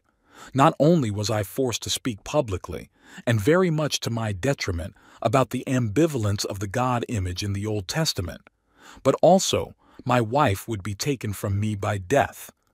These were the things that awaited me, hidden in the unconscious. I had to submit to this fate and ought really to have touched my forehead to the floor, so that my submission would be complete. But something prevented me from doing so entirely and kept me just a millimeter away. Something in me was saying, all very well, but not entirely. Something in me was defiant and determined not to be a dumb fish. And if there were not something of the sort in free men, no book of Job would have been written several hundred years before the birth of Christ. Man always has some mental reservation, even in the face of divine decrees. Otherwise, where would be his freedom? And what would be the use of that freedom if it could not threaten him who threatens it? Uriah then lives in a higher place than Akbar. He is even, as the dream said, the highest presence, an expression which properly is used only of God, unless we are dealing in Byzantinisms. I cannot help thinking here of the Buddha and his relationship to the gods. For the devout Asiatic, the Tathagata is the all-highest, the absolute. For that reason, Hinayana Buddhism has been suspected of atheism, very wrongly so. By virtue of the power of the gods, man is enabled to gain an insight into his creator. He has even been given the power to annihilate creation in its essential aspect, that is, man's consciousness of the world. Today he can extinguish all higher life on Earth by radioactivity. The idea of world annihilation is already suggested by the Buddha. By means of enlightenment, the Nidana chain, the chain of causality which leads inevitably to old age, sickness, and death, can be broken, so that the illusion of being comes to an end. Schopenhauer's negation of the will points prophetically to a problem of the future that has already come threateningly close. The dream discloses a thought and a premonition that have long been present in humanity. The idea of the creature that surpasses its creator by a small but decisive factor. After this excursion into the world of dreams, I must once more come back to my writings. In Ion, I embarked upon a cycle of problems that needed to be dealt with separately. I had attempted to explain how the appearance of Christ coincided with the beginning of a new aeon, the age of the fishes. A synchronicity exists between the life of Christ and the objective astronomical event, the entrance of the spring equinox into the sign of Pisces. Christ is therefore the fish, just as Hammurabi before him was the Ram, and comes forth as the ruler of the new aeon. This led to the problem of synchronicity, which I discussed in my paper, Synchronicity and a Causal Connecting Principle. The Christ problem in aeon finally led me to the question of how the phenomenon of the anthropos, in psychological terms the self, is expressed in the experience of the individual. I attempted to give an answer to this in Von den Wurzeln des Bewusstseins, 1954. There I was concerned with the interplay between conscious and unconscious, with the development of consciousness from the unconscious, and with the impact of the greater personality, the inner man, upon the life of every individual. This investigation was rounded out by the Mysterium Conjunctionis, in which I once again took up the problem of the transference, but primarily followed my original intention of representing the whole range of alchemy as a kind of psychology of alchemy, or as an alchemical basis for depth psychology. In Mysterium Conjunctionis, my psychology was at last given its place in reality and established upon its historical foundations. Thus my task was finished, my work done, and now it can stand. The moment I touched bottom, I reached the bounds of scientific understanding, the transcendental, the nature of the archetype per se, concerning which no further scientific statements can be made. The survey I have given here of my work is, of course, only a brief summary. I really ought to say a great deal more, or a great deal less.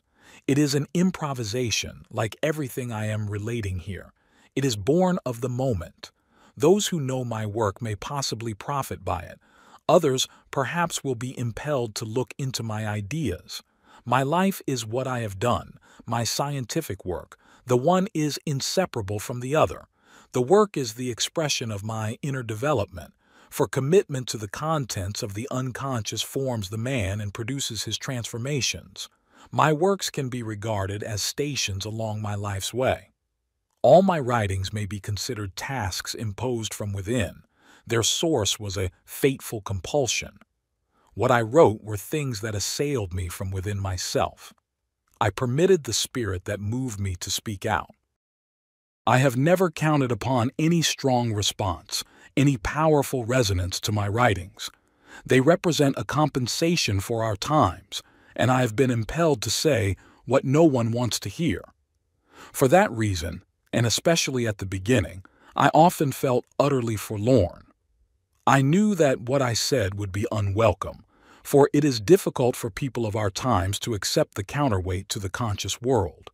Today I can say that it is truly astonishing that I have had as much success as has been accorded me, far more than I ever could have expected. I have the feeling that I have done all that it was possible for me to do. Without a doubt that life work could have been larger and could have been done better, but more was not within my power. Chapter 8. The Tower. Gradually, through my scientific work, I was able to put my fantasies and the contents of the unconscious on a solid footing. Words and paper, however, did not seem real enough to me. Something more was needed. I had to achieve a kind of representation in stone of my innermost thoughts and of the knowledge I had acquired. Or, to put it another way, I had to make a confession of faith in stone.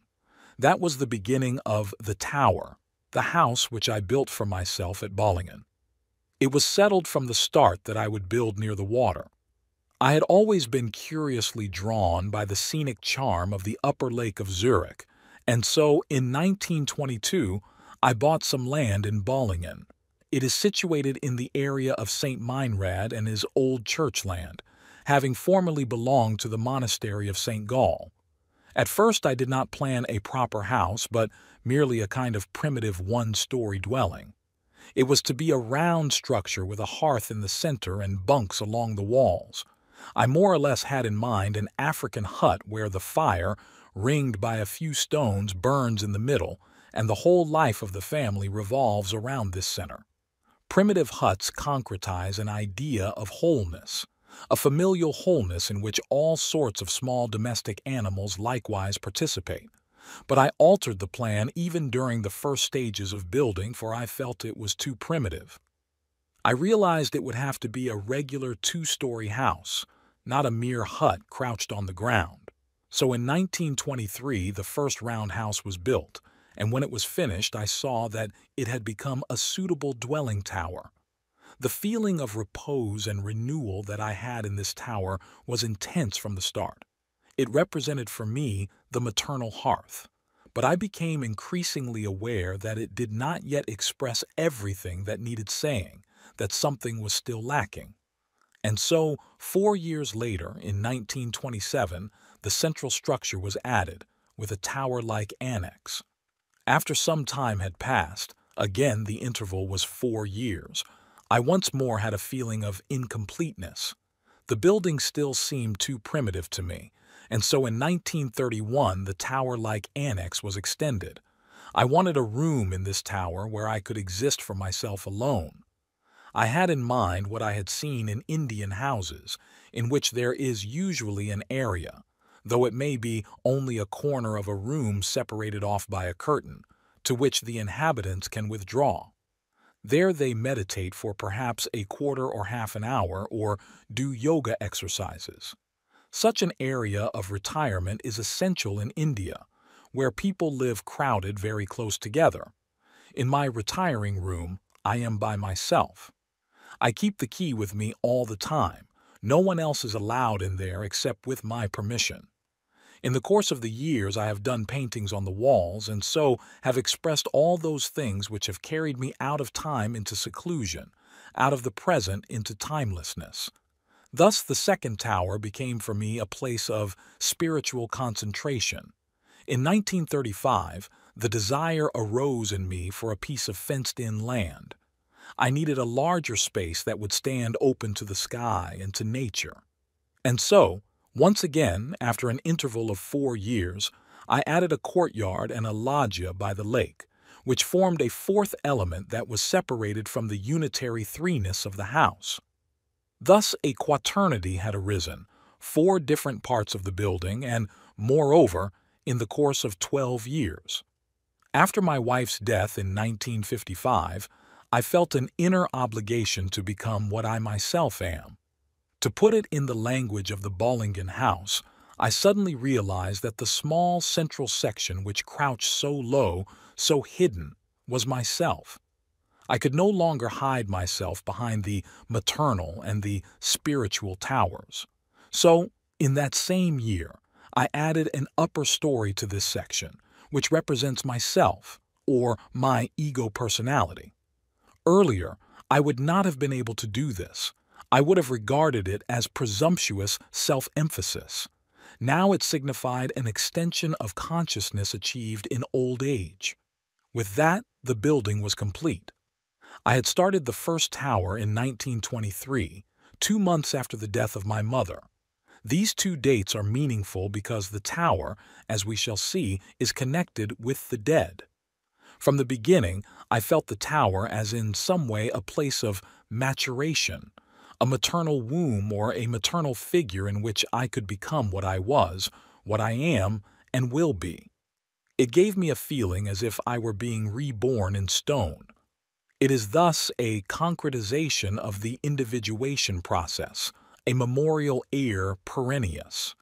During the building work, of course, I never considered these matters. I built the house in sections, always following the concrete needs of the moment.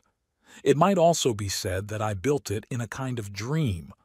Only afterward did I see how all the parts fitted together and that a meaningful form had resulted, a symbol of psychic wholeness. At Bollingen, I am in the midst of my true life. I am most deeply myself. Here I am, as it were, the age-old son of the mother. That is how alchemy puts it, very wisely, for the old man, the ancient, whom I had already experienced as a child, is personality number 2, who has always been and always will be. He exists outside time and is the son of the maternal unconscious. In my fantasies, he took the form of Philemon, and he comes to life again at Bollingen.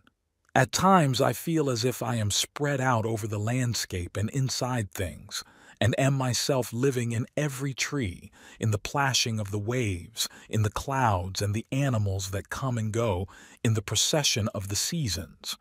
There is nothing in the tower that has not grown into its own form over the decades, nothing with which I am not linked. Here everything has its history and mine. Here is space for the spaceless kingdom of the worlds and the psyche's hinterland. I have done without electricity and tend the fireplace and stove myself. Evenings, I light the old lamps. There is no running water and I pump the water from the well. I chop the wood and cook the food. These simple acts make man simple, and how difficult it is to be simple. In Bollingen, silence surrounds me almost audibly, and I live in modest harmony with nature. Thoughts rise to the surface which reach back into the centuries, and accordingly anticipate a remote future. Here the torment of creation is lessened. Creativity and play are close together. In 1950, I made a kind of monument out of stone to express what the tower means to me. The story of how this stone came to me is a curious one. I needed stones for building the enclosing wall for the so-called garden, and ordered them from the quarry near Bollingen. I was standing by when the mason gave all the measurements to the owner of the quarry, who wrote them down in his notebook. When the stones arrived by ship and were unloaded, it turned out that the cornerstone had altogether the wrong measurements. Instead of a triangular stone, a square block had been sent, a perfect cube of much larger dimensions than had been ordered, about 20 inches thick. The mason was furious and told the bargemen to take it right back with them. But when I saw the stone, I said, "No, that is my stone. I must have it." For I had seen at once that it suited me perfectly and that I wanted to do something with it, only I did not yet know what.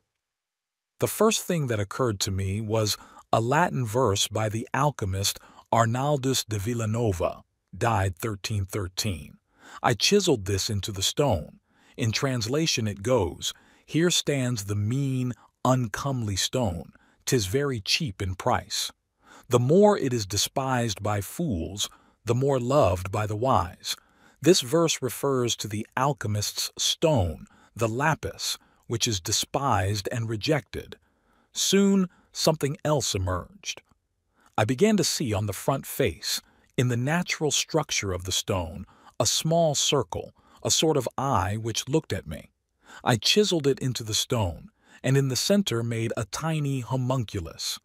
This corresponds to the little doll, pupilla, yourself, which you see in the pupil of another's eye, a kind of Kabir, or the Telesphoros of Asclepios. Ancient statues show him wearing a hooded cloak and carrying a lantern. At the same time, he is a pointer of the way. I dedicated a few words to him which came into my mind while I was working. The inscription is in Greek. The translation goes, "Time is a child playing like a child, playing a board game, the kingdom of the child." This is Telesphoros, who roams through the dark regions of this cosmos and glows like a star out of the depths. He points the way to the gates of the sun and to the land of dreams. These words came to me, one after the other, while I worked on the stone. On the third face, the one facing the lake, I let the stone itself speak, as it were, in a Latin inscription. These sayings are more or less quotations from alchemy. This is the translation. "I am an orphan, alone. Nevertheless, I am found everywhere. I am one, but opposed to myself. I am youth and old man at one and the same time. I have known neither father nor mother because I have had to be fetched out of the deep like a fish, or fell like a white stone from heaven. In woods and mountains I roam, but I am hidden in the innermost soul of man. I am mortal for everyone, yet I am not touched by the cycle of eons. In conclusion, under the saying of Arnaldus de Villanova, I set down in Latin the words, 'In remembrance of his 75th birthday, C.G. Jung made and placed this here as a thanks offering in the year 1950. When the stone was finished, I looked at it again and again, wondering about it and asking myself what lay behind my impulse to carve it. The stone stands outside the tower and is like an explanation of it. It is a manifestation of the occupant, but one which remains incomprehensible to others. Do you know what I wanted to chisel into the back face of the stone? Le Cri de Merlin. For what the stone expressed reminded me of Merlin's life in the forest, after he had vanished from the world. Men still hear his cries, so the legend runs, but they cannot understand or interpret them. Merlin represents an attempt by the medieval unconscious to create a parallel figure to Parsifal. Parsifal is a Christian hero, and Merlin, son of the devil and a pure virgin, is his dark brother. In the 12th century, when the legend arose, there were as yet no premises by which his intrinsic meaning could be understood. Hence he ended in exile, and hence Le Cri de Merlin, which still sounded from the forest after his death. This cry that no one could understand implies that he lives on in unredeemed form. His story is not yet finished, and he still walks abroad. It might be said that the secret of Merlin was carried on by alchemy, primarily in the figure of Mercurius. Then Merlin was taken up again in my psychology of the unconscious and remains uncomprehended to this day. That is because most people find it quite beyond them to live on close terms with the unconscious. Again and again I have had to learn how hard this is for people. I was in Bollingen just as the first tower was being finished. This was the winter of 1923 to 24. As far as I can recall, there was no snow on the ground. Perhaps it was early spring. I had been alone perhaps for a week, perhaps longer. An indescribable stillness prevailed. One evening, I can still remember it precisely, I was sitting by the fireplace and had put a big kettle on the fire to make hot water for washing up. The water began to boil and the kettle to sing. It sounded like many voices or stringed instruments or even like a whole orchestra. It was just like polyphonic music, which in reality I cannot abide, though in this case it seemed to me peculiarly interesting. It was as though there were one orchestra inside the tower and another one outside. Now one dominated, now the other, as though they were responding to each other. I sat and listened, fascinated. For far more than an hour I listened to the concert, to this natural melody. It was soft music, containing as well all the discords of nature. And that was right, for nature is not only harmonious, she is also dreadfully contradictory and chaotic.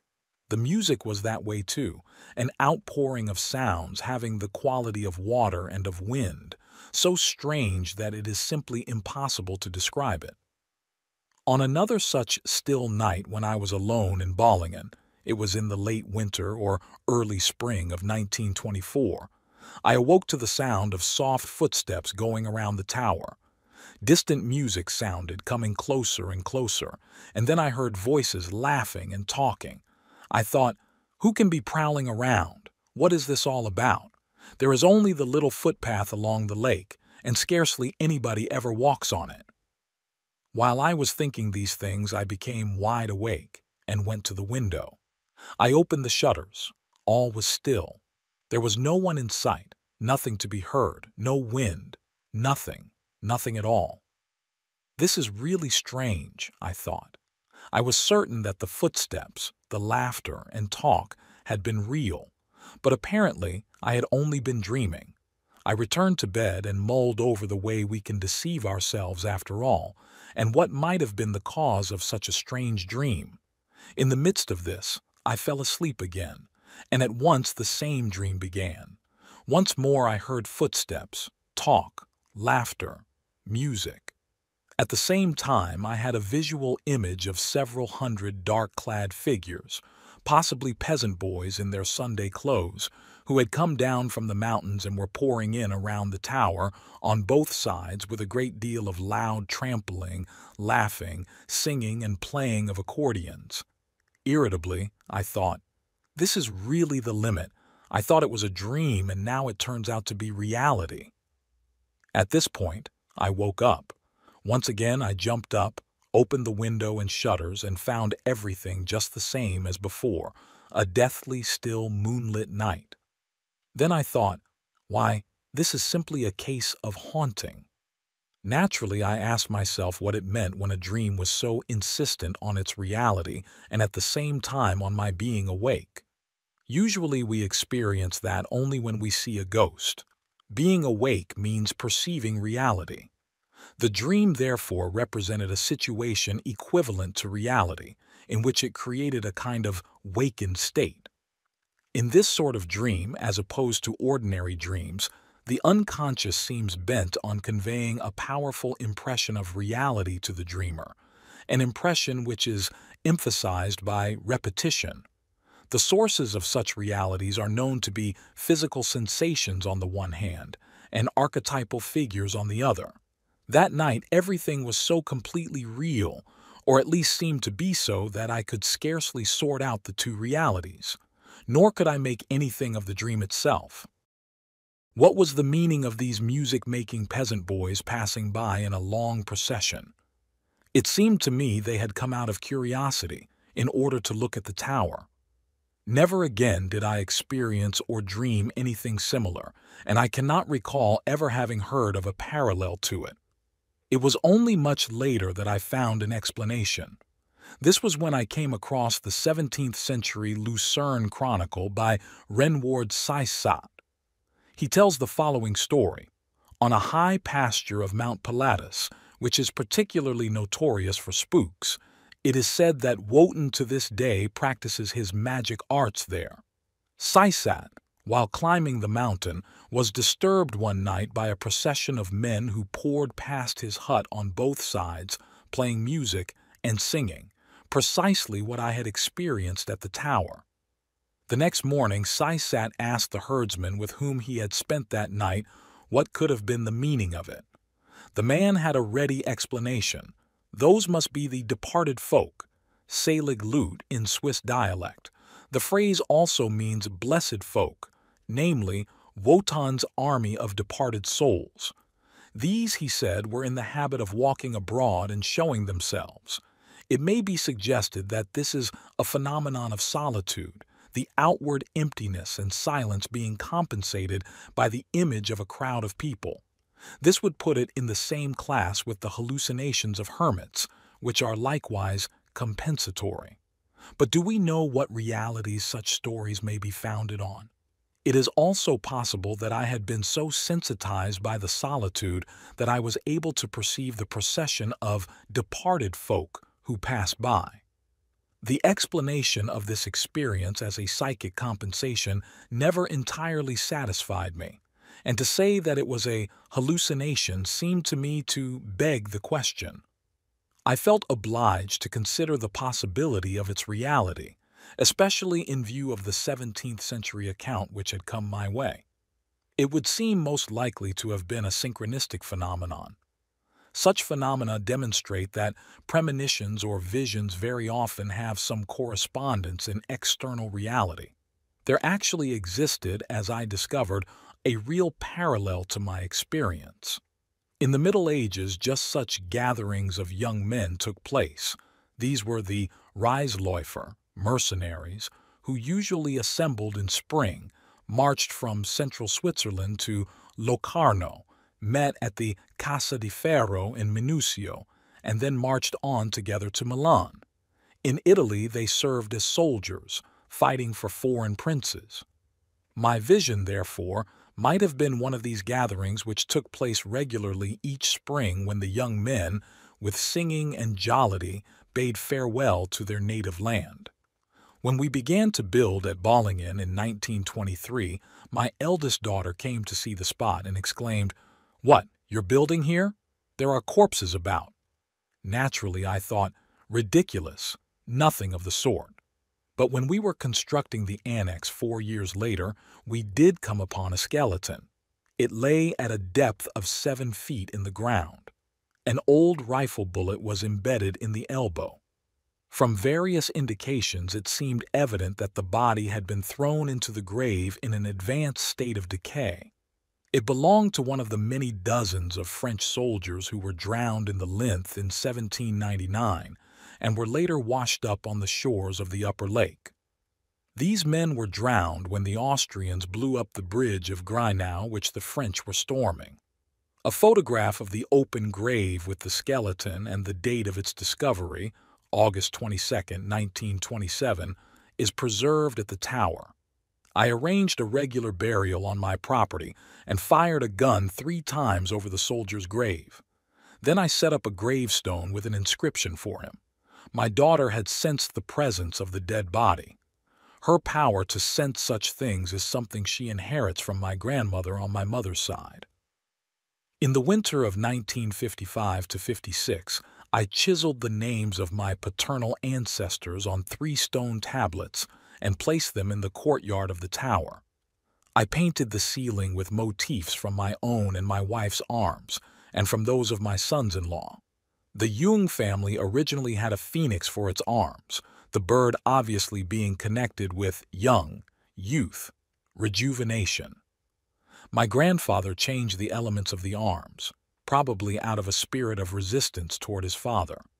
He was an ardent Freemason and Grand Master of the Swiss Lodge. This had a good deal to do with the changes he made in the armorial bearings. I mention this point in itself of no consequence, because it belongs in the historical nexus of my thinking and my life. In keeping with this revision of my grandfather's, my coat of arms no longer contains the original phoenix. Instead, there is a cross azure in chief dexter, and in base sinister a blue bunch of grapes in a field d'or. Separating these is an étoile d'or in a fesse azure. The symbolism of these arms is Masonic or Rosicrucian, just as cross and rose represent the Rosicrucian problem of opposites, per crucem ad rosum, that is, the Christian and Dionysian elements, so cross and grapes are symbols of the heavenly and the chthonic spirit. The uniting symbol is the gold star, the aurum philosophorum. The Rosicrucians derive from Hermetic or alchemical philosophy. One of their founders was Michael Meyer, 1568 to 1622, a well-known alchemist and younger contemporary of the relatively unknown but more important Gerardus Dorneus, end of the 16th century, whose treatises fill the first volume of the Theatrum Chemicum of 1602. The 2 men lived in Frankfurt, which seems to have been a center of alchemical philosophy at the time. In any case, as Count Palatine and court physician to Rudolf II, Michael Meyer was something of a local celebrity. In neighboring Mainz at that time lived Dr. Carl Jung, died 1654, of whom nothing else is known, since the family tree breaks off with my great-great-grandfather, who lived at the beginning of the 18th century. This was Sigmund Jung, a civis moguntinus, citizen of Mainz. The hiatus is due to the fact that the municipal archives of Mainz were burned in the course of a siege during the War of the Spanish Succession. It is a safe surmise that this evidently learned Dr. Carl Jung was familiar with the writings of the 2 alchemists, for the pharmacology of the day was still very much under the influence of Paracelsus. Dorneus was an outspoken Paracelsist, and even composed a voluminous commentary on the Paracelsian treatise, De Vita Longa. He also, more than all the other alchemists, dealt with the process of individuation. In view of the fact that a large part of my life work has revolved around the study of the problem of opposites, and especially their alchemical symbolism, all this is not without a certain interest. When I was working on the stone tablets, I became aware of the fateful links between me and my ancestors. I feel very strongly that I am under the influence of things or questions which were left incomplete and unanswered by my parents and grandparents and more distant ancestors. It often seems as if there were an impersonal karma within a family which is passed on from parents to children. It has always seemed to me that I had to answer questions which fate had posed to my forefathers and which had not yet been answered, or as if I had to complete or perhaps continue things which previous ages had left unfinished. It is difficult to determine whether these questions are more of a personal or more of a general, collective nature. It seems to me that the latter is the case. A collective problem, if not recognized as such, always appears as a personal problem, and in individual cases may give the impression that something is out of order in the realm of the personal psyche. The personal sphere is indeed disturbed, But such disturbances need not be primary. They may well be secondary, the consequence of an insupportable change in the social atmosphere. The cause of disturbance is, therefore, not to be sought in the personal surroundings, but rather in the collective situation. Psychotherapy has hitherto taken this matter far too little into account. Like anyone who is capable of some introspection, I had early taken it for granted that the split in my personality was my own purely personal affair and responsibility. Faust, to be sure, had made the problem somewhat easier for me by confessing, "Two souls, alas, are housed within my breast," but he had thrown no light on the cause of this dichotomy. His insight seemed, in a sense, directed straight at me. In the days when I first read Faust, I could not remotely guess the extent to which Goethe's strange heroic myth was a collective experience, and that it prophetically anticipated the fate of the Germans. Therefore I felt personally implicated, and when Faust, in his hubris and self-inflation, caused the murder of Philemon and Baucis, I felt guilty, quite as if I myself in the past had helped commit the murder of the two old people. This strange idea alarmed me, and I regarded it as my responsibility to atone for this crime, or to prevent its repetition. My false conclusion was further supported by a bit of odd information that I picked up during those early years. I heard that it had been bruited about that my grandfather Jung had been an illegitimate son of Goethe's. This annoying story made an impression upon me insofar as it at once corroborated and seemed to explain my curious reactions to Faust. It is true that I did not believe in reincarnation, but I was instinctively familiar with that concept which the Indians call karma. Since in those days I had no idea of the existence of the unconscious, I could not have had any psychological understanding of my reactions. I also did not know, no more than even today, it is generally known, that the future is unconsciously prepared long in advance and therefore can be guessed by clairvoyance. Thus, when the news arrived of the crowning of Kaiser Wilhelm II at Versailles, Jacob Burckhardt exclaimed, "That is the doom of Germany." The archetypes of Wagner were already knocking at the gates, and along with them came the Dionysian experience of Nietzsche, which might better be ascribed to the god of ecstasy, Wotan. The hubris of the Wilhelmine era alienated Europe and paved the way for the disaster of 1914. In my youth, around 1890, I was unconsciously caught up by this spirit of the age and had no methods at hand for extricating myself from it. Faust struck a chord in me and pierced me through in a way that I could not but regard as personal. Most of all, it awakened in me the problem of opposites, of good and evil, of mind and matter, of light and darkness. Faust, the inept, purblind philosopher, encounters the dark side of his being, his sinister shadow, Mephistopheles, who in spite of his negating disposition represents the true spirit of life as against the arid scholar who hovers on the brink of suicide. My own inner contradictions appeared here in dramatized form. Goethe had written virtually a basic outline and pattern of my own conflicts and solutions. The dichotomy of Faust-Mephistopheles came together within myself into a single person, and I was that person. In other words, I was directly struck and recognized that this was my fate. Hence, all the crises of the drama affected me personally. At one point I had passionately to agree, at another to oppose. No solution could be a matter of indifference to me.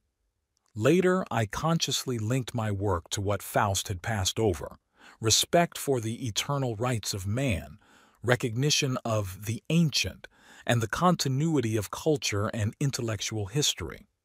Our souls as well as our bodies are composed of individual elements which were all already present in the ranks of our ancestors. The newness in the individual psyche is an endlessly varied recombination of age-old components. Body and soul, therefore, have an intensely historical character and find no proper place in what is new, in things that have just come into being.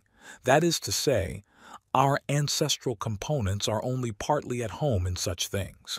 We are very far from having finished completely with the Middle Ages, classical antiquity, and primitivity as our modern psyches pretend. Nevertheless, we have plunged down a cataract of progress which sweeps us on into the future with ever wilder violence the farther it takes us from our roots. Once the past has been breached, it is usually annihilated and there is no stopping the forward motion. But it is precisely the loss of connection with the past, our uprootedness, which has given rise to the discontents of civilization and to such a flurry and haste that we live more in the future and its chimerical promises of a golden age than in the present, with which our whole evolutionary background has not yet caught up. We rush impetuously into novelty, driven by a mounting sense of insufficiency, dissatisfaction, and restlessness. We no longer live on what we have, but on promises no longer in the light of the present day, but in the darkness of the future, which, we expect, will at last bring the proper sunrise. We refuse to recognize that everything better is purchased at the price of something worse, that, for example, the hope of greater freedom is canceled out by increased enslavement to the state, not to speak of the terrible perils to which the most brilliant discoveries of science expose us. The less we understand of what our fathers and forefathers sought, the less we understand ourselves, and thus we help with all our might to rob the individual of his roots and his guiding instincts, so that he becomes a particle in the mass, ruled only by what Nietzsche called the spirit of gravity. Reforms by advances, that is, by new methods or gadgets, are of course impressive at first, but in the long run they are dubious and in any case dearly paid for. They by no means increase the contentment or happiness of people on the whole. Mostly, they are deceptive sweetenings of existence, like speedier communications which unpleasantly accelerate the tempo of life and leave us with less time than ever before. Omnis festinatio ex parte diaboli est. All haste is of the devil, as the old masters used to say. Reforms by retrogressions, on the other hand, are as a rule less expensive and in addition more lasting, for they return to the simpler, tried and tested ways of the past and make the sparsest use of newspapers, radio, television, and all supposedly time-saving innovations.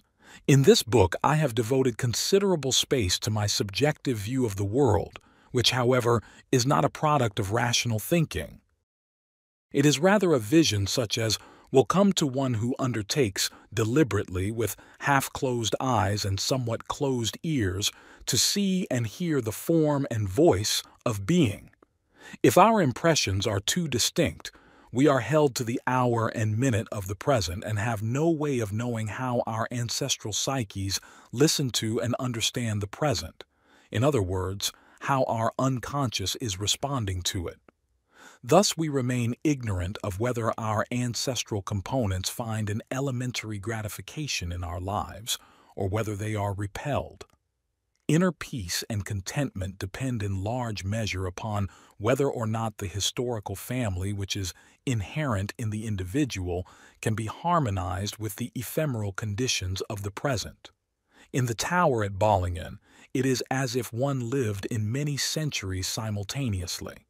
The place will outlive me, and in its location and style it points backward to things of long ago. There is very little about it to suggest the present. If a man of the 16th century were to move into the house, only the kerosene lamp and the matches would be new to him. Otherwise, he would know his way about without difficulty. There is nothing to disturb the dead, neither electric light nor telephone.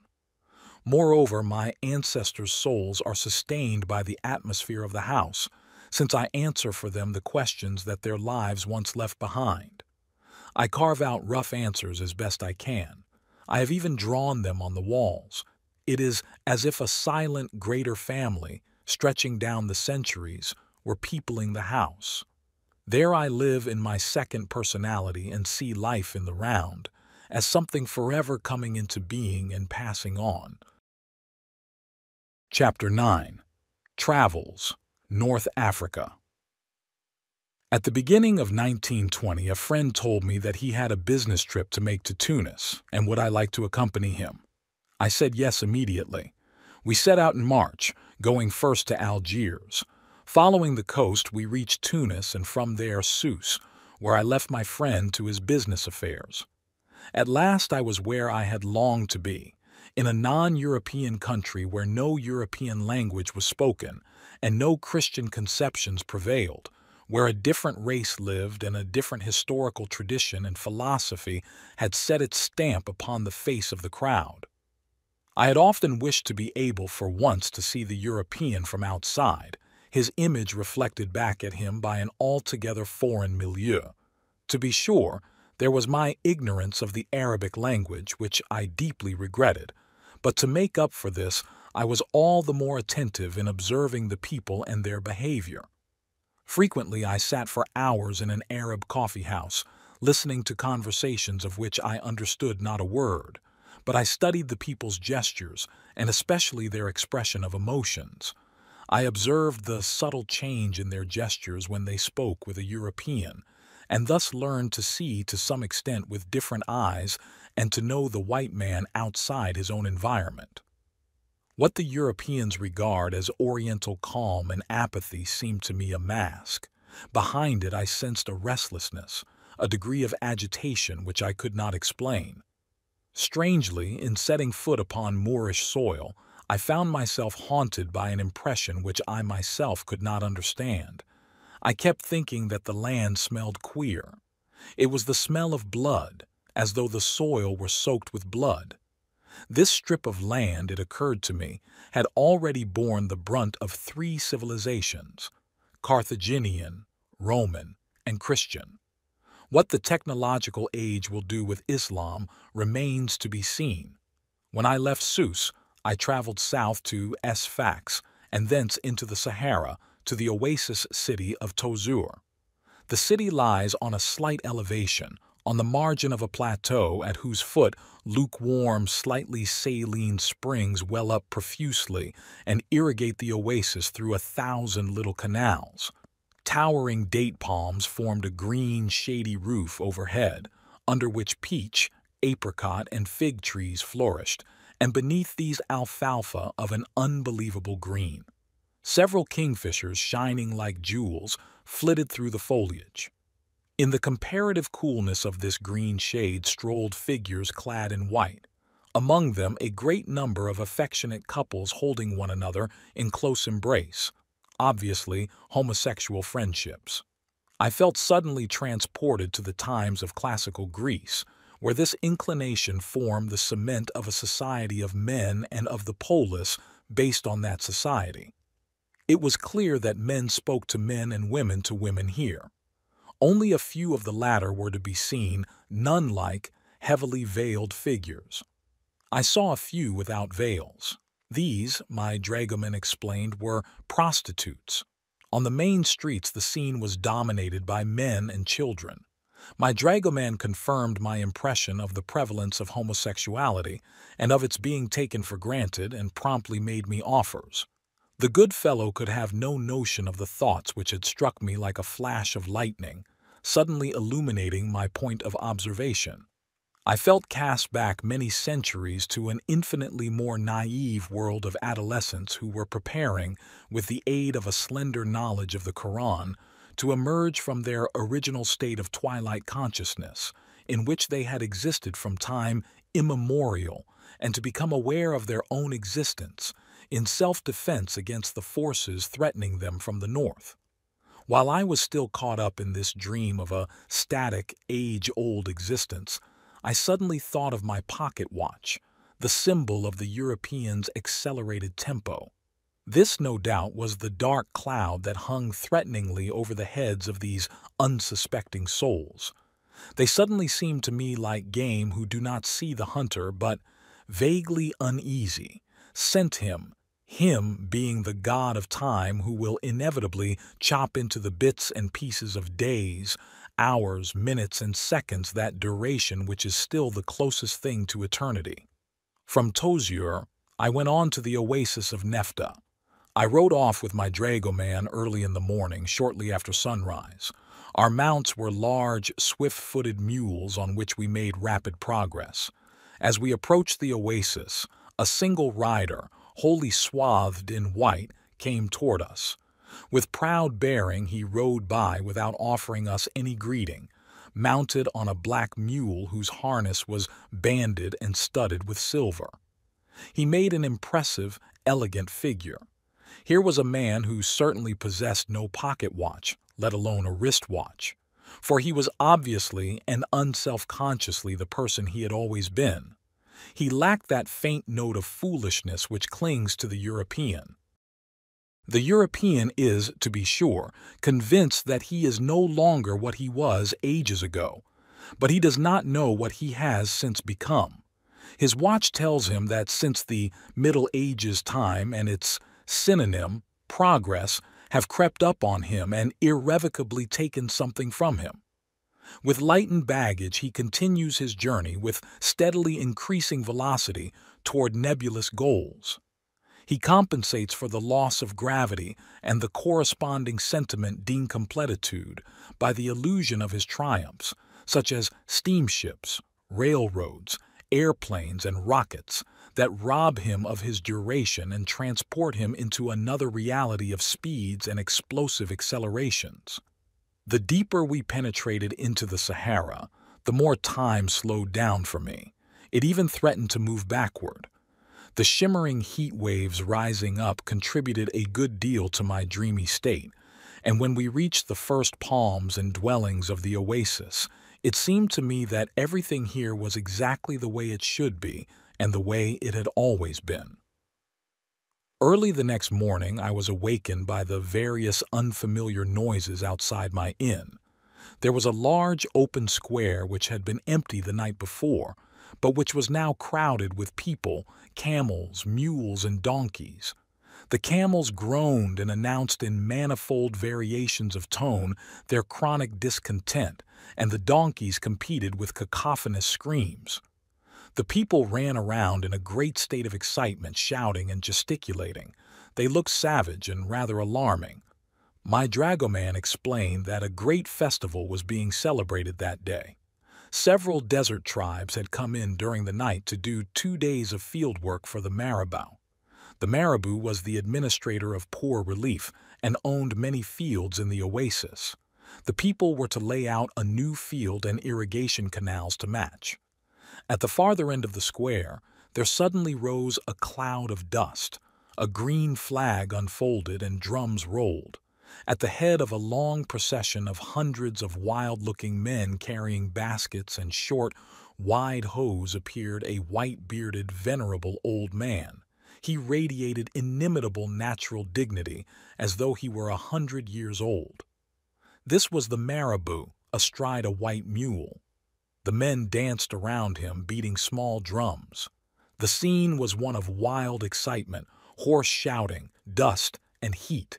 With fanatic purposefulness, the procession swarmed by, out into the oasis, as if going to battle.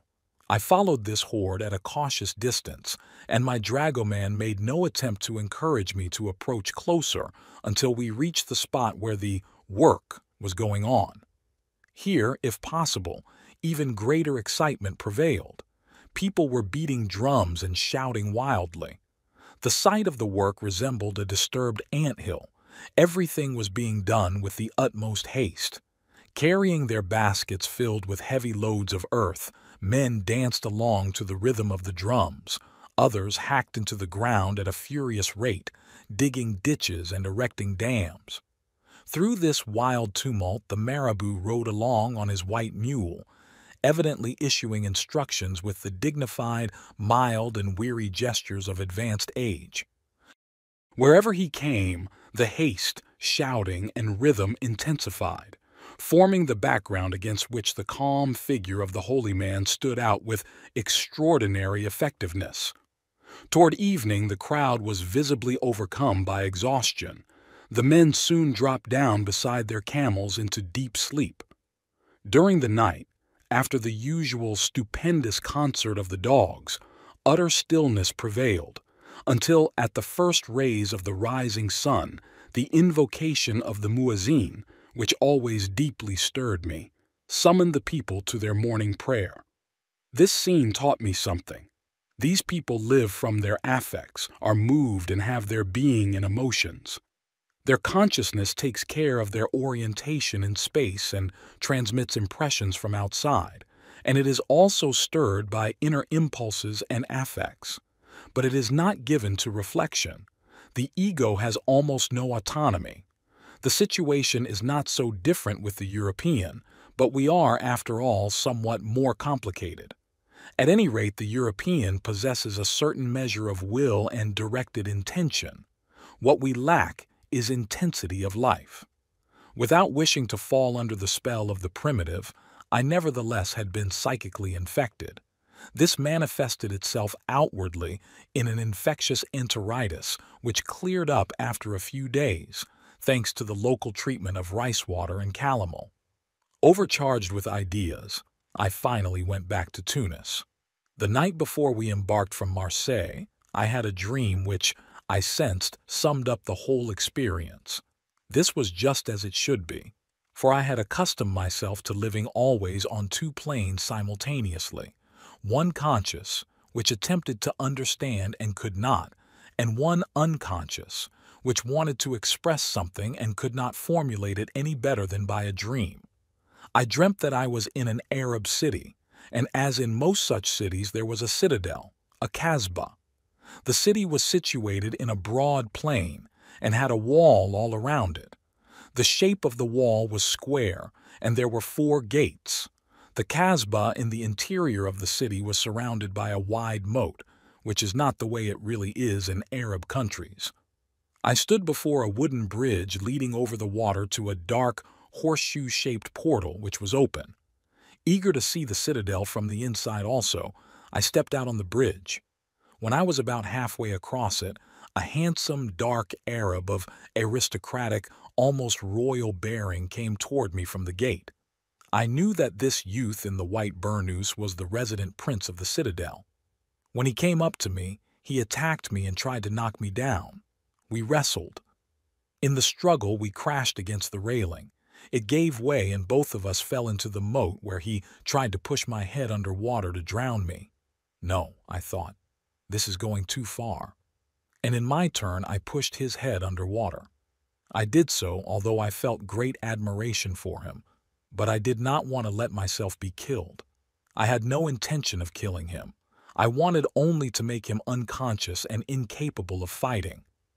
Then the scene of the dream changed, and he was with me in a large vaulted octagonal room in the center of the citadel. The room was all white, very plain and beautiful.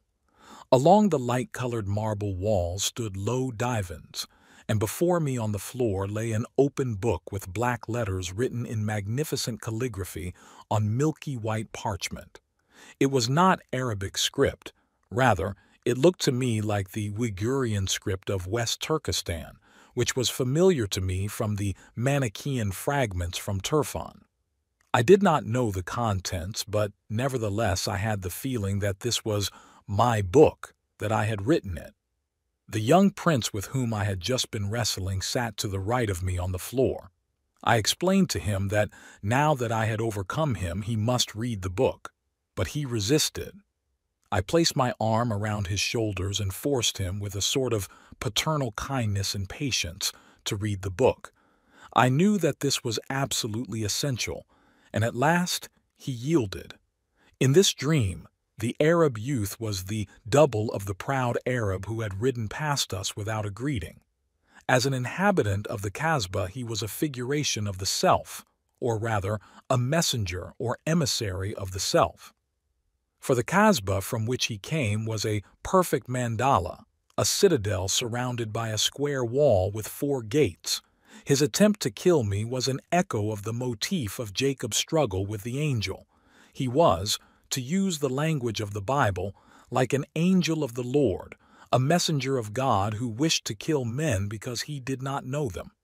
Actually, the angel ought to have had his dwelling in me, but he knew only angelic truth and understood nothing about man.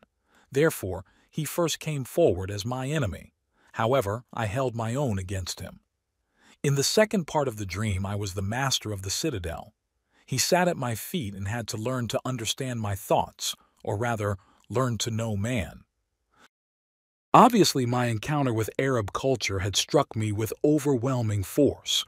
The emotional nature of these unreflective people who are so much closer to life than we are exerts a strong suggestive influence upon those historical layers in ourselves which we have just overcome and left behind, or which we think we have overcome. It is like the paradise of childhood from which we imagine we have emerged, but which at the slightest provocation imposes fresh defeats upon us. Indeed, our cult of progress is in danger of imposing on us even more childish dreams of the future, the harder it presses us to escape from the past. On the other hand, a characteristic of childhood is that, thanks to its naivete and unconsciousness, it sketches a more complete picture of the self, of the whole man in his pure individuality, than adulthood. Consequently, the sight of a child or a primitive will arouse certain longings in adult, civilized persons, longings which relate to the unfulfilled desires and needs of those parts of the personality which have been blotted out of the total picture in favor of the adapted persona. In traveling to Africa to find a psychic observation post outside the sphere of the European, I unconsciously wanted to find that part of my personality which had become invisible under the influence and the pressure of being European. This part stands in unconscious opposition to myself, and indeed I attempt to suppress it. In keeping with its nature, it wishes to make me unconscious, force me underwater, so as to kill me. But my aim is, through insight, to make it more conscious so that we can find a common modus vivendi. The Arab's dusky complexion marks him as a shadow, but not the personal shadow, rather an ethnic one associated not with my persona, but with the totality of my personality, that is, with the self. As master of the Casbah, he must be regarded as a kind of shadow of the self. The predominantly rationalistic European finds much that is human alien to him, and he prides himself on this without realizing that his rationality is won at the expense of his vitality, and that the primitive part of his personality is consequently condemned to a more or less underground existence. The dream reveals how my encounter with North Africa affected me. First of all, there was the danger that my European consciousness would be overwhelmed by an unexpectedly violent assault of the unconscious psyche. Consciously, I was not a bit aware of any such situation. On the contrary, I could not help feeling superior because I was reminded at every step of my Europeanism. That was unavoidable. My being European gave me a certain perspective on these people who were so differently constituted from myself and utterly marked me off from them.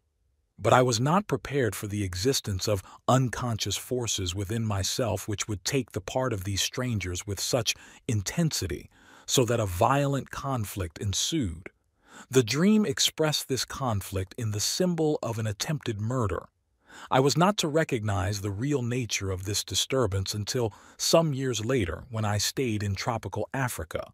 It had been, in fact, the first hint of going black under the skin, a spiritual peril which threatens the uprooted European in Africa to an extent not fully appreciated. Where danger is, there is salvation also. These words of Helderlin often came to my mind in such situations. The salvation lies in our ability to bring the unconscious urges to consciousness with the aid of warning dreams. These dreams show that there is something in us which does not merely submit passively to the influence of the unconscious, but on the contrary rushes eagerly to meet it, identifying itself with the shadow. Just as a childhood memory can suddenly take possession of consciousness with so lively an emotion that we feel wholly transported back to the original situation, so these seemingly alien and wholly different Arab surroundings awaken an archetypal memory of an only too well-known prehistoric past which apparently we have entirely forgotten. We are remembering a potentiality of life which has been overgrown by civilization, but which in certain places is still existent. If we were to relive it naively, it would constitute a relapse into barbarism. Therefore, we prefer to forget it. But should it appear to us again in the form of a conflict, then we should keep it in our consciousness and test the two possibilities against each other, the life we live and the one we have forgotten.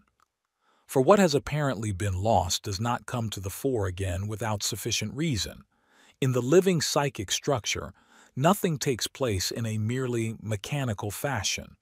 Everything fits into the economy of the whole, relates to the whole. That is to say, it is all purposeful and has meaning. But because consciousness never has a view of the whole, it usually cannot understand this meaning. We must therefore content ourselves for the time being with noting the phenomenon and hoping that the future, or further investigation, will reveal the significance of this clash with the shadow of the self.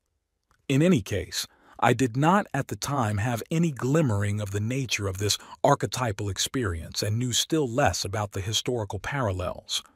Yet though I did not then grasp the full meaning of the dream, it lingered in my memory, along with the liveliest wish to go to Africa again at the next opportunity. That wish was not to be fulfilled for another 5 years. America. The Pueblo Indians. Extract from an unpublished MS. We always require an outside point to stand on in order to apply the lever of criticism.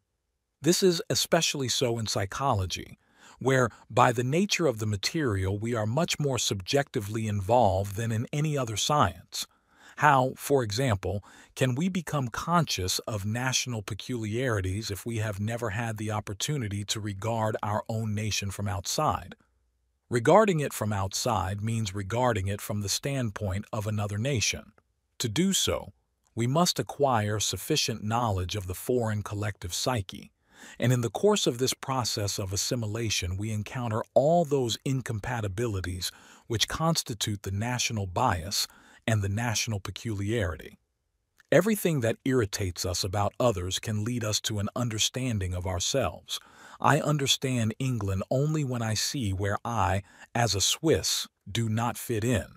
I understand Europe, our greatest problem, only when I see where I, as a European, do not fit into the world.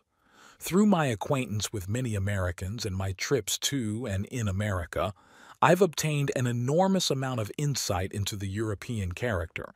It has always seemed to me that there can be nothing more useful for a European than some time or another to look out at Europe from the top of a skyscraper. When I contemplated for the first time the European spectacle from the Sahara, surrounded by a civilization which has more or less the same relationship to ours as Roman antiquity has to modern times, I became aware of how completely, even in America, I was still caught up and imprisoned in the cultural consciousness of the white man. The desire then grew in me to carry the historical comparison still farther by descending to a still lower cultural level. On my next trip to the United States, I went with a group of American friends to visit the Indians of New Mexico, the city-building pueblos. City, however, is too strong a word. What they build are in reality only villages, but their crowded houses piled one atop the other suggest the word city, as do their language and their whole manner. There, for the first time, I had the good fortune to talk with a non-European, that is, to a non-white. He was a chief of the Taos Pueblos, an intelligent man between the ages of 40 and 50. His name was Ochwie Biano, Mountain Lake. I was able to talk with him as I have rarely been able to talk with a European. To be sure, he was caught up in his world just as much as a European is in his, but what a world it was!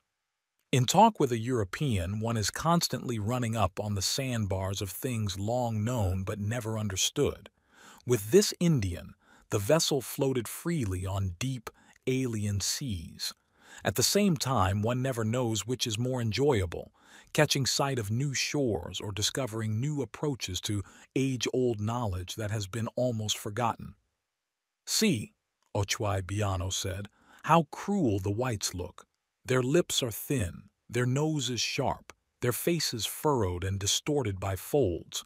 Their eyes have a staring expression. They are always seeking something. What are they seeking? The whites always want something. They are always uneasy and restless. We do not know what they want. We do not understand them. We think that they are mad." I asked him why he thought the whites were all mad. "They say that they think with their heads," he replied. "Why, of course. What do you think with?" I asked him in surprise. "We think here," he said, indicating his heart. I fell into a long meditation. For the first time in my life, so it seemed to me, someone had drawn for me a picture of the real white man. It was as though until now I had seen nothing but sentimental, prettified color prints. This Indian had struck our vulnerable spot, unveiled a truth to which we are blind. I felt rising within me like a shapeless mist, something unknown and yet deeply familiar. And out of this mist, image upon image detached itself. First Roman legions smashing into the cities of Gaul, and the keenly incised features of Julius Caesar, Scipio Africanus, and Pompey. I saw the Roman eagle on the North Sea and on the banks of the White Nile. Then I saw St. Augustine transmitting the Christian creed to the Britons on the tips of Roman lances, and Charlemagne's most glorious forced conversions of the heathen, then the pillaging and murdering bands of the crusading armies. With a secret stab, I realized the hollowness of that old romanticism about the Crusades. Then followed Columbus, Cortez, and the other conquistadors who with fire, sword, torture, and Christianity came down upon even these remote pueblos dreaming peacefully in the sun, their father. I saw, too, the peoples of the Pacific Islands decimated by firewater, syphilis, and scarlet fever carried in the clothes the missionaries forced on them. It was enough. What we from our point of view call colonization, missions to the heathen, spread of civilization, etc., has another face, the face of a bird of prey seeking with cruel intentness for distant quarry, a face worthy of a race of pirates and highwaymen. All the eagles and other predatory creatures that adorn our coats of arms seem to me apt psychological representatives of our true nature. Something else that Autobiography said to me stuck in my mind. It seems to me so intimately connected with the peculiar atmosphere of our interview that my account would be incomplete if I failed to mention it. Our conversation took place on the roof of the 5th story of the main building. At frequent intervals, figures of other Indians could be seen on the roofs, wrapped in their woolen blankets, sunk in contemplation of the wandering sun that daily rose into a clear sky. Around us were grouped the low-built square buildings of air-dried brick, adobe, with the characteristic ladders that reach from the ground to the roof or from roof to roof of the higher stories. In earlier, dangerous times, the entrance used to be through the roof. Before us, the rolling plateau of Taos, about 7,000 feet above sea level, stretched to the horizon, where several conical peaks, ancient volcanoes, rose to over 12,000 feet. Behind us, a clear stream purled past the houses, and on its opposite bank stood a second pueblo of reddish adobe houses, built one atop the other toward the center of the settlement, thus strangely anticipating the perspective of an American metropolis with its skyscrapers in the center. Perhaps half an hour's journey upriver rose a mighty, isolated mountain, the mountain which has no name. The story goes that on days when the mountain is wrapped in clouds, the men vanish in that direction to perform mysterious rites, The Pueblo Indians are unusually close-mouthed, and in matters of their religion absolutely inaccessible. They make it a policy to keep their religious practices a secret, and this secret is so strictly guarded that I abandoned as hopeless any attempt at direct questioning. Never before had I run into such an atmosphere of secrecy. The religions of civilized nations today are all accessible. Their sacraments have long ago ceased to be mysteries. Here, however, the air was filled with a secret known to all the communicants, but to which whites could gain no access. This strange situation gave me an inkling of Eleusis, whose secret was known to one nation and yet never betrayed. I understood what Pausanias or Herodotus felt when he wrote, "I am not permitted to name the name of that god." This was not, I felt, mystification, but a vital mystery whose betrayal might bring about the downfall of the community as well as of the individual. Preservation of the secret gives the Pueblo Indian pride and the power to resist the dominant whites. It gives him cohesion and unity, and I feel sure that the Pueblos as an individual community will continue to exist as long as their mysteries are not desecrated. It was astonishing to me to see how the Indian's emotions change when he speaks of his religious ideas. In ordinary life, he shows a degree of self-control and dignity that borders on fatalistic equanimity. But when he speaks of things that pertain to his mysteries, he is in the grip of a surprising emotion which he cannot conceal, a fact which greatly helped to satisfy my curiosity. As I have said, direct questioning led to nothing. When therefore I wanted to know about essential matters, I made tentative remarks and observed my interlocutor's expression for those affective movements which are so very familiar to me. If I had hit on something essential, he remained silent or gave an evasive reply, but with all the signs of profound emotion, frequently tears would fill his eyes. Their religious conceptions are not theories to them, which indeed would have to be very curious theories to evoke tears from a man, but facts as important and moving as the corresponding external realities. As I sat with Ochwie Biano on the roof, the blazing sun rising higher and higher, he said, pointing to the sun, "Is not he who moves there our Father? How can anyone say differently? How can there be another God? Nothing can be without the sun." His excitement, which was already perceptible, mounted still higher. He struggled for words and exclaimed at last, "What would a man do alone in the mountains? He cannot even build his fire without him." I asked him whether he did not think the sun might be a fiery ball shaped by an invisible god. My question did not even arouse astonishment, let alone anger. Obviously, it touched nothing within him. He did not even think my question stupid. It merely left him cold. I had the feeling that I had come upon an insurmountable wall. His only reply was, "The sun is God. Everyone can see that." Although no one can help feeling the tremendous impress of the sun, it was a novel and deeply affecting experience for me to see these mature, dignified men in the grip of an overmastering emotion when they spoke of it. Another time I stood by the river and looked up at the mountains, which rise almost another 6,000 feet above the plateau. I was just thinking that this was the roof of the American continent, and that people lived here in the face of the sun, like the Indians who stood wrapped in blankets on the highest roofs of the Pueblo, mute and absorbed in the sight of the sun. Suddenly, a deep voice, vibrant with suppressed emotion, spoke from behind me into my left ear. "Do you not think that all life comes from the mountain?" An elderly Indian had come up to me, inaudible in his moccasins, and had asked me this heaven knows how far-reaching question. A glance at the river pouring down from the mountain showed me the outward image that had engendered this conclusion. Obviously, all life came from the mountain, for where there is water, there is life. Nothing could be more obvious. In his question, I felt a swelling emotion connected with the word mountain, and thought of the tale of secret rites celebrated on the mountain.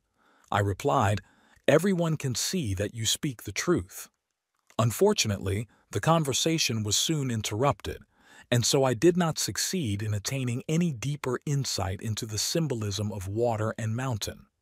I observed that the Pueblo Indians, reluctant as they were to speak about anything concerning their religion, talked with great readiness and intensity about their relations with the Americans. "Why," Mountain Lake said, "do the Americans not let us alone? Why do they want to forbid our dances? Why do they make difficulties when we want to take our young people from school in order to lead them to the kiva, site of the rituals, and instruct them in our religion? We do nothing to harm the Americans."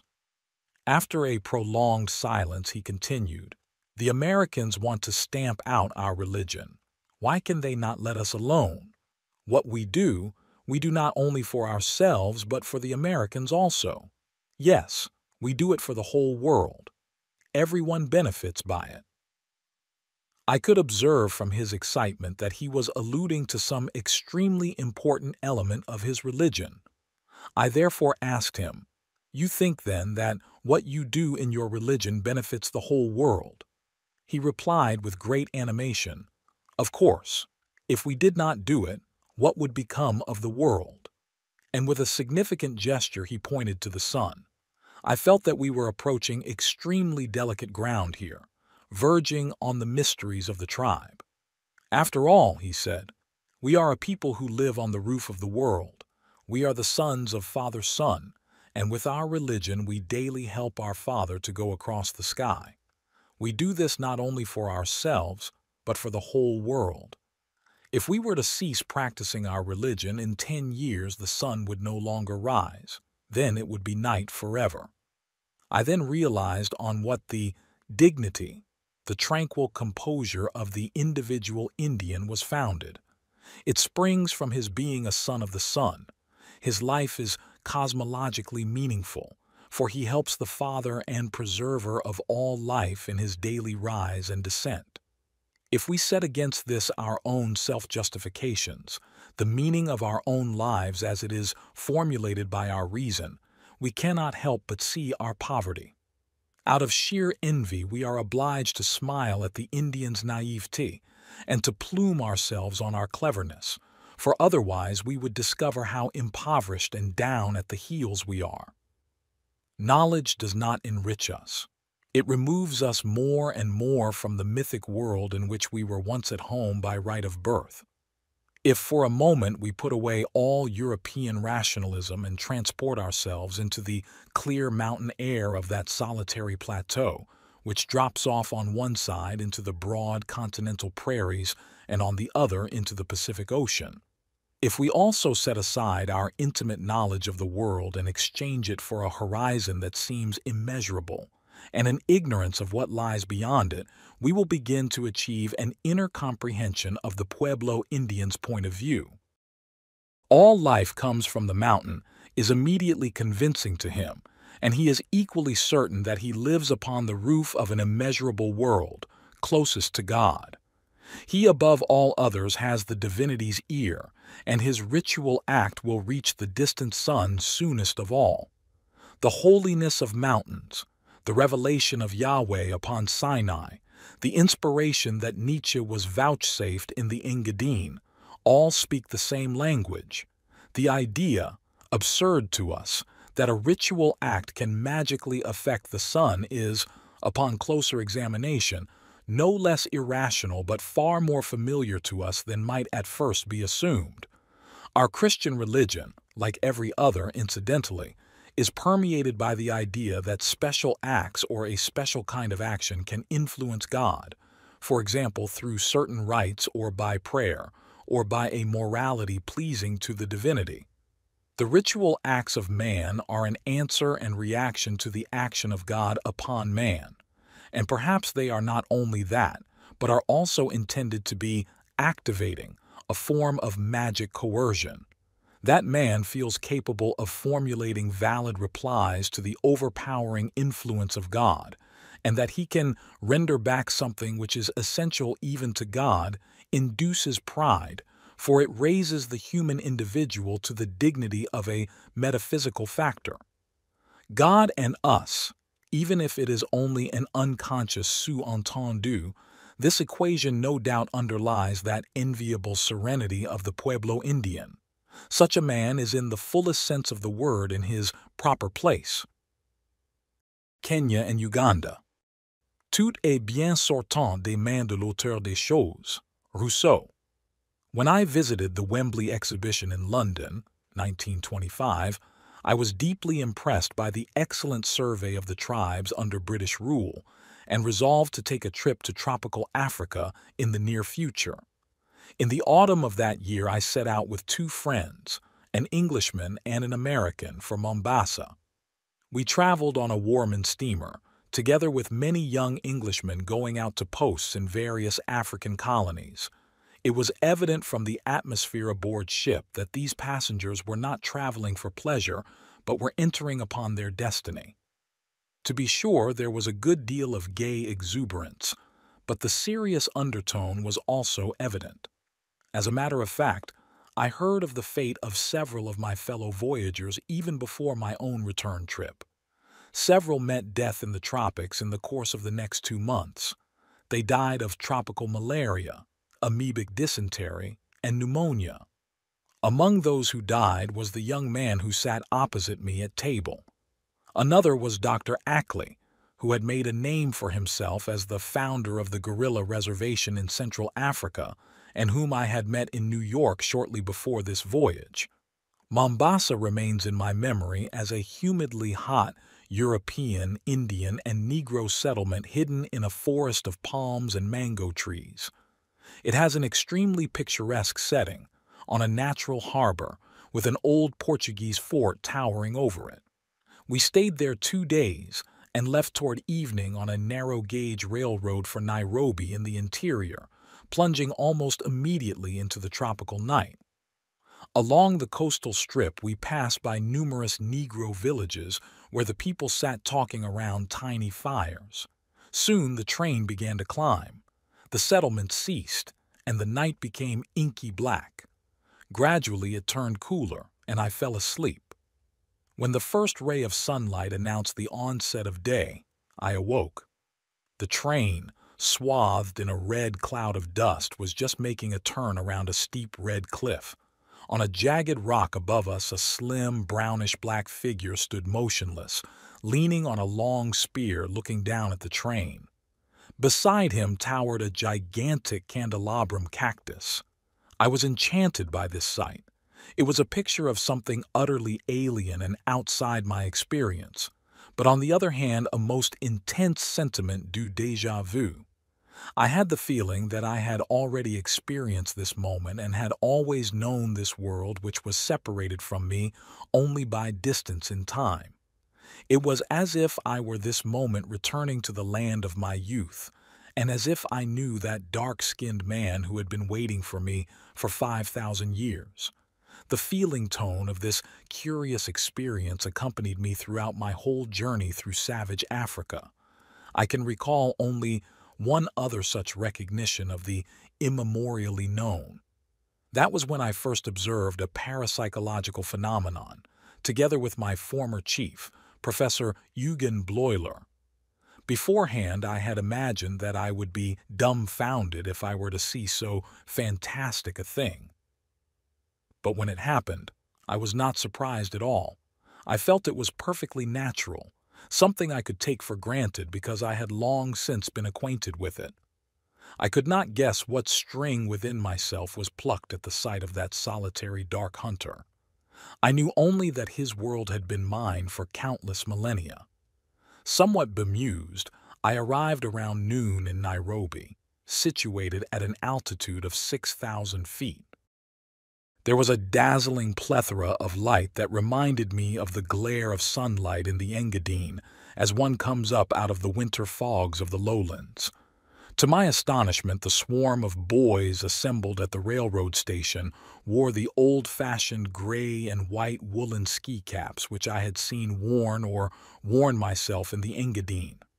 They are highly esteemed because the upturned rim can be let down like a visor. In the Alps, good protection against the icy wind. Here, against the blazing heat. From Nairobi, we used a small Ford to visit the Athi Plains, a great game preserve. From a low hill in this broad savanna, a magnificent prospect opened out to us. To the very brink of the horizon, we saw gigantic herds of animals: gazelle, antelope, gnu, zebra, warthog, and so on. Grazing, heads nodding, the herds moved forward like slow rivers. There was scarcely any sound save the melancholy cry of a bird of prey. This was the stillness of the eternal beginning, the world as it had always been, in the state of non-being, for until then no one had been present to know that it was this world. I walked away from my companions until I had put them out of sight and savored the feeling of being entirely alone. There I was now, the first human being to recognize that this was the world, but who did not know that in this moment he had first really created it. There the cosmic meaning of consciousness became overwhelmingly clear to me. What nature leaves imperfect, the art perfects, say the alchemists. Man, in an invisible act of creation, put the stamp of perfection on the world by giving it objective existence. This act we usually ascribe to the Creator alone, without considering that in so doing we view life as a machine calculated down to the last detail, which, along with the human psyche, runs on senselessly, obeying foreknown and predetermined rules. In such a cheerless clockwork fantasy, there is no drama of man, world, and God. There is no new day leading to new shores, but only the dreariness of calculated processes. My old Pueblo friend came to my mind. He thought that the raison d'être of his Pueblo had been to help their father, the sun, to cross the sky each day. I had envied him for the fullness of meaning in that belief, and had been looking about without hope for a myth of our own. Now I knew what it was, and knew even more, that man is indispensable for the completion of creation, that, in fact, he himself is the second creator of the world, who alone has given to the world its objective existence, without which, unheard, unseen, silently eating, giving birth, dying, heads nodding through hundreds of millions of years, it would have gone on in the profoundest night of non-being down to its unknown end. Human consciousness created objective existence and meaning, and man found his indispensable place in the great process of being. By the Uganda Railroad, which was then being built, we traveled to its provisional terminus, Station Sigistifor, 64. The boys unloaded our quantities of equipment. I sat down on a chop box, a crate containing provisions, each one a man's head load, and lit a pipe, meditating on the fact that here we had, as it were, reached the edge of the oikoumene, the inhabited earth, from which trails stretched endlessly over the continent. After a while, an elderly Englishman, obviously a squatter, joined me, sat down, and likewise took out a pipe. He asked where we were going. When I outlined our various destinations, he asked, "Is this the first time you have been in Africa? I have been here for 40 years. Yes, I told him, at least in this part of Africa. Then may I give you a piece of advice? You know, mister, this here country is not man's country, it's God's country. So if anything should happen, just sit down and don't worry." Whereupon he rose, and without another word was lost in the horde of Negroes swarming around us. His words struck me as somehow significant, and I tried to visualize the psychological state from which they had sprung. Evidently, they represented the quintessence of his experience. Not man but God was in command here.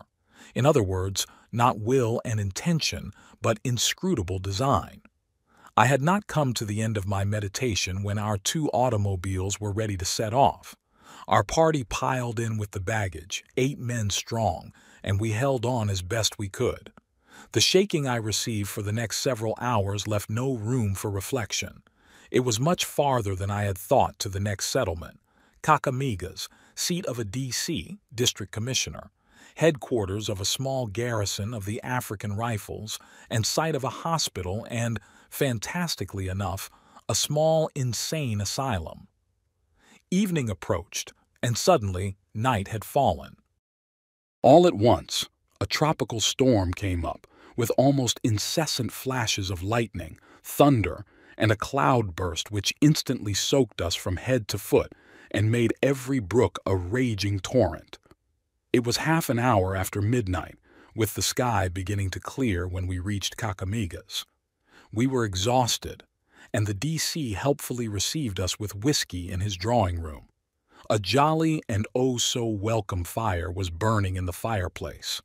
In the center of the handsome room stood a large table with a display of English journals. The place might easily have been a country house in Sussex. In my tiredness, I no longer knew whether I had been transported from reality into a dream, or from a dream to reality. Then we had still to pitch our tents, for the first time. Luckily, nothing was missing. Next morning I awoke with a touch of feverish laryngitis and had to stay in bed for a day. To this circumstance I owe my memorable acquaintanceship with the brain fever bird, a creature remarkable for being able to sing a correct scale, but leaving out the last note and starting again from the beginning. To listen to this when one is down with a fever is to have one's nerves strained to the breaking point. Another feathered inhabitant of the banana plantations has a cry which consists of two of the sweetest and most melodious flute tones, with a third, frightful sour note for an ending. What nature leaves imperfect. The song of the bellbird, however, was one of unalloyed beauty. When it sang, it was as though a bell were drifting along the horizon. Next day, with the aid of the D.C., we rounded up our column of bearers, which was supplemented by a military escort of 3 askaris, and now began the trek to Mount Elgon, whose 14,000-foot crater wall we soon saw on the horizon. The track led through relatively dry savanna covered with umbrella acacias. The whole district was densely covered with small, round tumuli between 6 and 10 feet high, old termite colonies. For travelers, there were rest houses along the track, round, grass-roofed, rammed earth huts, open and empty. At night, a burning lantern was placed in the entrance as protection against intruders. Our cook had no lantern, but as a compensation he had a miniature hut all to himself, with which he was highly pleased, but it nearly proved fatal to him. The previous day he had slaughtered in front of his hut a sheep that we had bought for 5 Uganda shillings, and had prepared excellent mutton chops for our evening meal. After dinner, while we were sitting around the fire, smoking, we heard strange noises in the distance.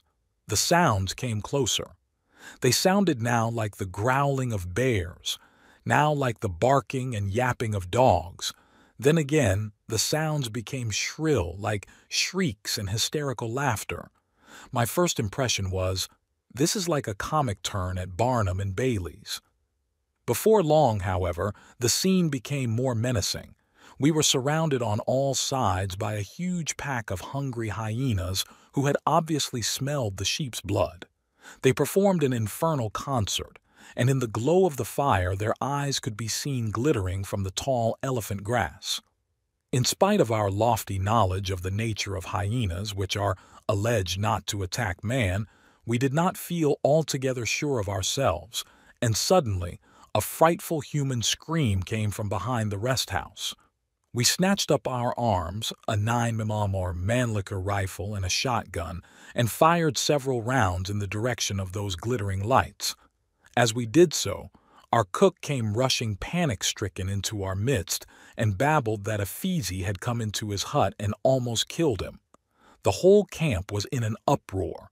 The excitement, it seemed, so frightened the pack of hyenas that they quit the scene, protesting noisily. The bearers went on laughing for a long time, after which the rest of the night passed quietly, without further disturbance. Early next morning, the local chief appeared with a gift of 2 chickens and a basketful of eggs. He implored us to stay another day to shoot the hyenas. The day before, he said, they had dragged out an old man asleep in his hut and eaten him. De Africa nihil certum. At daybreak, roars of laughter began again in the boys' quarters. It appeared that they were reenacting the events of the night. One of them played the sleeping cook, and one of the soldiers played the creeping hyena, approaching the sleeper with murderous intent. This playlet was repeated I don't know how many times, to the utter delight of the audience. From then on, the cook bore the nickname Feezy. We 3 whites already had our trademarks. My friend, the Englishman, was called Red Neck. To the native mind, all Englishmen had red necks. The American, who sported an impressive wardrobe, was known as Buona Maridati, the dapper gentleman. Because I already had gray hair at the time, I was then 50, I was the Mzee, the old man, and was regarded as 100 years old. Advanced age was rare in those parts. I saw very few white-haired men.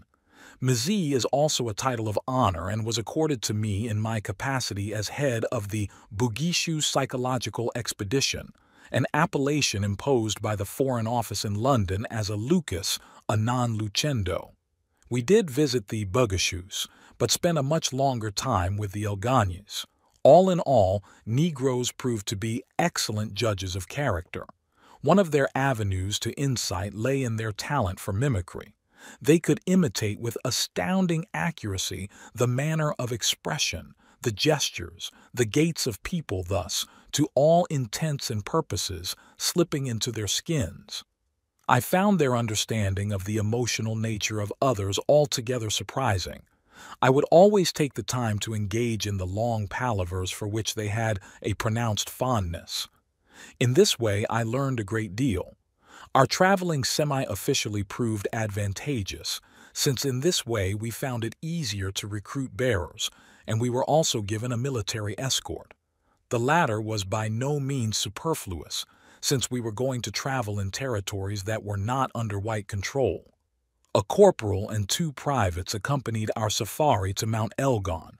We could not help the chief by hunting the hyenas, and continued on our way after the adventure. The terrain sloped gently upward. Signs of tertiary lava beds increased. We passed through glorious stretches of jungle with huge Nandi flame trees flaunting their red blossoms. Enormous beetles and even larger brilliantly colored butterflies enlivened the clearings and the edges of the jungle. Branches were shaken by inquisitive monkeys as we advanced further into the bush. It was a paradisal world. Most of the way we still traversed flat savanna with deep red soil. We tramped mostly along the native trails which meandered in strikingly sharp turns. Our route led us into the Nandi region, and through the Nandi forest a sizable area of jungle. Without incident, we reached a rest house at the foot of Mount Elgon, which had been towering higher and higher above our heads for days. Here the climb began, along a narrow path. We were greeted by the local chief, who was the son of the Laban, the medicine man. He rode a pony, the only horse we had so far seen. From him we learned that his tribe belonged to the Maasai, but lived in isolation here on the slopes of Mount Elgon. There a letter awaited us from the governor of Uganda, requesting us to take under our protection an English lady who was on her way back to Egypt via the Sudan. The governor was aware that we were following the same itinerary, and since we had already met the lady in Nairobi, we knew that she would be a congenial companion.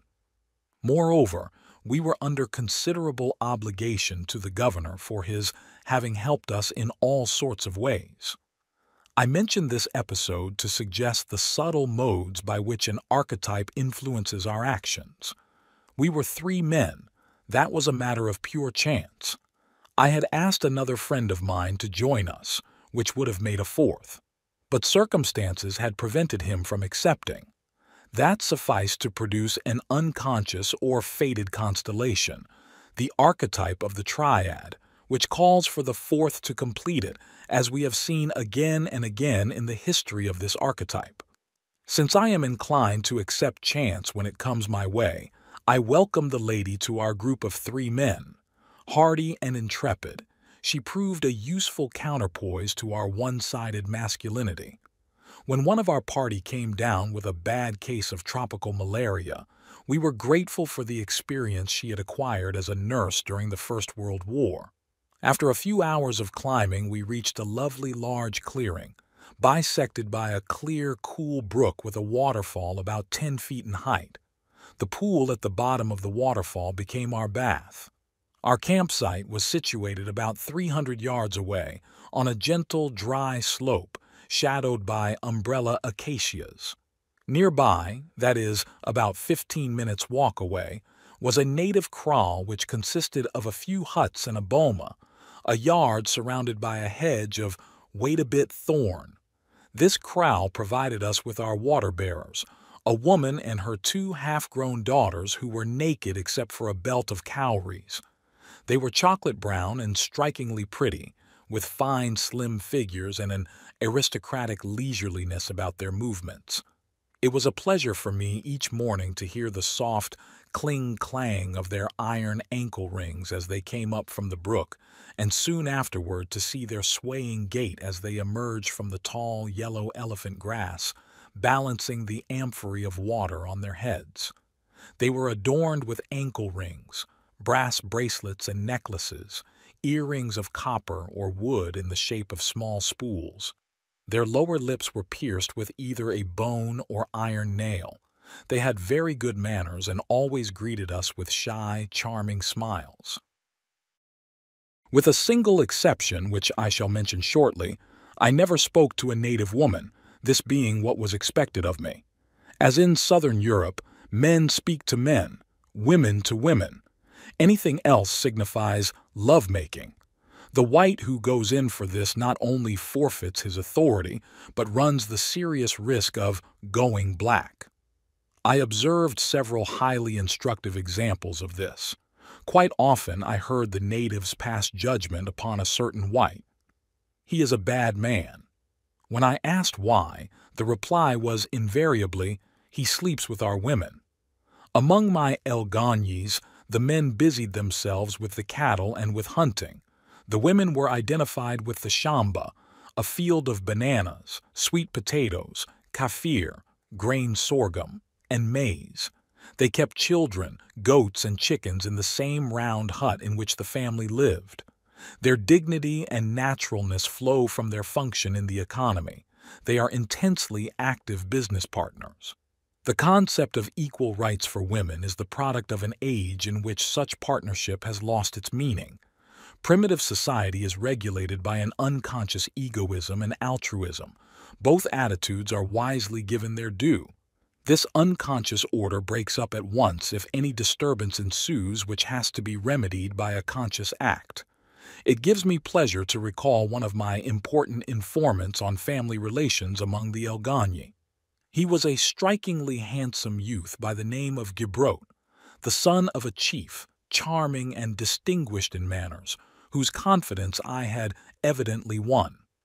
To be sure, he gladly accepted my cigarettes, but he was not greedy for them, as the others were for all sorts of gifts. From time to time he would pay me a gentlemanly visit and tell me all sorts of interesting things. I felt that he had something in mind, some request that he somehow could not voice. Not until we had known each other for some time did he astonish me by asking me to meet his family. I knew that he himself was still unmarried, and that his parents were dead. The family in question was that of an elder sister. She was married as a second wife and had 4 children. Gibrot very much wanted me to pay her a visit, so that she would have the opportunity to meet me. Evidently she filled the place of a mother in his life. I agreed, because I hoped in this social way to obtain some insight into native family life. Madame était chez elle. She came out of the hut when we arrived and greeted me with utter naturalness.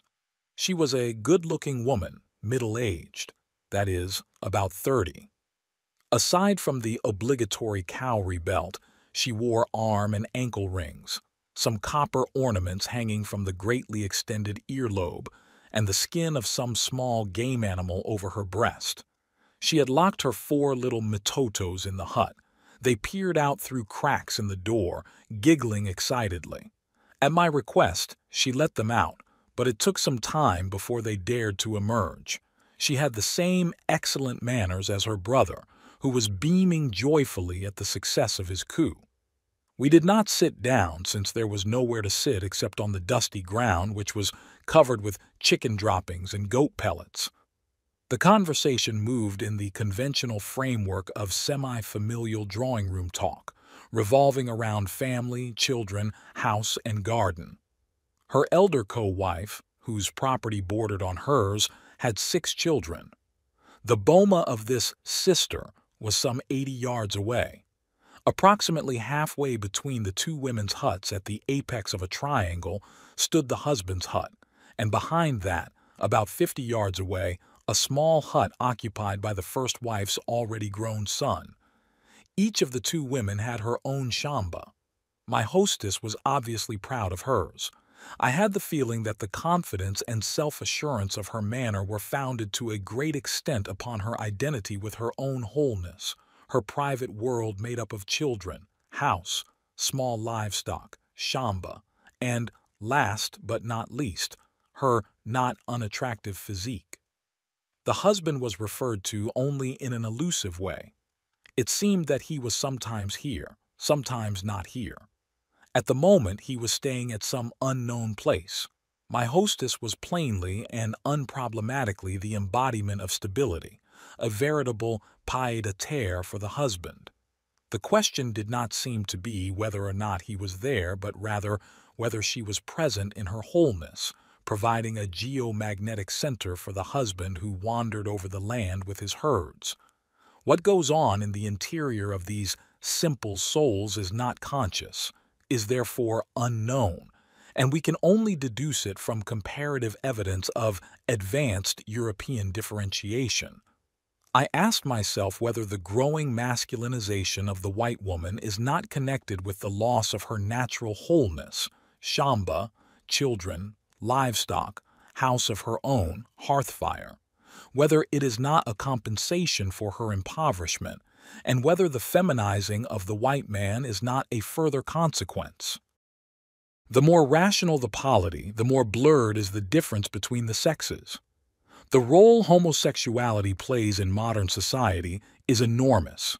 It is partly the consequence of the mother complex, partly a purposive phenomenon, prevention of reproduction.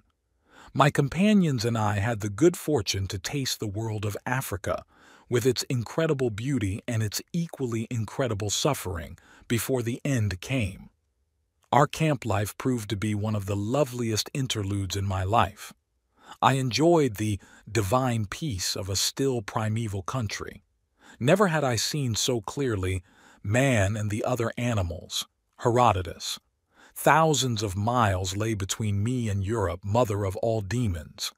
The demons could not reach me here. There were no telegrams, no telephone calls, no letters, no visitors. My liberated psychic forces poured blissfully back to the primeval expanses. It was easy for us to arrange a palaver each morning with the natives who squatted all day long around our camp and watched our doings with never-fading interest. My headman, Ibrahim, had initiated me into the etiquette of the palaver. All the men, the women never came near, had to sit on the ground. Ibrahim had obtained for me a small 4-legged chief's stool of mahogany on which I had to sit. Then I began with an address and set forth the shauri, that is, the agenda of the palaver. Most of the natives spoke a tolerable pidgin Swahili, and I for my part would manage to speak to them by making ample use of a small dictionary. This little book was the object of unwearying admiration. My limited vocabulary imposed upon me a needful simplicity. Often the conversation resembled an amusing game of guessing riddles, for which reason the palavers enjoyed great popularity.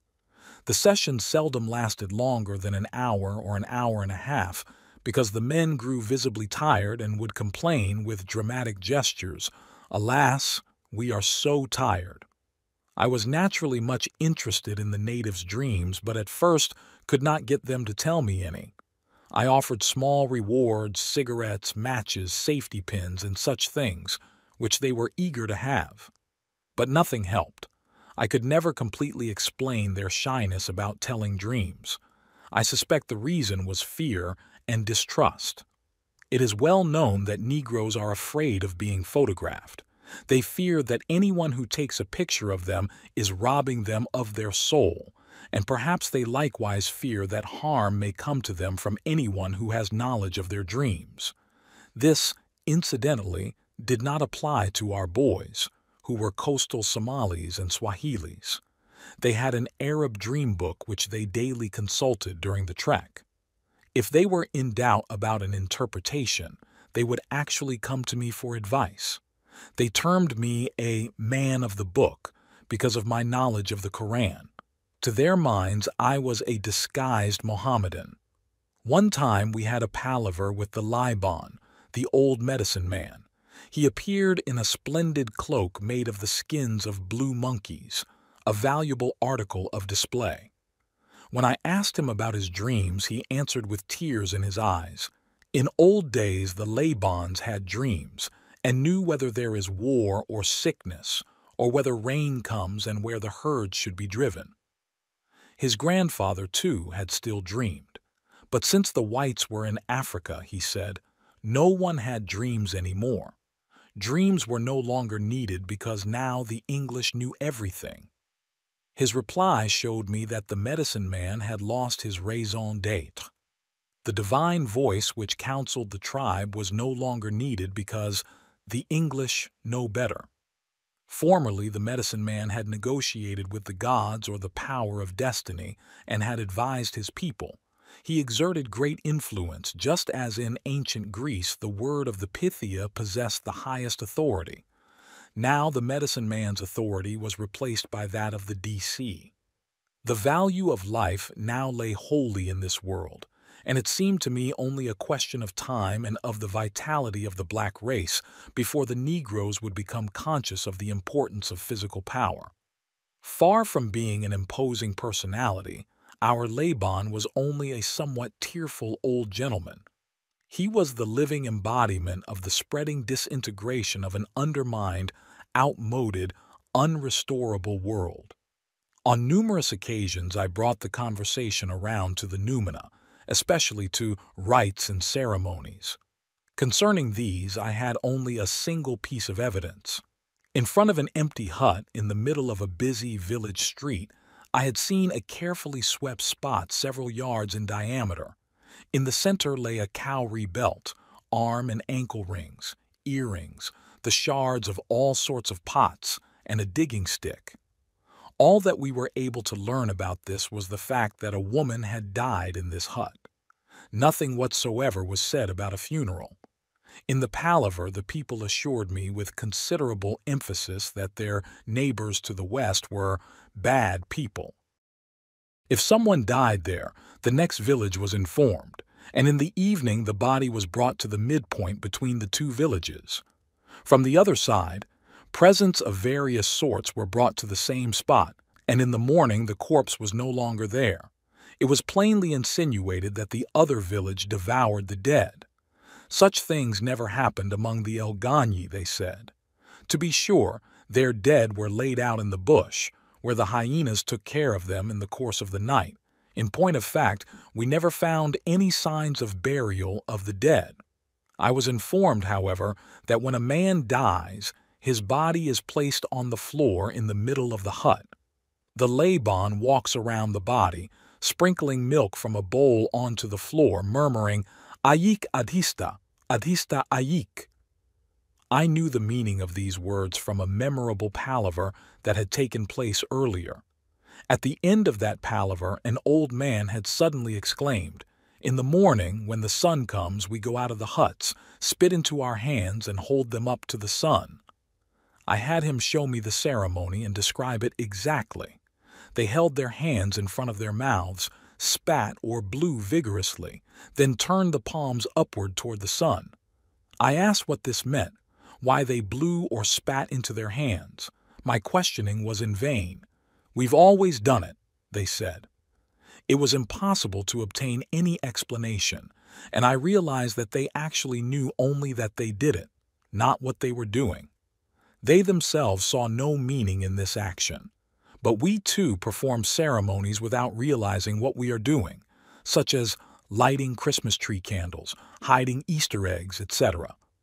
The old man said that this was the true religion of all peoples, that all Keverandos, all Buganda, all tribes for as far as the eye could see from the mountain and endlessly farther, worshipped Adhista, that is, the sun at the moment of rising.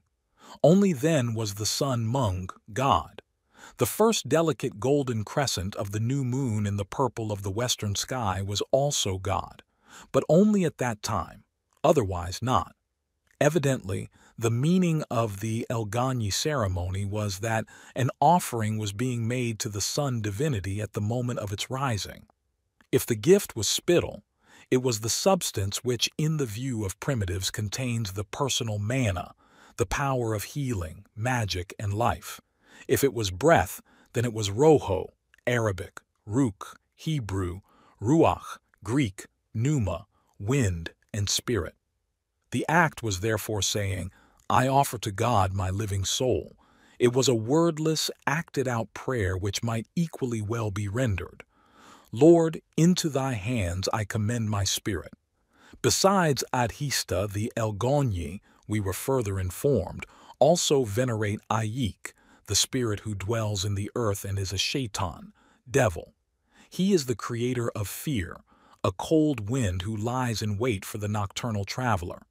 The old man whistled a kind of Loki motif to convey vividly how the Ayik creeps through the tall, mysterious grass of the bush.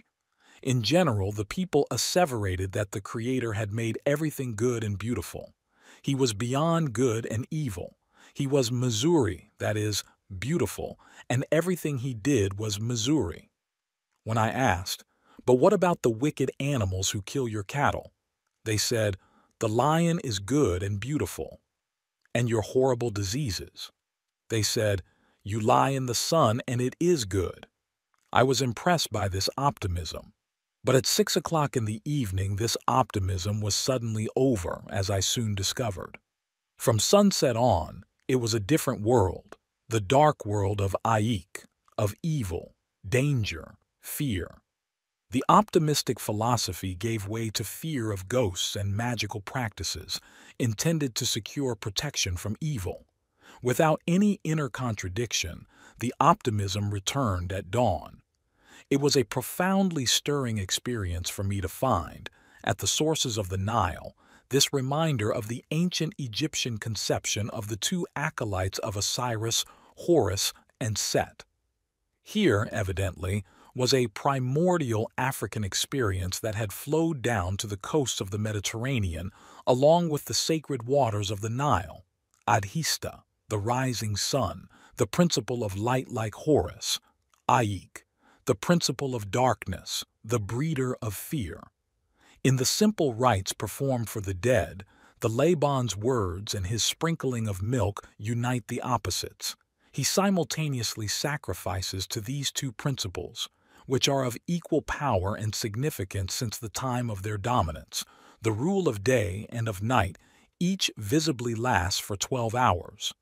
The important thing, however, is the moment when, with the typical suddenness of the tropics, the first ray of light shoots forth like an arrow, and night passes into life-filled light. The sunrise in these latitudes was a phenomenon that overwhelmed me anew every day.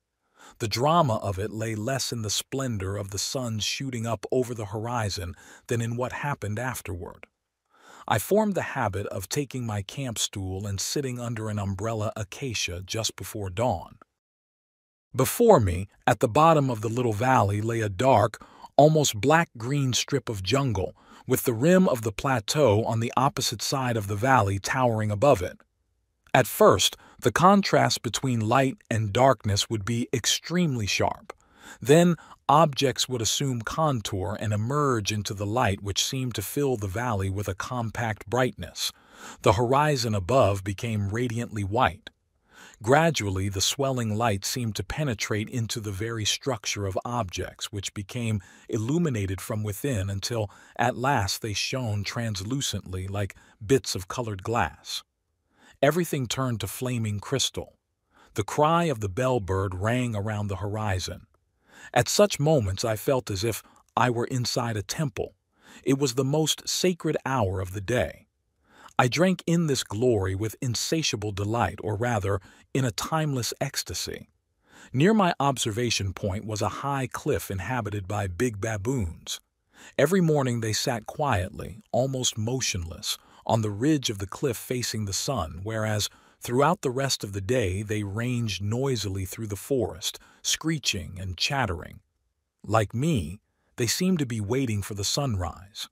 They reminded me of the great baboons of the temple of Abu Simbel in Egypt, which performed the gesture of adoration. They tell the same story. For untold ages, men have worshipped the great God who redeems the world by rising out of the darkness as a radiant light in the heavens. At that time, I understood that within the soul from its primordial beginnings, there has been a desire for light and an irrepressible urge to rise out of the primal darkness. When the great night comes, everything takes on a note of deep dejection, and every soul is seized by an inexpressible longing for light. That is the pent-up feeling that can be detected in the eyes of primitives and also in the eyes of animals.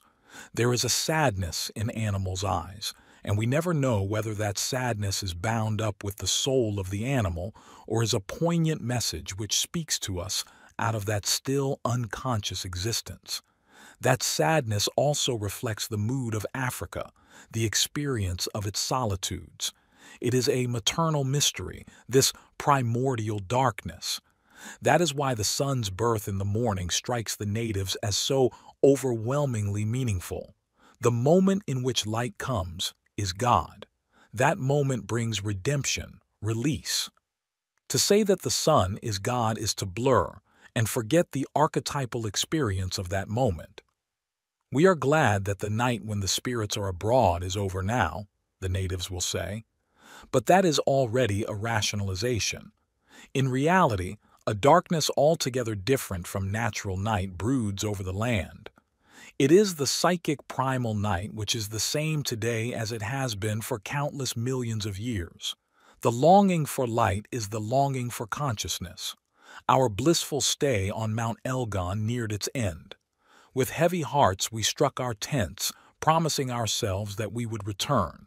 I could not have brought myself to think that this would be the first and the last time I would experience this unlooked-for glory. Since then, gold has been discovered near Kakamega. Mining has begun. The Mau Mau movement has arisen among those innocent and friendly natives, and we too have known a rude awakening from the dream of civilization. We trekked along the southern slope of Mount Elgon. Gradually, the character of the landscape changed. Higher mountains covered with dense jungle verged on the plain. The color of the inhabitants grew blacker. Their bodies became clumsier and more massive, lacking the grace of the Maasai. We were entering the territory of the Bugashu, where we stayed some time in the rest house of Bunambale. It is situated at a high altitude, and we had a splendid view of the broad Nile Valley. From there we went on to Mbala, where we were met by 2 Ford trucks that took us to Jinja on Lake Victoria. We loaded our baggage onto a train of the narrow-gauge railroad. Once every 2 weeks it went to Lake Kyoga. A paddle-wheel steamer whose boiler was fired by wood picked us up and after a number of incidents brought us to Masindi Port.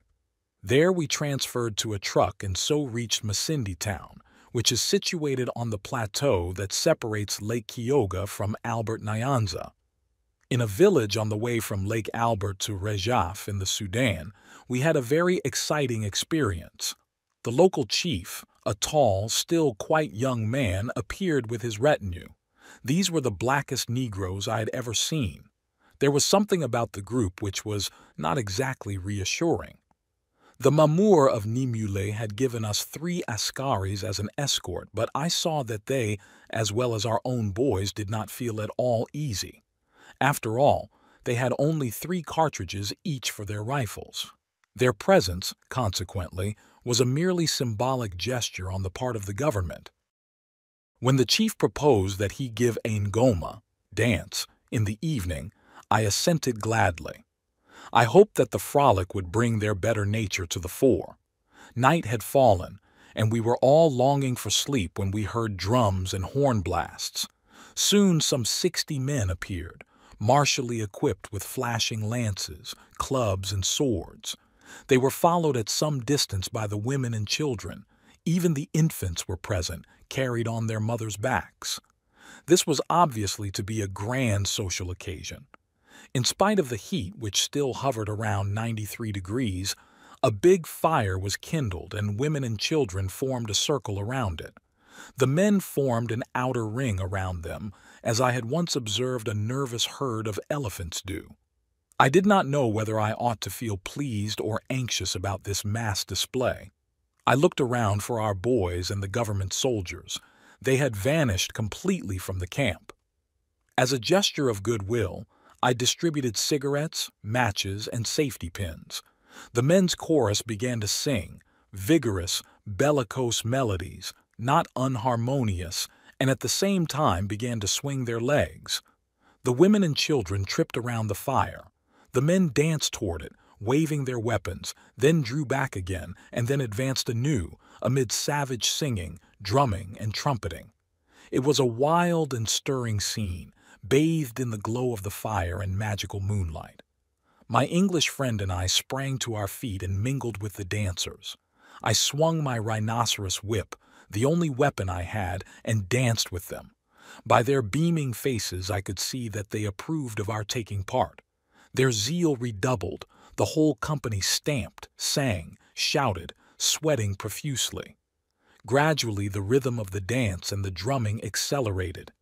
In dances such as these, accompanied by such music, the natives easily fall into a virtual state of possession. That was the case now.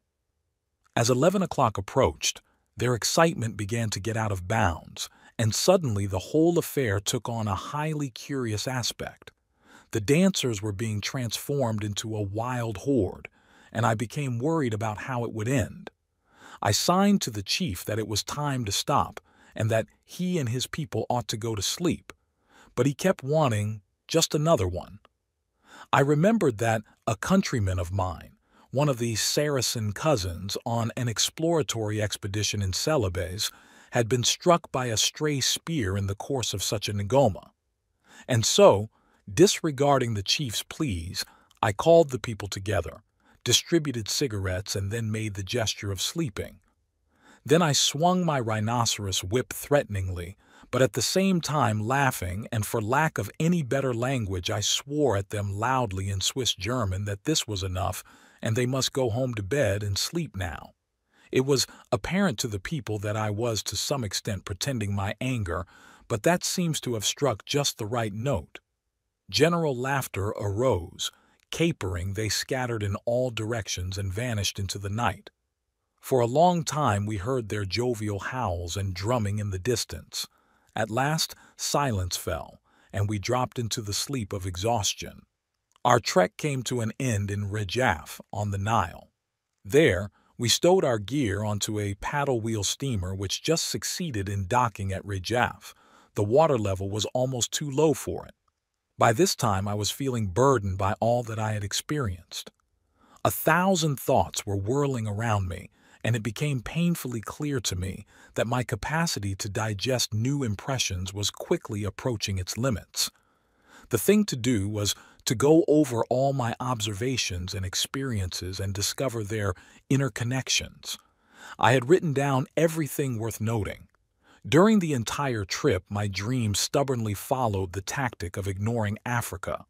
They drew exclusively upon scenes from home, and thus seemed to say that they considered, if it is permissible to personify the unconscious processes to this extent, the African journey not as something real, but rather as a symptomatic or symbolic act. Even the most impressive events of the trip were rigorously excluded from my dreams. Only once during the entire expedition did I dream of a Negro. His face appeared curiously familiar to me, but I had to reflect a long time before I could determine where I had met him before. Finally, it came to me. He had been my barber in Chattanooga, Tennessee, an American Negro. In the dream, he was holding a tremendous red-hot curling iron to my head, intending to make my hair kinky, that is, to give me Negro hair. I could already feel the painful heat and awoke with a sense of terror. I took this dream as a warning from the unconscious. It was saying that the primitive was a danger to me. At that time, I was obviously all too close to going black. I was suffering an attack of sandfly fever, which probably reduced my psychic resistance. In order to represent a Negro threatening me, my unconscious had invoked a 12-year-old memory of my Negro barber in America, just in order to avoid any reminder of the present. This curious behavior of my dreams corresponds, incidentally, to a phenomenon which was noted during the First World War. Soldiers in the field dreamt far less of the war than of their homes. Military psychiatrists considered it a basic principle that a man should be pulled out of the front lines when he started dreaming too much of war scenes, for that meant he no longer possessed any psychic defenses against the impressions from outside. Parallel to my involvement with this demanding African environment, an interior line was being successfully secured within my dreams. The dreams dealt with my personal problems. The only thing I could conclude from this was that my European personality must under all circumstances be preserved intact. To my astonishment, the suspicion dawned on me that I had undertaken my African adventure with the secret purpose of escaping from Europe and its complex of problems, even at the risk of remaining in Africa, as so many before me had done, and as so many were doing at this very time. The trip revealed itself as less an investigation of primitive psychology, Bogishu's Psychological Expedition, BPE, black letters on the chop boxes, than a probing into the rather embarrassing question, what is going to happen to Jung the psychologist in the wilds of Africa? This was a question I had constantly sought to evade, in spite of my intellectual intention to study the Europeans' reaction to primitive conditions. It became clear to me that this study had been not so much an objective, scientific project as an intensely personal one, and that any attempt to go deeper into it touched every possible sore spot in my own psychology. I had to admit to myself that it was scarcely the Wembley exhibition which had begotten my decision to travel, but rather the fact that the atmosphere had become too highly charged for me in Europe. Amid such thoughts, I glided on the peaceful waters of the Nile toward the north, toward Europe, toward the future. The voyage ended at Khartoum. There, Egypt began, and thus I fulfilled my desire and my plan to approach this cultural realm not from the west, from the direction of Europe and Greece, but from the south, from the sources of the Nile. I was less interested in the complex Asiatic elements in Egyptian culture than in the Hamitic contribution. By following the geographical course of the Nile, and hence the stream of time, I could find out something about that for myself. My greatest illumination in this respect had been my discovery of the Horus principle among the Algani. That whole episode and all that it meant was dramatically called to mind again when I saw the sculptured cynocephaly, dog-faced baboons, of Abu Simbel, the southern gate of Egypt. The myth of Horus is the age-old story of the newly risen divine light. It is a myth which must have been told after human culture, that is, consciousness, had for the first time released men from the darkness of prehistoric times. Thus the journey from the heart of Africa to Egypt became, for me, a kind of drama of the birth of light. That drama was intimately connected with me, with my psychology. I realized this, but felt incapable of formulating it in words. I had not known in advance what Africa would give me. But here lay the satisfying answer, the fulfilling experience. It was worth more to me than any ethnological yield would have been, any collection of weapons, ornaments, pottery, or hunting trophies. I had wanted to know how Africa would affect me, and I had found out. India. My journey to India in 1938 was not taken on my own initiative. It arose out of an invitation from the British government of India to take part in the celebrations connected with the 25th anniversary of the University of Calcutta. By that time, I had read a great deal about Indian philosophy and religious history, and was deeply convinced of the value of Oriental wisdom. But I had to travel in order to form my own conclusions, and remained within myself like a homunculus in the retort. India affected me like a dream, for I was and remained in search of myself, of the truth peculiar to myself. The journey formed an intermezzo in the intensive study of alchemical philosophy on which I was engaged at the time. This had so strong a grip upon me that I took along the first volume of the Theatrum Chemicum of 1602, which contains the principal writings of Gerardus Dorneus. In the course of the voyage, I studied the book from beginning to end. Thus it was that this material belonging to the fundamental strata of European thought was constantly counterpointed by my impressions of a foreign mentality and culture. Both had emerged from original psychic experiences of the unconscious, and therefore had produced the same, similar, or at least comparable insights. India gave me my first direct experience of an alien, highly differentiated culture. Altogether different elements had ruled my Central African journey. Culture had not predominated. As for North Africa, I had never had the opportunity there to talk with a person capable of putting his culture into words. In India, however, I had the chance to speak with representatives of the Indian mentality and to compare it with the European.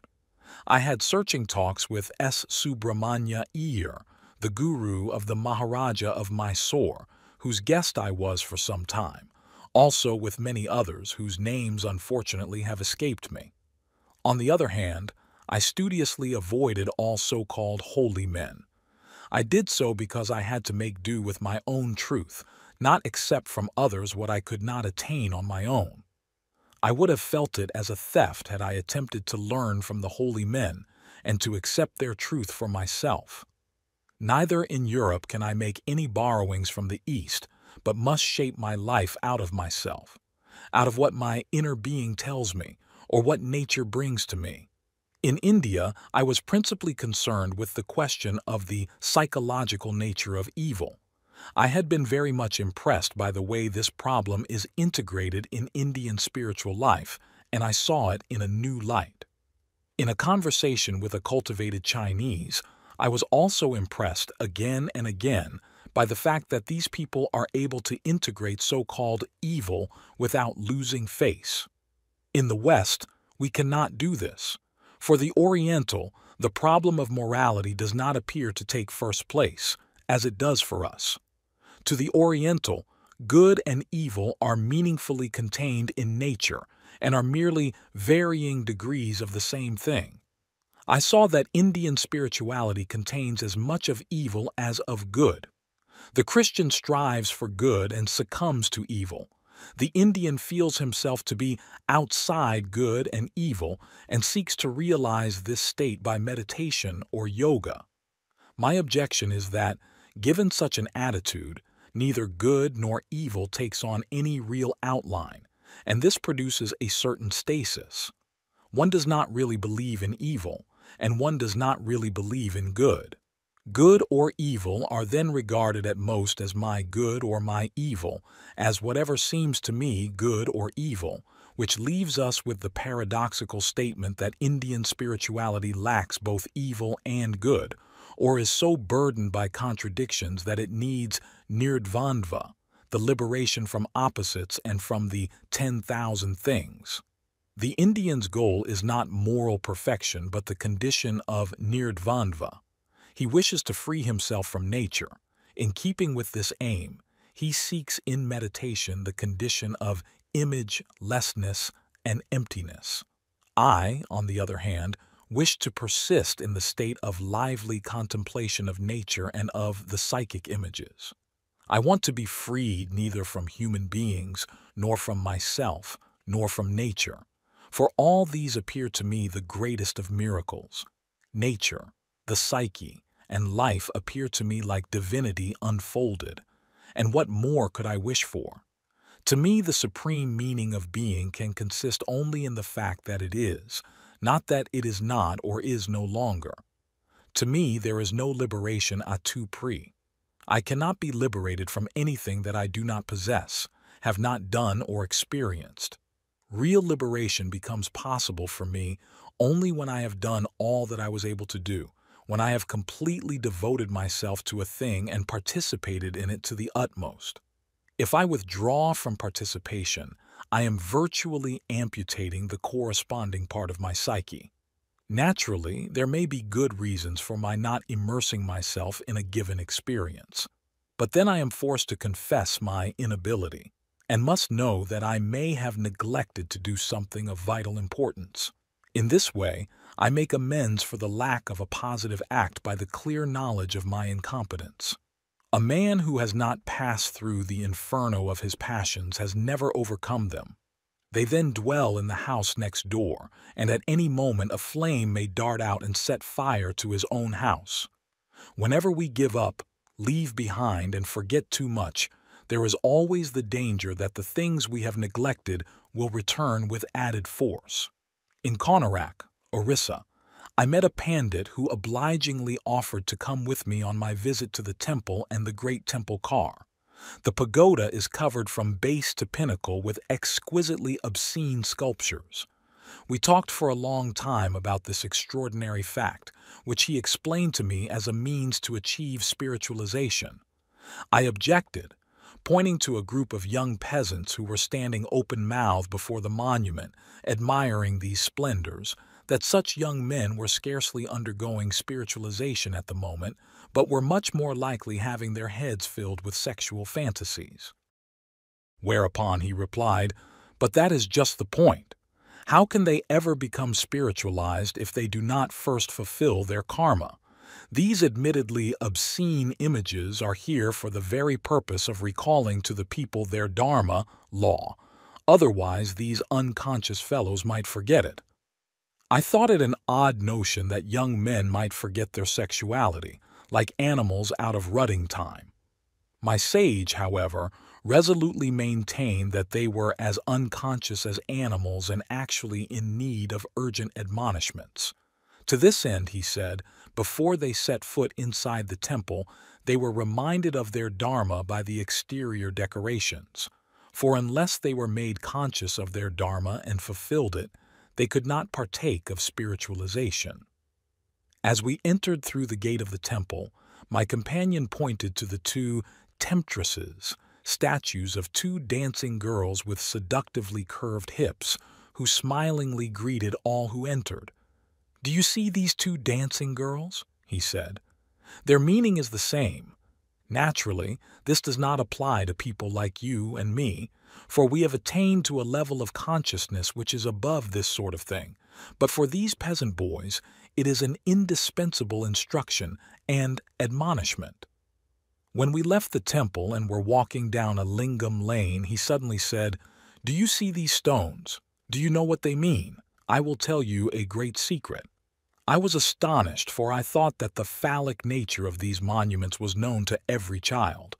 But he whispered into my ear with the greatest seriousness, "These stones are man's private parts." I had expected him to tell me that they signified the great god Shiva. I looked at him dumbfounded, but he only nodded self-importantly, as if to say, "Yes, that is how it is. No doubt you in your European ignorance would never have thought so." When I told this story to Heinrich Zimmer, he exclaimed in delight, "At last I have heard something real about India for a change." When I visited the stupas of Sanchi, where Buddha delivered his fire sermon, I was overcome by a strong emotion of the kind that frequently develops in me when I encounter a thing, person, or idea of whose significance I am still unconscious. The stupas are situated on a rocky hill whose peak can be reached by a pleasant path of great stone slabs laid down through a green meadow. The stupas are tombs or containers of relics, hemispherical in shape, like two gigantic rice bowls placed one on top of the other, concavity upon concavity, according to the prescripts of the Buddha himself in the Maha-Parinibbana Sutta. The British have done their restoration work in a most respectful spirit. The largest of these buildings is surrounded by a wall which has 4 elaborate gates. You come in by one of these and the path turns to the left, then leads into a clockwise circumambulation around the stupa. At the 4 cardinal points stand statues of the Buddha. When you have completed one circumambulation, you enter a second, higher circuit which runs in the same direction. The distant prospect over the plain, the stupas themselves, the temple ruins, and the solitary stillness of this holy site held me in a spell. I took leave of my companion and submerged myself in the overpowering mood of the place. After a while, I heard rhythmic gong tones approaching from the distance. A group of Japanese pilgrims came marching up one behind the other, each striking a small gong. They were beating out the rhythm of the age-old prayer, Om Mani Padme Hum, the stroke of the gong falling upon the hum. Outside the stupas, they bowed low, then passed through the gate. There they bowed again before the statue of the Buddha, intoning a chorale-like song. They completed the double circumambulation, singing a hymn before each statue of the Buddha. As I watched them, my mind and spirit were with them, and something within me silently thanked them for having so wonderfully come to the aid of my inarticulate feelings. The intensity of my emotion showed that the hill of Sanchi meant something central to me. A new side of Buddhism was revealed to me there. I grasped the life of the Buddha as the reality of the self which had broken through and laid claim to a personal life. For Buddha, the self stands above all gods, a unus mundus which represents the essence of human existence and of the world as a whole.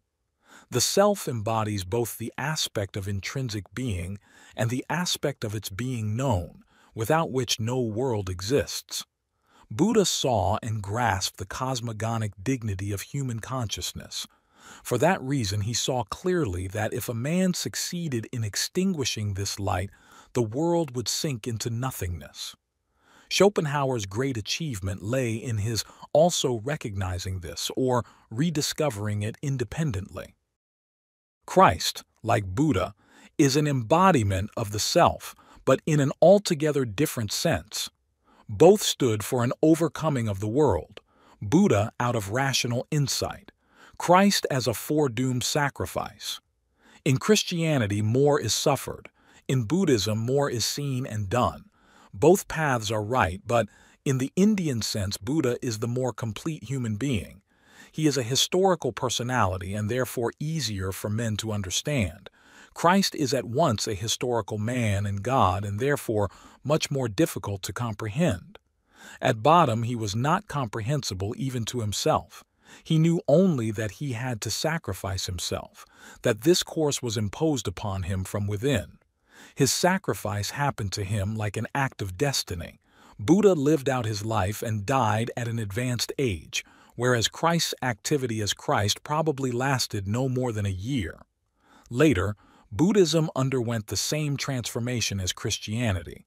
Buddha became, as it were, the image of the development of the self. He became a model for men to imitate, whereas actually he had preached that by overcoming the Nidana chain, every human being could become an illuminate, a Buddha. Similarly, in Christianity, Christ is an exemplar who dwells in every Christian as his integral personality. But historical trends led to the imitatio Christi, whereby the individual does not pursue his own destined road to wholeness, but attempts to imitate the way taken by Christ.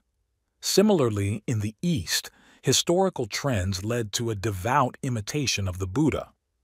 That Buddha should have become a model to be imitated was in itself a weakening of his idea, just as the imitatio Christi was a forerunner of the fateful stasis in the evolution of the Christian idea. As Buddha, by virtue of his insight, was far in advance of the Brahma gods, so Christ cried out to the Jews, "You are gods," John 10:34, but men were incapable of understanding what he meant. Instead, we find that the so-called Christian West, far from creating a new world, is moving with giant strides toward the possibility of destroying the world we have. India honored me with 3 doctorates from Allahabad, Benares, and Calcutta, representatives of Islam, of Hinduism, and of British Indian medicine and science. It was a little too much of a good thing, and I needed a retreat. A 10-day spell in the hospital offered it to me, for in Calcutta I finally came down with dysentery. This was a blessed island in the wild sea of new impressions, and I found a place to stand on from which I could contemplate the 10,000 things in their bewildering turmoil. When I returned to the hotel, in tolerably good health, I had a dream so characteristic that I wished to set it down here. I found myself, with a large number of my Zurich friends and acquaintances, on an unknown island, presumably situated not far off the coast of southern England. It was small and almost uninhabited. The island was narrow, a strip of land about 20 miles long, running in a north-south direction. On the rocky coast at the southern end of the island was a medieval castle. We stood in its courtyard, a group of sightseeing tourists. Before us rose an imposing belfort, through whose gate a wide stone staircase was visible. We could just manage to see that it terminated above in a columned hall. This hall was dimly illuminated by candlelight. I understood that this was the Castle of the Grail and that this evening there would be a celebration of the Grail here. This information seemed to be of a secret character for a German professor among us who strikingly resembled old Mommsen knew nothing about it. I talked most animatedly with him and was impressed by his learning and sparkling intelligence. Only one thing disturbed me. He spoke constantly about a dead past and lectured very learnedly on the relationship of the British to the French sources of the Grail story. Apparently he was not conscious of the meaning of the legend, nor of its living presentness, whereas I was intensely aware of both. Also, he did not seem to perceive our immediate, actual surroundings, for he behaved as though he were in a classroom, lecturing to his students.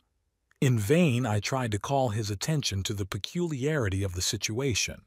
He did not see the stairs or the festive glow in the hall.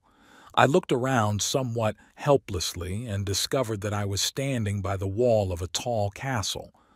The lower portion of the wall was covered by a kind of trellis, not made of the usual wood but of black iron artfully formed into a grapevine complete with leaves, twining tendrils, and grapes. At intervals of 6 feet on the horizontal branches were tiny houses, likewise of iron, like bird houses. Suddenly I saw a movement in the foliage. At first it seemed to be that of a mouse, but then I saw distinctly a tiny, iron-hooded gnome, a cucullatus, scurrying from one little house to the next. "Well," I exclaimed in astonishment to the professor, "now look at that, will you?" At that moment a hiatus occurred, and the dream changed. We, the same company as before, but without the professor, were outside the castle, in a treeless, rocky landscape. I knew that something had to happen, for the Grail was not yet in the castle and still had to be celebrated that same evening. It was said to be in the northern part of the island, hidden in a small, uninhabited house, the only house there. I knew that it was our task to bring the Grail to the castle. There were about 6 of us who set out and tramped northward. After several hours of strenuous hiking, we reached the narrowest part of the island, and I discovered that the island was actually divided into 2 halves by an arm of the sea. At the smallest part of this strait, the width of the water was about 100 yards. The sun had set and night descended. Wearily, we camped on the ground. The region was unpopulated and desolate. Far and wide there was not a tree or shrub, nothing but grass and rocks. There was no bridge, no boat. It was very cold. My companions fell asleep, one after the other. I considered what could be done and came to the conclusion that I alone must swim across the channel and fetch the Grail. I took off my clothes. At that point, I awoke. Here was this essentially European dream emerging when I had barely worked my way out of the overwhelming mass of Indian impressions. Some 10 years before, I had discovered that in many places in England the myth of the Grail was still a living thing, in spite of all the scholarship that has accumulated around this tradition. This fact had impressed me all the more when I realized the concordance between this poetic myth and what alchemy had to say about the unum vas, the una medicina, and the unus lapis. Myths which day has forgotten continue to be told by night, and powerful figures which consciousness has reduced to banality and ridiculous triviality are recognized again by poets and prophetically revived. Therefore, they can also be recognized in changed form by the thoughtful person. The great ones of the past have not died as we think. They have merely changed their names. Small and slight, but great in might, the veiled Kabir enters a new house. Imperiously, the dream wiped away all the intense impressions of India and swept me back to the too long neglected concerns of the Occident, which had formerly been expressed in the quest for the Holy Grail as well as in the search for the Philosopher's Stone. I was taken out of the world of India and reminded that India was not my task, but only a part of the way, admittedly a significant one, which should carry me closer to my goal. It was as though the dream were asking me, "What are you doing in India?" Rather, seek for yourself and your fellows the healing vessel, the Servator Mundi, which you urgently need. For your state is perilous. You are all in imminent danger of destroying all that centuries have built up. Ceylon, the last stage of my journey, struck me as no longer India. There is already something of the South Seas about it, and a touch of paradise, in which one cannot linger too long. Colombo is a busy international port where every day between 5 and 6 o'clock a massive downpour descends from a clear sky. We soon left it behind and headed for the hilly country of the interior. There, Kandy, the old royal city, is swathed in a fine mist, whose tepid humidity sustains a luxuriant vegetation. The Dalada Maligawa Temple, which contains the relic of the Holy Tooth, of Buddha, is small, but radiates a special charm. I spent a considerable time in its library talking with the monks and looking at the texts of the Buddhist canon engraved on silver leaves. There I witnessed a memorable evening ceremony. Young men and girls poured out enormous mounds of jasmine flowers in front of the altars, at the same time singing a prayer under their breath, a mantram. I thought they were praying to Buddha, but the monk who was guiding me explained, "No, Buddha is no more. He is in nirvana. We cannot pray to him. They are singing. This life is transitory as the beauty of these flowers. May my God share with me the merit of this offering." As a prelude to the ceremony, a 1-hour drum concert was performed in the mandapam, or what in Indian temples is called the Hall of Waiting. There were 5 drummers. One stood in each corner of the square hall, and the 5th, a young man, stood in the middle. He was the soloist and a very fine drummer. Naked to the waist, his dark brown trunk glistening with a red girdle, white shoka, a long skirt reaching to the feet, and white turban, arms covered with shining bracelets, he stepped up to the golden Buddha bearing a double drum to sacrifice the music. There, with beautiful movements of body and arms, he drummed alone a strange melody, artistically perfect. I watched him from behind. He stood in front of the entrance to the mandapam, which was covered with little oil lamps. The drum speaks the ancient language of the belly and solar plexus. The belly does not pray, but engenders the meritorious mantram or meditative utterance. It is therefore not adoration of a non-existent Buddha, but one of the many acts of self-redemption performed by the awakened human being. Toward the beginning of spring, I set out on my homeward voyage, with such a plethora of impressions that I did not have any desire to leave the ship to see Bombay. Instead, I buried myself in my Latin alchemical texts. But India did not pass me by without a trace. It left tracks which lead from one infinity into another infinity. Ravenna and Rome. Even on the occasion of my first visit to Ravenna in 1913, the tomb of Galla Placidia seemed to me significant and unusually fascinating. The second time, 20 years later, I had the same feeling. Once more I fell into a strange mood in the tomb of Galla Placidia. Once more I was deeply stirred. I was there with an acquaintance, and we went directly from the tomb into the baptistery of the Orthodox. Here, what struck me first was the mild blue light that filled the room. Yet I did not wonder about this at all. I did not try to account for its source, and so the wonder of this light without any visible source did not trouble me. I was somewhat amazed because, in place of the windows I remembered having seen on my first visit, there were now 4 great mosaic frescoes of incredible beauty which, it seemed, I had entirely forgotten. I was vexed to find my memory so unreliable. The mosaic on the south side represented the baptism in the Jordan. The second picture, on the north, was of the passage of the children of Israel through the Red Sea. The third, on the east, soon faded from my memory. It might have shown Naaman being cleansed of leprosy in the Jordan. There was a picture on this theme in the old Marian Bible in my library, which was much like the mosaic. The fourth mosaic, on the west side of the baptistery, was the most impressive of all. We looked at this one last. It represented Christ holding out his hand to Peter, who was sinking beneath the waves. We stopped in front of this mosaic for at least 20 minutes and discussed the original ritual of baptism, especially the curious archaic conception of it as an initiation connected with real peril of death. Such initiations were often connected with the peril of death and so served to express the archetypal idea of death and rebirth. Baptism had originally been a real submersion which at least suggested the danger of drowning.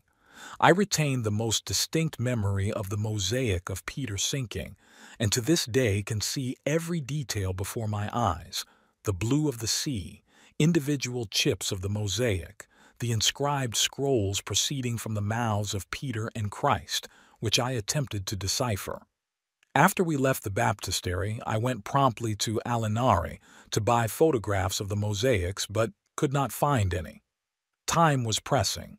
This was only a short visit, and so I postponed the purchase until later. I thought I might order the pictures from Zurich. When I was back home, I asked an acquaintance who was going to Ravenna to obtain the pictures for me. He could not locate them, for he discovered that the mosaics I had described did not exist. Meanwhile, I had already spoken at a seminar about the original conception of baptism, and on this occasion had also mentioned the mosaics that I had seen in the baptistery of the Orthodox. The memory of those pictures is still vivid to me. The lady who had been there with me long refused to believe that what she had seen with her own eyes had not existed. As we know, it is very difficult to determine whether and to what extent 2 persons simultaneously see the same thing. In this case, however, I was able to ascertain that at least the main features of what we both saw had been the same.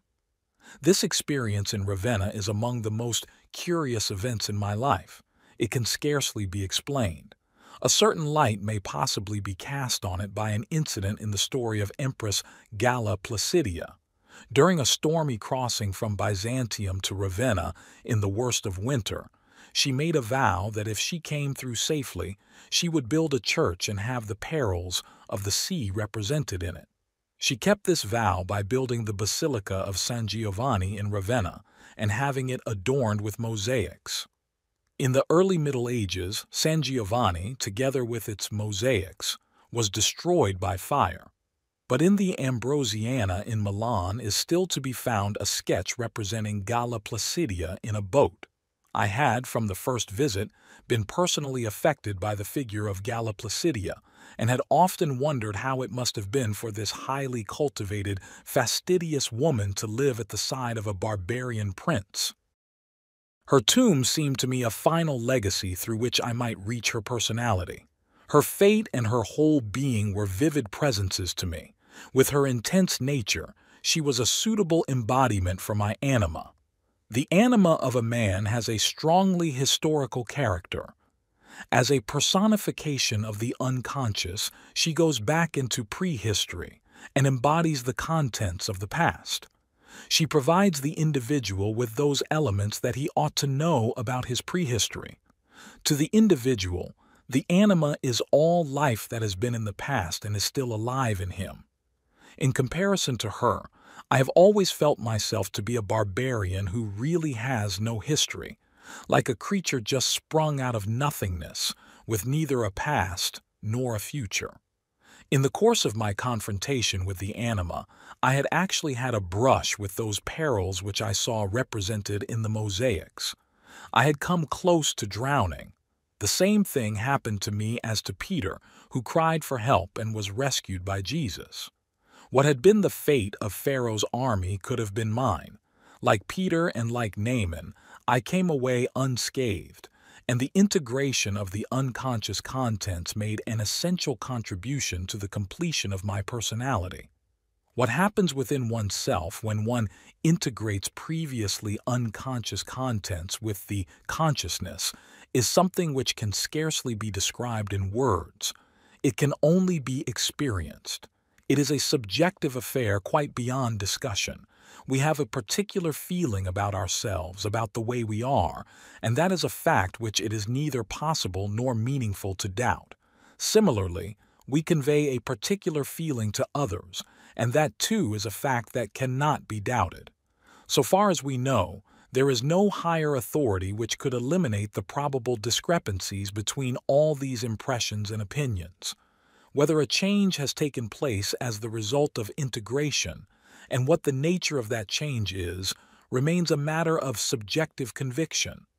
To be sure, it is not a fact which can be scientifically verified, and therefore finds no place in an official view of the world. Yet it nevertheless remains a fact which is in practice uncommonly important and fraught with consequences. Realistic psychotherapists, at any rate, and psychologists interested in therapy can scarcely afford to overlook facts of this sort. Since my experience in the baptistery in Ravenna, I know with certainty that something interior can seem to be exterior, and that something exterior can appear to be interior. The actual walls of the baptistery, though they must have been seen by my physical eyes, were covered over by a vision of some altogether different sight which was as completely real as the unchanged baptismal font, which was real at that moment. My case is by no means the only one of its kind, but when that sort of thing happens to oneself, one cannot help taking it more seriously than something heard or read about. In general, with anecdotes of that kind, one is quick to think of all sorts of explanations which dispose of the mystery. I have come to the conclusion that before we settle upon any theories in regard to the unconscious, we require many, many more experiences of it. I have traveled a great deal in my life, and I should very much have liked to go to Rome, but I felt that I was not really up to the impression the city would have made upon me. Pompeii alone was more than enough. The impressions very nearly exceeded my powers of receptivity. I was able to visit Pompeii only after I had acquired, through my studies of 1910 to 1912, some insight into the psychology of classical antiquity. In 1912, I was on a ship sailing from Genoa to Naples. As the vessel neared the latitude of Rome, I stood at the railing. Out there lay Rome, the still smoking and fiery hearth from which ancient cultures had spread, enclosed in the tangled rootwork of the Christian and Occidental Middle Ages. Their classical antiquity still lived in all its splendor and ruthlessness. I always wonder about people who go to Rome as they might go, for example, to Paris or to London. Certainly Rome, as well as these other cities, can be enjoyed aesthetically. But if you are affected to the depths of your being at every step by the spirit that broods there, if a remnant of a wall here and a column there gaze upon you with a face instantly recognized, then it becomes another matter entirely. Even in Pompeii, unforeseen vistas opened, unexpected things became conscious, and questions were posed which were beyond my powers to handle. In my old age, in 1949, I wished to repair this omission, but was stricken with a faint while I was buying tickets. After that, the plans for a trip to Rome were once and for all laid aside. Chapter 10. Visions. At the beginning of 1944, I broke my foot, and this misadventure was followed by a heart attack. In a state of unconsciousness, I experienced deliriums and visions which must have begun when I hung on the edge of death and was being given oxygen and camphor injections.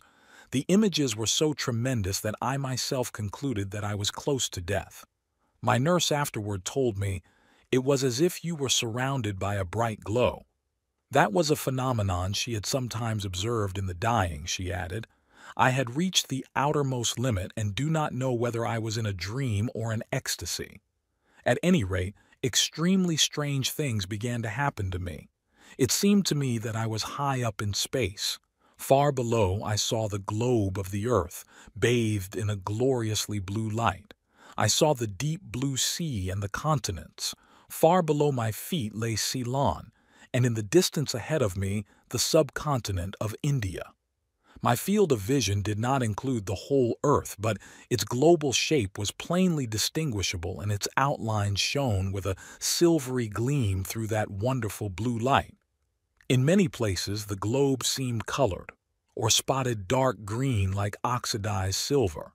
Far away to the left lay a broad expanse, the reddish-yellow desert of Arabia. It was as though the silver of the earth had there assumed a reddish-gold hue. Then came the Red Sea, and far, far back, as if in the upper left of a map, I could just make out a bit of the Mediterranean. My gaze was directed chiefly toward that. Everything else appeared indistinct. I could also see the snow-covered Himalayas, but in that direction it was foggy or cloudy. I did not look to the right at all. I knew that I was on the point of departing from the earth. Later, I discovered how high in space one would have to be to have so extensive a view, approximately 1,000 miles. The sight of the earth from this height was the most glorious thing I had ever seen. After contemplating it for a while, I turned around. I had been standing with my back to the Indian Ocean, as it were, and my face to the north. Then it seemed to me that I made a turn to the south. Something new entered my field of vision. A short distance away, I saw in space a tremendous dark block of stone, like a meteorite. It was about the size of my house, or even bigger. It was floating in space, and I myself was floating in space. I had seen similar stones on the coast of the Gulf of Bengal. They were blocks of tawny granite, and some of them had been hollowed out into temples. My stone was one such gigantic dark block. An entrance led into a small antechamber. To the right of the entrance, a black Hindu sat silently in lotus posture upon a stone bench. He wore a white gown, and I knew that he expected me. 2 steps led up to this antechamber, and inside, on the left, was the gate to the temple. Innumerable tiny niches, each with a saucer-like concavity filled with coconut oil and small burning wicks, surrounded the door with a wreath of bright flames. I had once actually seen this when I visited the Temple of the Holy Tooth at Kandy in Ceylon. The gate had been framed by several rows of burning oil lamps of this sort. As I approached the steps leading up to the entrance into the rock, a strange thing happened. I had the feeling that everything was being sloughed away, everything I aimed at or wished for or thought, the whole phantasmagoria of earthly existence fell away or was stripped from me, an extremely painful process. Nevertheless, something remained. It was as if I now carried along with me everything I had ever experienced or done, everything that had happened around me. I might also say, it was with me, and I was it. I consisted of all that, so to speak. I consisted of my own history, and I felt with great certainty, this is what I am. I am this bundle of what has been, and what has been accomplished. This experience gave me a feeling of extreme poverty, but at the same time of great fullness. There was no longer anything I wanted or desired. I existed in an objective form. I was what I had been and lived. At first the sense of annihilation predominated, of having been stripped or pillaged, but suddenly that became of no consequence. Everything seemed to be past. What remained was a fait accompli, without any reference back to what had been. There was no longer any regret that something had dropped away or been taken away. On the contrary, I had everything that I was, and that was everything. Something else engaged my attention. As I approached the temple, I had the certainty that I was about to enter an illuminated room and would meet there all those people to whom I belong in reality. There I would at last understand, this too was a certainty, what historical nexus I or my life fitted into. I would know what had been before me, why I had come into being and where my life was flowing.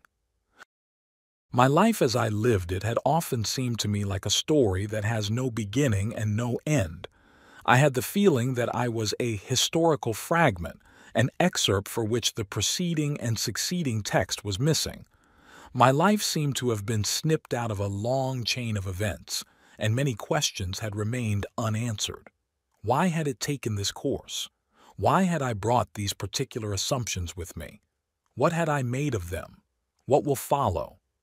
I felt sure that I would receive an answer to all these questions as soon as I entered the rock temple. There, I would learn why everything had been thus and not otherwise. There, I would meet the people who knew the answer to my question about what had been before and what would come after. While I was thinking over these matters, something happened that caught my attention. From below, from the direction of Europe, an image floated up. It was my doctor, Dr. H., or rather his likeness, framed by a golden chain or a golden laurel wreath. I knew at once. Aha! This is my doctor, of course, the one who has been treating me. But now he is coming in his primal form, as a Basilius of Cos. In life he was an avatar of this Basilius, the temporal embodiment of the primal form which has existed from the beginning. Now he is appearing in that primal form. Presumably I too was in my primal form, though this was something I did not observe but simply took for granted. As he stood before me, a mute exchange of thought took place between us. Dr. H. had been delegated by the earth to deliver a message to me, to tell me that there was a protest against my going away. I had no right to leave the earth and must return. The moment I heard that, the vision ceased.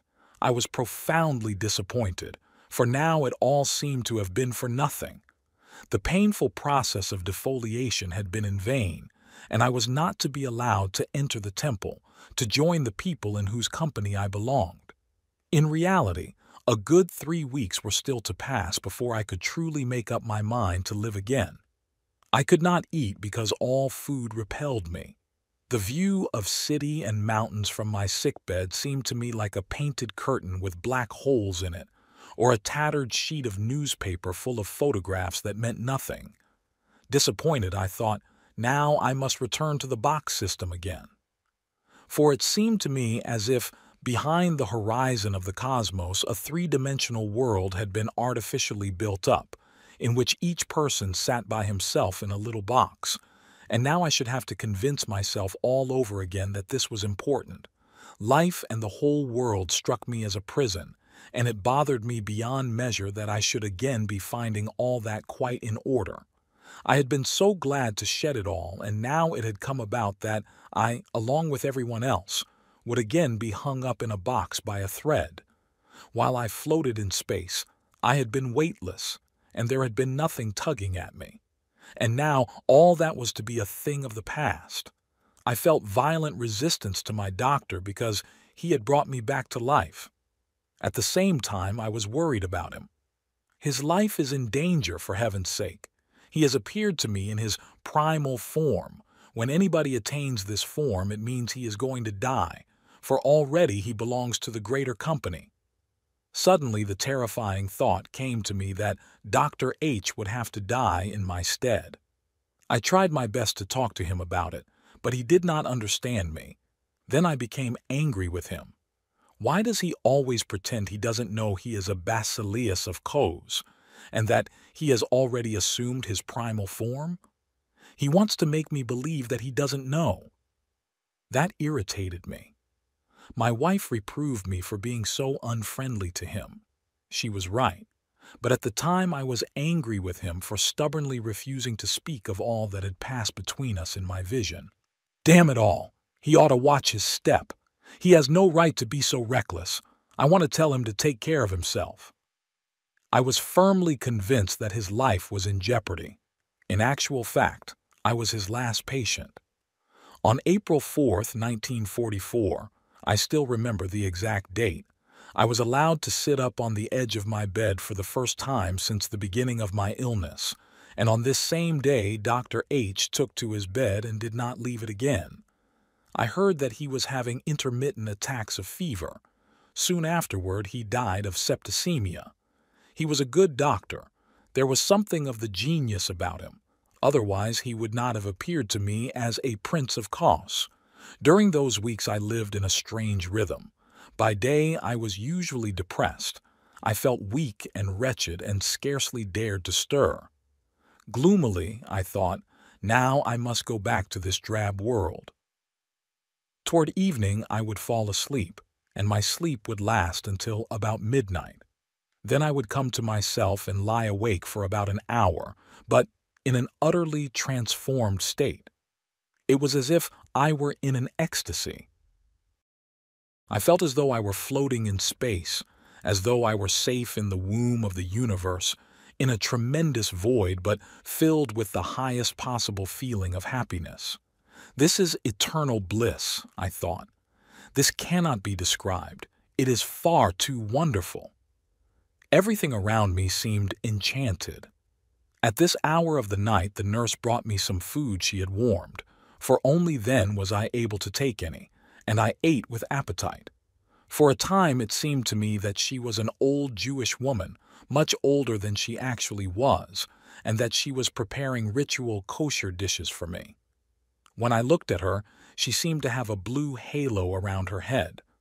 I myself was, so it seemed, in the Pardes Rimonim, the garden of pomegranates, and the wedding of Tifereth with Malchuth was taking place.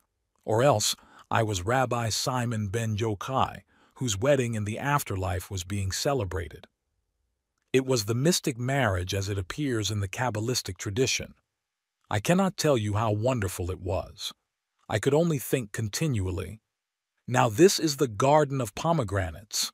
Now this is the marriage of Malchuth with Tifereth. I do not know exactly what part I played in it. At bottom it was I myself. I was the marriage, and my beatitude was that of a blissful wedding. Gradually the garden of pomegranates faded away and changed. There followed the marriage of the Lamb, in a Jerusalem festively bedecked. I cannot describe what it was like in detail. These were ineffable states of joy. Angels were present and light. I myself was the marriage of the Lamb. That too vanished, and there came a new image, the last vision. I walked up a wide valley to the end, where a gentle chain of hills began. The valley ended in a classical amphitheater. It was magnificently situated in the green landscape, and there, in this theater, The hieroscomos was being celebrated. Men and women dancers came on stage, and upon a flower-decked couch All-Father Zeus and Hera consummated the mystic marriage, as it is described in the Iliad. All these experiences were glorious. Night after night I floated in a state of purest bliss, thronged round with images of all creation. Gradually, the motifs mingled and paled. Usually the visions lasted for about an hour, then I would fall asleep again. By the time morning drew near, I would feel, now gray morning is coming again. Now comes the gray world with its boxes. What idiocy, what hideous nonsense. Those inner states were so fantastically beautiful that by comparison, this world appeared downright ridiculous. As I approached closer to life again, they grew fainter, and scarcely 3 weeks after the first vision they ceased altogether. It is impossible to convey the beauty and intensity of emotion during those visions. They were the most tremendous things I have ever experienced. And what a contrast the day was. I was tormented and on edge. Everything irritated me. Everything was too material, too crude and clumsy, terribly limited both spatially and spiritually. It was all an imprisonment, for reasons impossible to divine, and yet it had a kind of hypnotic power, a cogency, as if it were reality itself, for all that I had clearly perceived its emptiness. Although my belief in the world returned to me, I have never since entirely freed myself of the impression that this life is a segment of existence which is enacted in a three-dimensional box-like universe especially set up for it. There is something else I quite distinctly remember. At the beginning, when I was having the vision of the garden of pomegranates, I asked the nurse to forgive me if she were harmed. There was such sanctity in the room, I said, that it might be harmful to her. Of course she did not understand me. For me, the presence of sanctity had a magical atmosphere. I feared it might be unendurable to others.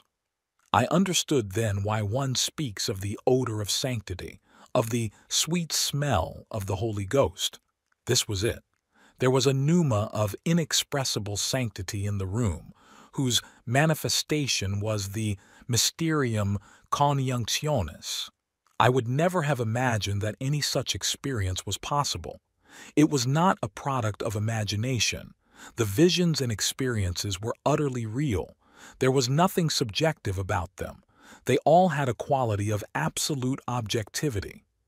We shy away from the word eternal, but I can describe the experience only as the ecstasy of a non-temporal state in which present, past, and future are one. Everything that happens in time had been brought together into a concrete whole. Nothing was distributed over time. Nothing could be measured by temporal concepts. The experience might best be defined as a state of feeling, but one which cannot be produced by imagination. How can I imagine that I exist simultaneously the day before yesterday, today, and the day after tomorrow? There would be things which would not yet have begun, other things which would be indubitably present, and others, again, which would already be finished, and yet all this would be one. The only thing that feeling could grasp would be a sum, an iridescent whole, containing all at once expectation of a beginning, surprise at what is now happening, and satisfaction or disappointment with the result of what has happened. One is interwoven into an indescribable whole, and yet observes it with complete objectivity. I experienced this objectivity once again later on. That was after the death of my wife. I saw her in a dream which was like a vision. She stood at some distance from me, looking at me squarely. She was in her prime, perhaps about 30, and wearing the dress which had been made for her many years before by my cousin, the medium. It was perhaps the most beautiful thing she had ever worn. Her expression was neither joyful nor sad, but rather objectively wise and understanding, without the slightest emotional reaction, as though she were beyond the mist of affects. I knew that it was not she, but a portrait she had made or commissioned for me. It contained the beginning of our relationship, the events of 53 years of marriage, and the end of her life also. Face to face with such wholeness, one remains speechless, for it can scarcely be comprehended. The objectivity which I experienced in this dream and in the visions is part of a completed individuation. It signifies detachment from valuations and from what we call emotional ties. In general, emotional ties are very important to human beings, but they still contain projections, and it is essential to withdraw these projections in order to attain to oneself and to objectivity. Emotional relationships are relationships of desire, tainted by coercion and constraint. Something is expected from the other person, and that makes him and ourselves unfree. Objective cognition lies hidden behind the attraction of the emotional relationship. It seems to be the central secret. Only through objective cognition is the real coniunctio possible. After the illness, a fruitful period of work began for me. A good many of my principal works were written only then. The insight I had had, or the vision of the end of all things, gave me the courage to undertake new formulations. I no longer attempted to put across my own opinion, but surrendered myself to the current of my thoughts. Thus, one problem after the other revealed itself to me and took shape. Something else, too, came to me from my illness. I might formulate it as an affirmation of things as they are, an unconditional yes to that which is, without subjective protests, acceptance of the conditions of existence as I see them and understand them, acceptance of my own nature as I happen to be. At the beginning of the illness, I had the feeling that there was something wrong with my attitude, and that I was to some extent responsible for the mishap. But when one follows the path of individuation, when one lives one's own life, one must take mistakes into the bargain. Life would not be complete without them. There is no guarantee, not for a single moment, that we will not fall into error or stumble into deadly peril. We may think there is a sure road, but that would be the road of death. Then nothing happens any longer, at any rate, not the right things. Anyone who takes the sure road is as good as dead. It was only after the illness that I understood how important it is to affirm one's own destiny. In this way, we forge an ego that does not break down when incomprehensible things happen, an ego that endures the truth, and that is capable of coping with the world and with fate. Then, to experience defeat is also to experience victory. Nothing is disturbed, neither inwardly nor outwardly, for one's own continuity has withstood the current of life and of time. But that can come to pass only when one does not meddle inquisitively with the workings of fate. I've also realized that one must accept the thoughts that go on within oneself of their own accord as part of one's reality. The categories of true and false are, of course, always present, but because they are not binding, they take second place. The presence of thoughts is more important than our subjective judgment of them. But neither must these judgments be suppressed, for they also are existent thoughts which are part of our wholeness. Chapter 11. On Life After Death.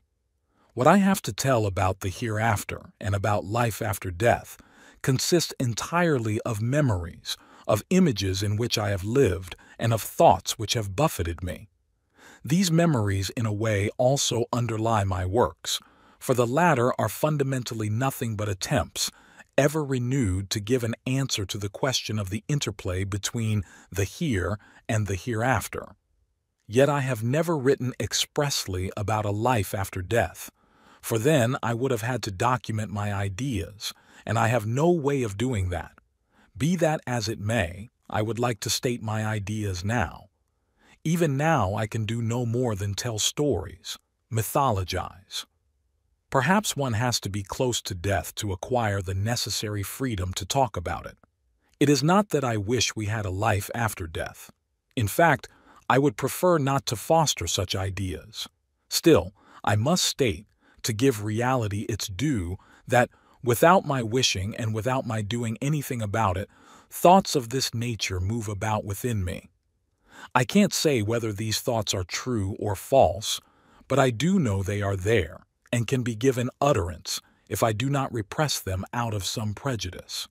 Prejudice cripples and injures the full phenomenon of psychic life, and I know too little about psychic life to feel that I can set it right out of superior knowledge. Critical rationalism has apparently eliminated, along with so many other mythic conceptions, the idea of life after death. This could only have happened because nowadays most people identify themselves almost exclusively with their consciousness and imagine that they are only what they know about themselves. Yet anyone with even a smattering of psychology can see how limited this knowledge is. Rationalism and doctrinarism are the disease of our time. They pretend to have all the answers, but a great deal will yet be discovered which our present limited view would have ruled out as impossible. Our concepts of space and time have only approximate validity, and there is therefore a wide field for minor and major deviations. In view of all this, I lend an attentive ear to the strange myths of the psyche, and take a careful look at the varied events that come my way, regardless of whether or not they fit in with my theoretical postulates. Unfortunately, the mythic side of man is given short shrift nowadays. He can no longer create fables. As a result, a great deal escapes him, for it is important and salutary to speak also of incomprehensible things. Such talk is like the telling of a good ghost story as we sit by the fireside and smoke a pipe. What the myths or stories about a life after death really mean, or what kind of reality lies behind them, we certainly do not know.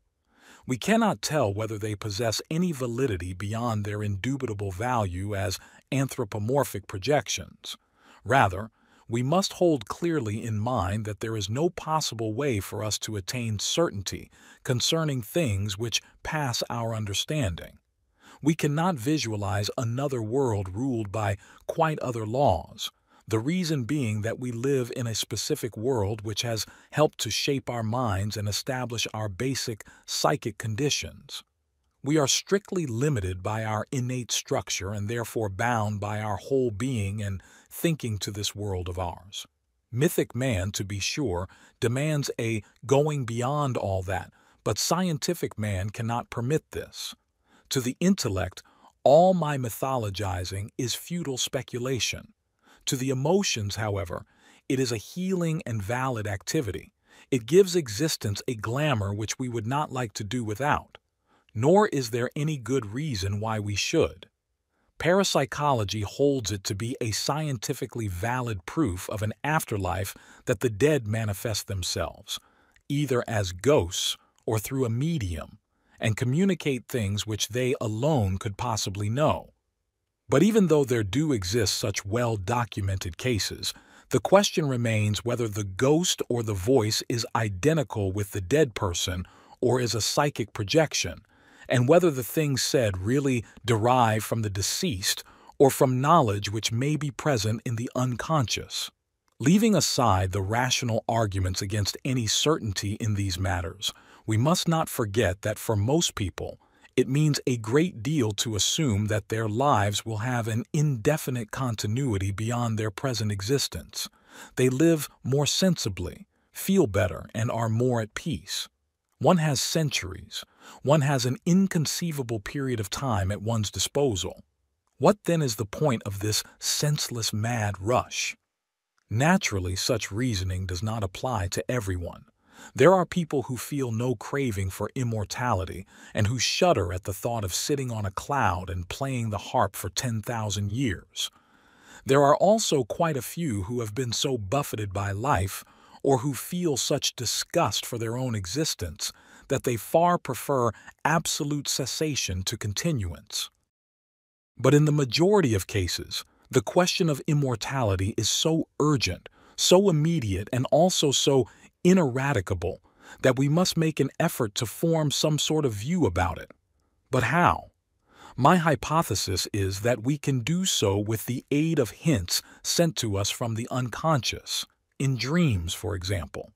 Usually, we dismiss these hints because we are convinced that the question is not susceptible to answer. In response to this understandable skepticism, I suggest the following considerations. If there is something we cannot know, we must necessarily abandon it as an intellectual problem. For example, I do not know for what reason the universe has come into being, and shall never know. Therefore, I must drop this question as a scientific or intellectual problem. But if an idea about it is offered to me, in dreams or in mythic traditions, I ought to take note of it. I even ought to build up a conception on the basis of such hints, even though it will forever remain a hypothesis which I know cannot be proved. A man should be able to say he has done his best to form a conception of life after death, or to create some image of it, even if he must confess his failure. Not to have done so is a vital loss, for the question that is posed to him is the age-old heritage of humanity, an archetype, rich in secret life, which seeks to add itself to our own individual life in order to make it whole. Reason sets the boundaries far too narrowly for us, and would have us accept only the known, and that too with limitations, and live in a known framework, just as if we were sure how far life actually extends. As a matter of fact, day after day we live far beyond the bounds of our consciousness. Without our knowledge, the life of the unconscious is also going on within us. The more the critical reason dominates, the more impoverished life becomes. But the more of the unconscious, and the more of myth we are capable of making conscious, the more of life we integrate. Overvalued reason has this in common with political absolutism. Under its dominion, the individual is pauperized. The unconscious helps by communicating things to us, or making figurative allusions. It has other ways, too, of informing us of things which, by all logic, we could not possibly know. Consider synchronistic phenomena, premonitions, and dreams that come true. I recall one time during the Second World War when I was returning home from Bollingen. I had a book with me, but could not read, for the moment the train started to move, I was overpowered by the image of someone drowning.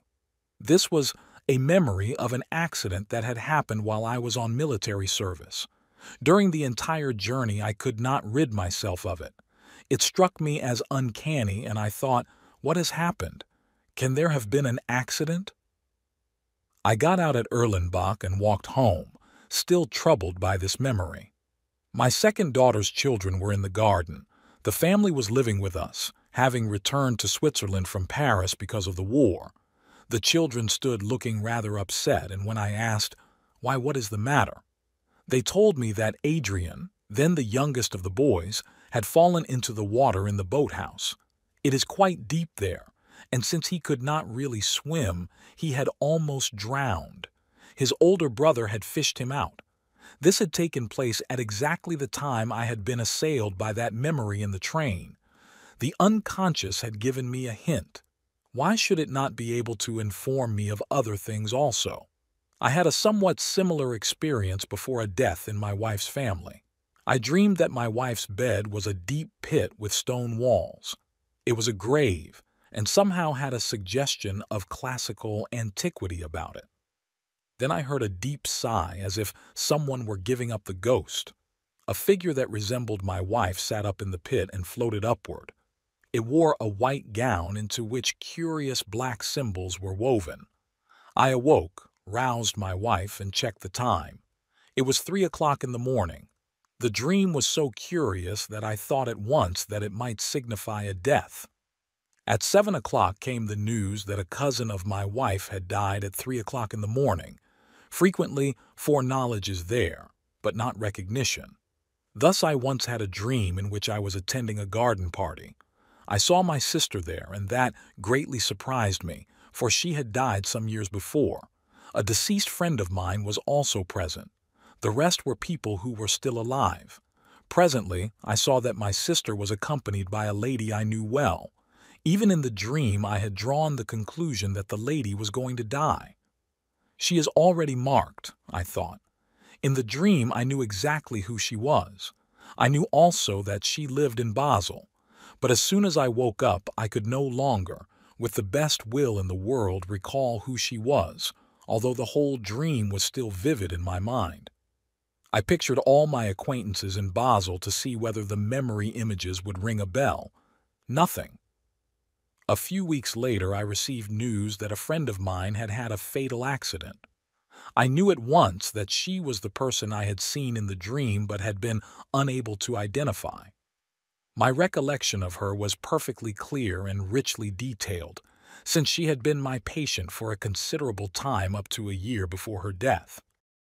In my attempt to recall the person in my dream, however, hers was the one picture which did not appear in my portrait gallery of Basel acquaintances, although by rights it should have been one of the first. When one has such experiences, and I will tell of others like them, one acquires a certain respect for the potentialities and arts of the unconscious. Only, one must remain critical and be aware that such communications may have a subjective meaning as well. They may be in accord with reality, and then, again, they may not. I have, however, learned that the views I've been able to form on the basis of such hints from the unconscious have been most rewarding. Naturally, I'm not going to write a book of revelations about them, but I will acknowledge that I have a myth which encourages me to look deeper into this whole realm. Myths are the earliest form of science. When I speak of things after death, I'm speaking out of inner prompting and can go no farther than to tell you dreams and myths that relate to this subject. Naturally, one can contend from the start that myths and dreams concerning continuity of life after death are merely compensating fantasies which are inherent in our natures. All life desires eternity. The only argument I can adduce in answer to this is the myth itself. However, there are indications that at least a part of the psyche is not subject to the laws of space and time.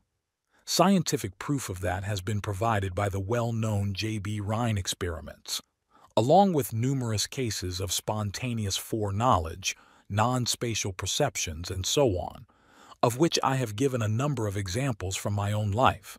These experiments prove that the psyche at times functions outside of the spatio-temporal law of causality. This indicates that our conceptions of space and time, and therefore of causality also, are incomplete.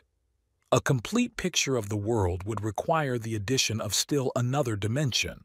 Only then could the totality of phenomena be given a unified explanation. Hence it is that the rationalists insist to this day that parapsychological experiences do not really exist, for their worldview stands or falls by this question.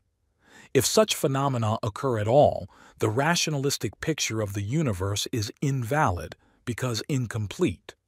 Then the possibility of an other-valued reality behind the phenomenal world becomes an inescapable problem, and we must face the fact that our world, with its time, space, and causality, relates to another order of things lying behind or beneath it, in which neither here and there nor earlier and later are of importance.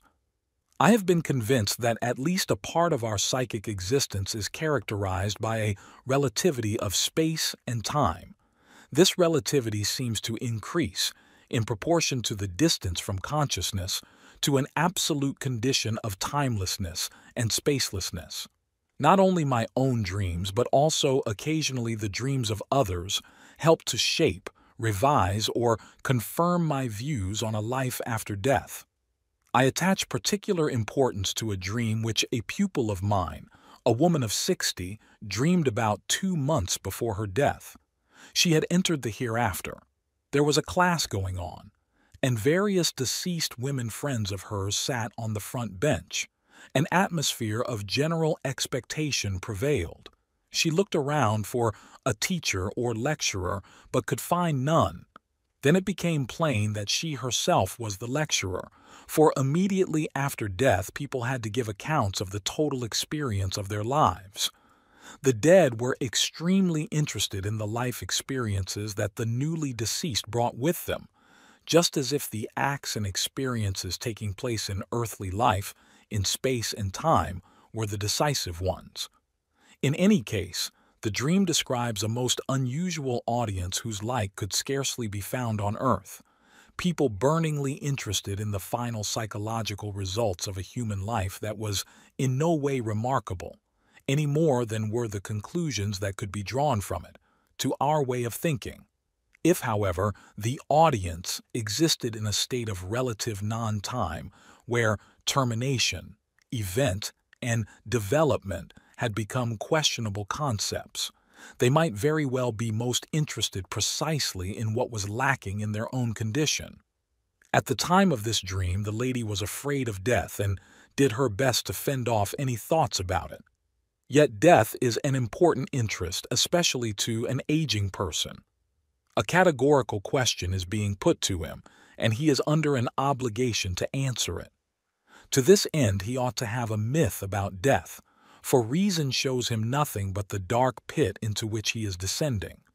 Myth, however, can conjure up other images for him, helpful and enriching pictures of life in the land of the dead. If he believes in them or greets them with some measure of credence, he is being just as right or just as wrong as someone who does not believe in them. But while the man who despairs marches toward nothingness, the one who has placed his faith in the archetype follows the tracks of life and lives right into his death.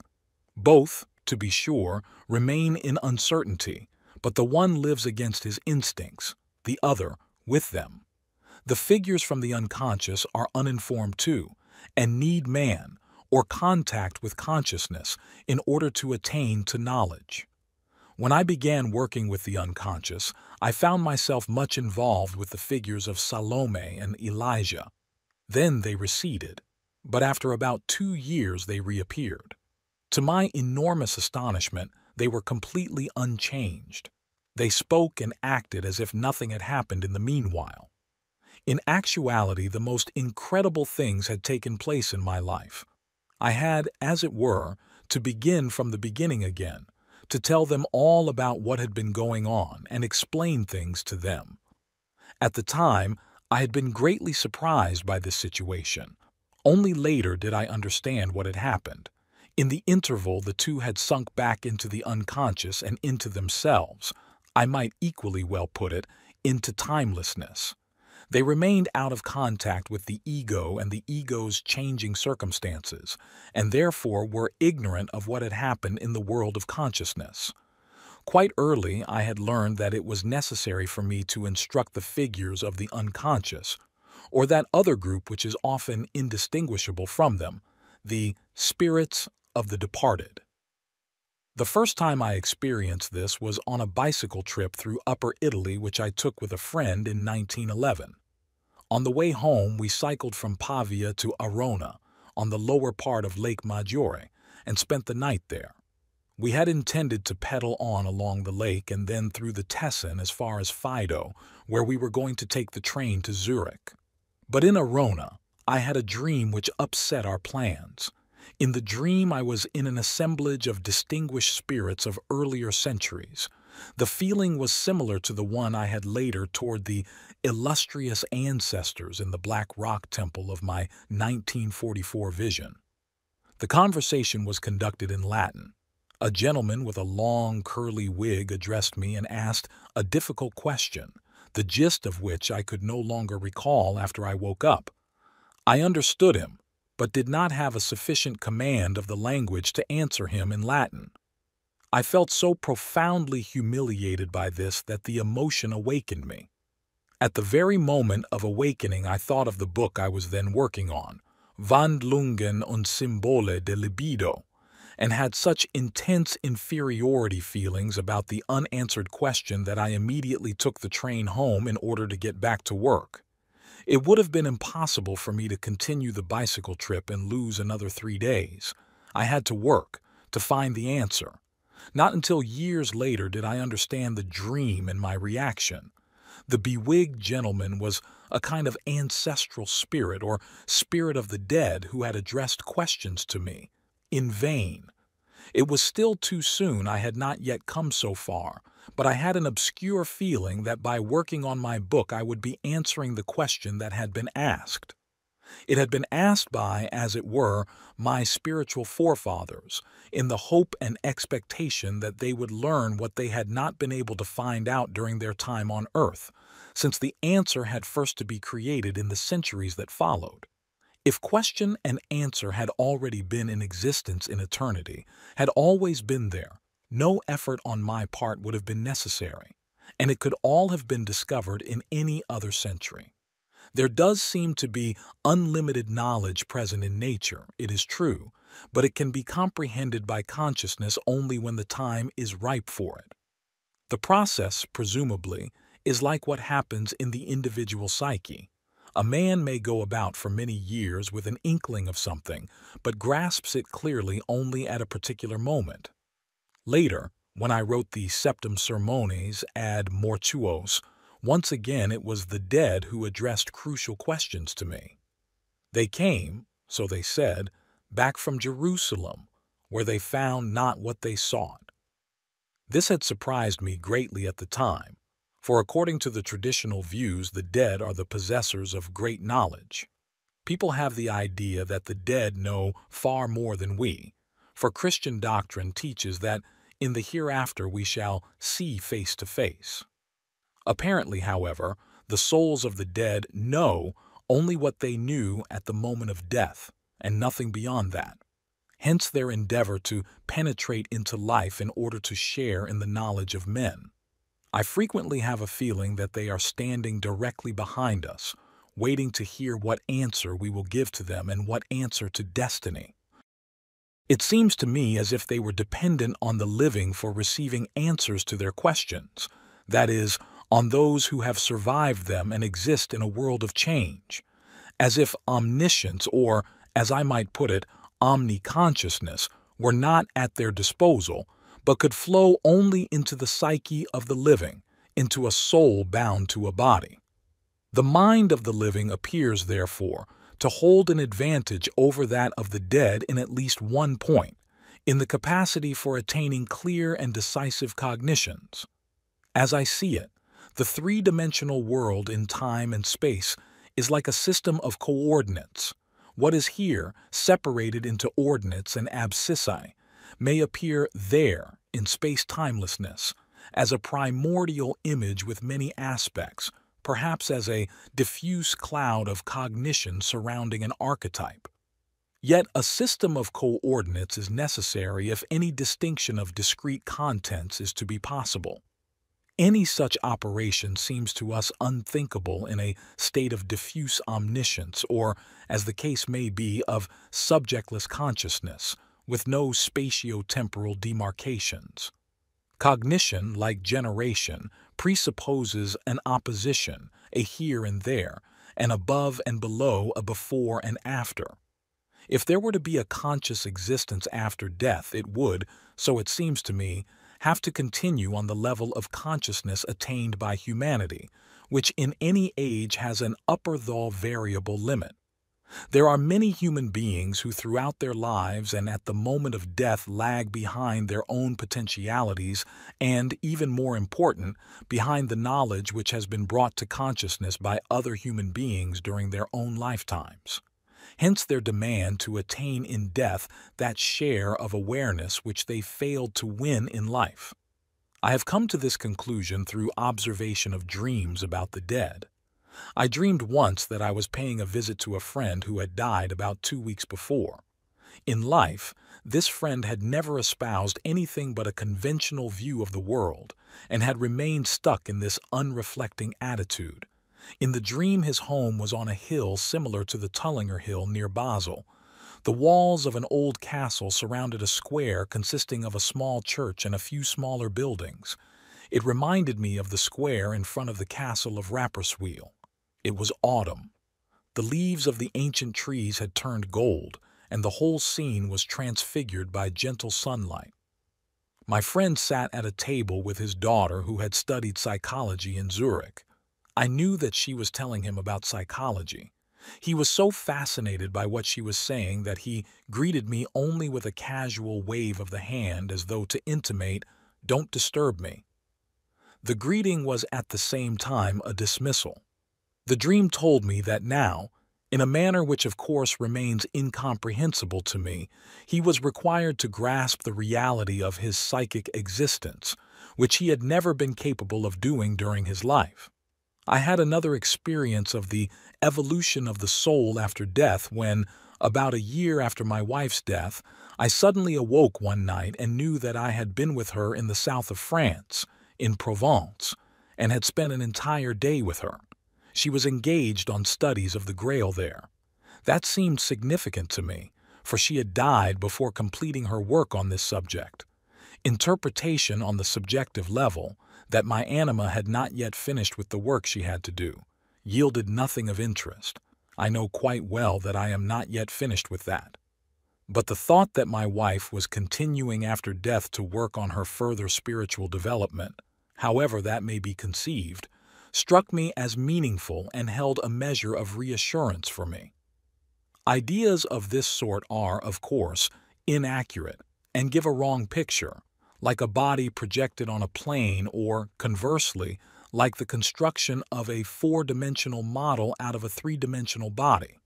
They use the terms of a three-dimensional world in order to represent themselves to us. Mathematics goes to great pains to create expressions for relationships which pass empirical comprehension. In much the same way, it is all important for a disciplined imagination to build up images of intangibles by logical principles and on the basis of empirical data, that is, on the evidence of dreams. The method employed is what I have called the method of the necessary statement. It represents the principle of amplification in the interpretation of dreams, but can most easily be demonstrated by the statements implicit in simple whole numbers. 1 as the first numeral is unity, but it is also the unity, the one, all oneness, individuality, and non-duality, not a numeral but a philosophical concept, an archetype and attribute of God, the monad. It is quite proper that the human intellect should make these statements, but at the same time the intellect is determined and limited by its conception of oneness and its implications. In other words, these statements are not arbitrary. They are governed by the nature of oneness, and therefore are necessary statements. Theoretically, the same logical operation could be performed for each of the following conceptions of number, but in practice the process soon comes to an end because of the rapid increase in complications, which become too numerous to handle. Every further unit introduces new properties and new modifications. Thus, it is a property of the number 4 that equations of the 4th degree can be solved, whereas equations of the 5th degree cannot. The necessary statement of the number 4, therefore, is that, among other things, it is an apex and simultaneously the end of a preceding ascent. Since with each additional unit one or more new mathematical properties appear, the statements attain such a complexity that they can no longer be formulated. The infinite series of natural numbers corresponds to the infinite number of individual creatures. That series likewise consists of individuals, and the properties even of its first 10 members represent, if they represent anything at all, an abstract cosmogony derived from the monad. The properties of numbers are, however, simultaneously properties of matter, for which reason certain equations can anticipate its behavior. Therefore, I submit that other than mathematical statements, that is, statements implicit in nature, are likewise capable of pointing to irrepresentable realities beyond themselves, such, for example, as those products of the imagination which enjoy universal acceptance or are distinguished by the frequency of their occurrence, like the whole class of archetypal motifs. Just as in the case of some factors in mathematical equations we cannot say to what physical realities they correspond, so in the case of some mythological products we do not know at first to what psychic realities they refer. Equations governing the turbulence of heated gases existed long before the problems of such gases had been precisely investigated. Similarly, We have long been in possession of mythologisms which express the dynamics of certain subliminal processes, though these processes were only given names in very recent times. The maximum awareness which has been attained anywhere forms, so it seems to me, the upper limit of knowledge to which the dead can attain.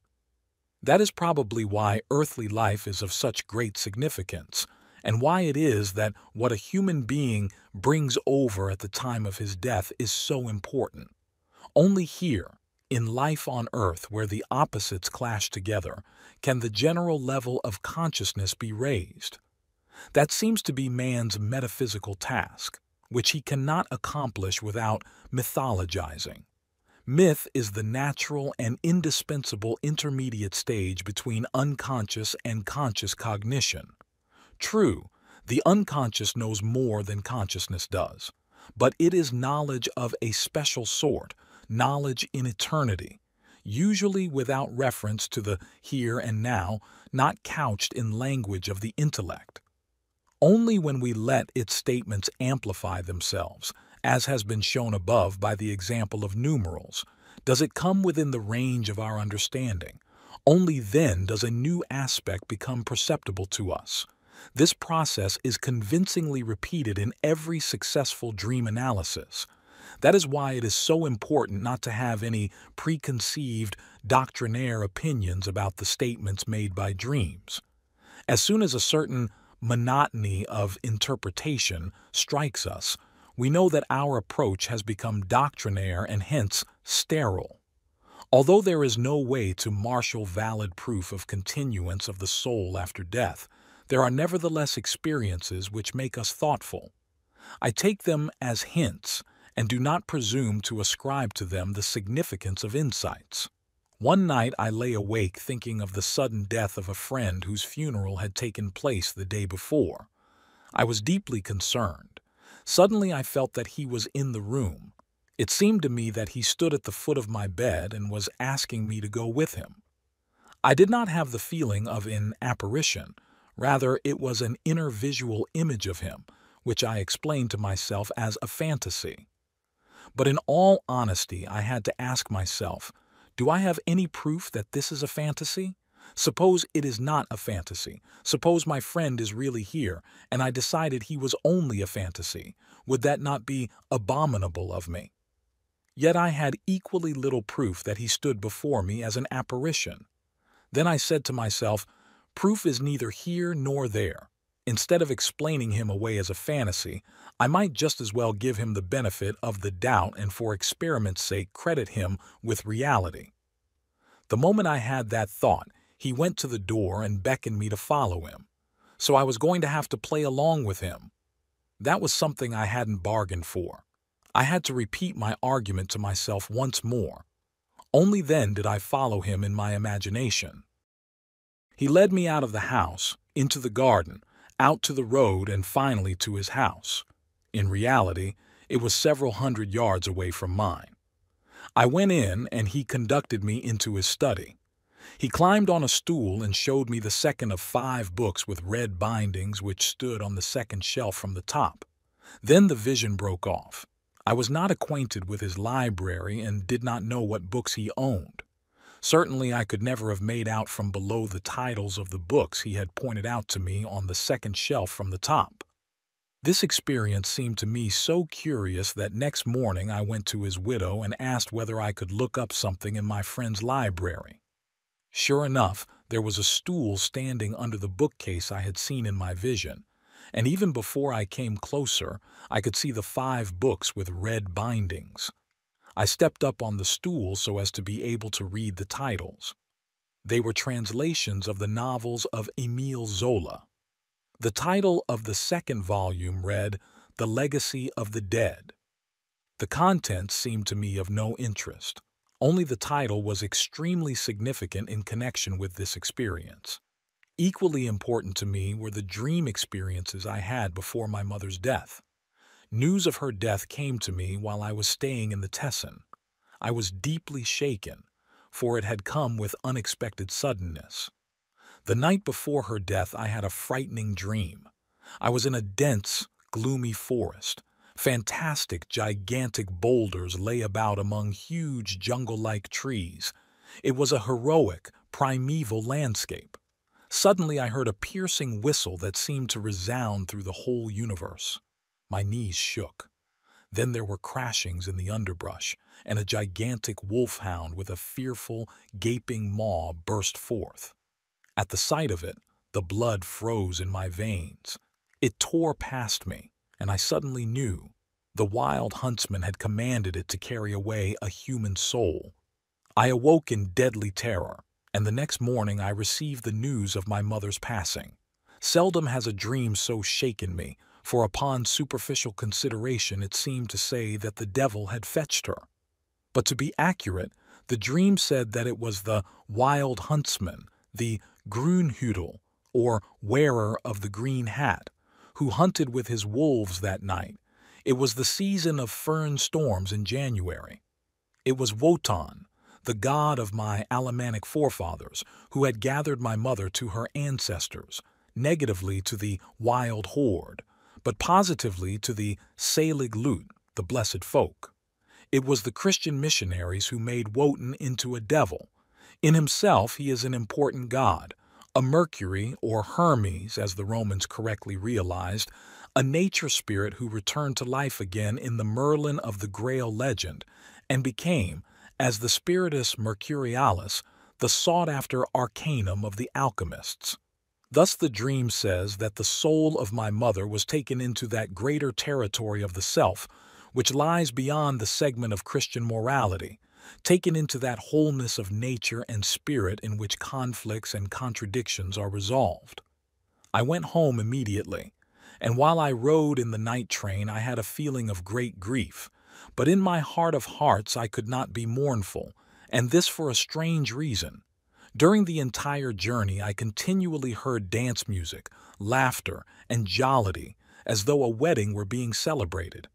This contrasted violently with the devastating impression the dream had made on me. Here was gay dance music, cheerful laughter, and it was impossible to yield entirely to my sorrow. Again and again it was on the point of overwhelming me, but the next moment I would find myself once more engulfed by the merry melodies. One side of me had a feeling of warmth and joy, and the other of terror and grief. I was thrown back and forth between these contrasting emotions. This paradox can be explained if we suppose that at one moment death was being represented from the point of view of the ego, and at the next from that of the psyche. In the first case, it appeared as a catastrophe. That is how it so often strikes us, as if wicked and pitiless powers had put an end to a human life. And so it is. Death is indeed a fearful piece of brutality. There is no sense pretending otherwise. It is brutal not only as a physical event, but far more so psychically. A human being is torn away from us, and what remains is the icy stillness of death. There no longer exists any hope of a relationship, for all the bridges have been smashed at one blow. Those who deserve a long life are cut off in the prime of their years, and good-for-nothings live to a ripe old age. This is a cruel reality which we have no right to sidestep. The actual experience of the cruelty and wantonness of death can so embitter us that we conclude there is no merciful God, no justice, and no kindness. From another point of view, however, death appears as a joyful event. In the light of eternity, it is a wedding, a mysterium coniunctionis. The soul attains, as it were, its missing half. It achieves wholeness. On Greek sarcophagi, the joyous element was represented by dancing girls, on Etruscan tombs by banquets. When the pious Kabbalist Rabbi Simon ben Jokai came to die, his friends said that he was celebrating his wedding. To this day, it is the custom in many regions to hold a picnic on the graves on All Souls' Day. Such customs express the feeling that death is really a festive occasion. Several months before my mother's death, in September 1922, I had a dream which presaged it. It concerned my father and made a deep impression upon me. I had not dreamed of my father since his death in 1896. Now he once more appeared in a dream, as if he had returned from a distant journey. He looked rejuvenated and had shed his appearance of paternal authoritarianism. I went into my library with him and was greatly pleased at the prospect of finding out what he had been up to. I was also looking forward with particular joy to introducing my wife and children to him, to showing him my house, and to telling him all that had happened to me and what I had become in the meanwhile. I wanted also to tell him about my book on psychological types, which had recently been published. But I quickly saw that all this would be inopportune, for my father looked preoccupied. Apparently he wanted something from me. I felt that plainly, and so I refrained from talking about my own concerns. He then said to me that since I was, after all, a psychologist, he would like to consult me about marital psychology. I made ready to give him a lengthy lecture on the complexities of marriage, but at this point I awoke. I could not properly understand the dream, for it never occurred to me that it might refer to my mother's death. I realized that only when she died suddenly in January 1923. My parents' marriage was not a happy one, but full of trials and difficulties and tests of patience. Both made the mistakes typical of many couples. My dream was a forecast of my mother's death, for here was my father who, after an absence of 26 years, wished to ask a psychologist about the newest insights and information on marital problems, since he would soon have to resume this relationship again. Evidently, he had acquired no better understanding in his timeless state, and therefore had to appeal to someone among the living who, enjoying the benefits of changed times, might have a fresh approach to the whole thing. Such was the dream's message. Undoubtedly, I could have found out a good deal more by looking into its subjective meaning, but why did I dream it just before the death of my mother, which I did not foresee? It plainly referred to my father, with whom I felt a sympathy that deepened as I grew older. Since the unconscious, as the result of its spatio-temporal relativity, possesses better sources of information than the conscious mind, which has only sense perceptions available to it, we are dependent for our myth of life after death upon the meager hints of dreams and similar spontaneous revelations from the unconscious. As I have already said, we cannot attribute to these illusions the value of knowledge, let alone proof. They can, however, serve as suitable bases for mythic amplifications. They give the probing intellect the raw material which is indispensable for its vitality. Cut off the intermediary world of mythic imagination, and the mind falls prey to doctrinaire rigidities. On the other hand, too much traffic with these germs of myth is dangerous for weak and suggestible minds, for they are led to mistake vague intimations for substantial knowledge and to hypostatize mere phantasms. One widespread myth of the hereafter is formed by the ideas and images centering on reincarnation. In one country whose intellectual culture is highly complex and much older than ours, I am of course referring to India, the idea of reincarnation is as much taken for granted as, among us, the idea that God created the world, or that there is a spiritus rector. Cultivated Hindus know that we do not share their ideas about this, but that does not trouble them. In keeping with the spirit of the East, the succession of birth and death is viewed as an endless continuity, as an eternal wheel rolling on forever without a goal. Man lives and attains knowledge and dies and begins again from the beginning. Only with the Buddha does the idea of a goal emerge, namely, the overcoming of earthly existence.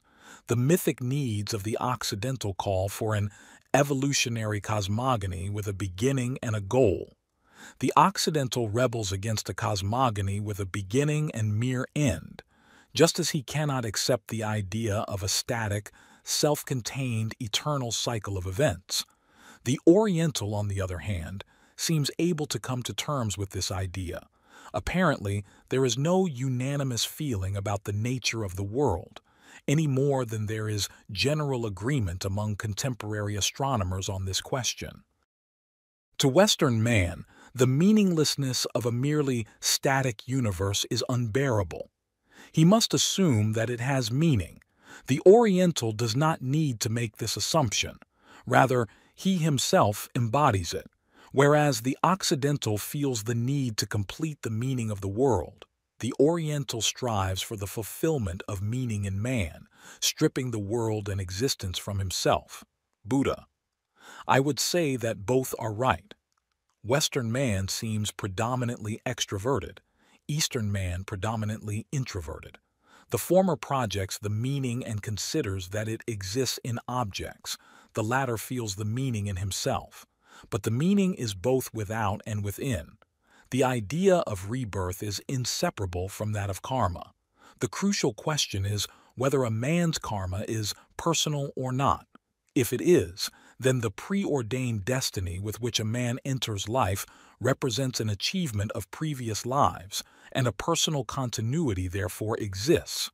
If, however, this is not so, and an impersonal karma is seized upon in the act of birth, then that karma is incarnated again without there being any personal continuity. Buddha was twice asked by his disciples whether man's karma is personal or not. Each time he fended off the question and did not go into the matter.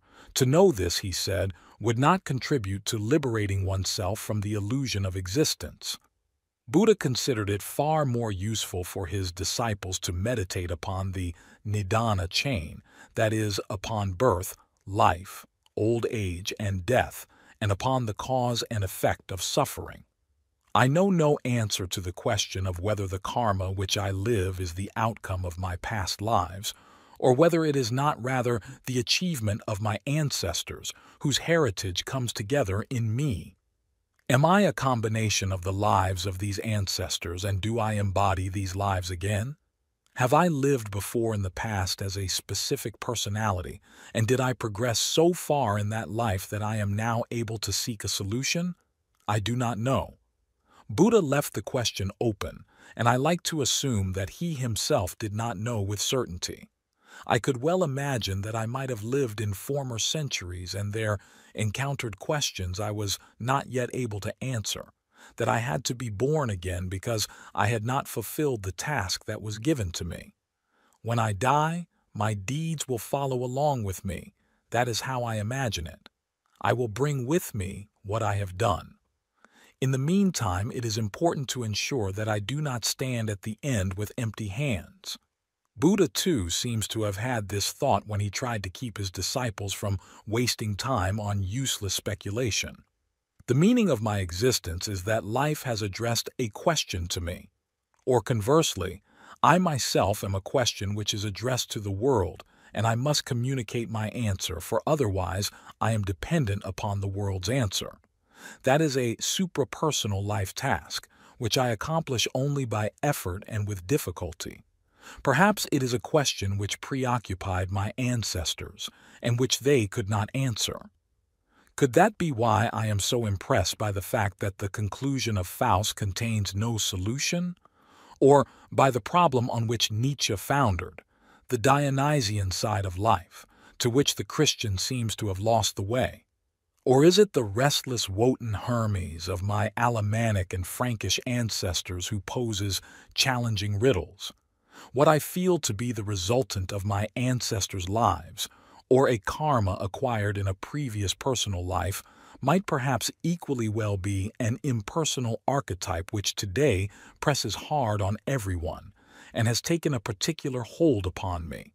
An archetype such as, for example, the development over the centuries of the divine triad and its confrontation with the feminine principle, or the still pending answer to the Gnostic question as to the origin of evil, or, to put it another way, the incompleteness of the Christian God image. I also think of the possibility that through the achievement of an individual, a question enters the world, to which he must provide some kind of answer. For example, my way of posing the question as well as my answer may be unsatisfactory.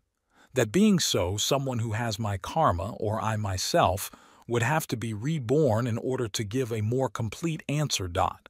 It might happen that I would not be reborn again so long as the world needed no such answer, and that I would be entitled to several hundred years of peace until someone was once more needed who took an interest in these matters and could profitably tackle the task anew.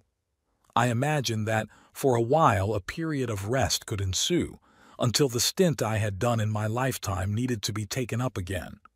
The question of karma is obscure to me, as is also the problem of personal rebirth or of the transmigration of souls. With a free and open mind, I listen attentively to the Indian doctrine of rebirth and look around in the world of my own experience to see whether somewhere and somehow there is some authentic sign pointing toward reincarnation. Naturally, I do not count the relatively numerous testimonies here in the West to the belief in reincarnation. A belief proves to me only the phenomenon of belief, not the content of the belief. This I must see revealed empirically in order to accept it. Until a few years ago, I could not discover anything convincing in this respect, although I kept a sharp lookout for any such signs. Recently, however, I observed in myself a series of dreams which would seem to describe the process of reincarnation in a deceased person of my acquaintance. But I have never come across any such dreams in other persons, and therefore have no basis for comparison. Since this observation is subjective and unique, I prefer only to mention its existence and not to go into it any further. I must confess, however, that after this experience I view the problem of reincarnation with somewhat different eyes, though without being in a position to assert a definite opinion. If we assume that life continues there, we cannot conceive of any other form of existence except a psychic one. For the life of the psyche requires no space and no time. Psychic existence, and above all the inner images with which we are here concerned, supply the material for all mythic speculations about a life in the hereafter, and I imagine that life as a continuance in the world of images. Thus the psyche might be that existence in which the hereafter or the land of the dead is located. From the psychological point of view, life in the hereafter would seem to be a logical continuation of the psychic life of old age. With increasing age, contemplation, and reflection, the inner images naturally play an ever greater part in man's life. Your old men shall dream dreams. That, to be sure, presupposes that the psyches of the old men have not become wooden or entirely petrified. Sero medicina paratur cum mala per longas convaluere moras. In old age one begins to let memories unroll before the mind's eye, and musing, to recognize oneself in the inner and outer images of the past. This is like a preparation for an existence in the hereafter, just as, in Plato's view, philosophy is a preparation for death. The inner images keep me from getting lost in personal retrospection. Many old people become too involved in their reconstruction of past events. They remain imprisoned in these memories. But if it is reflective and is translated into images, retrospection can be a reculer pour mieux sauter. I try to see the line which leads through my life into the world and out of the world again. In general, the conception people form of the hereafter is largely made up of wishful thinking and prejudices. Thus, in most conceptions, the hereafter is pictured as a pleasant place. That does not seem so obvious to me. I hardly think that after death we shall be spirited to some lovely flowering meadow. If everything were pleasant and good in the hereafter, surely there would be some friendly communication between us and the blessed spirits, and an outpouring upon us of goodness and beauty from the prenatal state. But there is nothing of the sort. Why is there this insurmountable barrier between the departed and the living? At least half the reports of encounters with the dead tell of terrifying experiences with dark spirits. And it is the rule that the land of the dead observes icy silence, unperturbed by the grief of the bereaved. To follow out the thought that involuntarily comes to me, The world, I feel, is far too unitary for there to be a hereafter in which the rule of opposites is completely absent. There, too, is nature, which after its fashion is also God's. The world into which we enter after death will be grand and terrible, like God and like all of nature that we know. Nor can I conceive that suffering should entirely cease. Granted that what I experienced in my 1944 visions, liberation from the burden of the body and perception of meaning, gave me the deepest bliss. Nevertheless, there was darkness too, and a strange cessation of human warmth. Remember the black rock to which I came. It was dark and of the hardest granite. What does that mean? If there were no imperfections, no primordial defect in the ground of creation, why should there be any urge to create, any longing for what must yet be fulfilled? Why should the gods be the least bit concerned about man and creation, about the continuation of the Nidana chain to infinity? After all, the Buddha opposes to the painful illusion of existence his quad non, and the Christian hopes for the swift coming of this world's end. It seems probable to me that in the hereafter too there exist certain limitations, but that the souls of the dead only gradually find out where the limits of the liberated state lie. Somewhere out there must be a determinant, a necessity conditioning the world, which seeks to put an end to the after-death state. This creative determinant, so I imagine it, must decide what souls will plunge again into birth. Certain souls, I imagine, feel the state of three-dimensional existence to be more blissful than that of eternity. But perhaps that depends upon how much of completeness or incompleteness they have taken across with them from their human existence. It is possible that any further spell of three-dimensional life would have no more meaning once the soul had reached a certain stage of understanding. It would then no longer have to return, fuller understanding having put to rout the desire for re-embodiment. Then the soul would vanish from the three-dimensional world and attain what the Buddhists call nirvana. But if a karma still remains to be disposed of, then the soul relapses again into desires and returns to life once more, perhaps even doing so out of the realization that something remains to be completed. In my case, it must have been primarily a passionate urge toward understanding which brought about my birth, for that is the strongest element in my nature. This insatiable drive toward understanding has, as it were, created a consciousness in order to know what is and what happens, and in order to piece together mythic conceptions from the slender hints of the unknowable. We lack concrete proof that anything of us is preserved for eternity. At most, we can say that there is some probability that something of our psyche continues beyond physical death. Whether what continues to exist is conscious of itself, we do not know either. If we feel the need to form some opinion on this question, we might possibly consider what has been learned from the phenomena of psychic dissociation. In most cases, where a split-off complex manifests itself, it does so in the form of a personality, as if the complex had a consciousness of itself. Thus the voices heard by the insane are personified. I dealt long ago with this phenomenon of personified complexes in my doctoral dissertation. We might, if we wish, adduce these complexes as evidence for a continuity of consciousness.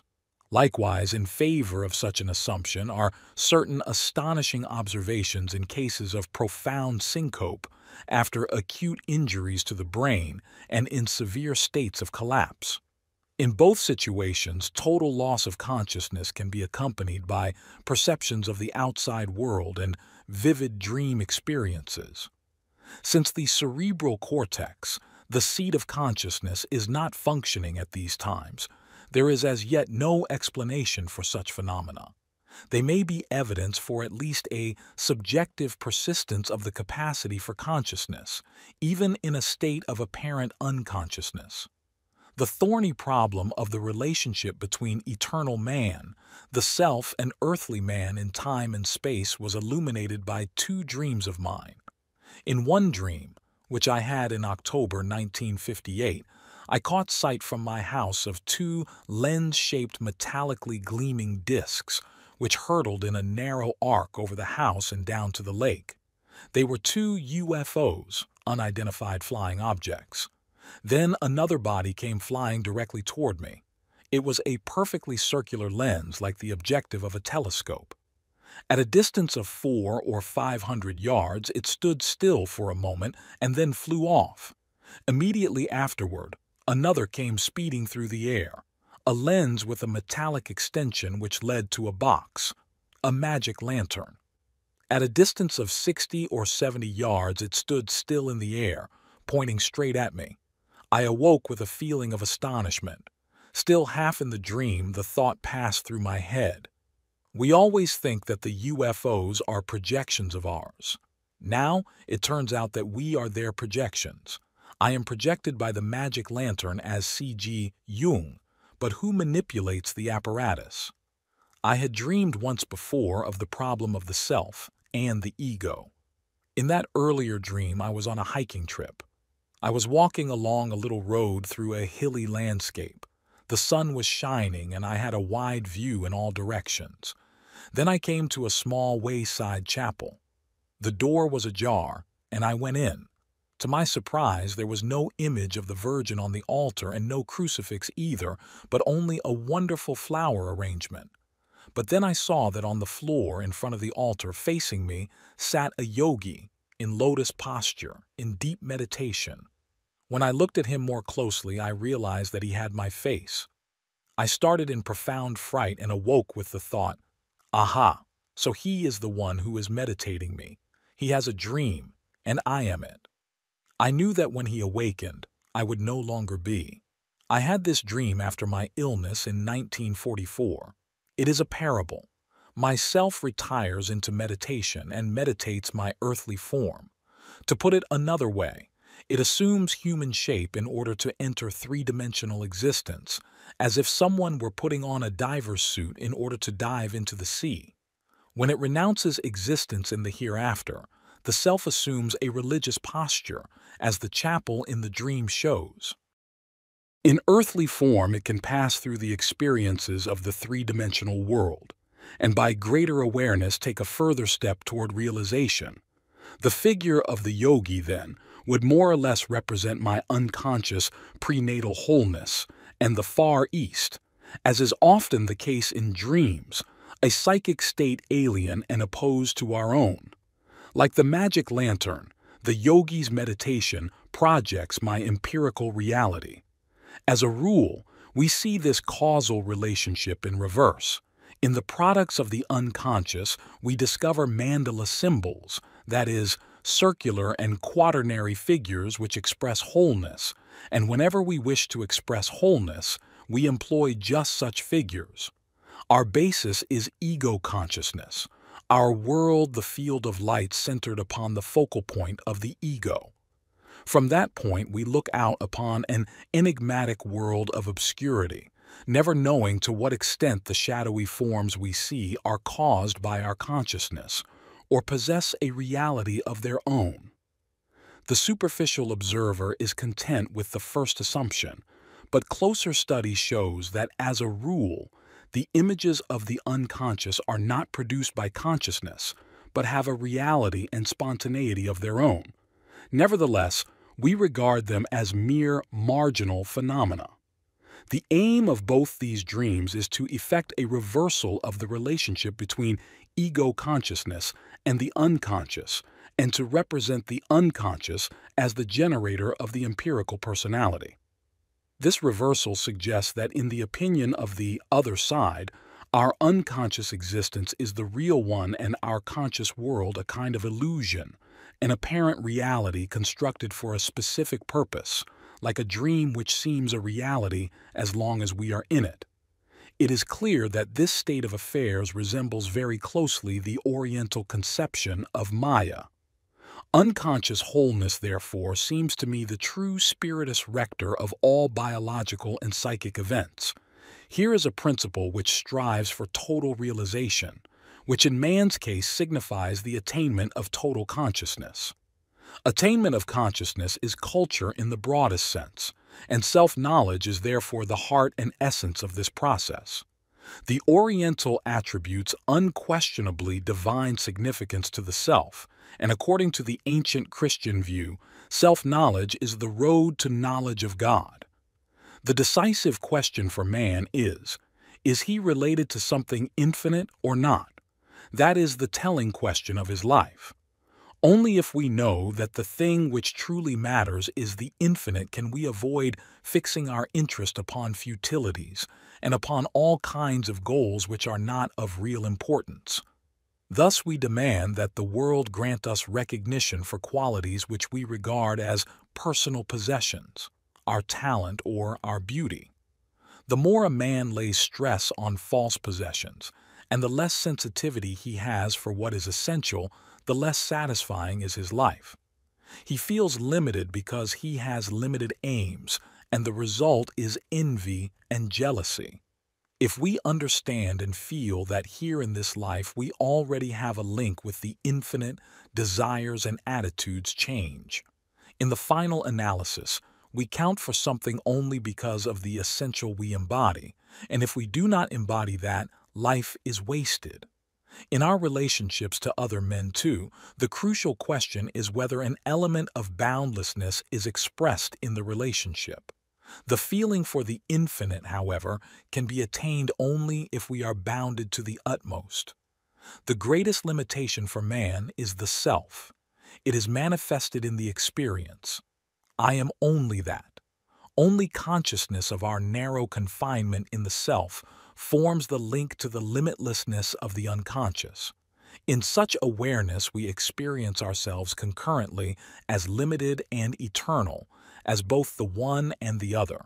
In knowing ourselves to be unique in our personal combination, that is, ultimately limited, we possess also the capacity for becoming conscious of the infinite, but only then. In an era which has concentrated exclusively upon extension of living space and increase of rational knowledge at all costs, it is a supreme challenge to ask man to become conscious of his uniqueness and his limitation. Uniqueness and limitation are synonymous. Without them, no perception of the unlimited is possible, and consequently, no coming to consciousness either, merely a delusory identity with it which takes the form of intoxication with large numbers and an avidity for political power.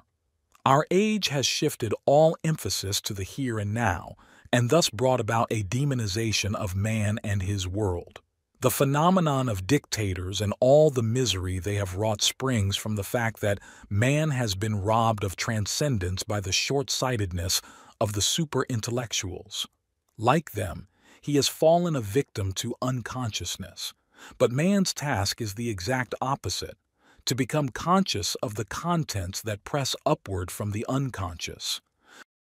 Neither should he persist in his unconsciousness, nor remain identical with the unconscious elements of his being, thus evading his destiny, which is to create more and more consciousness. As far as we can discern, the sole purpose of human existence is to kindle a light in the darkness of mere being. It may even be assumed that just as the unconscious affects us, so the increase in our consciousness affects the unconscious. Chapter 12. Late Thoughts. Any biography of myself must, I think, take account of the following reflections. It is true that they may well strike others as highly theoretical, but making theory of this sort is as much a part of me, as vital a function of mine, as eating and drinking. 1. What is remarkable about Christianity is that, in its system of dogma, it anticipates a metamorphosis in the divinity, a process of historic change on the other side. It does this in the form of the new myth of dissension in heaven, first alluded to in the creation myth, in which a serpent-like antagonist of the Creator appears and lures man to disobedience by the promise of increased conscious knowledge, scientes bonum et malum. The second allusion is to the fall of the angels, a premature invasion of the human world by unconscious contents. The angels are a strange genus. They are precisely what they are and cannot be anything else. They are in themselves soulless beings who represent nothing but the thoughts and intuitions of their Lord. Angels who fall, then, are exclusively bad angels.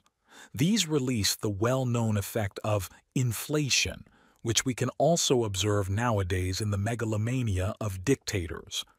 The angels beget with men a race of giants which ends by threatening to devour mankind, as is told in the book of Enoch.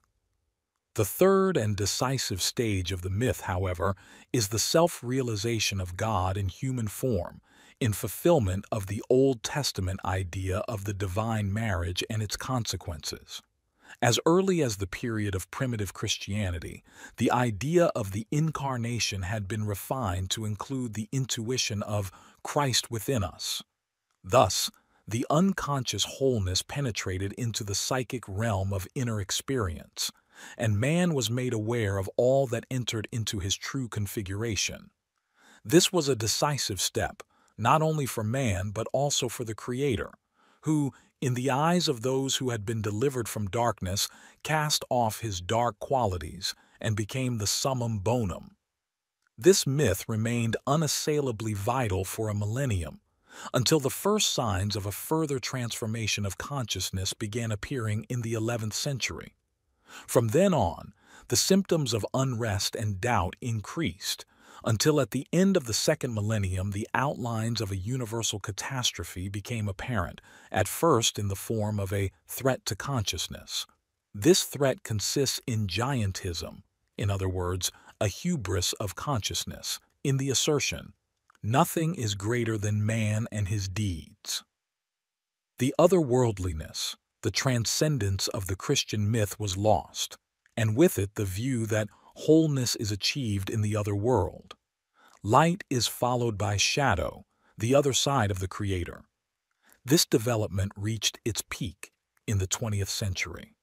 The Christian world is now truly confronted by the principle of evil, by naked injustice, tyranny, lies, slavery, and coercion of conscience. This manifestation of naked evil has assumed apparently permanent form in the Russian nation, but its first violent eruption came in Germany. That outpouring of evil revealed to what extent Christianity has been undermined in the 20th century. In the face of that, evil can no longer be minimized by the euphemism of the privatio boni. Evil has become a determinate reality. It can no longer be dismissed from the world by a circumlocution. We must learn how to handle it, since it is here to stay. How we can live with it without terrible consequences cannot for the present be conceived. In any case, we stand in need of a reorientation, a metanoia. Touching evil brings with it the grave peril of succumbing to it. We must, therefore, no longer succumb to anything at all, not even to good. A so-called good to which we succumb loses its ethical character. Not that there is anything bad in it on that score, but to have succumbed to it may breed trouble. Every form of addiction is bad, no matter whether the narcotic be alcohol or morphine or idealism. We must beware of thinking of good and evil as absolute opposites. The criterion of ethical action can no longer consist in the simple view that good has the force of a categorical imperative, while so-called evil can resolutely be shunned. Recognition of the reality of evil necessarily relativizes the good, and the evil likewise, converting both into halves of a paradoxical whole. In practical terms, this means that good and evil are no longer so self-evident. We have to realize that each represents a judgment. In view of the fallibility of all human judgment, we cannot believe that we will always judge rightly. We might so easily be the victims of misjudgment. The ethical problem is affected by this principle only to the extent that we become somewhat uncertain about moral evaluations. Nevertheless, we have to make ethical decisions. The relativity of good and evil by no means signifies that these categories are invalid or do not exist. Moral judgment is always present and carries with it characteristic psychological consequences. I have pointed out many times that as in the past, so in the future the wrong we have done, thought, or intended will wreak its vengeance on our souls. Only the contents of judgment are subject to the differing conditions of time and place, and therefore take correspondingly different forms. For moral evaluation is always founded upon the apparent certitudes of a moral code which pretends to know precisely what is good and what evil. But once we know how uncertain the foundation is, ethical decision becomes a subjective, creative act. We can convince ourselves of its validity only Deo concedent, that is, there must be a spontaneous and decisive impulse on the part of the unconscious. Ethics itself, the decision between good and evil, is not affected by this impulse, only made more difficult for us. Nothing can spare us the torment of ethical decision. Nevertheless, harsh as it may sound, we must have the freedom in some circumstances to avoid the known moral good and do what is considered to be evil if our ethical decision so requires. In other words, again, we must not succumb to either of the opposites. A useful pattern is provided by the neti-neti of Indian philosophy. In given cases, the moral code is undeniably abrogated, and ethical choice is left to the individual. In itself, there is nothing new about this idea. In pre-psychology days, such difficult choices were also known and came under the heading of conflict of duties. As a rule, however, the individual is so unconscious that he altogether fails to see his own potentialities for decision. Instead, he is constantly and anxiously looking around for external rules and regulations which can guide him in his perplexity. Aside from general human inadequacy, a good deal of the blame for this rests with education, which promulgates the old generalizations and says nothing about the secrets of private experience. Thus, every effort is made to teach idealistic beliefs or conduct which people know in their hearts they can never live up to, and such ideals are preached by officials who know that they themselves have never lived up to these high standards and never will. What is more, nobody ever questions the value of this kind of teaching. Therefore, the individual who wishes to have an answer to the problem of evil, as it is posed today, has need, first and foremost, of self-knowledge, that is, the utmost possible knowledge of his own wholeness. He must know relentlessly how much good he can do, and what crimes he is capable of, and must beware of regarding the one as real and the other as illusion. Both are elements within his nature, and both are bound to come to light in him should he wish, as he ought, to live without self-deception or self-delusion.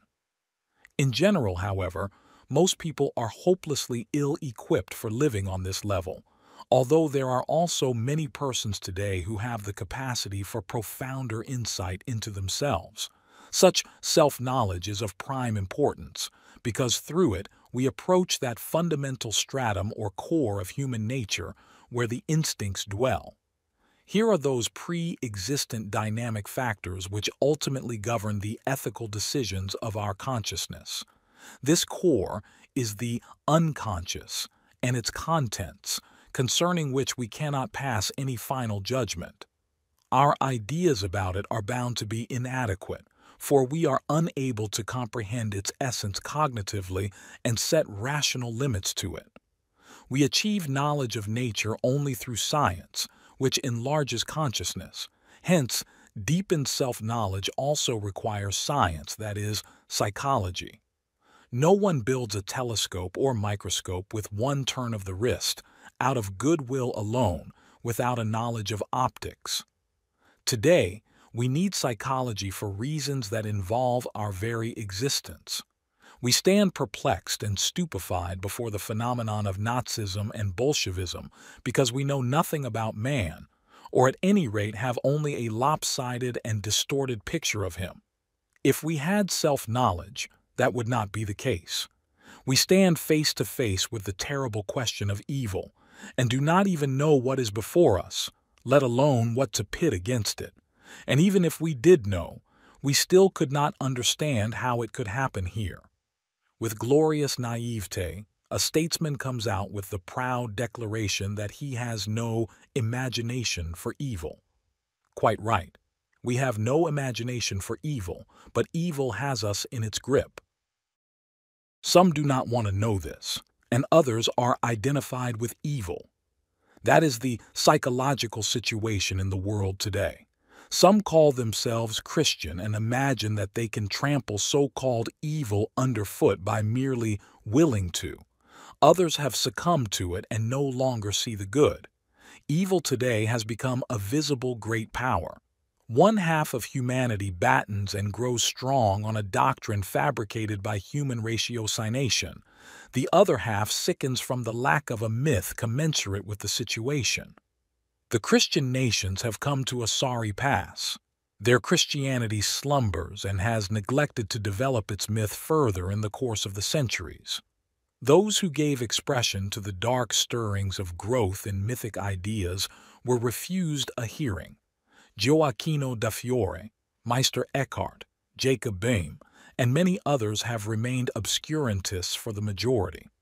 The only ray of light is Pius XII and his dogma. But people do not even know what I am referring to when I say this. They do not realize that a myth is dead if it no longer lives and grows. Our myth has become mute and gives no answers. The fault lies not in it as it is set down in the scriptures, but solely in us, who have not developed it further, who, rather, have suppressed any such attempts. The original version of the myth offers ample points of departure and possibilities of development. For example, the words are put into Christ's mouth, "Be ye therefore wise as serpents and harmless as doves." For what purpose do men need the cunning of serpents? And what is the link between this cunning and the innocence of the dove? Except ye become as little children. Who gives thought to what children are like in reality? By what morality did the Lord justify the taking of the ass which he needed in order to ride in triumph into Jerusalem? How was it that, shortly afterward, he put on a display of childish bad temper and cursed the fig tree? What kind of morality emerges from the parable of the unjust steward, and what profound insight of such far-reaching significance for our own predicament, from the apocryphal Logion? Man, if thou knowest what thou dost, thou art blessed, but if thou knowest not, thou art accursed and a transgressor of the law. What finally does it mean when St. Paul confesses, "The evil which I would not that I do"? I will not discuss the transparent prophecies of the book of Revelation, because no one believes in them and the whole subject is felt to be an embarrassing one. The old question posed by the Gnostics, whence comes evil, has been given no answer by the Christian world, and Origen's cautious suggestion of a possible redemption of the devil was termed a heresy. Today we are compelled to meet that question, but we stand empty-handed, bewildered, and perplexed, and cannot even get it into our heads that no myth will come to our aid, although we have such urgent need of one. As the result of the political situation and the frightful, not to say diabolic, triumphs of science, we are shaken by secret shudders and dark forebodings. But we know no way out, and very few persons indeed draw the conclusion that this time the issue is the long-since forgotten soul of man. A further development of myth might well begin with the outpouring of the Holy Spirit upon the apostles, by which they were made into sons of God, and not only they, but all others who through them and after them received the filiatio, sonship of God, and thus partook of the certainty that they were more than autochthonous animalia sprung from the earth, that as the twice-born they had their roots in the divinity itself. Their visible physical life was on this earth, but the invisible inner man had come from, and would return to the primordial image of wholeness, to the eternal Father, as the Christian myth of salvation puts it. Just as the Creator is whole, so his creature, his Son, ought to be whole. Nothing can take away from the concept of divine wholeness. But unbeknownst to all, a splitting of that wholeness ensued. There emerged a realm of light and a realm of darkness. This outcome, even before Christ appeared, was clearly prefigured, as we may observe inter alia in the experience of Job, or in the widely disseminated Book of Enoch, which belongs to immediate pre-Christian times. In Christianity, too, this metaphysical split was plainly perpetuated. Satan, who in the Old Testament still belonged to the intimate entourage of Yahweh, now formed the diametrical and eternal opposite of the divine world. He could not be uprooted. It is therefore not surprising that as early as the beginning of the 11th century, the belief arose that the devil, not God, had created the world. Thus, the keynote was struck for the second half of the Christian eon, after the myth of the fall of the angels had already explained that these fallen angels had taught men a dangerous knowledge of science and the arts. What would these old storytellers have to say about Hiroshima? The visionary genius of Jacob Boehme recognized the paradoxical nature of the God image, and thus contributed to the further development of the myth. The mandala symbol sketched by Boehme is a representation of the split God, for the inner circle is divided into two semicircles standing back to back.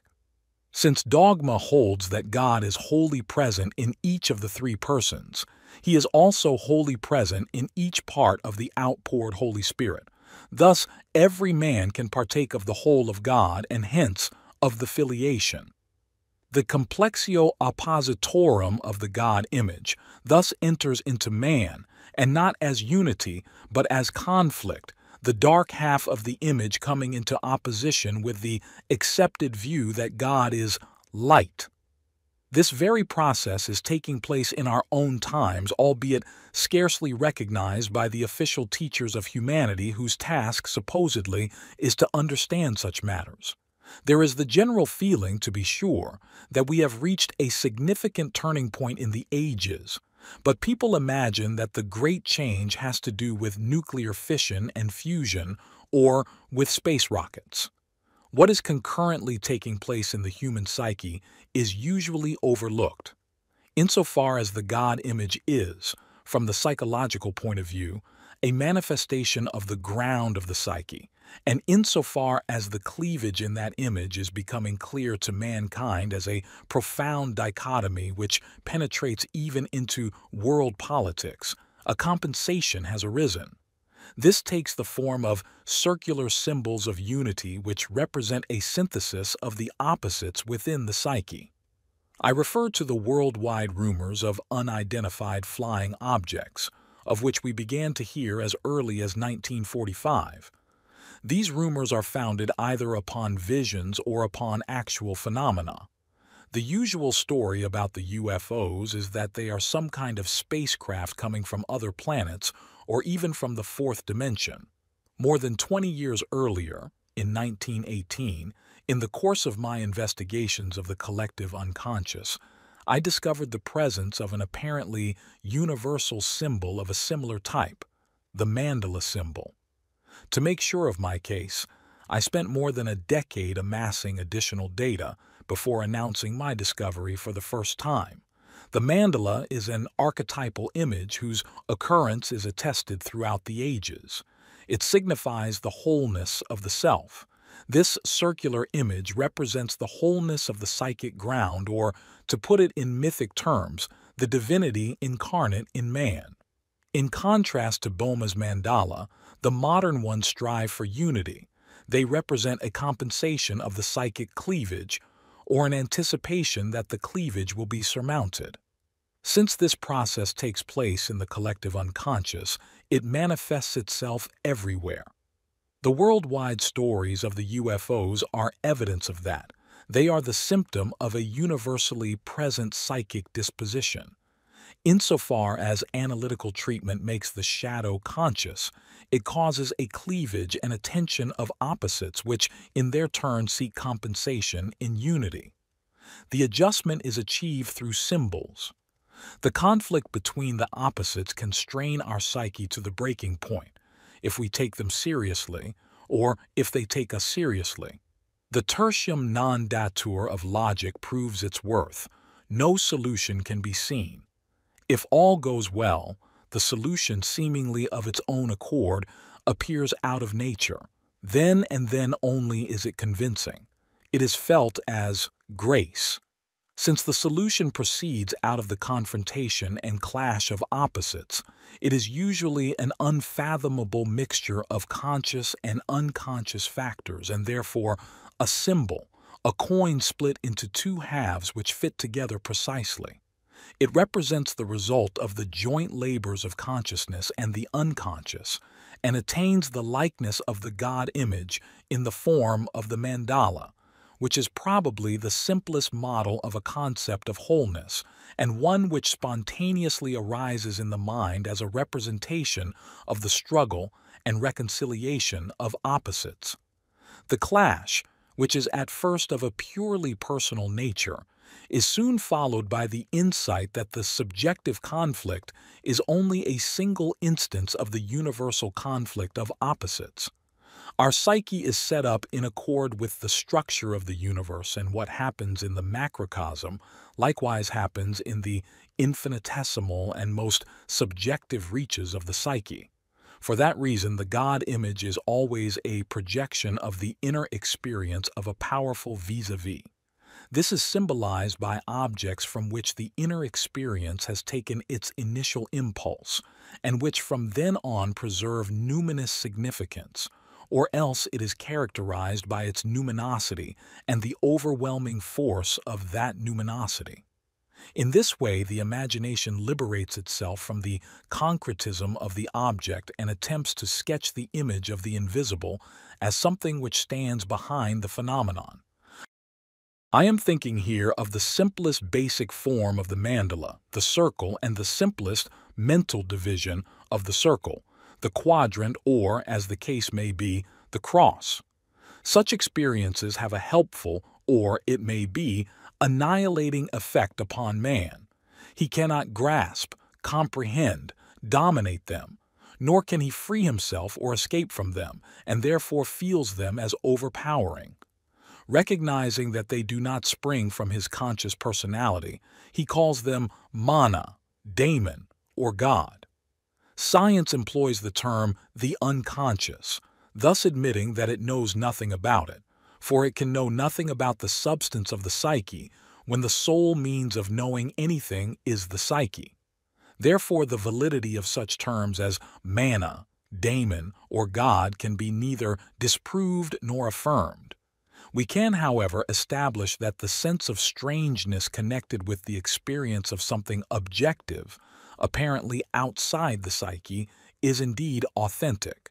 We know that something unknown, alien, does come our way, just as we know that we do not ourselves make a dream or an inspiration, but that it somehow arises of its own accord. What does happen to us in this manner can be said to emanate from mana, from a daemon, a God, or the unconscious. The first three terms have the great merit of including and evoking the emotional quality of numinosity, whereas the latter, the unconscious, is banal and therefore closer to reality. This latter concept includes the empirical realm, that is, the commonplace reality we know so well. The unconscious is too neutral and rational a term to give much impetus to the imagination.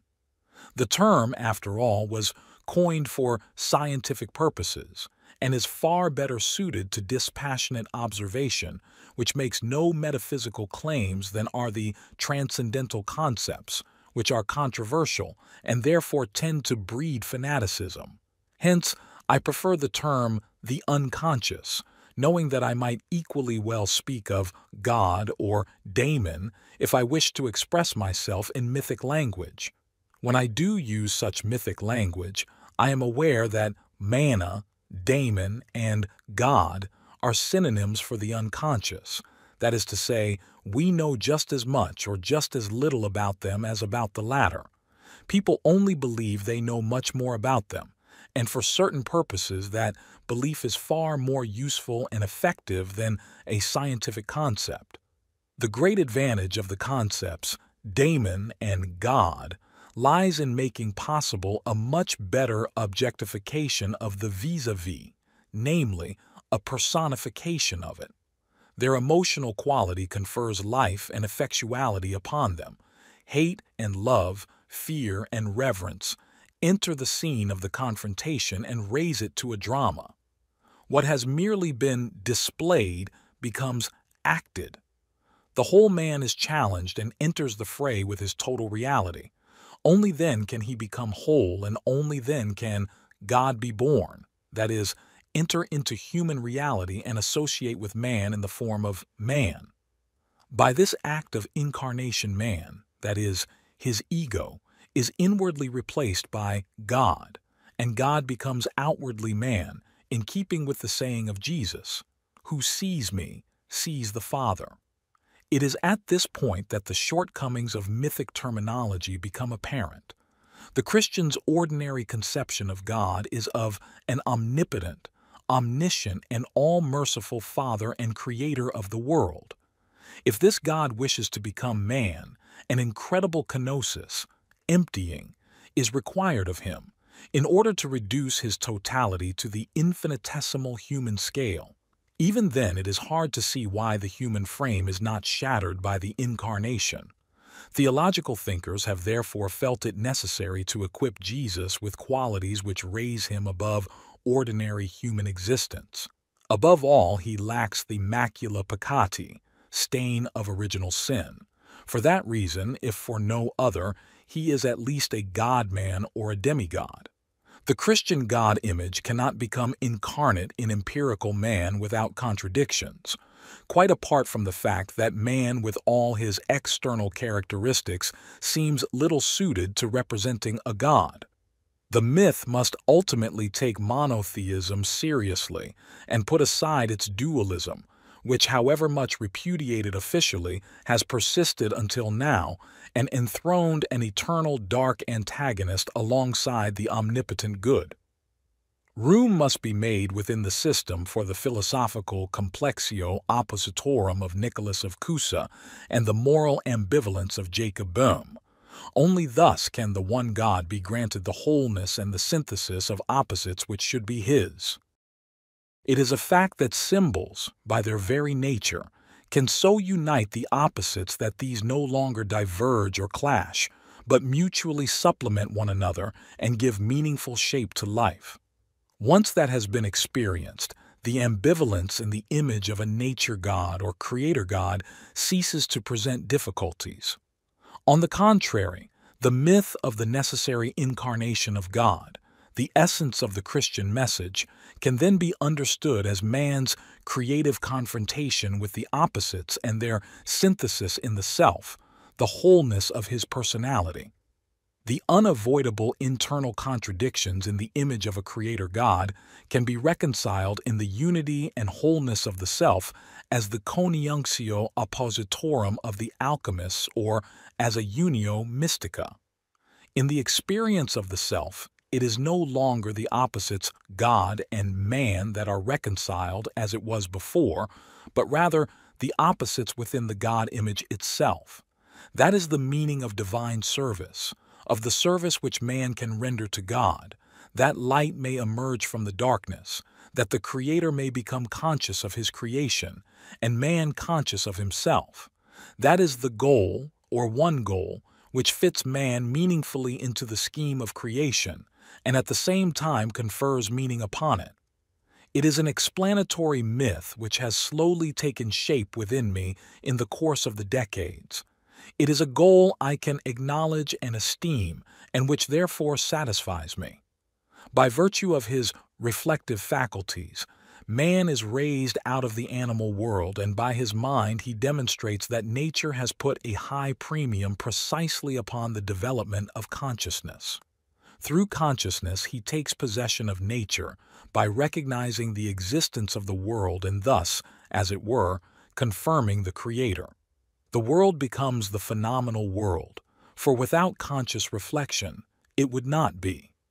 If the Creator were conscious of himself, he would not need conscious creatures, nor is it probable that the extremely indirect methods of creation, which squander millions of years upon the development of countless species and creatures, are the outcome of purposeful intention. Natural history tells us of a haphazard and casual transformation of species over hundreds of millions of years of devouring and being devoured.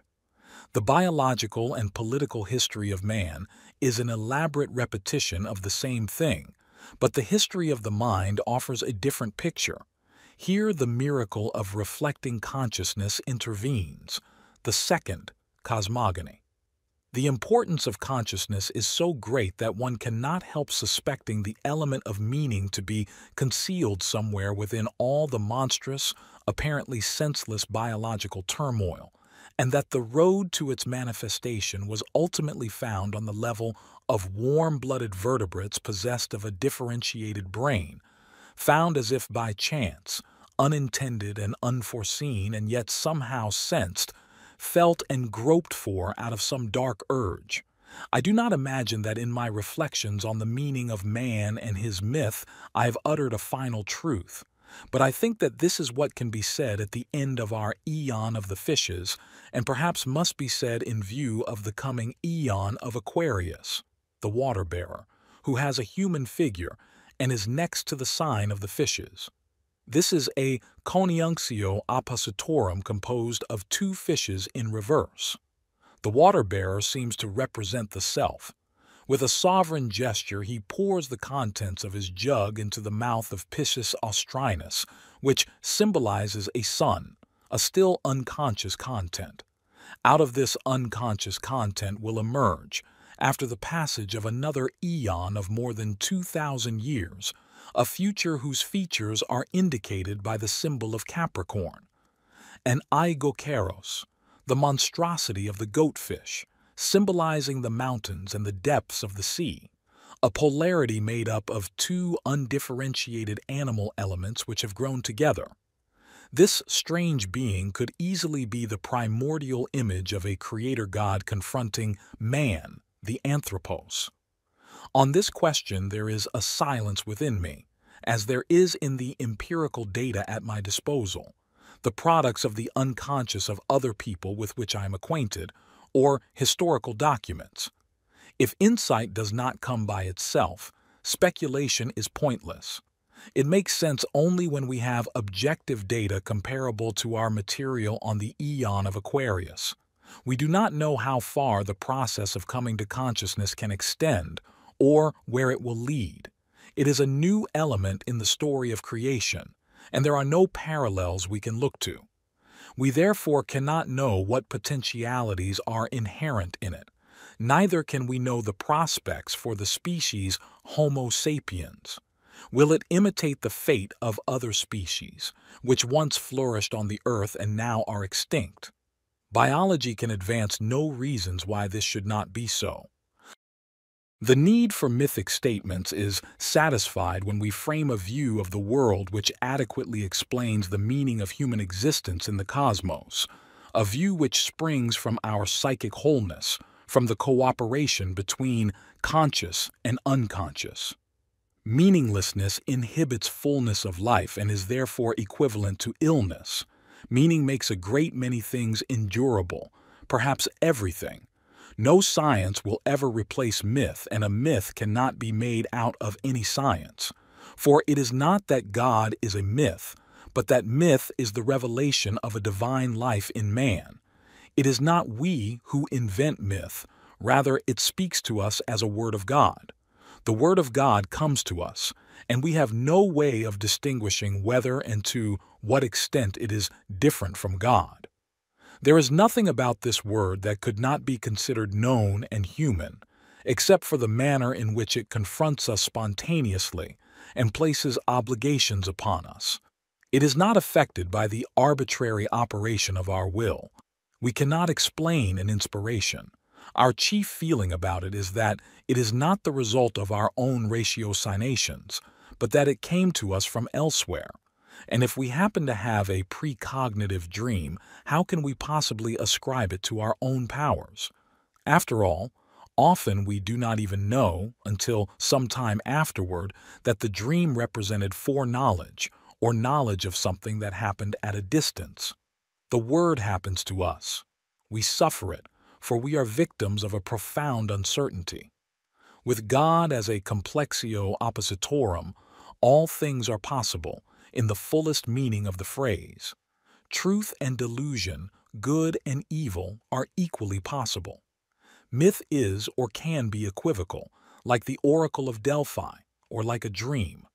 We cannot and ought not to repudiate reason, but equally we must cling to the hope that instinct will hasten to our aid, in which case God is supporting us against God, as Job long ago understood.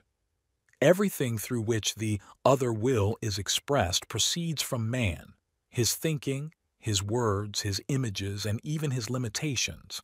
Consequently, he has the tendency to refer everything to himself when he begins to think in clumsy psychological terms and decides that everything proceeds out of his intentions and out of himself.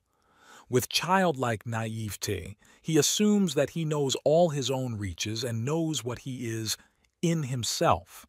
Yet all the while, he is fatally handicapped by the weakness of his consciousness and the corresponding fear of the unconscious. Therefore, he is utterly unable to separate what he has carefully reasoned out from what has spontaneously flowed to him from another source.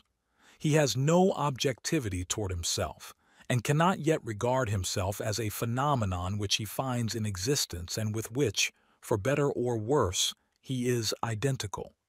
At first everything is thrust upon him, everything happens to him, and it is only by great effort that he finally succeeds in conquering and holding for himself an area of relative freedom. Only when he has won his way to this achievement, and then only, is he in a position to recognize that he is confronting his instinctive foundations, given him from the beginning, which he cannot make disappear, however much he would like to. His beginnings are not by any means mere pasts. They live with him as the constant substratum of his existence, and his consciousness is as much molded by them as by the physical world around him. These facts assail man from without and from within with overwhelming force. He has summed them up under the idea of divinity, has described their effects with the aid of myth, and has interpreted this myth as the Word of God, that is, as the inspiration and revelation of the new men from the other side. 2. There is no better means of intensifying the treasured feeling of individuality than the possession of a secret which the individual is pledged to guard. The very beginnings of societal structures reveal the craving for secret organizations. When no valid secrets really exist, mysteries are invented or contrived to which privileged initiates are admitted. Such was the case with the Rosicrucians and many other societies. Among these pseudo-secrets there are, ironically, real secrets of which the initiates are entirely unaware, as, for example, in those societies which borrowed their secret primarily from the alchemical tradition. The need for ostentatious secrecy is of vital importance on the primitive level, for the shared secret serves as a cement binding the tribe together. Secrets on the tribal level constitute a helpful compensation for lack of cohesion in the individual personality, which is constantly relapsing into the original unconscious identity with other members of the group. Attainment of the human goal, an individual who is conscious of his own peculiar nature, thus becomes a long, almost hopeless process of education. For even the individuals whose initiation into certain secrets has marked them out in some way are fundamentally obeying the laws of group identity, though in their case the group is a socially differentiated one. The secret society is an intermediary stage on the way to individuation. The individual is still relying on a collective organization to effect his differentiation for him. That is, he has not yet recognized that it is really the individual's task to differentiate himself from all the others and stand on his own feet. All collective identities, such as membership in organizations, support of ESMs, and so on, interfere with the fulfillment of this task. Such collective identities are crutches for the lame, shields for the timid, beds for the lazy, nurseries for the irresponsible.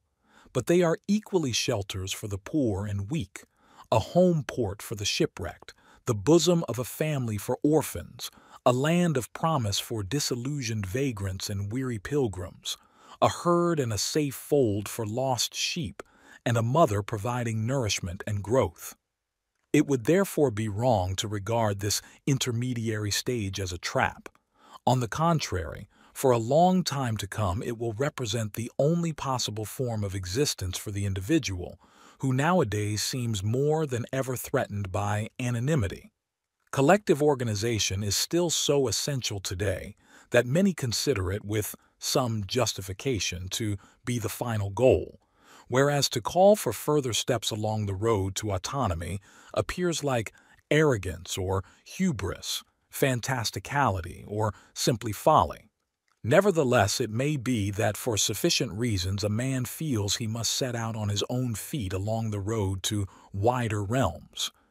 It may be that in all the garbs, shapes, forms, modes, and manners of life offered to him he does not find what is peculiarly necessary for him.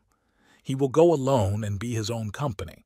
He will serve as his own group, consisting of a variety of opinions and tendencies, which need not necessarily be marching in the same direction. In fact, he will be at odds with himself, and will find great difficulty in uniting his own multiplicity for purposes of common action. Even if he is outwardly protected by the social forms of the intermediary stage, he will have no defense against his inner multiplicity. The disunion within himself may cause him to give up, to lapse into identity with his surroundings. Like the initiate of a secret society who has broken free from the undifferentiated collectivity, the individual on his lonely path needs a secret which for various reasons he may not or cannot reveal. Such a secret reinforces him in the isolation of his individual aims. A great many individuals cannot bear this isolation. They are the neurotics, who necessarily play hide and seek with others as well as with themselves, without being able to take the game really seriously. As a rule, they end by surrendering their individual goal to their craving for collective conformity, a procedure which all the opinions, beliefs, and ideals of their environment encourage. Moreover, no rational arguments prevail against the environment. Only a secret which the individual cannot betray, one which he fears to give away, or which he cannot formulate in words and which therefore seems to belong to the category of crazy ideas, can prevent the otherwise inevitable retrogression. The need for such a secret is in many cases so compelling that the individual finds himself involved in ideas and actions for which he is no longer responsible. He is being motivated neither by caprice nor arrogance, but by a dira necessitas which he himself cannot comprehend. This necessity comes down upon him with savage fatefulness, and perhaps for the first time in his life demonstrates to him ad oculos the presence of something alien and more powerful than himself in his own most personal domain, where he thought himself the master. A vivid example is the story of Jacob, who wrestled with the angel and came away with a dislocated hip, but by his struggle prevented a murder. In those fortunate days, Jacob's story was believed without question. A contemporary Jacob, telling such a tale, would be treated to meaningful smiles. He would prefer not to speak of such matters, especially if he were inclined to have his private views about the nature of Yahweh's messenger. Thus he would find himself willy-nilly in possession of a secret that could not be discussed, and would become a deviant from the collectivity. Naturally, his mental reservation would ultimately come to light unless he succeeded in playing the hypocrite all his life. But anyone who attempts to do both, to adjust to his group and at the same time pursue his individual goal, becomes neurotic. Our modern Jacob would be concealing from himself the fact that the angel was after all the stronger of the two, as he certainly was, for no claims were ever made that the angel too came away with a limp. The man, therefore, who, driven by his daemon, steps beyond the limits of the intermediary stage, truly enters the untrodden, untreadable regions, where there are no charted ways and no shelter spreads a protecting roof over his head. There are no precepts to guide him when he encounters an unforeseen situation, for example, a conflict of duties. For the most part, these sallies into no man's land last only as long as no such conflicts occur, and come swiftly to an end as soon as conflict is sniffed from afar. I cannot blame the person who takes to his heels at once, but neither can I approve his finding merit in his weakness and cowardice. Since my contempt can do him no further harm, I may as well say that I find nothing praiseworthy about such capitulations. But if a man faced with a conflict of duties undertakes to deal with them absolutely on his own responsibility, and before a judge who sits in judgment on him day and night, he may well find himself in an isolated position. There is now an authentic secret in his life which cannot be discussed, if only because he is involved in an endless inner trial in which he is his own counsel and ruthless examiner, and no secular or spiritual judge can restore his easy sleep. If he were not already sick to death of the decisions of such judges, he would never have found himself in a conflict. For such a conflict always presupposes a higher sense of responsibility. It is this very quality which keeps its possessor from accepting the decision of a collectivity. In his case, the court is transposed to the inner world where the verdict is pronounced behind closed doors. Once this happens, the psyche of the individual acquires heightened importance. It is not only the seat of his well-known and socially defined ego, it is also the instrument for measuring what it is worth in and for itself. Nothing so promotes the growth of consciousness as this inner confrontation of opposites. Quite unsuspected facts turn up in the indictment, and the defense is obliged to discover arguments hitherto unknown. In the course of this, a considerable portion of the outer world reaches the inner, and by that very fact the outer world is impoverished or relieved. On the other hand, the inner world has gained that much weight by being raised to the rank of a tribunal for ethical decisions.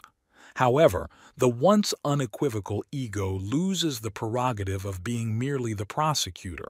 It must also learn the role of defendant. The ego becomes ambivalent and ambiguous, and is caught between hammer and anvil. It becomes aware of a polarity superordinate to itself. By no means every conflict of duties, and perhaps not even a single one, is ever really solved, though it may be argued over, weighed and counterweighed till doomsday. Sooner or later the decision is simply there, the product, it would seem, of some kind of short circuit. Practical life cannot be suspended in an everlasting contradiction. The opposites and the contradictions between them do not vanish, however, even when for a moment they yield before the impulse to action. They constantly threaten the unity of the personality and entangle life again and again in their dichotomies.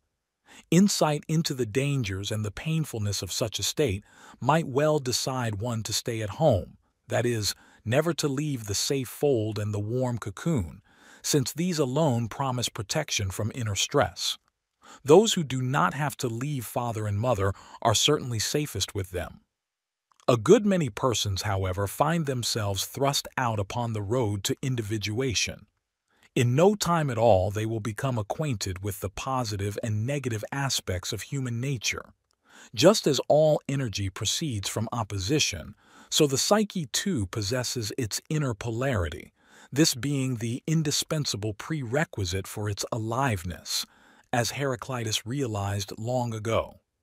Both theoretically and practically, polarity is inherent in all living things. Set against this overpowering force is the fragile unity of the ego, which has come into being in the course of millennia only with the aid of countless protective measures. That an ego was possible at all appears to spring from the fact that all opposites seek to achieve a state of balance. This happens in the exchange of energy, which results from the collision of hot and cold, high and low, and so on.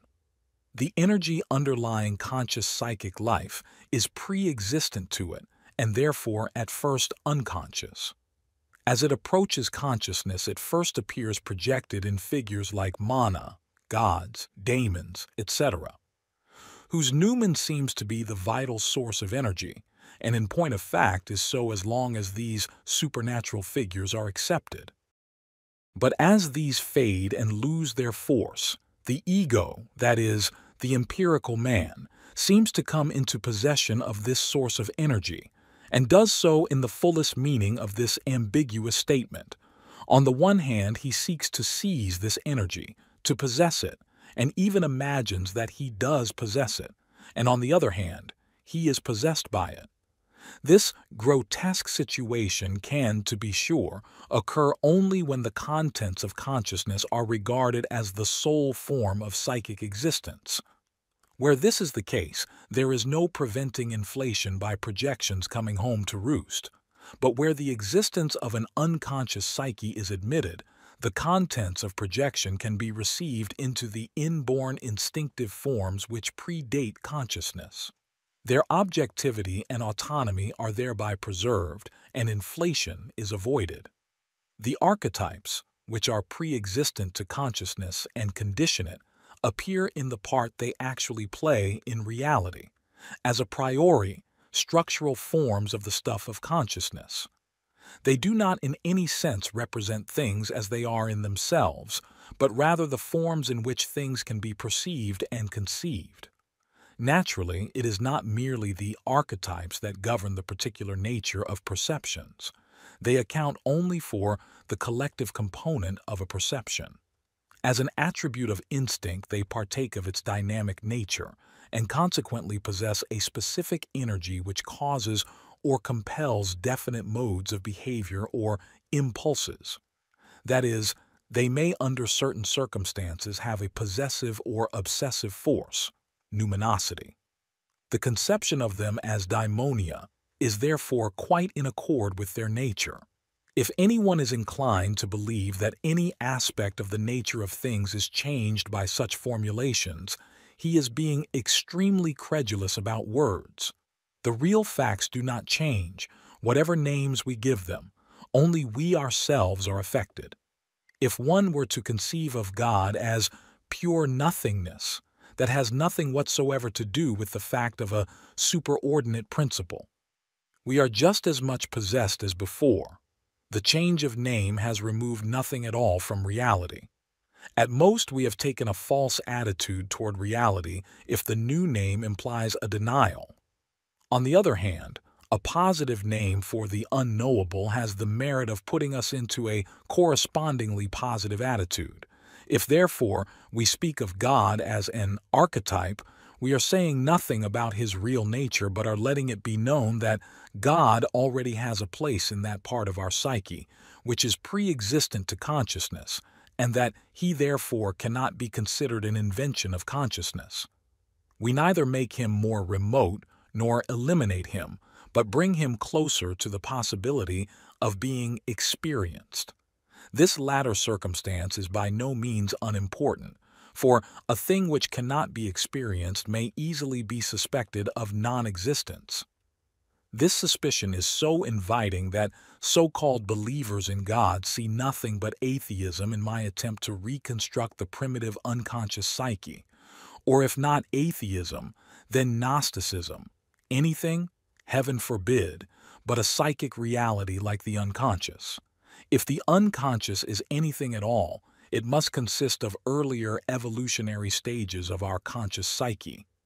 The assumption that man in his whole glory was created on the sixth day of creation, without any preliminary stages, is after all somewhat too simple and archaic to satisfy us nowadays. There is pretty general agreement on that score. In regard to the psyche, however, the archaic conception holds on tenaciously. The psyche has no antecedents, is a tabula rasa, arises anew at birth, and is only what it imagines itself to be. Consciousness is phylogenetically and ontogenetically a secondary phenomenon. It is time this obvious fact were grasped at last. Just as the body has an anatomical prehistory of millions of years, so also does the psychic system. And just as the human body today represents in each of its parts the result of this evolution, and everywhere still shows traces of its earlier stages, so the same may be said of the psyche. Consciousness began its evolution from an animal-like state, which seems to us unconscious, and the same process of differentiation is repeated in every child. The psyche of the child in its preconscious state is anything but a tabula rasa. It is already performed in a recognizably individual way, and is moreover equipped with all specifically human instincts, as well as with the a priori foundations of the higher functions. On this complicated base, the ego arises. Throughout life, the ego is sustained by this base. When the base does not function, stasis ensues and then death. Its life and its reality are of vital importance. Compared to it, even the external world is secondary. For what does the world matter if the endogenous impulse to grasp it and manipulate it is lacking? In the long run, no conscious will can ever replace the life instinct.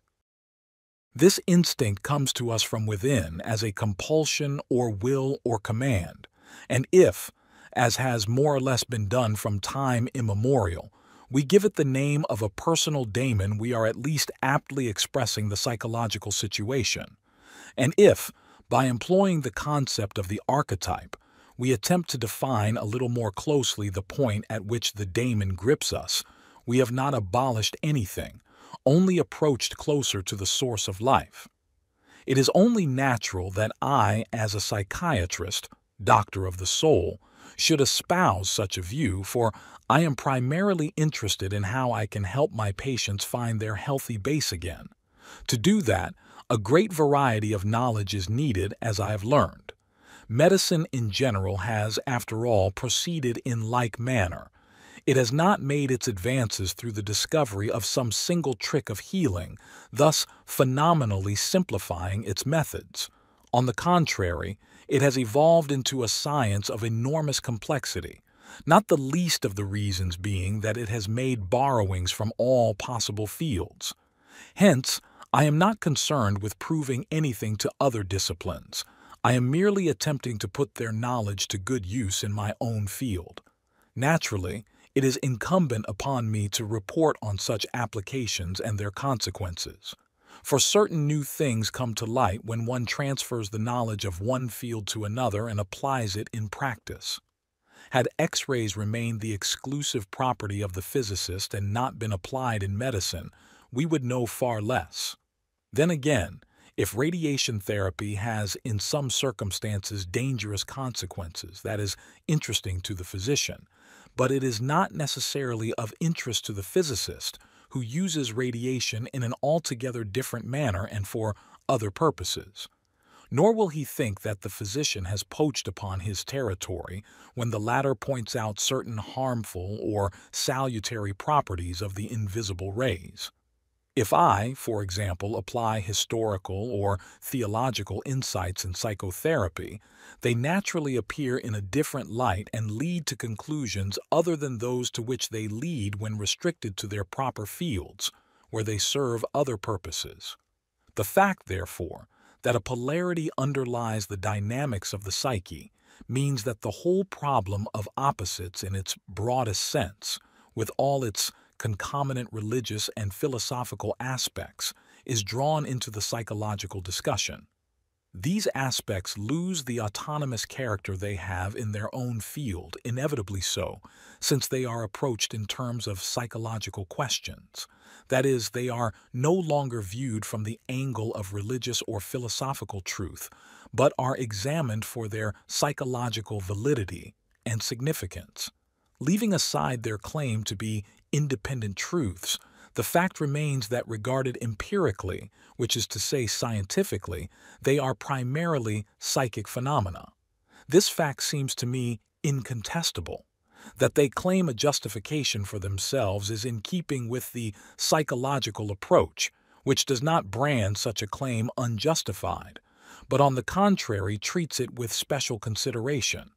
Psychology has no room for judgments like only religious or only philosophical, despite the fact that we too often hear the charge of something's being only psychological, especially from theologians. All conceivable statements are made by the psyche. Among other things, the psyche appears as a dynamic process which rests on a foundation of antithesis, on a flow of energy between two poles. It is a general rule of logic that principles are not to be multiplied beyond the necessary. Therefore, since interpretation in terms of energy has proved a generally valid principle of explanation in the natural sciences, we must limit ourselves to it in psychology also. No firm facts are available which would recommend some other view. Moreover, the antithetical or polaristic nature of the psyche and its contents is verified by psychological experience. Now, if the dynamic conception of the psyche is correct, all statements which seek to overstep the limits of the psyche's polarity, statements about a metaphysical reality, for example, must be paradoxical if they are to lay claim to any sort of validity. The psyche cannot leap beyond itself. It cannot set up any absolute truths, for its own polarity determines the relativity of its statements. Wherever the psyche does announce absolute truths, such as, for example, God is motion or God is one, it necessarily falls into one or the other of its own antitheses. For the two statements might equally well be God is rest or God is all. Through one-sidedness, the psyche disintegrates and loses its capacity for cognition. It becomes an unreflective, because unreflectable succession of psychic states, each of which fancies itself its own justification because it does not, or does not yet, see any other state. In saying this, we are not expressing a value judgment, but only pointing out that the limit is very frequently overstepped. Indeed, this is inevitable, for, as Heraclitus says, everything is flux. Thesis is followed by antithesis, and between the two is generated a third factor, a lysis which was not perceptible before. In this, the psyche once again merely demonstrates its antithetical nature and at no point has really got outside itself. In my effort to depict the limitations of the psyche, I do not mean to imply that only the psyche exists. It is merely that, so far as perception and cognition are concerned, we cannot see beyond the psyche. Science is tacitly convinced that a non-psychic, transcendental object exists. But science also knows how difficult it is to grasp the real nature of the object, especially when the organ of perception fails or is lacking, and when the appropriate modes of thought do not exist or have still to be created. In cases where neither our sense organs nor their artificial aids can attest the presence of a real object, the difficulties mount enormously, so that one feels tempted to assert that there is simply no real object present. I have never drawn this over-hasty conclusion, for I have never been inclined to think that our senses were capable of perceiving all forms of being. I have, therefore, even hazarded the postulate that the phenomenon of archetypal configurations, which are psychic events par excellence, may be founded upon a psychoid base, that is, upon an only partially psychic and possibly altogether different form of being. For lack of empirical data, I have neither knowledge nor understanding of such forms of being, which are commonly called spiritual. From the point of view of science, it is immaterial what I may believe on that score, and I must accept my ignorance. But insofar as the archetypes act upon me, they are real and actual to me, even though I do not know what their real nature is. This applies, of course, not only to the archetypes, but to the nature of the psyche in general. Whatever it may state about itself, it will never get beyond itself. All comprehension and all that is comprehended is in itself psychic, and to that extent we are hopelessly cooped up in an exclusively psychic world. Nevertheless, we have good reason to suppose that behind this veil there exists the uncomprehended absolute object which affects and influences us, and to suppose it even, or particularly, in the case of psychic phenomena about which no verifiable statements can be made. Statements concerning possibility or impossibility are valid only in specialized fields. Outside those fields, they are merely arrogant presumptions. Prohibited though it may be from an objective point of view to make statements out of the blue, that is, without sufficient reason, there are nevertheless some statements which apparently have to be made without objective reasons. The justification here is a psychodynamic one, of the sort usually termed subjective and regarded as a purely personal matter. But that is to commit the mistake of failing to distinguish whether the statement really proceeds only from an isolated subject and is prompted by exclusively personal motives, or whether it occurs generally and springs from a collectively present dynamic pattern. In that case, it should not be classed as subjective, but as psychologically objective, since an indefinite number of individuals find themselves prompted by an inner impulse to make an identical statement or feel a certain view to be a vital necessity. Since the archetype is not just an inactive form but a real force charged with a specific energy, it may very well be regarded as the causa efficiens of such statements and be understood as the subject of them. In other words, it is not the personal human being who is making the statement, but the archetype speaking through him. If these statements are stifled or disregarded, both medical experience and common knowledge demonstrate that psychic troubles are in store. These will appear either as neurotic symptoms or, in the case of persons who are incapable of neurosis, as collective delusions. Archetypal statements are based upon instinctive preconditions and have nothing to do with reason. They are neither rationally grounded nor can they be banished by rational arguments. They have always been part of the world scene, representations collectives as Lévi-Brühl rightly called them. Certainly the ego and its will have a great part to play in life. But what the ego wills is subject in the highest degree to the interference, in ways of which the ego is usually unaware, of the autonomy and numinosity of archetypal processes. Practical consideration of these processes is the essence of religion, insofar as religion can be approached from a psychological point of view. 3. At this point, the fact forces itself on my attention that beside the field of reflection there is another equally broad, if not broader, area in which rational understanding and rational modes of representation find scarcely anything they are able to grasp. This is the realm of Eros. In classical times, when such things were properly understood, Eros was considered a god whose divinity transcended our human limits, and who therefore could neither be comprehended nor represented in any way. I might, as many before me have attempted to do, venture an approach to this daemon, whose range of activity extends from the endless spaces of the heavens to the dark abysses of hell, but I falter before the task of finding the language which might adequately express the incalculable paradoxes of love. Eros is a cosmogonos, a creator and father-mother of all higher consciousness.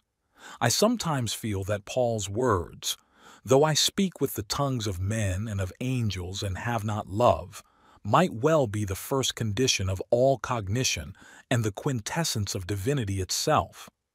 Whatever the learned interpretation may be of the sentence, God is love, the words affirm the complexio oppositorum of the Godhead.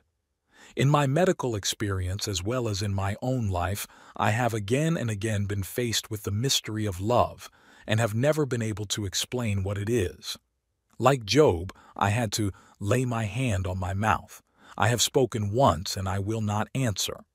Here is the greatest and smallest, the remotest and nearest, the highest and lowest, and we cannot discuss one side of it without also discussing the other. No language is adequate to this paradox. Whatever one can say, no words express the whole. To speak of partial aspects is always too much or too little, for only the whole is meaningful. Love bears all things and endures all things. These words say all there is to be said. Nothing can be added to them. For we are in the deepest sense the victims and the instruments of cosmogonic love.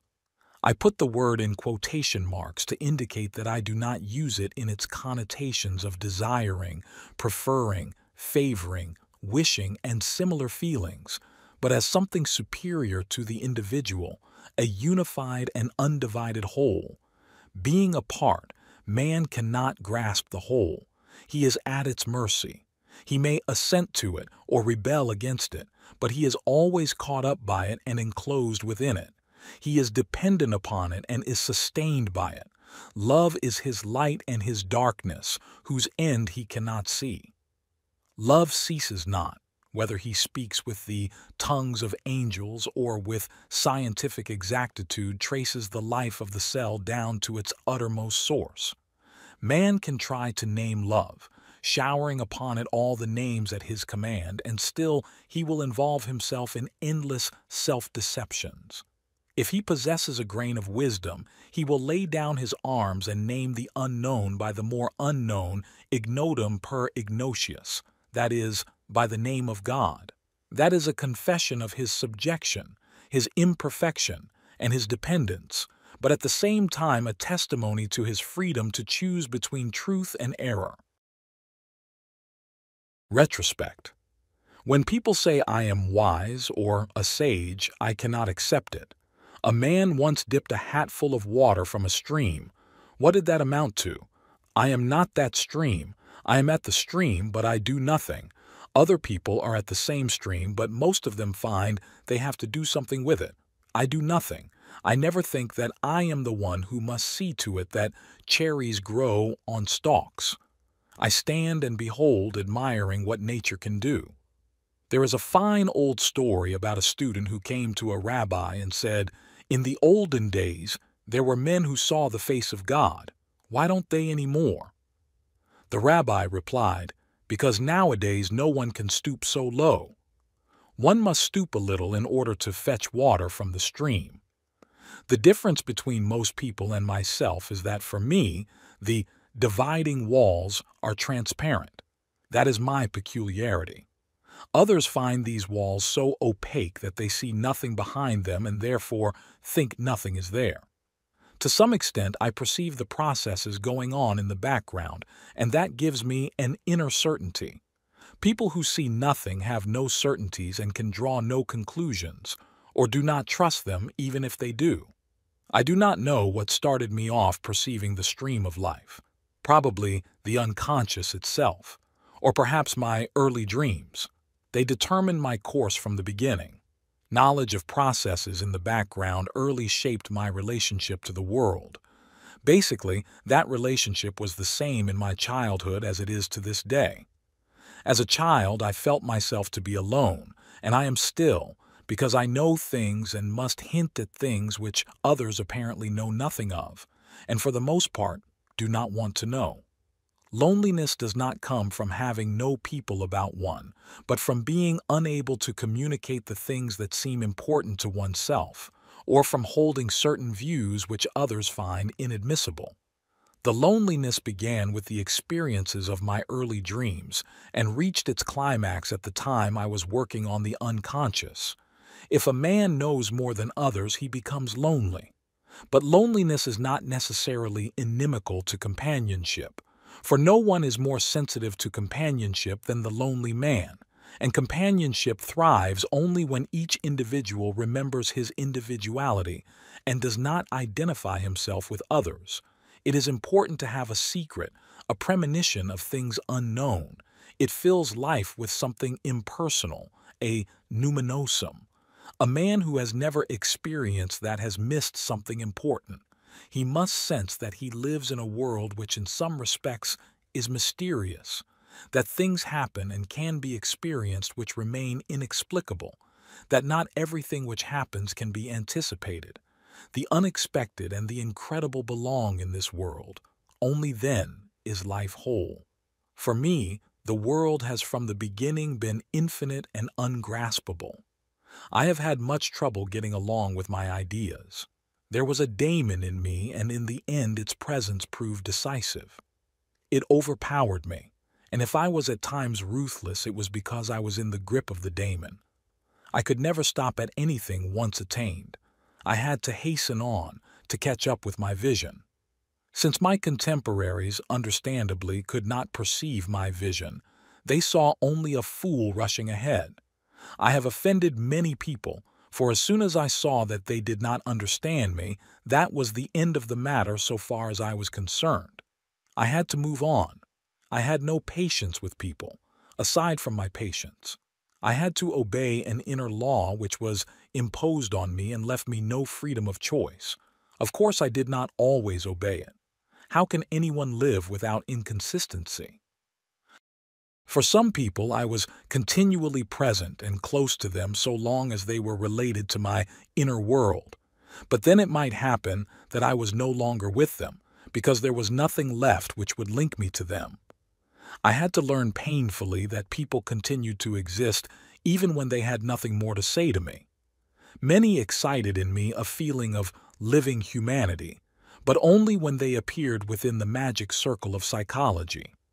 Next moment, when the spotlight cast its beam elsewhere, there was nothing to be seen. I was able to become intensely interested in many people, but as soon as I had seen through them, the magic was gone. In this way, I made many enemies. A creative person has little power over his own life. He is not free.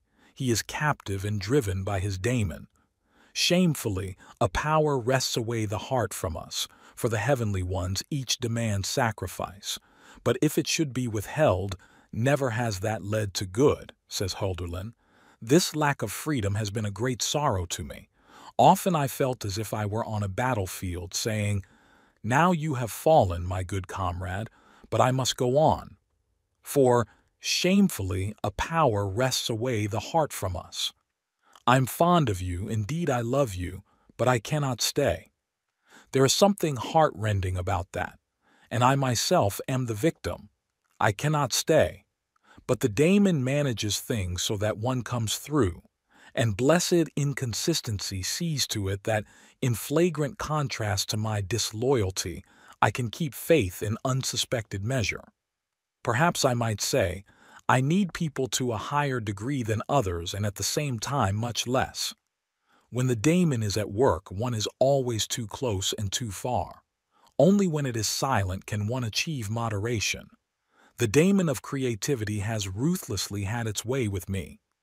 The ordinary undertakings I planned usually had the worst of it, though not always and not everywhere. By way of compensation, I think, I am conservative to the bone. I fill my pipe from my grandfather's tobacco jar and still keep his alpenstock, topped with a chamois horn, which he brought back from Pontresina after having been one of the first guests at that newly opened kurort. I am satisfied with the course my life has taken. It has been bountiful and has given me a great deal.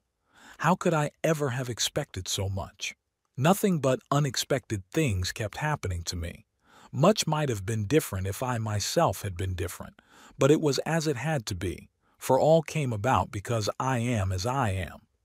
Many things worked out as I planned them to, but that did not always prove of benefit to me. But almost everything developed naturally and by destiny.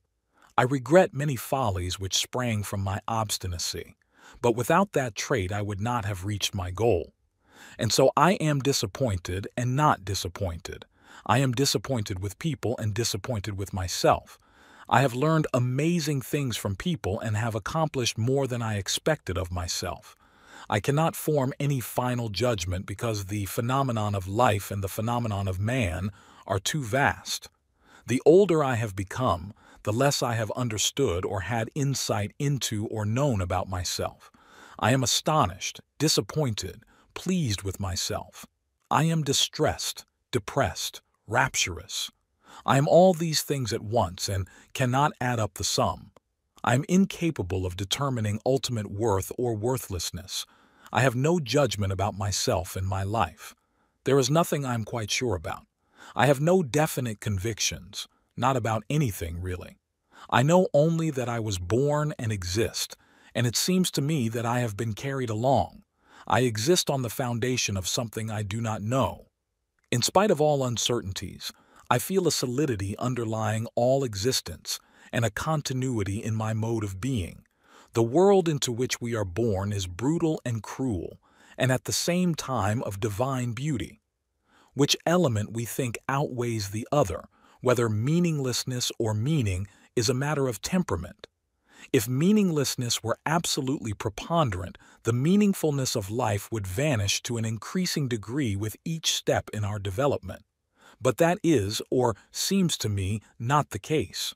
Probably, as in all metaphysical questions, both are true. Life is, or has, meaning and meaninglessness. I cherish the anxious hope that meaning will preponderate and win the battle. When Lao Tzu says, "All are clear, I alone am clouded," he is expressing what I now feel in advanced old age. Lao Tzu is the example of a man with superior insight, who has seen and experienced worth and worthlessness, and who at the end of his life desires to return into his own being, into the eternal, unknowable meaning. The archetype of the old man who has seen enough is eternally true. At every level of intelligence this type appears, and its lineaments are always the same, whether it be an old peasant or a great philosopher like Lao Tzu. This is old age and a limitation, yet there is so much that fills me: plants, animals, clouds, day and night, and the eternal in man. The more uncertain I have felt about myself, the more there has grown up in me a feeling of kinship with all things. In fact, it seems to me as if that alienation which so long separated me from the world has become transferred into my own inner world, and has revealed to me an unexpected unfamiliarity with myself.